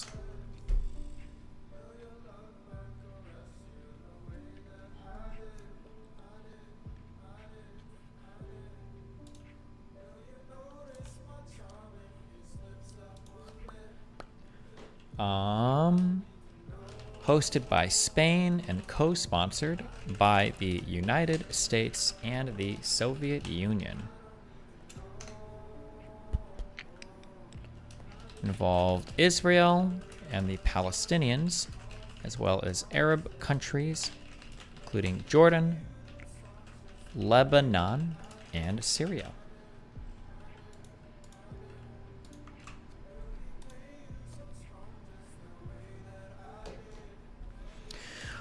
On the 3rd of November, the conference was followed by bilateral negotiations between Israel and respectively the joint Jordanian-Palestinian delegation, Lebanon and Syria. Subsequent bilateral meetings took place in Washington, D.C., starting the 9th of December 1981. On January 1982, multilateral negotiations about regional cooperation were started in Moscow, attended by Israel, the Jordanian-Palestinian delegation, and the international community without Lebanon and Syria. Why did this not work? U.S. Secretary of State James Baker stated to an AIPAC audience that Israel should abandon its expansionist policies. This remark took many. This remark by many took many as a signal that the pro-Israel Reagan years were over. Let's see. U.S. Secretary of State Baker told an AIPAC audience. Secretary of State James Baker.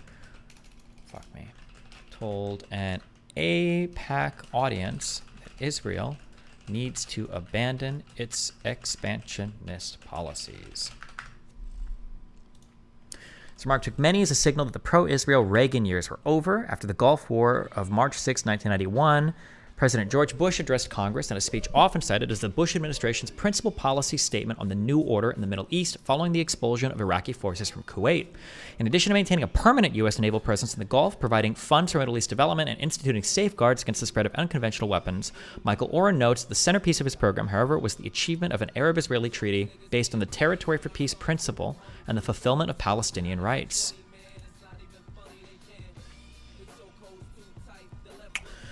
As a first step, Bush announced his intention to reconvene the International Peace Conference in Madrid.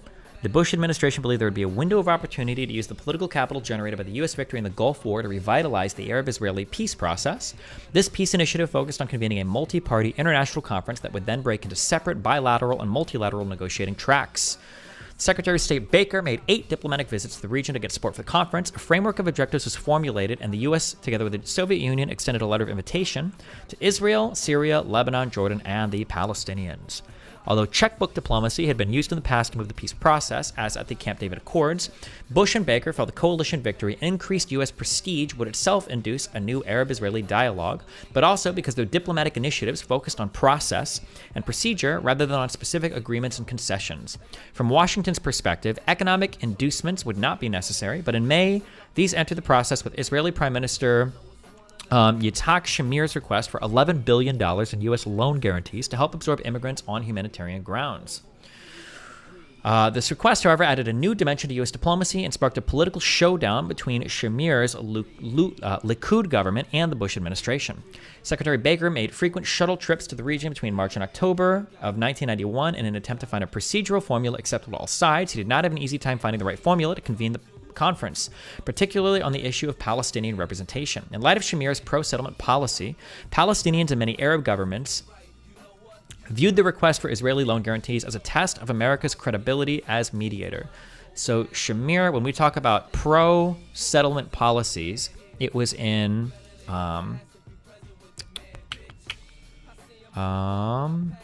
it was following the it was following the Yom Kippur War that let me see where I can find. Where was this? No, it was like way up here. Sorry, hold on.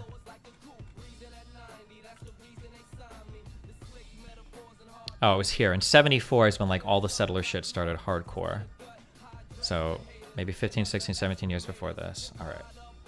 The Bush administration had its own problems with the request because there was residual ill will following Israel's refusal to verify whether the previous $400 million loan guarantee was used for settlement expansion. The administration did not see populating settlements as a humanitarian issue. Throughout the run-up to the Madrid conference, Israel's loan guarantee request remained a sore point. By early 91, the administration asked Congress for a 120-day delay on the loan guarantees. This postponement was seen as a way to get to Madrid to buy time and to soften the domestic debate. If a settlement freeze could not be obtained from Israel, Bush and Baker wanted the issue off the agenda. The United States must do everything we can to give peace a chance, Bush said in requesting the delay from Congress. Madrid conference. Okay. Bush and Baker attempted to pressure Israel off of using any loan guarantees for settlement expansion, pushing heavily against them.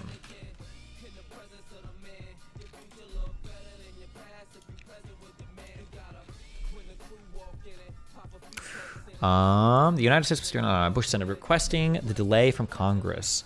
Israeli leaders opposed linking the loans to the political process. Shamir and the pro-Israel lobby in Washington decided to push forward with their request despite Bush's opposition. Israel and its supporters in Washington began a campaign to support the loan request, but Bush, with a 70% job approval rating, would not back down. By mid-September, U.S.-Israel relations were tense. Pro-Israel groups challenged the president and lobbied against the delay. Shamir had originally believed he could outflank Bush and Baker and turn to U.S. public opinion in the pro-Israel lobby. However, the U.S. Jewish community, though visibly mobilized on the issue, was not united in taking on the administration, and Shamir soon backed away from a direct confrontation. With Bush's approval ratings high and his unambiguous show of determination and will, he gained congressional support for the delay. Following that, the diplomatic pieces soon fell into place, and the parties convened in Madrid at the end of October.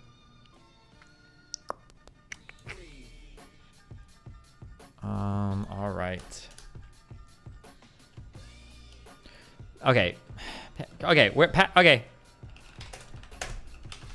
Picasso, you're on a 7-day timeout, okay? One day you will learn, okay? To stop spamming the same message over and over and over and over and over and over and over again, okay? Please. Jesus, stop. My God. Okay.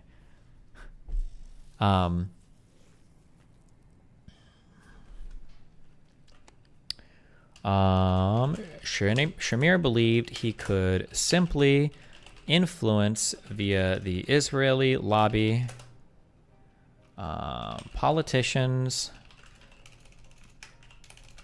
and the U.S. public against Bush's wishes. Bush's approval rating was too high.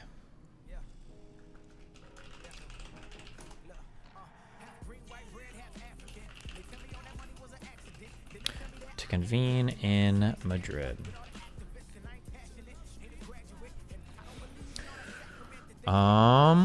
Let's see, where are we?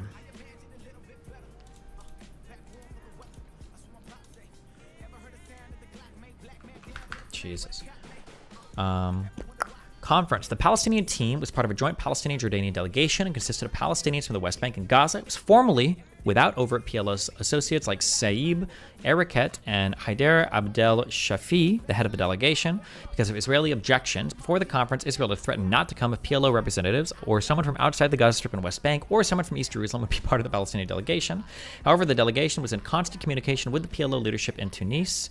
Over Israeli objections, the PLO dispatched an unofficial advisory delegation headed by Faisal Husseini to act as a liaison. During the conference, PLO figures were present backstage to instruct the Palestinian delegation.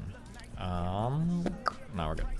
The purpose of the conference was to serve as an opening forum for the participants and had no power to impose solutions or veto agreements. It inaugurated negotiations on both bilateral and multilateral tracks that also involved the international community.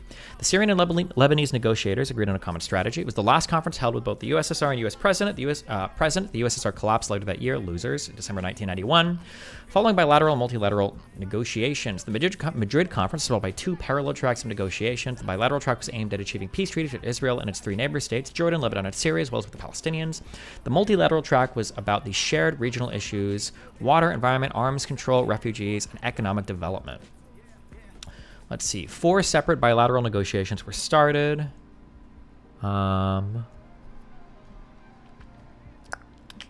This one, the bilateral Israeli-Palestinian negotiations did not go well under the Shamir government. The Madrid negotiations were later upstaged and eventually replaced by, initially secret, negotiations following the 1992 Israeli election, during which Rabin and Labor pledged to end Shamir's settlement policy and reformulate national priorities. Multilateral negotiations were scheduled 2 weeks after the opening of the conference, but the first meeting in Moscow took place. The 20 meetings were 5 separate. Did anything come back from out of this? Negotiations leading to Madrid, Israel made revocation of UN Resolution 3379 a condition of its participation in the conference. This was accomplished shortly thereafter. With the passage of Resolution 4686, Israel also cites as a major benefit of the conference of the peace process the greatly increased number of countries which recognize and have some degree of diplomatic relations with it, nearly doubling. In particular, citing the major powers of China and India, and even in the Arab world, like Oman, Qatar, Tunisia, Morocco, and Mauritania.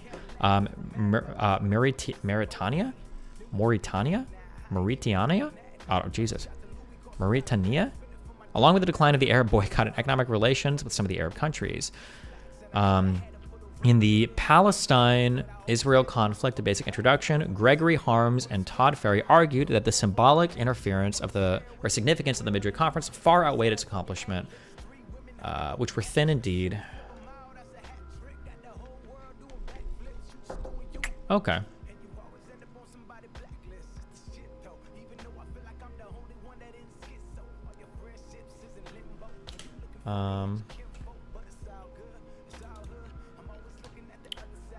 Let's see.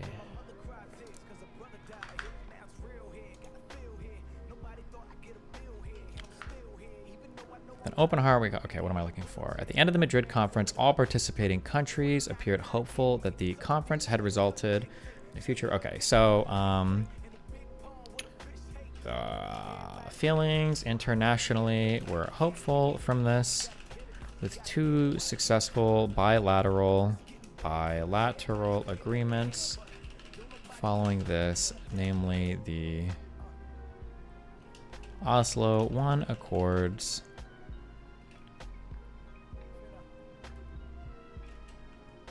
and the Israeli-Jordanian negotiations after.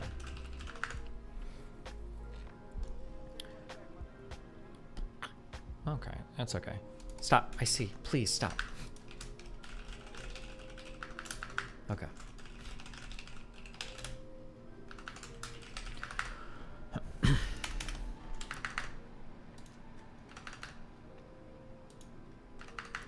Okay. Oslo I Accords.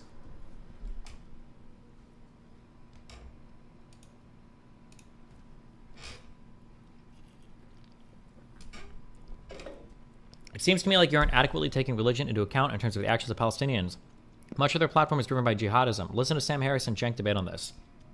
I don't know if I care much about what either one necessarily has to say about this region, okay? I don't know if Sam Harris is particularly well studied here. I probably almost for sure don't trust what anything Cenk would have to say here. So, thank you. Okay. Oslo I Accords.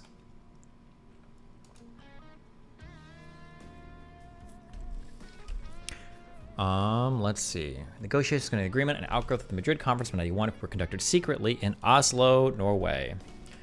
Secretly conducted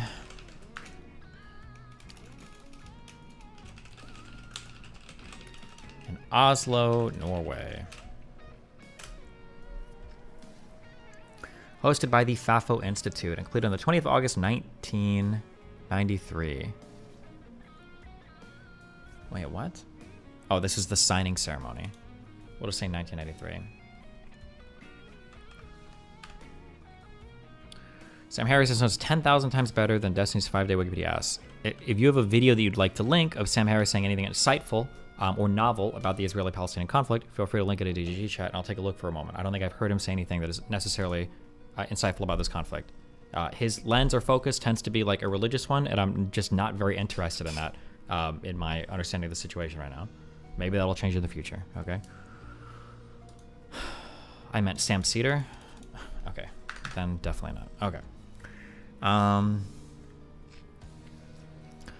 The presence of PLO Chairman Yasser Arafat, Israeli Prime Minister Rabin, and U.S. President Bill Clinton. The documents themselves are signed by Mahmoud Abbas for the PLO, Foreign Minister Shimon Peres for Israel, U.S. Secretary of State Warren Christopher for the United States, and Foreign Minister Andrei Kozrev for Russia. The accord provided for the creation of a Palestinian interim self-government, the Palestinian National Authority. The Palestinian Authority would have responsibility for the administration of the territory under its control. The accords also called for the withdrawal of the Israeli Defense Forces from parts of Gaza Strip and the West Bank. It was anticipated that this arrangement would last for a 5-year interim period, during which a permanent agreement would be negotiated. Remaining issues such as Jerusalem, Palestinian refugees, Israeli settlements, security, and borders would be part of the permanent status negotiations during this period. In August of 1993, the delegations had reached an agreement, which was signed in secrecy by Perez while visiting Oslo. In the letters of mutual recognition, the PLO acknowledged the state of Israel and pledged to reject violence, and Israel recognized the PLO as the representatives of the Palestinian people and as partner in negotiations. Yasser Arafat was allowed to return to the occupied Palestinian territories. In 1995, the Oslo I Accord was followed by Oslo II. Israel and the PLO reached a mutual peaceful agreement to withdraw, which is called for the withdrawal of the IDF from parts of the Gaza Strip and the West Bank. Remaining issues needed to be settled, including Jerusalem, Palestinian refugees, Israeli settlements, security, and borders.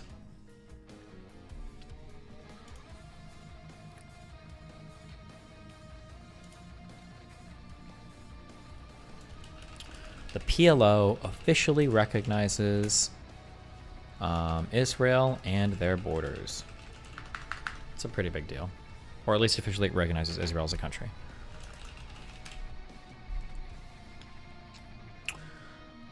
Oh, there's a main article on it? Oslo Accords. Aren't we reading the Oslo I Accord?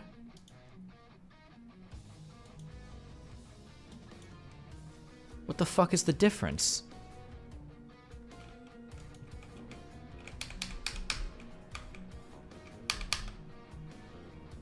Okay. In essence, the Accords called for the withdrawal of Israeli forces from parts of the Gaza Strip and West Bank and affirmed a Palestinian right of self-governance within those areas through the creation of a Palestinian interim self-government authority. Palestinian rule was to last for a 5-year interim period, during which permanent status. Isn't it odd that Turkey aligned with the Palestinians while simultaneously illegally occupying northern Cyprus for 40 years? Good one. Affirmed a Palestinian right to self-government within those areas through the creation of a Palestinian rules to last for a 5-year interim period, during which permanent status negotiations would commence in order to reach a final agreement. The negotiations would cover major issues such as Jerusalem, Palestinian refugees, Israeli settlements, and security and borders were to be decided at these permanent status negotiations. Israel was to grant interim self-government to the Palestinians in phases. Along with the principles, the two groups signed letters of mutual recognition. The Israeli government recognized the PLO as the legitimate... Okay, hold on. We should have this little section. Letters of mutual recognition between the Israeli government and the PLO were signed.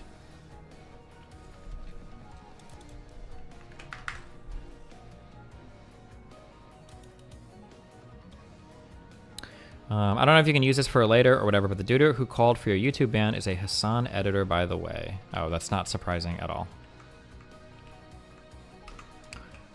Bum, bum, bum.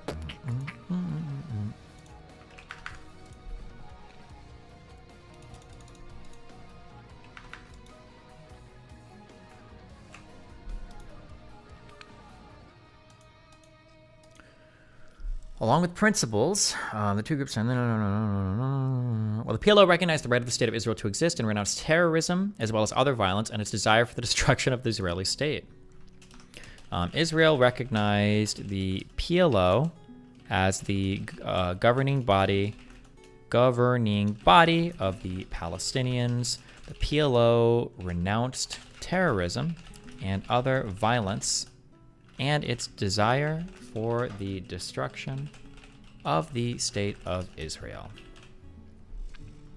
The aim of Israeli-Palestinian negotiations was to establish a Palestinian interim self-governing authority, or an elected council for the Palestinian people in the West Bank and the Gaza Strip for a transitional period not exceeding 5 years. Okay. Leading to a permanent settlement based on UN Security Council Resolutions 242 and 338, an integral part of the whole peace process. Man, we really keep going back to these from 67. In order that the Palestinians govern themselves according to democratic principles, free and general political elections would be held for the council. Jurisdiction of the Palestinian Council would cover the West Bank and Gaza Strip, except for issues that would be finalized in the permanent status negotiations. The two sides viewed the West Bank and Gaza as a single territorial unit. The permanent status negotiations between Israel and the Palestinians would start not later than the beginning of the third year of the interim period. The interim period would begin upon the withdrawal from the Gaza Strip and the Jericho area. Jericho is close to the Jordanian bridge, or the bridge leading across the Jordan. I think east-northeast of Jerusalem, right? Let's look at this place. Just so we know this area. Yes, Jericho, boom, boom, okay. In the Jericho area, okay. I guess troops are probably like all over the West Bank at this point for the IDF, huh?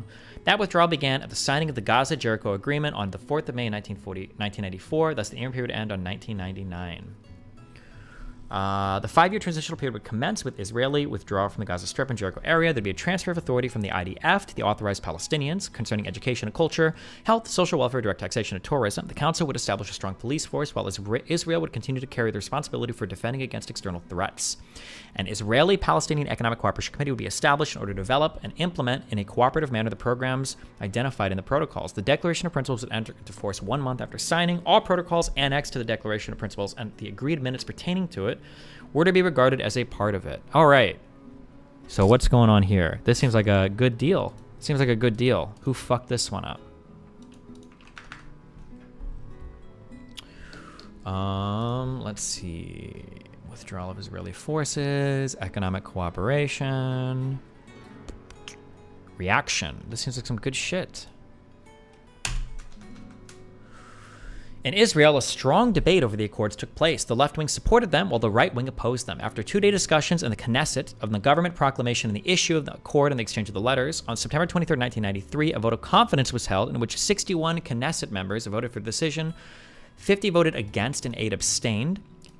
Okay, so reactions. In the Knesset, a strong debate emerged between the left and right wing over support for the Oslo Accords. Palestinians' reactions were also divided. Fatah, the group that represented the Palestinians in the negotiations, accepted the accords, but Hamas, Palestinian Islamic Jihad, and the Popular Front for the Liberation of Palestine objected to the accords. Fatah, the Palestinians present at the negotiations accepted the accords, but Hamas, Palestinian Islamic Jihad, and the Popular Front for the Liberation of Palestine, PFLP, right? These guys have been active in the past.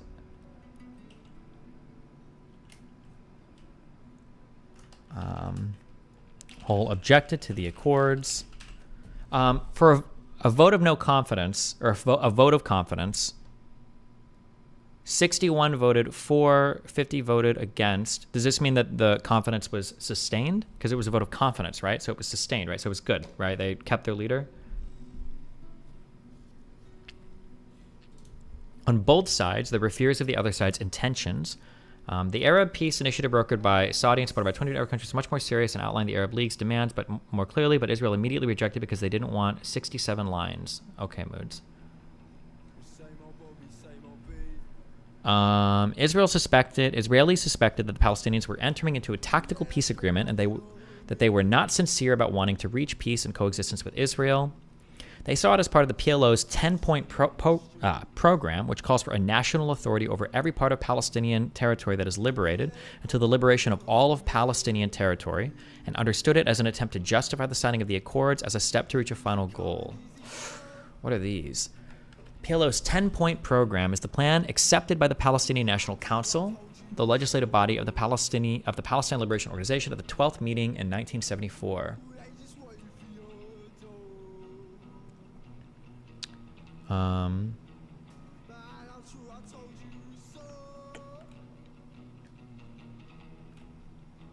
PLO's phased plan did not stipulate clear... Jesus. Okay, wait. Oh. Okay, well, this makes more sense why Israel wouldn't want the PLO, I guess, at any type of negotiation, huh?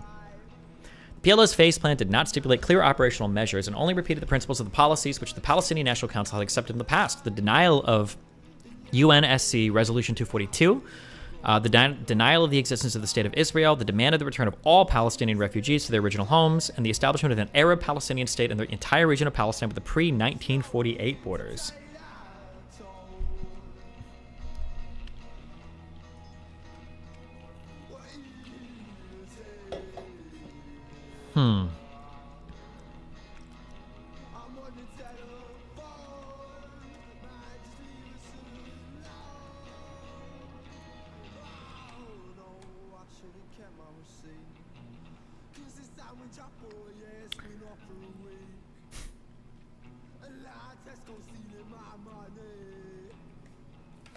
Jesus.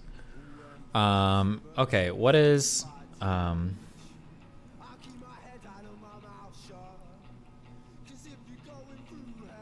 what was the name of the Palestinian National Authority? Was the government that was going to be created?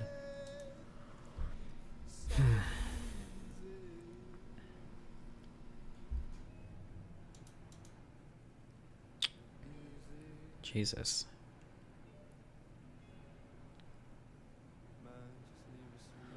Section 8 of the plan states, once it is established, the Palestinian National Authority will strive to achieve a union of the confrontation countries with the aim of completing the liberation of all Palestinian territory, and as a step along the road to comprehensive Arab unity. Any step taken towards liberation is a step towards the realization of the Liberation Organization strategy of establishing the democratic Palestinian state specified in the resolutions of the previous Palestinian National Councils. The Palestinian Liberation Organization will employ all means, and first and foremost armed struggle, to liberate Palestinian territory and to establish the independent combatant national authority for the people over every part of Palestinian territory that is liberated. This will require further changes being effected in the balance of power in favor of our people and our struggle. Okay. I mean, I feel like it's reasonable to be fearful of these things, but okay. Let's see. Destiny, it's in 1996 that the PLO accepts Israel's right to exist. Sure, this is like an earlier 10-point program that was enacted in 74. Have they like explicitly walked back every part of this, or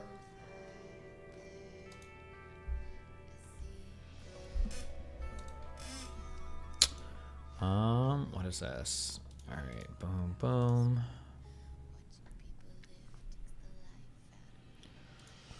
Okay, reactions. Both sides. Okay. Israelis were nervous that this peace process would simply be a part of the PLO's 10-point program, which essentially calls for escalating steps until all of historic Palestine is liberated from Israel. Jerusalem's new mayor and later Prime Minister Ehud Olmert opposed the agreement and called it a dark cloud over the city. He favored to bring more Jews to East Jerusalem and expand Jerusalem to the east. On September of 1993, the Lebanese army opened fire on an anti-Oslo demonstration in South Beirut organized by Hezbollah, killing 9 people and wounding 30. Why? I don't know. Okay. Many Palestinians feared that Israel was not serious about dismantling their settlements in the West Bank, especially around Jerusalem. They feared they might even accelerate their settlement program in the long run by building more settlements and expanding existing ones. Palestinians feared that Israel was not serious about dismantling their settlements in the West Bank, especially around Jerusalem. Especially around Jerusalem.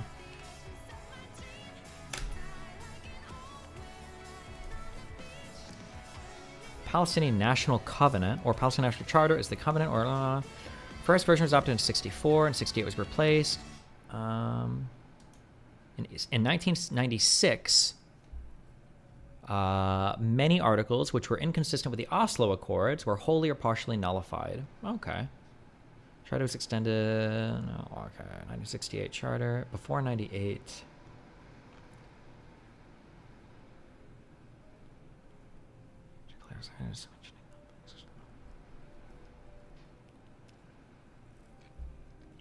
Hmm.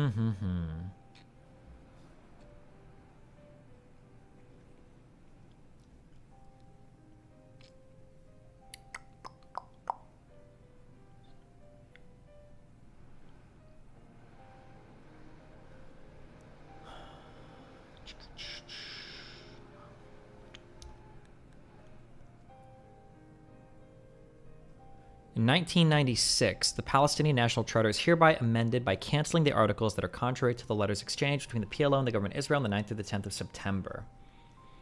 One time, the text of the charter at the official website of the Palestinian National Authority appended these amendments to the text of the 1968 charter. The redrafting process referred to in the Second Amendment still remains uncompleted. An earlier version of the above translation is still available on the website of the Palestinian American Council.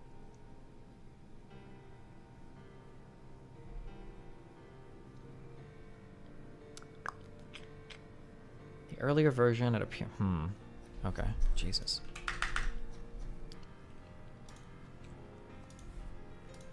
Okay, we're almost there. I think we're really close to peace in Israel-Palestine. I think it's coming in a few years, guys. After the Oslo Accords, it must be, okay?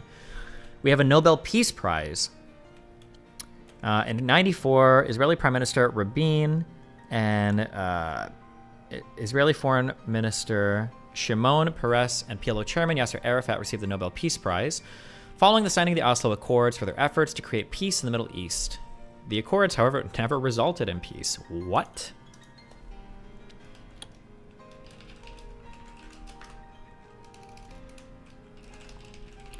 The Nobel Peace Prize was awarded to Israeli Prime Minister Yitzhak Rabin, Israeli Foreign Minister Shimon Peres, and PLO Chairman Yasser Arafat.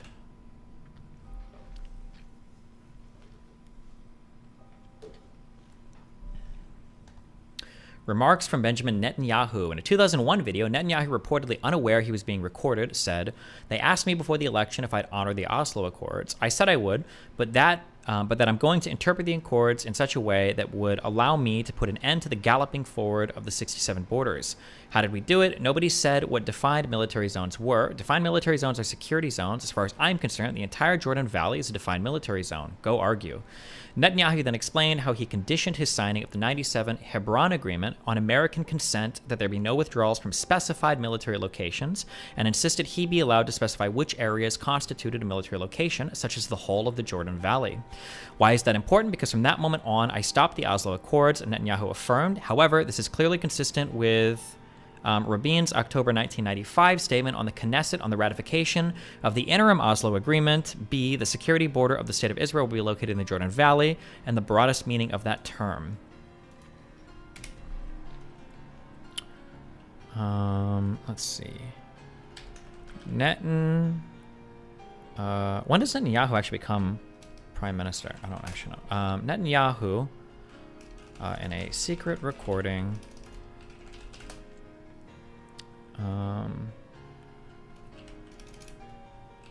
claims that his plan was to define specified military locations in the broadest possible sense according to the Oslo Accords,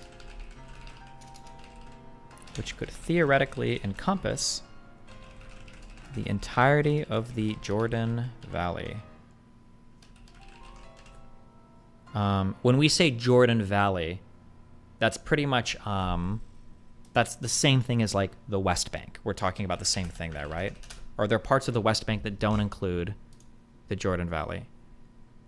Jordan Valley forms part of the larger Jordan Rift Valley. Unlike most of the river valleys, the term Jordan Valley often applies just to the lower course of the Jordan River, from the spot where it exists at the Sea of Galilee in the north, at the end of its course. In a wider sense, the term may also cover, okay, Jordan Valley versus West Bank.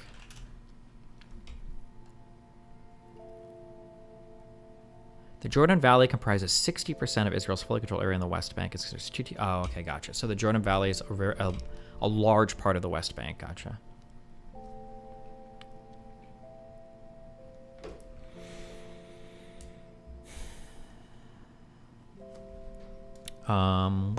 Where are we at?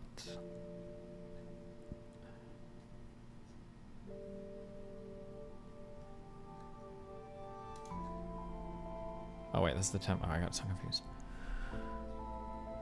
Additional agreements. In addition to the first accord, the parties concluded the Gaza-Jericho Agreement, or Cairo Agreement, signed on the 4th of May, 1994, which initiated a partial Israeli withdrawal from the Gaza Strip and the Jericho area, and the establishment of the Palestinian Authority. The interim agreement of the West Bank and the Gaza Strip, also known as Oslo II, signed on the 20th of December, 1995,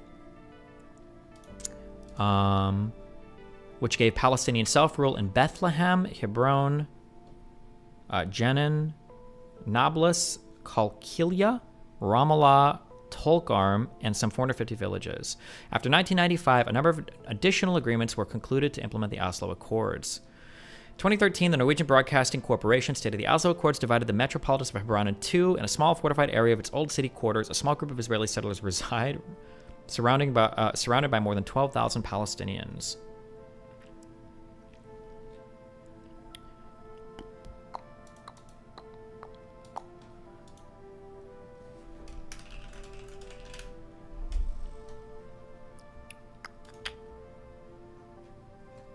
Okay. 120,000, not 12,000? Wait, sorry, did I misread that?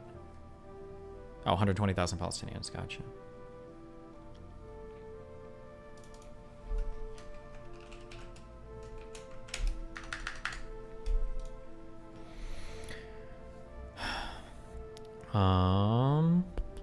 Human rights abuses by Israeli troops led by a group of Israelis to form B'Tselem, organization devoted to improving awareness and compliance with human rights requirements in Israel. We already read this. The alignment and Likud remained neck and neck in the 1988 elections. This is backing up a bit.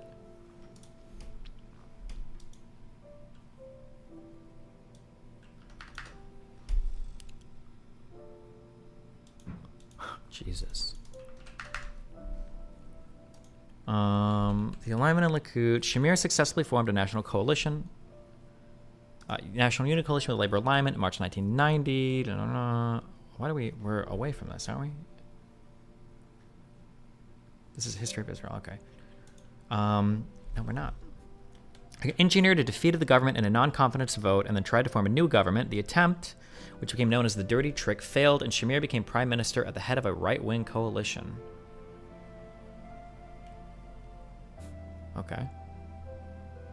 In August of 1990, Iraq invaded Kuwait, triggering the Gulf War between Iraq and a large allied force led by the United States. Iraq attacked Israel with 39 Scud missiles. Israel did not retaliate at the request of the U.S., fearing that if Israel responded against Iraq, other Arab nations might desert the allied coalition. I remember I brought this up in the Fuentes debate. The coalition's victory in the Gulf War opened new possibilities for regional peace, and in 91, the U.S. President George Bush and Soviet Union Premier Mikhail Gorbachev jointly convened a historic meeting in Madrid. We got this. This is the precursor to the Oslo Accords. Premier opposed the idea, but agreed in return for loan guarantees to help with absorption of migrants of the former Soviet Union. Participation in the conference led to the collapse of his right-wing coalition. Okay.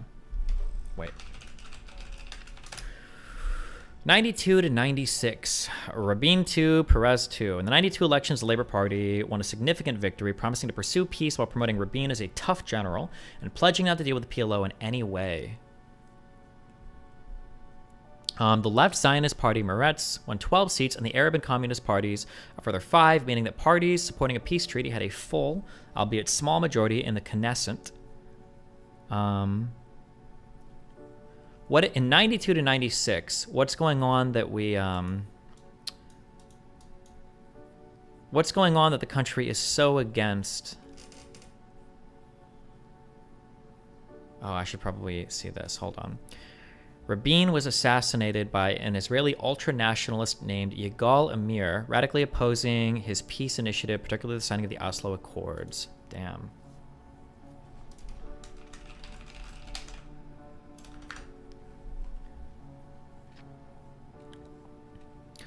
The assassination was the culmination of an anti-violence rally in support of the Oslo peace process. Rabin was disparaged personally by right-wing conservatives and Likud leaders who perceived the peace process as an attempt to forfeit the occupied territories and a capitulation to Israel's enemies. National religious conservatives...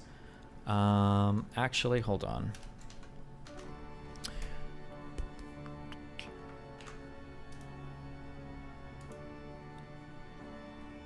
Fuck. Where is,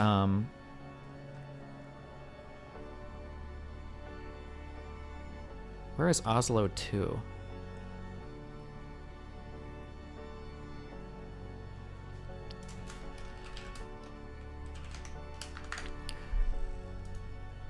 The Madrid conference. We've got random shit. Shamir 1, Perez 2, Shamir the 2nd.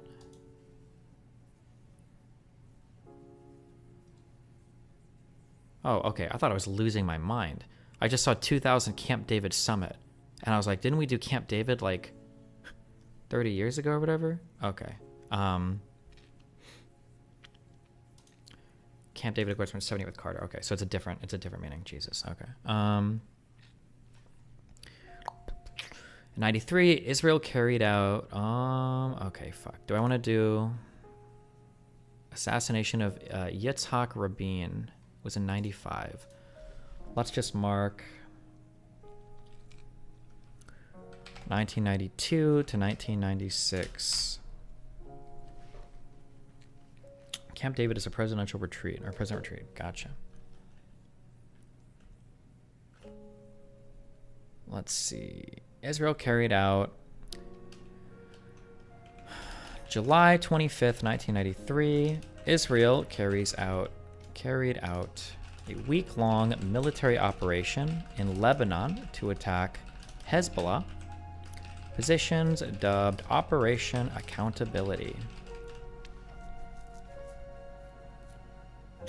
I thought that Israel had already left a militia and a military there in order to deal with Hezbollah in Lebanon. The 7-day war in Lebanon. Israel specified 3 purposes of the operation: to strike directly at Hezbollah, displaced refugees, and the hopes of pressuring the Lebanese government to intervene against Hezbollah.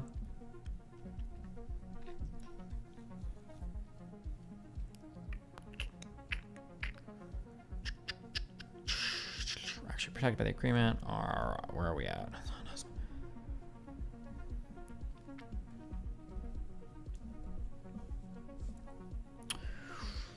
Our casus belli was Israeli helicopters attacked a refugee camp near Tyre on the 20th of June 1993, and 2 days later they also attacked one of the Shia villages in their security zone. The following day, Hezbollah responded by firing rockets into northern Israel. On the 8th of July, 2 Israeli soldiers were killed by the Palestinian Front Liberation for the Liberation of Palestine, the PFLP. General Command, for which an Israeli helicopter fired rockets at their headquarters near Nameh, wounding 3. A day later, 3 Israelis were killed and 5 wounded in a clash with Hezbollah. Around the same time, an explosion at a Hezbollah depot in the Bekaa Valley, blamed on the Israelis, killed at least 5 Iranians. On the 22nd of July, an Israeli soldier was killed after Hezbollah fighters overran an SLA position. Violation of the laws of war. Both sides of the conflict violated the laws of war by attacking civilian targets.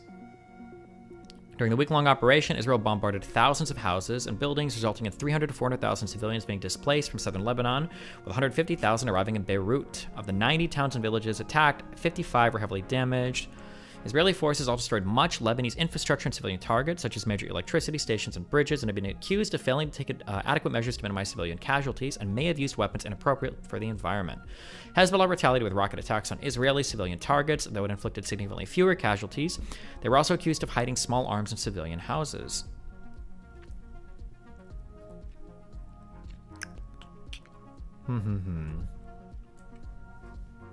Okay.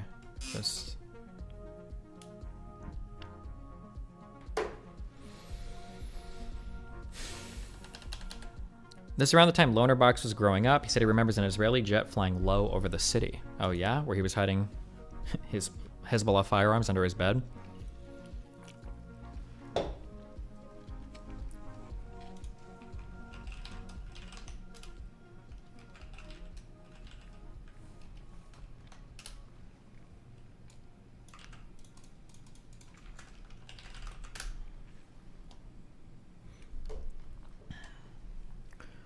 Let's see. Ooh, okay, a week long. Okay. Maybe this guy wants to have a talk. He has 100,000 followers on Twitter. Destiny justifying the ethnic cleanse. Nobody that's posting a 30-second or a 1-minute clip wants to have a talk. Destiny's argued passionately that other countries should throw open their borders and embrace diversity. Have I? What? He considers all other forms of ethnic nationalism hateful because they're exclusionary, yet he's perfectly fine with excluding millions of Palestinians from their ancestral homelands to create a Jewish supremacist ethno-state. He would still be safe from deplatforming and treated as a respectable voice by the liberal establishment because ethnic cleansing, collective punishment, and genocide are treated... Wait, what?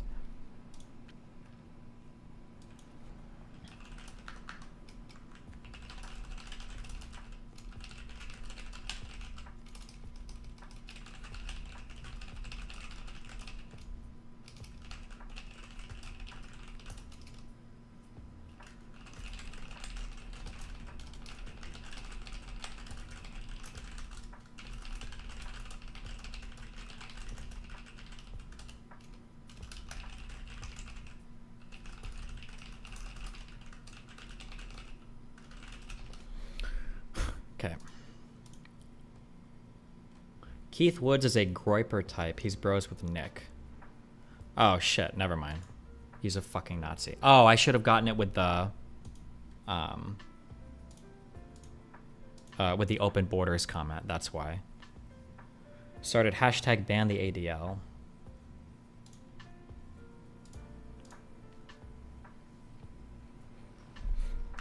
Okay.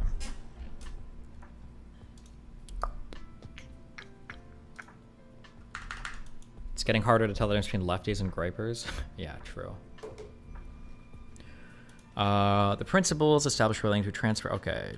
Oslo Accords and exchange for mutual recognition. The DOP established May of 1999 as the date by which a permanent status agreement for the West Bank and Gaza Strip would take effect. In February of 94, Baruch Goldstein, a follower of the Koch Party, I'm pretty sure that's how it's pronounced, killed 29 Palestinians and wounded 125 at the Cave of the Patriarchs in Hebron, which became known as the Cave of the Patriarchs Massacre. Koch has been barred. It's got to be Koch, right? Is that how you pronounce this? Has been barred from participation in the 92 elections on the grounds that the movement was racist. It was subsequently made illegal. Israel and the PLO signed the Gaza-Jericho Agreement in 94 and the Agreement on Preparatory Transfer of Powers and Responsibility in August, which began the process of transferring authority from Israel to the Palestinians. On the 25th of July 94, Jordan and Israel signed the Washington Declaration, which formally ended the state of war that has existed between them since 48 and on the 26th of October, the Israel-Jordan Treaty of Peace, witnessed by U.S. President Bill Clinton, was signed. Nice. Let's see. In in February 1994. Baruch Goldstein killed 29 Palestinians and wounded 125 at the Cave of the Patriarchs in Hebron. The Koch party has been barred from participation in the 1992 elections and then subsequently made illegal. That's good, I guess. On the 26th of October,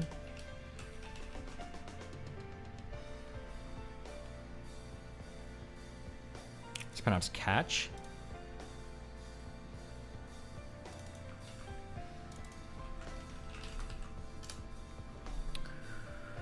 '26th of October, the Israel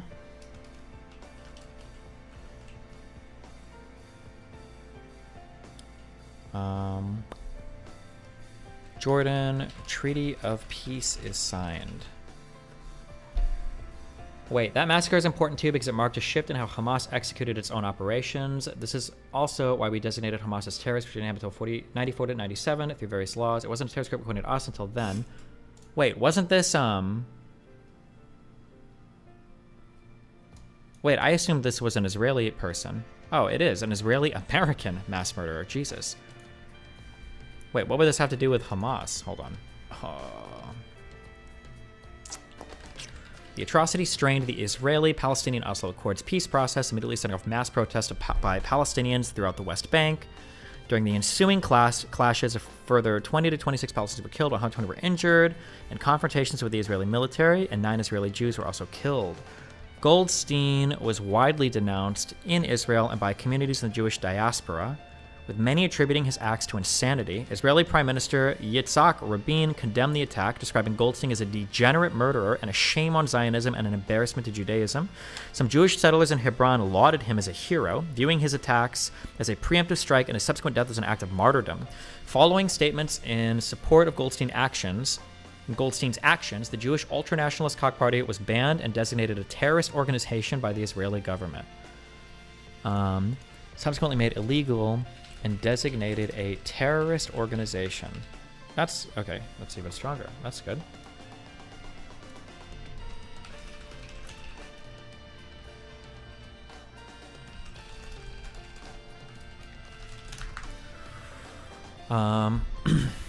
Let's see. Okay. What did he kill everybody with? It's just one guy? This guy's unhinged. Goldstein entered the Hall of Isaac, where some 800 Muslims were at prayer. He was dressed in an army uniform and carried an IMI Galil assault rifle and 4 mags of ammunition, which held a total of 140 rounds, 35 rounds per magazine. Standing in front of the exit, he threw a grenade in the middle of the hall before opening fire. Jesus.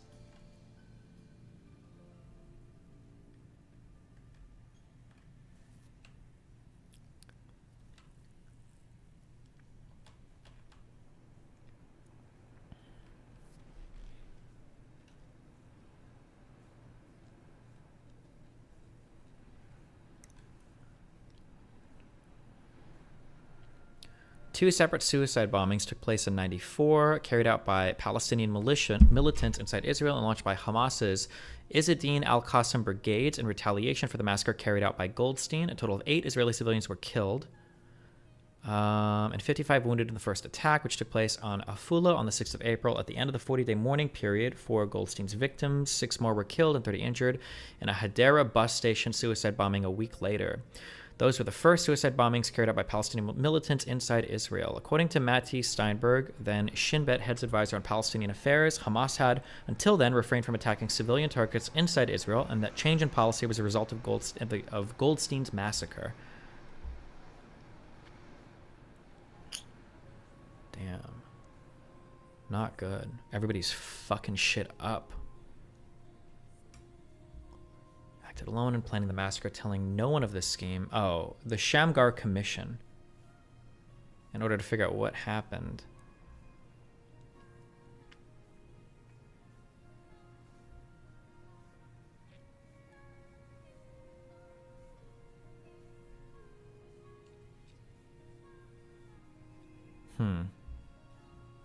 A veneration of Goldstein.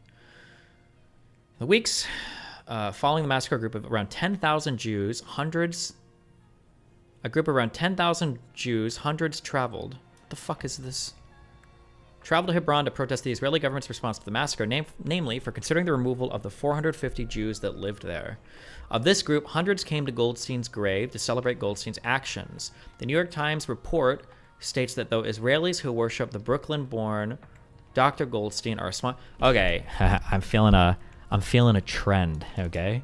So I feel like the historical reading of the Arab states in Israel has left me like pretty largely siding with Israel in terms of everything leading up to, at very least, the Yom Kippur War. I'm feeling like the next 20 to 30 years of history reading are going to leave me dramatically siding against settlers in these Palestinian territories. My intuition prior to this was that they should be removed.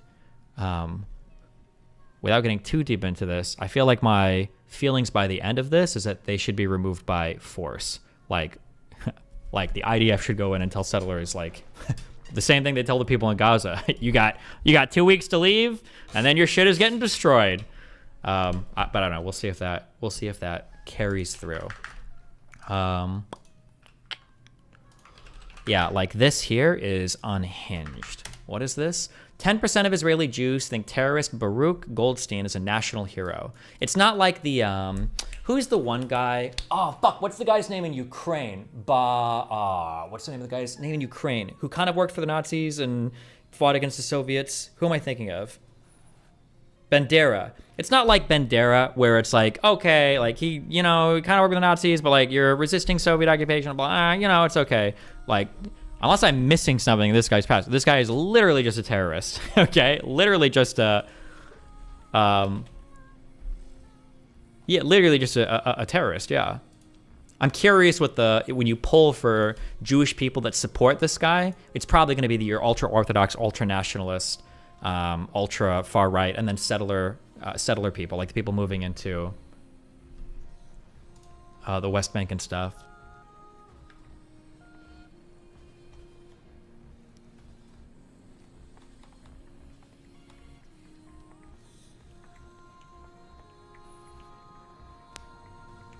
A plaque near Goldstein's grave states that he gave his life for the Jewish people, the Torah, and the nation of Israel. Jesus.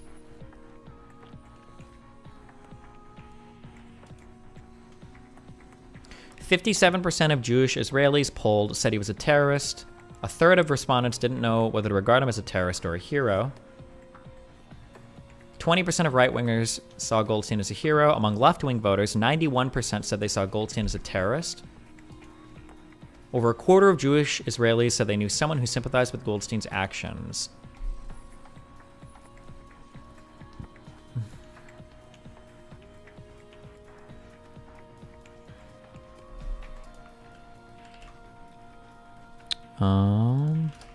Let's throw this here, I guess. Wait, what? Hold on.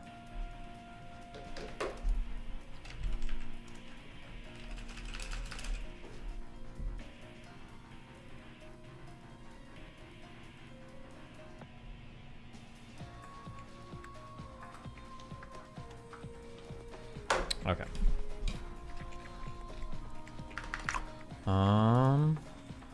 Okay, it's interesting. Okay. Cave of the Patriarchs Massacre.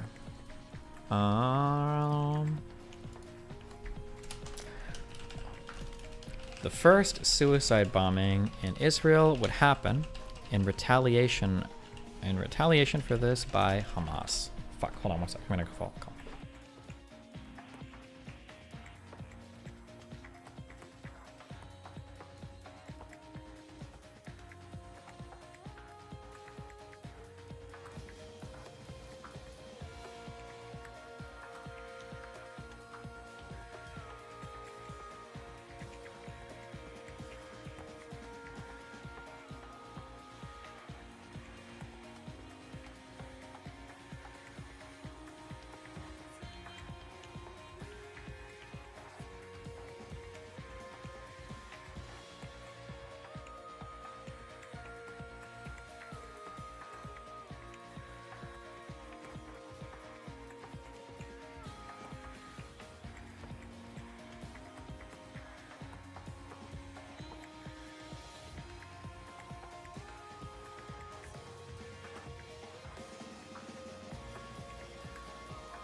Okay.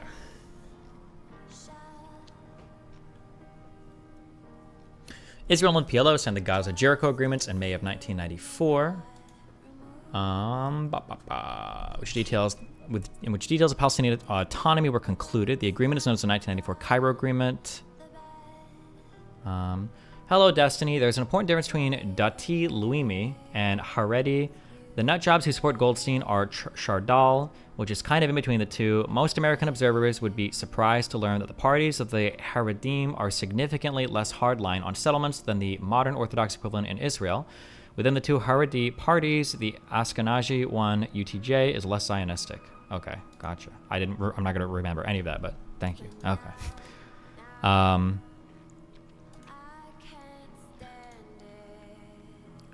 October 26th of October, or on the 26th of October. Wait, of what year? Is this 1994? I think it's 1994, right? No. Wait, yeah.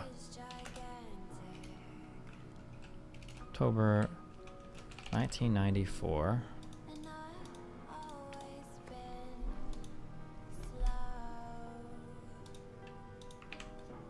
Why am I being linked to streamable of Ethan? Fuck. I think I have to leave at 9 o'clock. If you're gonna go back 70 years ago and say, well, they need to get all their land back, it's like a never-ending. Listen, I'm not disagreeing. It's just why I think this argument isn't good. Because it's a never-ending path backwards into whoever owned the fucking land the oldest. You know what I mean? Like every fucking country, every society on this earth was taken from somebody else. Fucking misfire, you stupid fucking moron. Look at what a misfired rocket looks like. It doesn't look like a JDAM, you fucking idiot. Again, Hassan now is a military fucking expert. This dude is now like Pentagon-trained military analyst talking about JDAMs and shit. No, they don't have that firepower. There's an actual video from afar that shows precisely what the bombing looked like. If you're gonna go back 70 years ago. Okay. From the end of the war that exists. Okay. Okay. We have a signing of.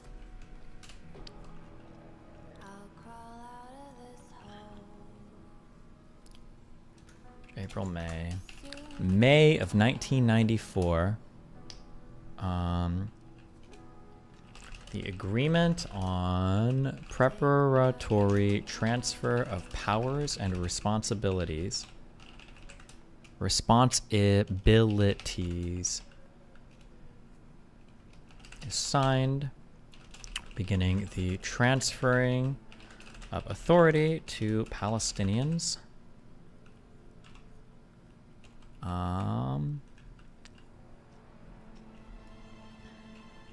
The Israeli-Palestinian Interim Agreement is signed 28th of September, 1995 in D.C. between Arafat and Rabin. What's going on here? Everything is going great. What could possibly fuck everything up? And talks to follow. The agreement allowed the PLO leadership to relocate to the occupied territories and granted autonomy to the Palestinians with talks to follow regarding final status. In return, the Palestinians promised to abstain from use of terror and change the Palestinian National Covenant, which is called for the expulsion of all Jews who migrated after 1917 and the elimination of Israel. Okay, and this was the change of Palestinians were on the precipice of obtaining statehood, and the Palestinian National Covenant language was changed from calling for the expulsion of all Jews who migrated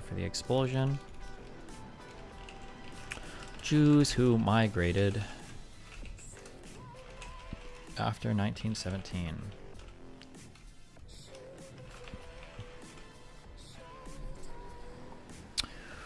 The agreement was opposed by Hamas and other Palestinian factions, which launched suicide bomber attacks at Israel.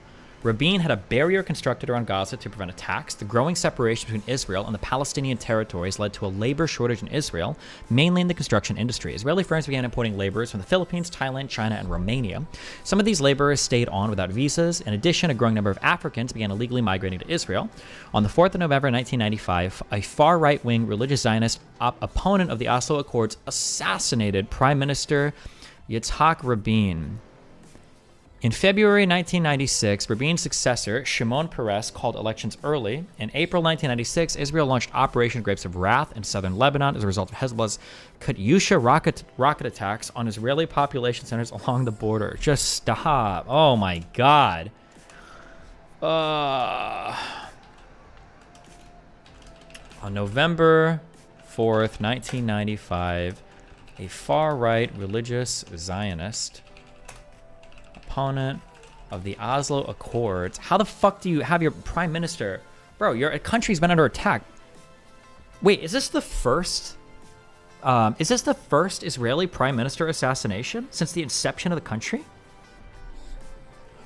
Opponent of the Oslo Accords assassinates Rabin. In April of 1996, Israel launches Operation Grapes of Wrath. And also this Lebanon shit is fucking everything up too. What was... Okay, my brain is starting to fill full, okay, after the past like 4 days of this. I think we have to spend time. We're gonna have to do Lebanon. We're gonna have to do Lebanon between, I think between 67 and 2000 or something, because I don't know what the fuck is even happening in Lebanon. Apparently they're AFK for like 40 years, and then all of a sudden they come online with like some wild shit for. Yeah, but I don't have any. I haven't studied the Lebanese stuff, but. Aren't you gonna have a bunch of time in hotel rooms over the next week? Just keep studying. Yeah, maybe.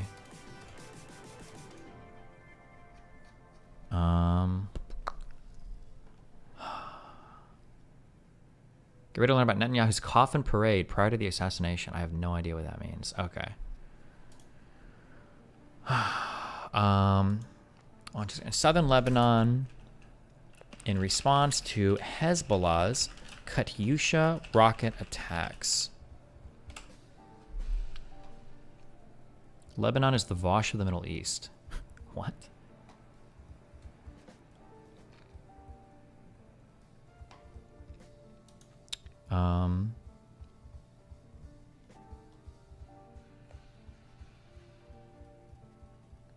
Wait, is that true? Someone donated $5 and said his last words were, "I can't believe it's a Jew." No shot. That feels like some shit I would say getting assassinated by like a fucking BLM like Muslim activists in the US, and I'd be like, fuck, the Nazis are gonna have a field day with this. Control F, last words. Nah, I don't think he said that. Fuck you. That's so wrong. His last words were, "Have you seen FNAF yet?" After the rally, Rabin walked down the City Hall steps towards his car. As he entered the car, Amir approached the car from the rear and fired 2 shots at Rabin with a Beretta 84F semi-automatic pistol. Rabin was hit in the abdomen and chest. Amir was immediately subdued by Rabin's bodyguards and police on the scene and fired a 3rd shot at bodyguard Yoram Rubin during the struggle, lightly wounding him.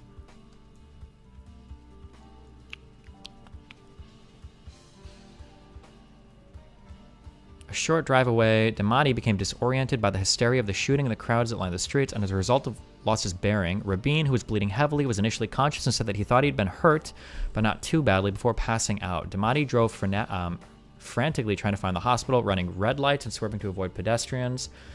When he spotted a police officer, Pinchas Terum, he ordered him to get in the vehicle and directed to the hospital. 2 minutes later, he got there.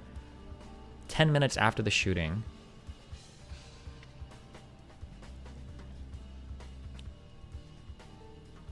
After the air was drained from his chest, his pulse reappeared. He then underwent surgery. Meanwhile, cabinet ministers, military officers, security officials, and family members of Rabin arrived at the hospital.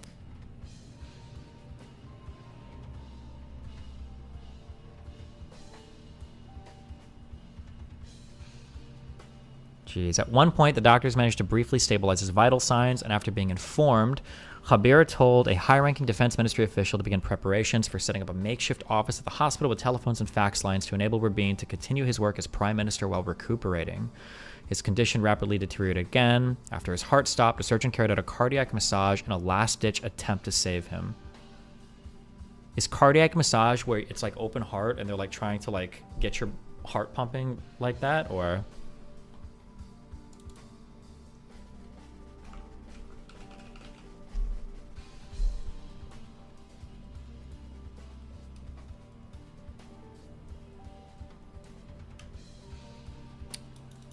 Heart fingering. Damn.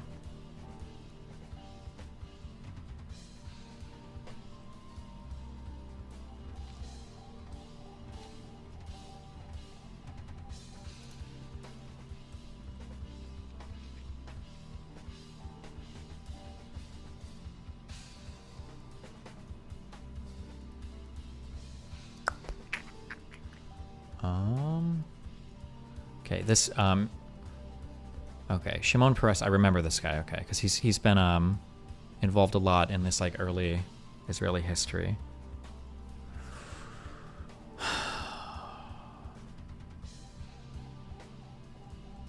Well, damn.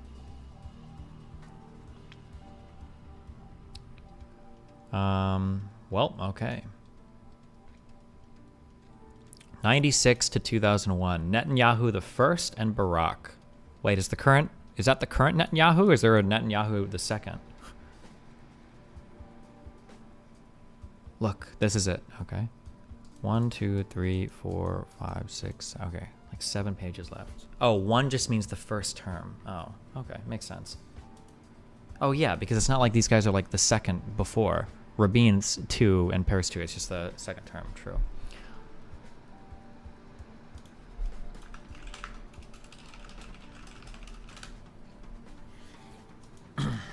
Okay. In May of 96, elections were the first featuring... 2000 Camp David Summit. We'll get to that later.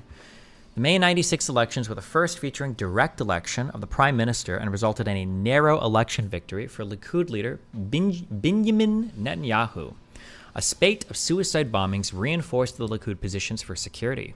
Hamas claimed responsibility for most of the bombings. Despite his stated differences with the Oslo Accords, Prime Minister Netanyahu continued their implementation, but his prime ministership saw a marked slowdown in the peace process. Netanyahu also pledged to gradually reduce U.S. aid to Israel. Better source needed. Okay, let's do 1996 to 2001.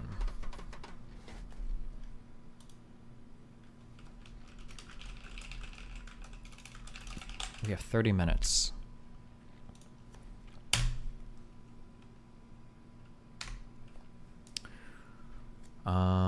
Let's see. Okay, direct election to prime minister. Okay.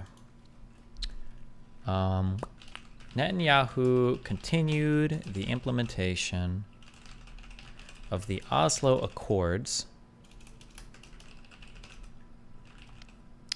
though his prime ministership saw a marked slowdown in the peace process. September of 96. Hamas continues suicide bombing throughout this time period in 1996, I guess. Read the background part of the Rabin assassination wiki page. Netanyahu was unhinged just before his assassination. Are you talking about this, the weird coffin shit? I don't know anything about this. Control F coffin. Or, yeah, coffin, right? The then leader of the opposition party, Benjamin Netanyahu, was the star speaker at 2 now infamous demonstrations where the crowd slogans included "Death to Rabin." In July of 1995, Netanyahu walked at the head of a mock funeral procession featuring a fake black coffin. Israel's head of internal security asked Netanyahu to dial down the rhetoric, warning that the prime minister's life was in danger. Netanyahu declined. This was in 95, which was July, which was months before. That's probably worth noting. In July of 1995, opposition leader Benjamin Netanyahu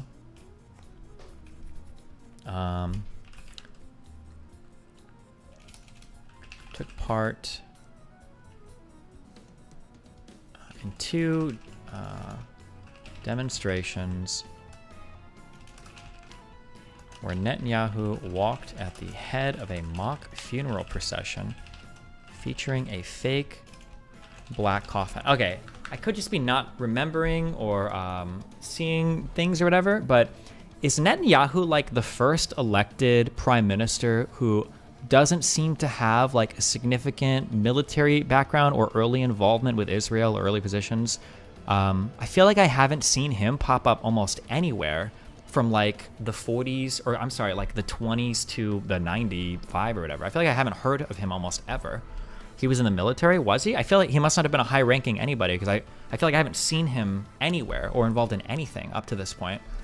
Oh my God, what if there's like Jews, like the Jews of the Likud are like the Jewish people of the Jews, like they are for the rest of the conspiracy people in the world? How did this guy get into power?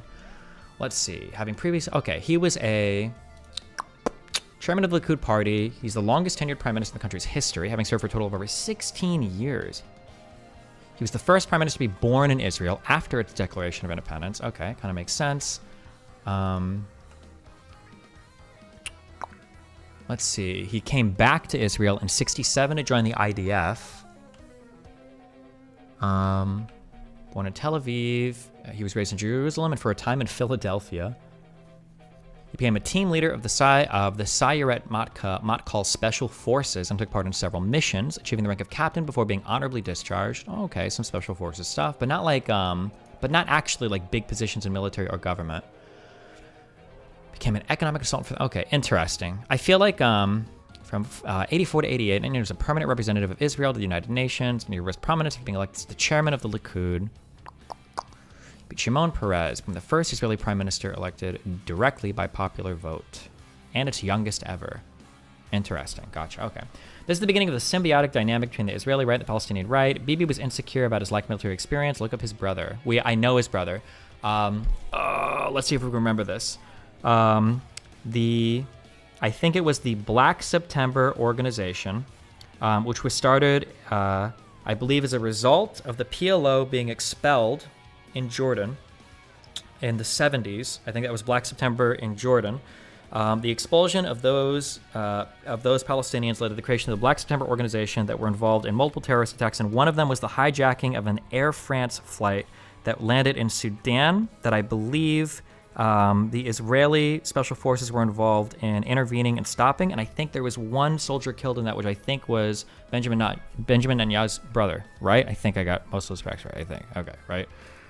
I think if I remember all of that. I think all those facts are right. Oh, it was Uganda, it was Uganda. Okay. I think he was the only IDF soldier that died, or special forces operative that died there. And I think they also freed, I think a couple civilians were killed, right? But they freed most of them, I think. But oh, the Entebbe situation, whatever, Entebbe or whatever, yeah. Okay.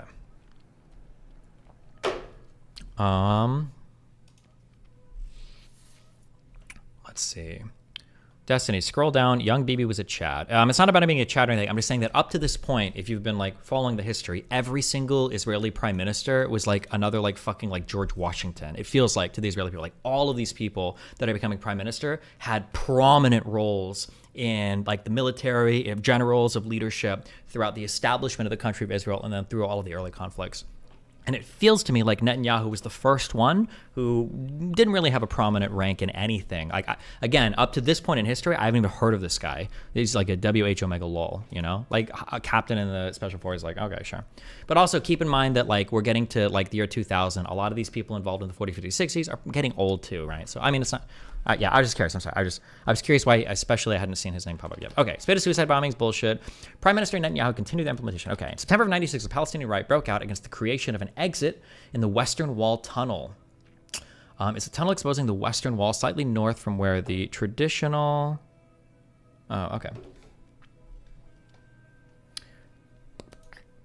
Wait, Bibi Netanyahu got shot during a Palestinian terrorist hostage situation in 1972. Wait, really? Hold on. Was a scheduled passenger flight from... Oh, another Black September hijacking. Gee, dude, bro, we started reading about this in the 70s. I didn't realize Palestinians hijacked so many fucking planes. Okay, I didn't even get to this one. Wait, was Netanyahu on this flight? Or the standoff ended by an Israeli commando raid in which all the hijackers were killed or captured. Or he was just part of the raid on this, I'm guessing, or...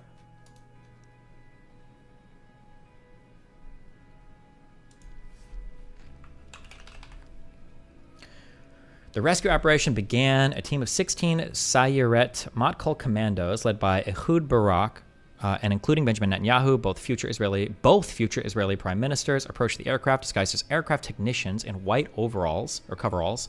Having immobilized during the preceding night by deflating some of the landing gear, they convinced the hijackers that its hydraulic system needed repair. Then they stormed the aircraft, killing both male hijackers within 2 minutes. They also captured 2 female hijackers and rescued all 90 remaining passengers. Jeez. 3 passengers were wounded in the exchange of fire, one of whom later died of her injuries. Netanyahu was also wounded during the rescue when another commando, Marco Ashkenazi, sorry. How can your last name be the same as like a fucking ethnic? They'd be calling me like Stephen Cuban. The fuck is this? Accidentally discharged his gun as he used it to hit Teresa Halsa. The bullet passed through her and penetrated Netanyahu's bicep. Oh, Mark Cuban. True, actually. Fuck me. Well, that's also a stupid name, so fuck him. Huh. Damn.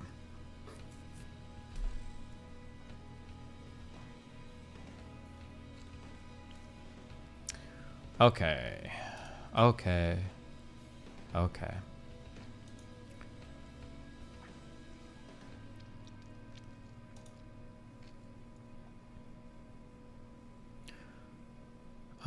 Over the subsequent few weeks, around 80 people were killed as a result. In January of 1997, Netanyahu signed the Hebron Protocol with the Palestinian Authority, resulting in the redeployment of Israeli forces to Hebron and the turnover of civilian authority in much of the area to the Palestinian Authority.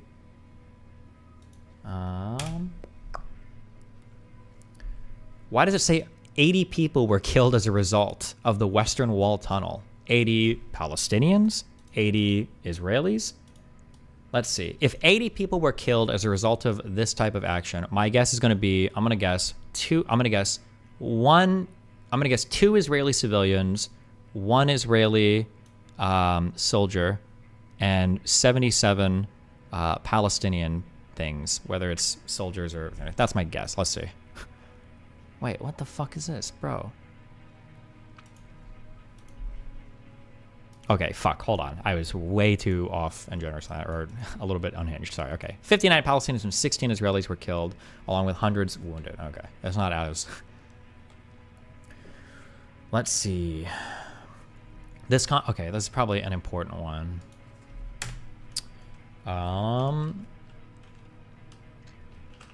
September 24th, 1996 were the Western Wall Tunnel riots. First conflict between the IDF and the newly created Palestinian National Security Forces.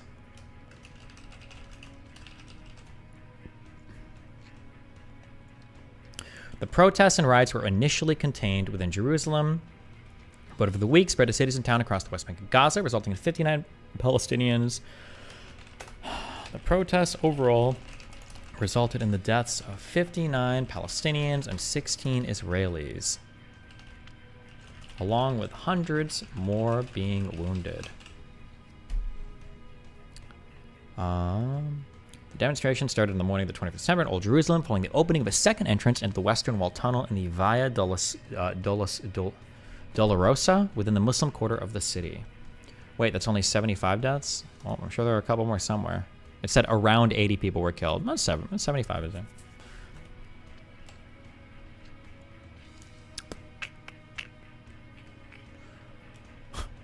Yehuda Getz had a passage unblocked that led directly underneath the Dome of the Rock. He'd done so believing the Ark of the Covenant was located below the site within the Second Temple. I'm trying to remember, fuck, I should remember this as a Christian. The Ark of the Covenant, it has nothing to do with Jesus. Was that like the 10 Commandments, or was that what was the Ark of the Covenant?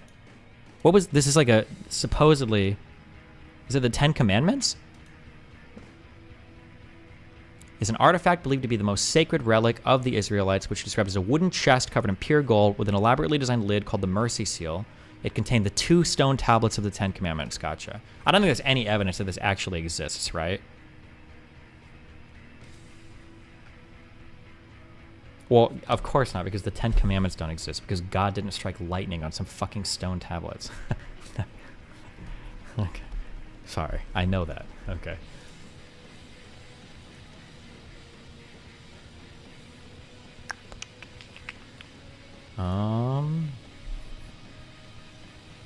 1990, site was open to tourists and worshippers. And the site was a single entrance, meant that those who had finished walking down the long passage had to turn around, squeezing past those coming the other way.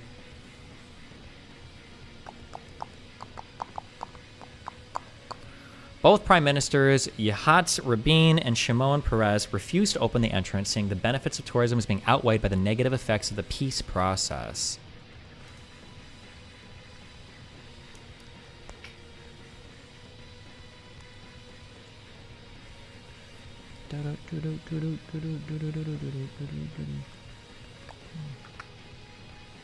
UN response. Bill Clinton called on Prime Minister Netanyahu to make a concession to the Palestinian side, such as resealing the entrance, as President Arafat was unwilling to commit to any summit meetings without such a gesture. In response, Netanyahu stated that he did not regret that we opened the Western Wall tunnel, which has no effect on the Temple Mount, and express our sovereignty over Jerusalem. Temple Mount and Al-Aqsa and all of this shit, all of this is in Eastern Jerusalem, correct? Which was historically, before 67, part of the West Bank or Jordan, right? Correct, right? I believe all of this is in East Jerusalem. Okay. Council, United Nations Security Council Resolution 1073, which called for Israel to seek the immediate cessation. Okay, sorry. That's just good to know this. Okay. We have the Hebron Protocol in January 17th of 1997.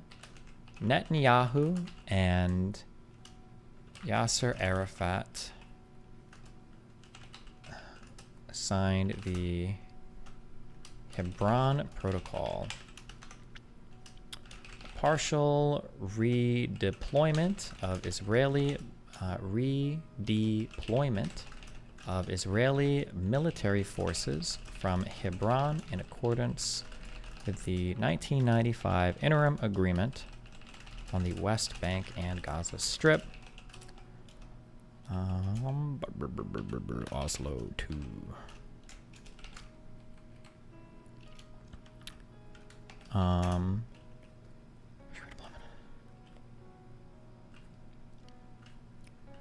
While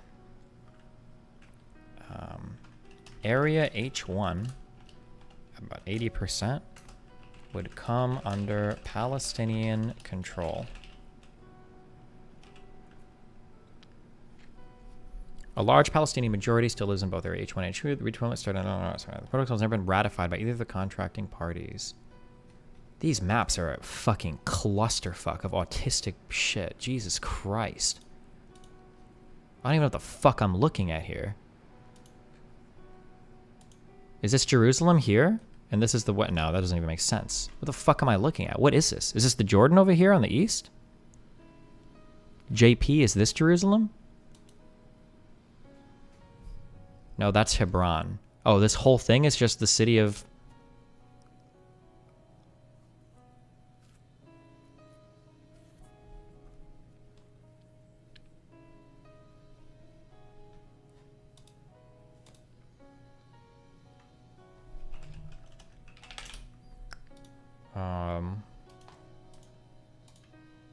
Oh, maybe this whole thing is just Hebron, I guess. Oh, it is, because it's the Hebron redeployment map. Okay, makes sense. Okay.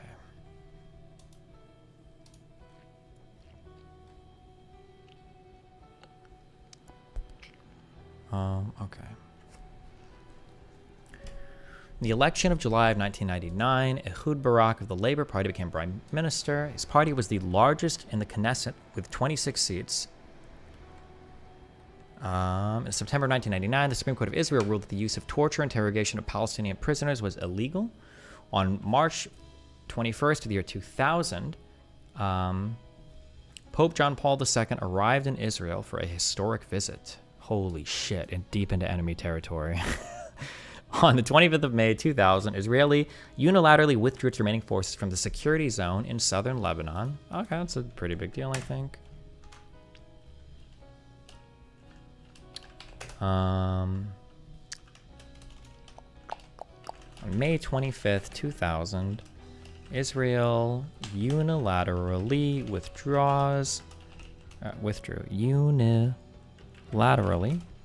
withdrew its remaining forces from southern Lebanon.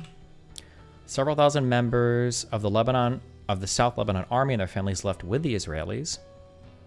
Why? Did Lebanon suck that much? What was the what was it at the end of the in 1970? Was it when Jordan finally beat the PLO back and they were going to ship those people off?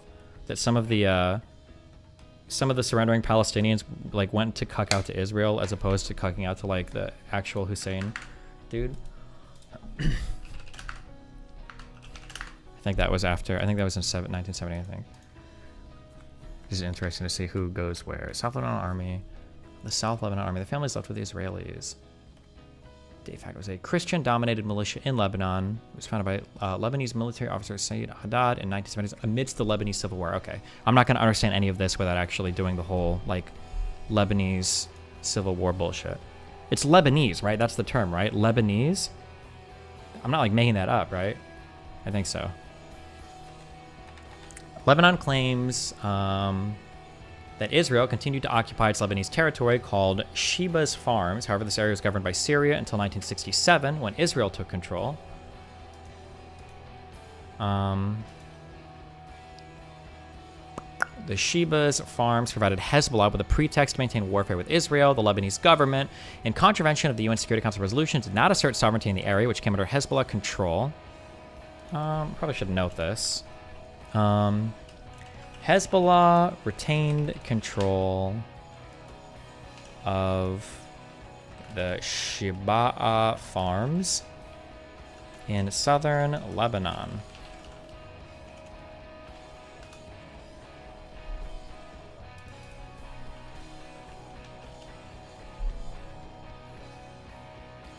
In the fall of 2000, talks were held at Camp David to reach a final agreement on the Israeli-Palestinian conflict. Ehud Barak offered to meet most of the Palestinian team's requests for territory and political concessions, including Arab parts of East Jerusalem. However, Arafat abandoned the talks without making a counterproposal. Wait, what? No. Wait, we were so close. The 2000 Camp David summit. Wait, I wonder what happened. Okay, hold on. 2000 Camp David summit. Did you not get the message? Or was Hamas gaining too much power? Was a summit meeting at Camp David between the U.S. President Bill Clinton, Israeli Prime Minister Ehud Barak, and Palestinian Authority Chairman Yasser Arafat. A summit meeting between Bill Clinton, Ehud Barak, and Yasser Arafat. Palestinian Authority means that the PNA, the Palestinian National Authority, was the government created off the backs of the Oslo I Accords. Yasser Arafat originated from the PLO, but then went on to become the leader of the PA, right? The Palestinian National Authority? Yes, okay. Israeli Prime Minister Ehud Barak. Was this guy in that one special forces with Netanyahu? Or... no, he wasn't. He was a big military guy. Because I think I've seen this guy's name before, right? Lieutenant General in the IDF.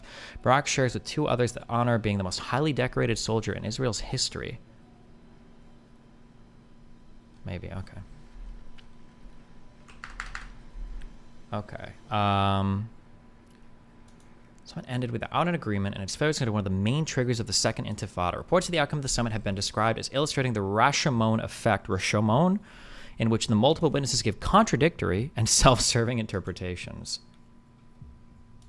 AKA the streamer story. Okay, we have 10 minutes. Do you think we can we read all of this in 10 minutes? This is probably pretty important. Let's see how far we can get.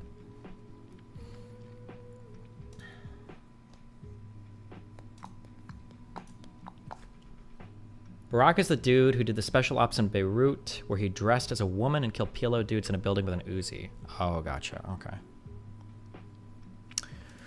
U.S. President Bill Clinton announced his invitation to Israeli Prime Minister Ehud Barak and Yasser Arafat on the 5th of July 2000 to come to Camp David, Maryland, in order to continue the negotiations on the Middle East peace process. There was a hopeful precedent in the 78 Camp David Accords, where President Jimmy Carter was able to broker a peace agreement between Egypt, represented by President Anwar Sadat, and Israel, represented by Prime Minister Menachem Begin. With I think I would say most of the credit to this. Congrats to Jimmy Carter for doing this. That was amazing. Good for him. But Anwar Sadat here, the Egyptian leader, I would say gets the majority of credit for this. Good job on him for brokering this peace deal. That was probably one of the most important things that's happened in the region so far. So good for you, buddy. Even though he got assassinated for it later on. And Israel, represented by Prime Minister Menachem Begin. The Oslo Accords of '93 between the later assassinated Israeli Prime Minister Rabin and the PLO chairman Yasser Arafat had provided that agreement should be reached on all outstanding issues between the Palestinians and Israeli sides, the so-called final status settlement, within 5 years of the implementation of Palestinian autonomy. However, the interim process put in place under Oslo fulfilled neither Israeli nor Palestinian expectations. On the 11th of July, the Camp David 2000 summit convened. Although the Palestinians considered the summit premature, they even saw it as a trap. The summit ended on the 20th of July without an agreement being reached. At its conclusion, a trilateral statement was issued defining the agreed principles to guide future negotiations. This summit failed to produce any actual agreements.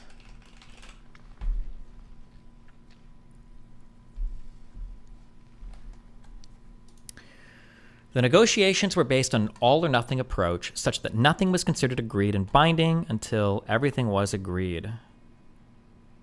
The proposals were, for the most part, verbal. As no agreement was reached and there is no official written record of the proposals, some ambiguity remains over details of the positions of the parties on specific issues.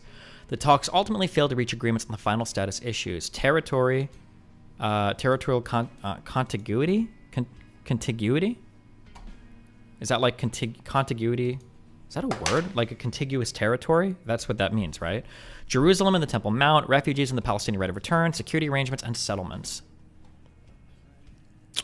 The Palestinian negotiators indicated they wanted full Palestinian sovereignty over the entire West Bank and the Gaza Strip, although they would consider a one-to-one land swap with Israel. What land are they swapping back to Israel when Israel has everything? I'm curious. Like, what does a land swap mean? Their historic position was that Palestinians had already made a territorial compromise with Israel by accepting Israel's right to 78% of historic Palestine and accepting their state on the remaining 22% of such land. This consensus was expressed by Faisal Husseini when he remarked, "There can be no compromise on the compromise." They maintained that Resolution 242 calls for full Israeli withdrawal from these territories, which were captured in the Six-Day War as part of the final peace settlement. In the '93 Oslo Accords, the Palestinian negotiators accepted the Green Line borders, the 1949 armistice lines, for the West Bank, but the Israelis rejected this proposal and disputed the Palestinian interpretation of Resolution 242. Israel wanted to annex the numerous settlement blocks on the Palestinian side of the Green Line and were concerned that a complete return to the 67 borders were dangerous to Israel's security. The Palestinian and Israeli definitions of the West Bank differs by approximately 5% land area, as the Israeli definition does not include East Jerusalem. The territorial waters of the Dead Sea and the area known as No Man's Land, which is 50 square kilometers near Latrun. And Latrun is deep in here on the West Bank, close to Israel, I guess. Oh, it's this, I guess that open space there, huh?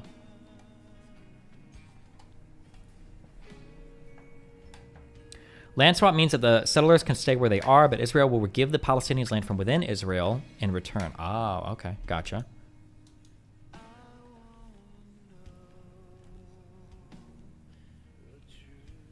Okay, that's fair.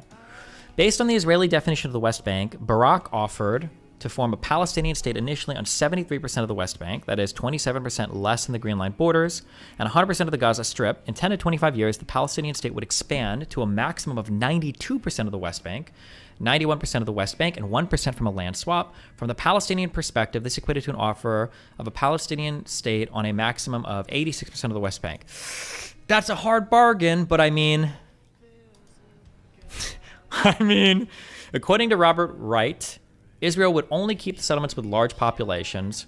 Wright states that all others would be dismantled, with the exception of Kiryat Arba, adjacent to the holy city of Hebron, which would be an Israeli enclave inside the Palestinian state, and would be linked to Jerusalem by a bypass road. The West Bank would be split in the middle by an Israeli-controlled road from Jerusalem to the Dead Sea, with free passage for Palestinians, although Israel reserved the right to close the road to passage in case of emergency.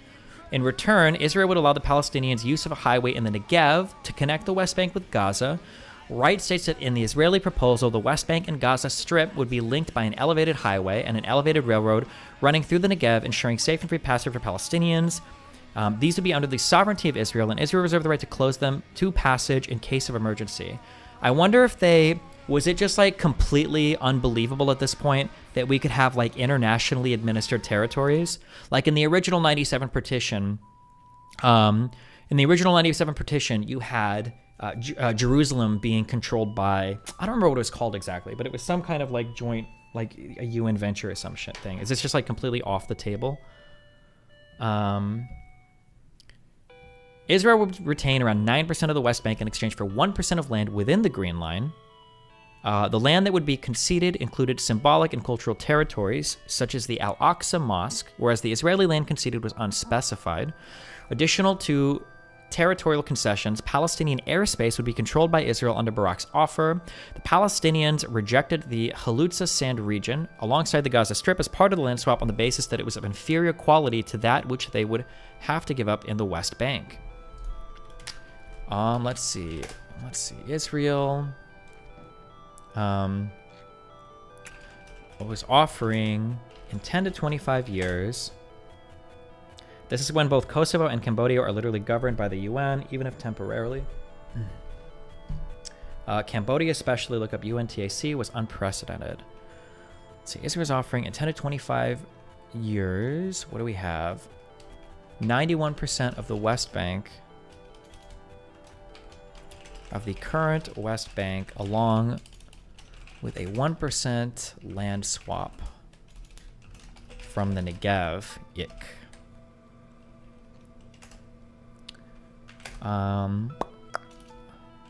Maintaining an enclave of settlers in Kiryat Arba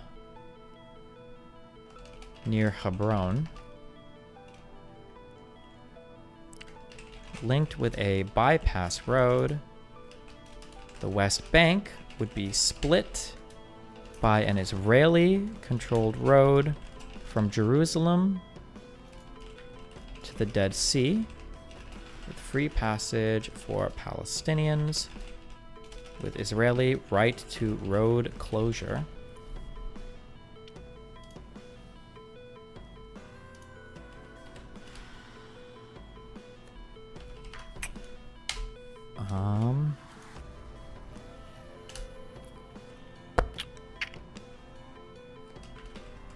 An elevated railroad and highway running through the Negev would link the West Bank and Gaza Strip. Airspace would still be controlled exclusively by Israel. Am I just plain stupid, or is this just we offer to take more of your land? No, this is a real offer, okay? This is a real deal. Now, arguably, is it favorable enough to the Palestinians? I don't know, but the land that would be conceded included symbolic and cultural... Well, fuck. The scary thing about Palestine is that if you make any deal at this point, that's all the land you're getting. Full stop. You're never getting any more. It's done at this point. However, Israel is bilaterally agreeing with Palestine without any other Arab nations coming to the table. I think most notably Lebanon and Iran, which is nice for the Palestinians, right? This is a solo deal with them, and it doesn't require concessions from other Arab states. Hey Destiny, would love to ask about the Exodus, about Jews, the formation of Israel between the 1850s and 1950s, and try to figure some things out together. What app to use for guests? I don't know. Bro, don't. Why would you ask me these questions? Okay.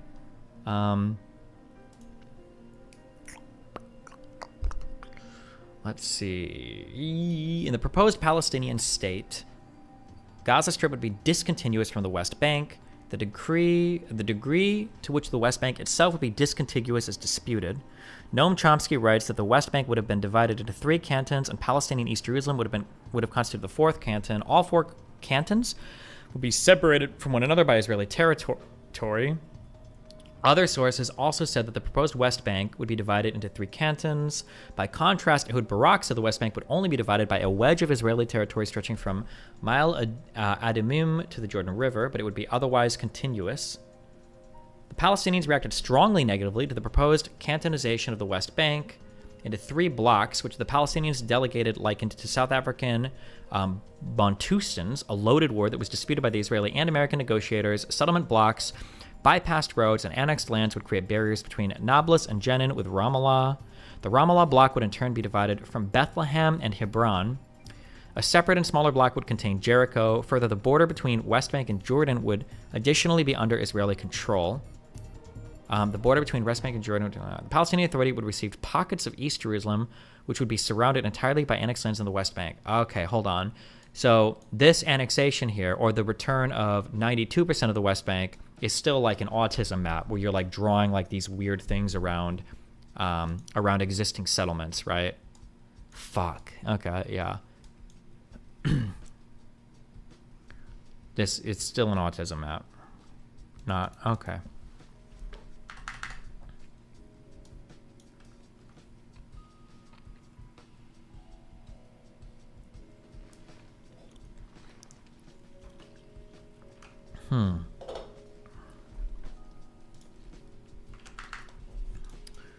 Destiny, streamable.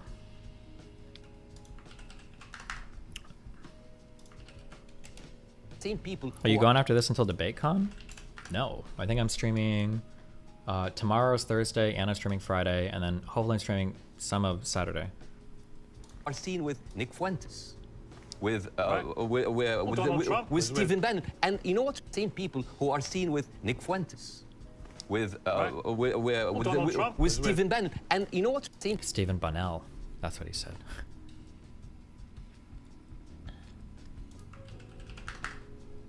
Oh, here's a map of the proposal.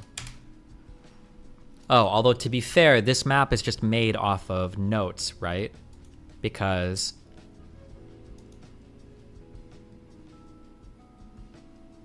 I don't think they actually had written anything down, right? He was definitely saying Bannon? No, he was saying Bunnell.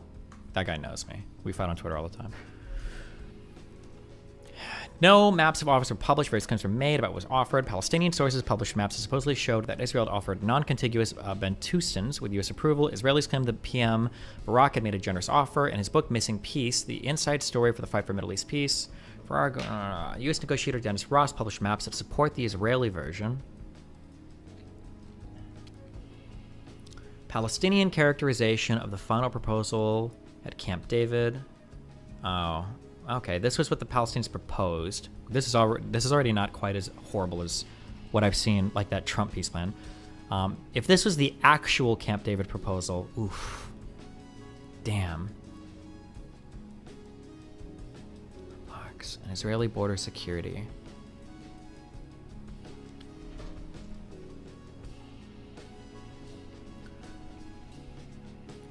Huh. Jeez. I don't want to say like, oh, well, these were the maps and they're stupid for not accepting it.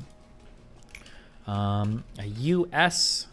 claim about what was offered.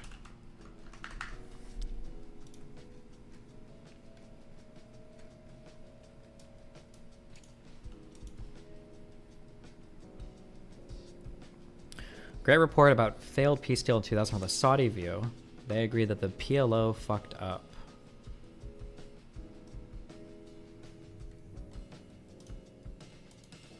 Okay. All right, I need to...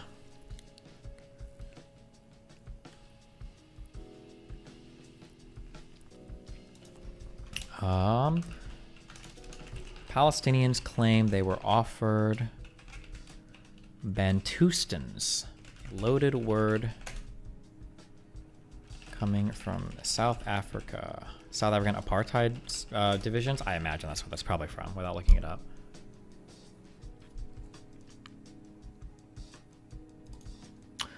A particularly virulent territorial dispute revolved around the final status of Jerusalem. Leaders were ill-prepared for the central role that the Jerusalem issue in general, the Temple Mount dispute, particularly played in the negotiations. Barak instructed his delegates to treat the dispute as the central issue that will decide the destiny of the negotiations, whereas Arafat admonished his delegation to not budge on the one thing: the Haram, the Temple Mount, is more precious to me than everything else.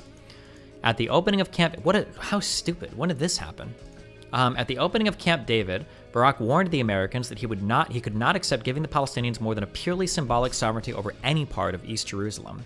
Why the autistic fixation on East Jerusalem now over everything else? Okay. The Palestinians demanded complete sovereignty over East Jerusalem and its holy sites, in particular the Al-Aqsa Mosque and the Dome of the Rock, which was located on the Temple Mount. East Jerusalem was the center point, was the center focus for both the Israelis and the Palestinians, because it's the most holy site in all of the Abrahamic religions. Well, hold on. That's not quite true, to be fair, okay? My inner Zionist will show you, okay? Pretty sure it's the most holy site for Jews, but for Arabs or for Muslims, I'm pretty sure it's like the third, okay? They got more important things, okay? Hassan likes tweets calling you out. Yes, Hassan is ass mad as fuck, okay? When you're liking tweets about me on Twitter and you can't even say my name, it's because you're mad as fuck, right? Why do Christians get so cucked in this but no one cares? I don't know. Do Christians care about any of this shit? I actually have no idea. I'm gonna be honest. Yeah, Mecca and Medina, I think, and like the Kabul, the cube thing, whatever, are all like, yeah, at super ultra. Not to mention he's liking tweets from Groypers just to shit on Destiny. Oh shit, August, you should link me one of those if that's true. That's pretty funny.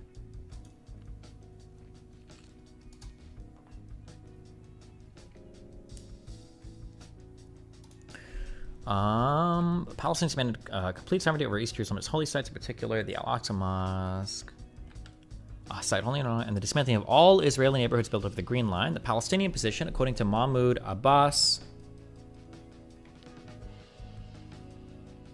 Destiny, they're trying to brigade community notes. Ah, fuck. Okay, let's cut this here. We'll finish reading these. I don't want to like I don't want to take like a fast thing through the most recent stuff because some of this is probably going to be some of the most important stuff. Yeah. But we're in the 2000s now, so our final stretch. I think tomorrow we'll be done with this. I think. And then we'll see about what we want to do from there.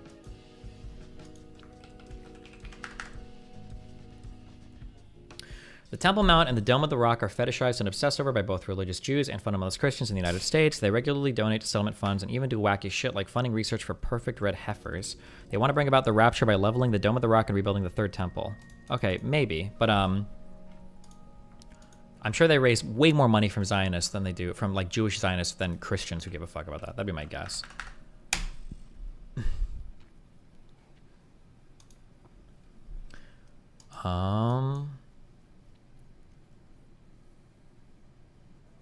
Let's see. I'm just curious about this. Oh, Hassan fans encourage the abuse of community notes after being noted for Destiny Clip Chimp. Oh, everyone should rate it not helpful.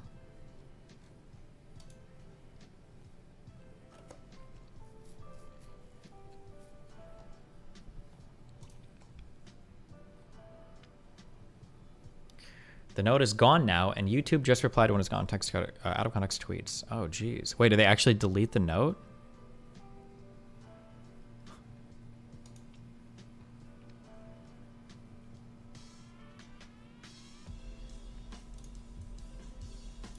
Oh, I think the note did get deleted. What? How crazy that, like, you take like a 30-second clip to summarize somebody's feelings about the Israeli-Palestinian conflict. Although I guess, to be fair, for most of these people, they could probably only talk about it for 30 seconds. They would say genocide bad, apartheid bad, Israel bad, US bad, from river to sea. I support Palestine, I guess. Jesus. And it's an old as fuck clip too. I think it's from like a month ago or something, right? Yeah. I think is that from before October 7th or is that from after actually?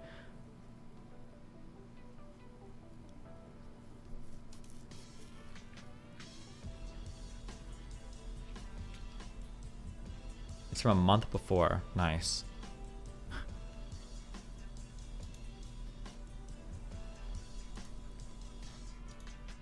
Sun fans are so mad because of this. Oh, the Ethan shit. Yeah, all of the H3H3 anti fans are like trying to brigade and mass report my shit. Yeah.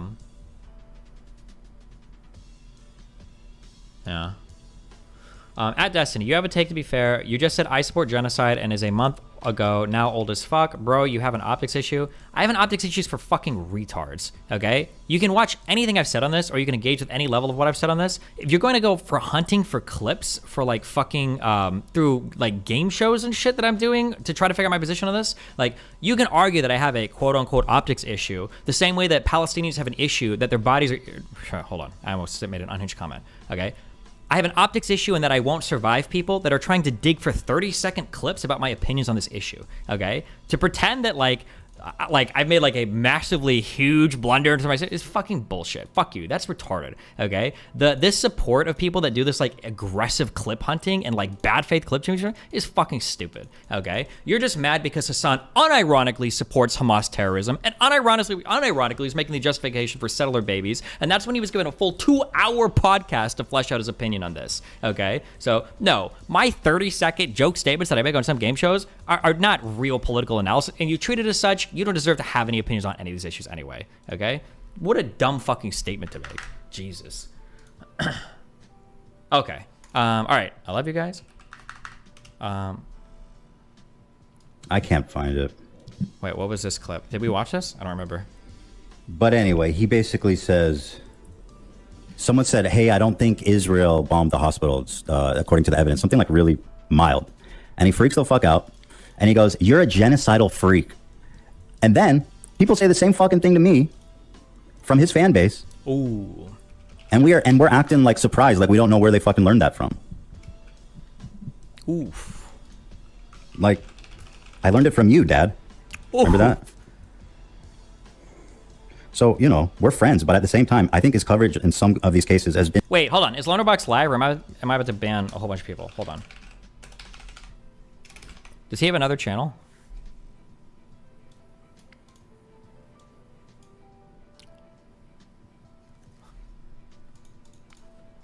Lonerbox live. Ooh, you're lucky. Okay. You're lucky. Barely saved there. Whew. And not good. All right, I'm hosting Bonerbox. Thanks, the climb to You're trying to get between you and Hassan. Well, look. At the end of the day, me and Hassan care about a lot of the same stuff. However, there is certain coverage he does that I don't know what you mean they're trying to get behind me and Hassan. I don't understand this weird conspiracy. I disagree with shit he's saying. You know, like what the fuck? He's literally calling somebody who disagreed with him genocidal, and then people come and do the same fucking thing to me, and then we act surprised why. You know, I'm not out here calling all Palestinians terrorists. I can't. Based. Who do we host on Kick? Come chat with me. Babe, did we host a guy or girl last time? I think we hosted a guy, right? Oh, we hosted the weird Halloween dude. I thought I could do that. Oh, I can do, like, for one of the things, a hot ramen challenge. Oh my god, the lip fillers. I don't make any comments on anything. Sorry. Never mind. It drives me crazy. I can't. I just can't. I can't. It's my birthday. Okay, this is... 1 subs equal oil reaction. I am the callist. Oh, Xena. Fuck. I'm trying to... Oh, God. Oh, we're leaving to go to dinner soon, so I can't host her. Jesus, fuck. Okay. Where else are we? Okay, back to the... Nick is not green is bleeding subs? Good. Moisby doesn't need my Fucking host. Who is Smitty W? Oye, pero weón, ¿por qué en el pic le pongo ese? Estúpido fue a buscar. Okay, no.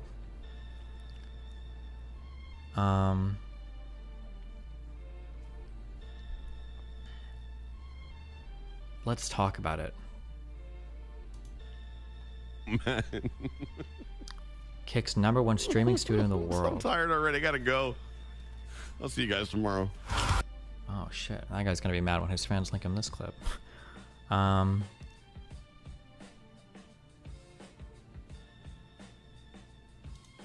Lose my fucking mind. All right, let me read these donuts, and then we'll actually. Nick get tells into Cozy the TP content. quit smoking. Lord. Oh, Jaden, that's like the okay. No, oh my God, bruv, what do we? Risen girls on Monkey faded.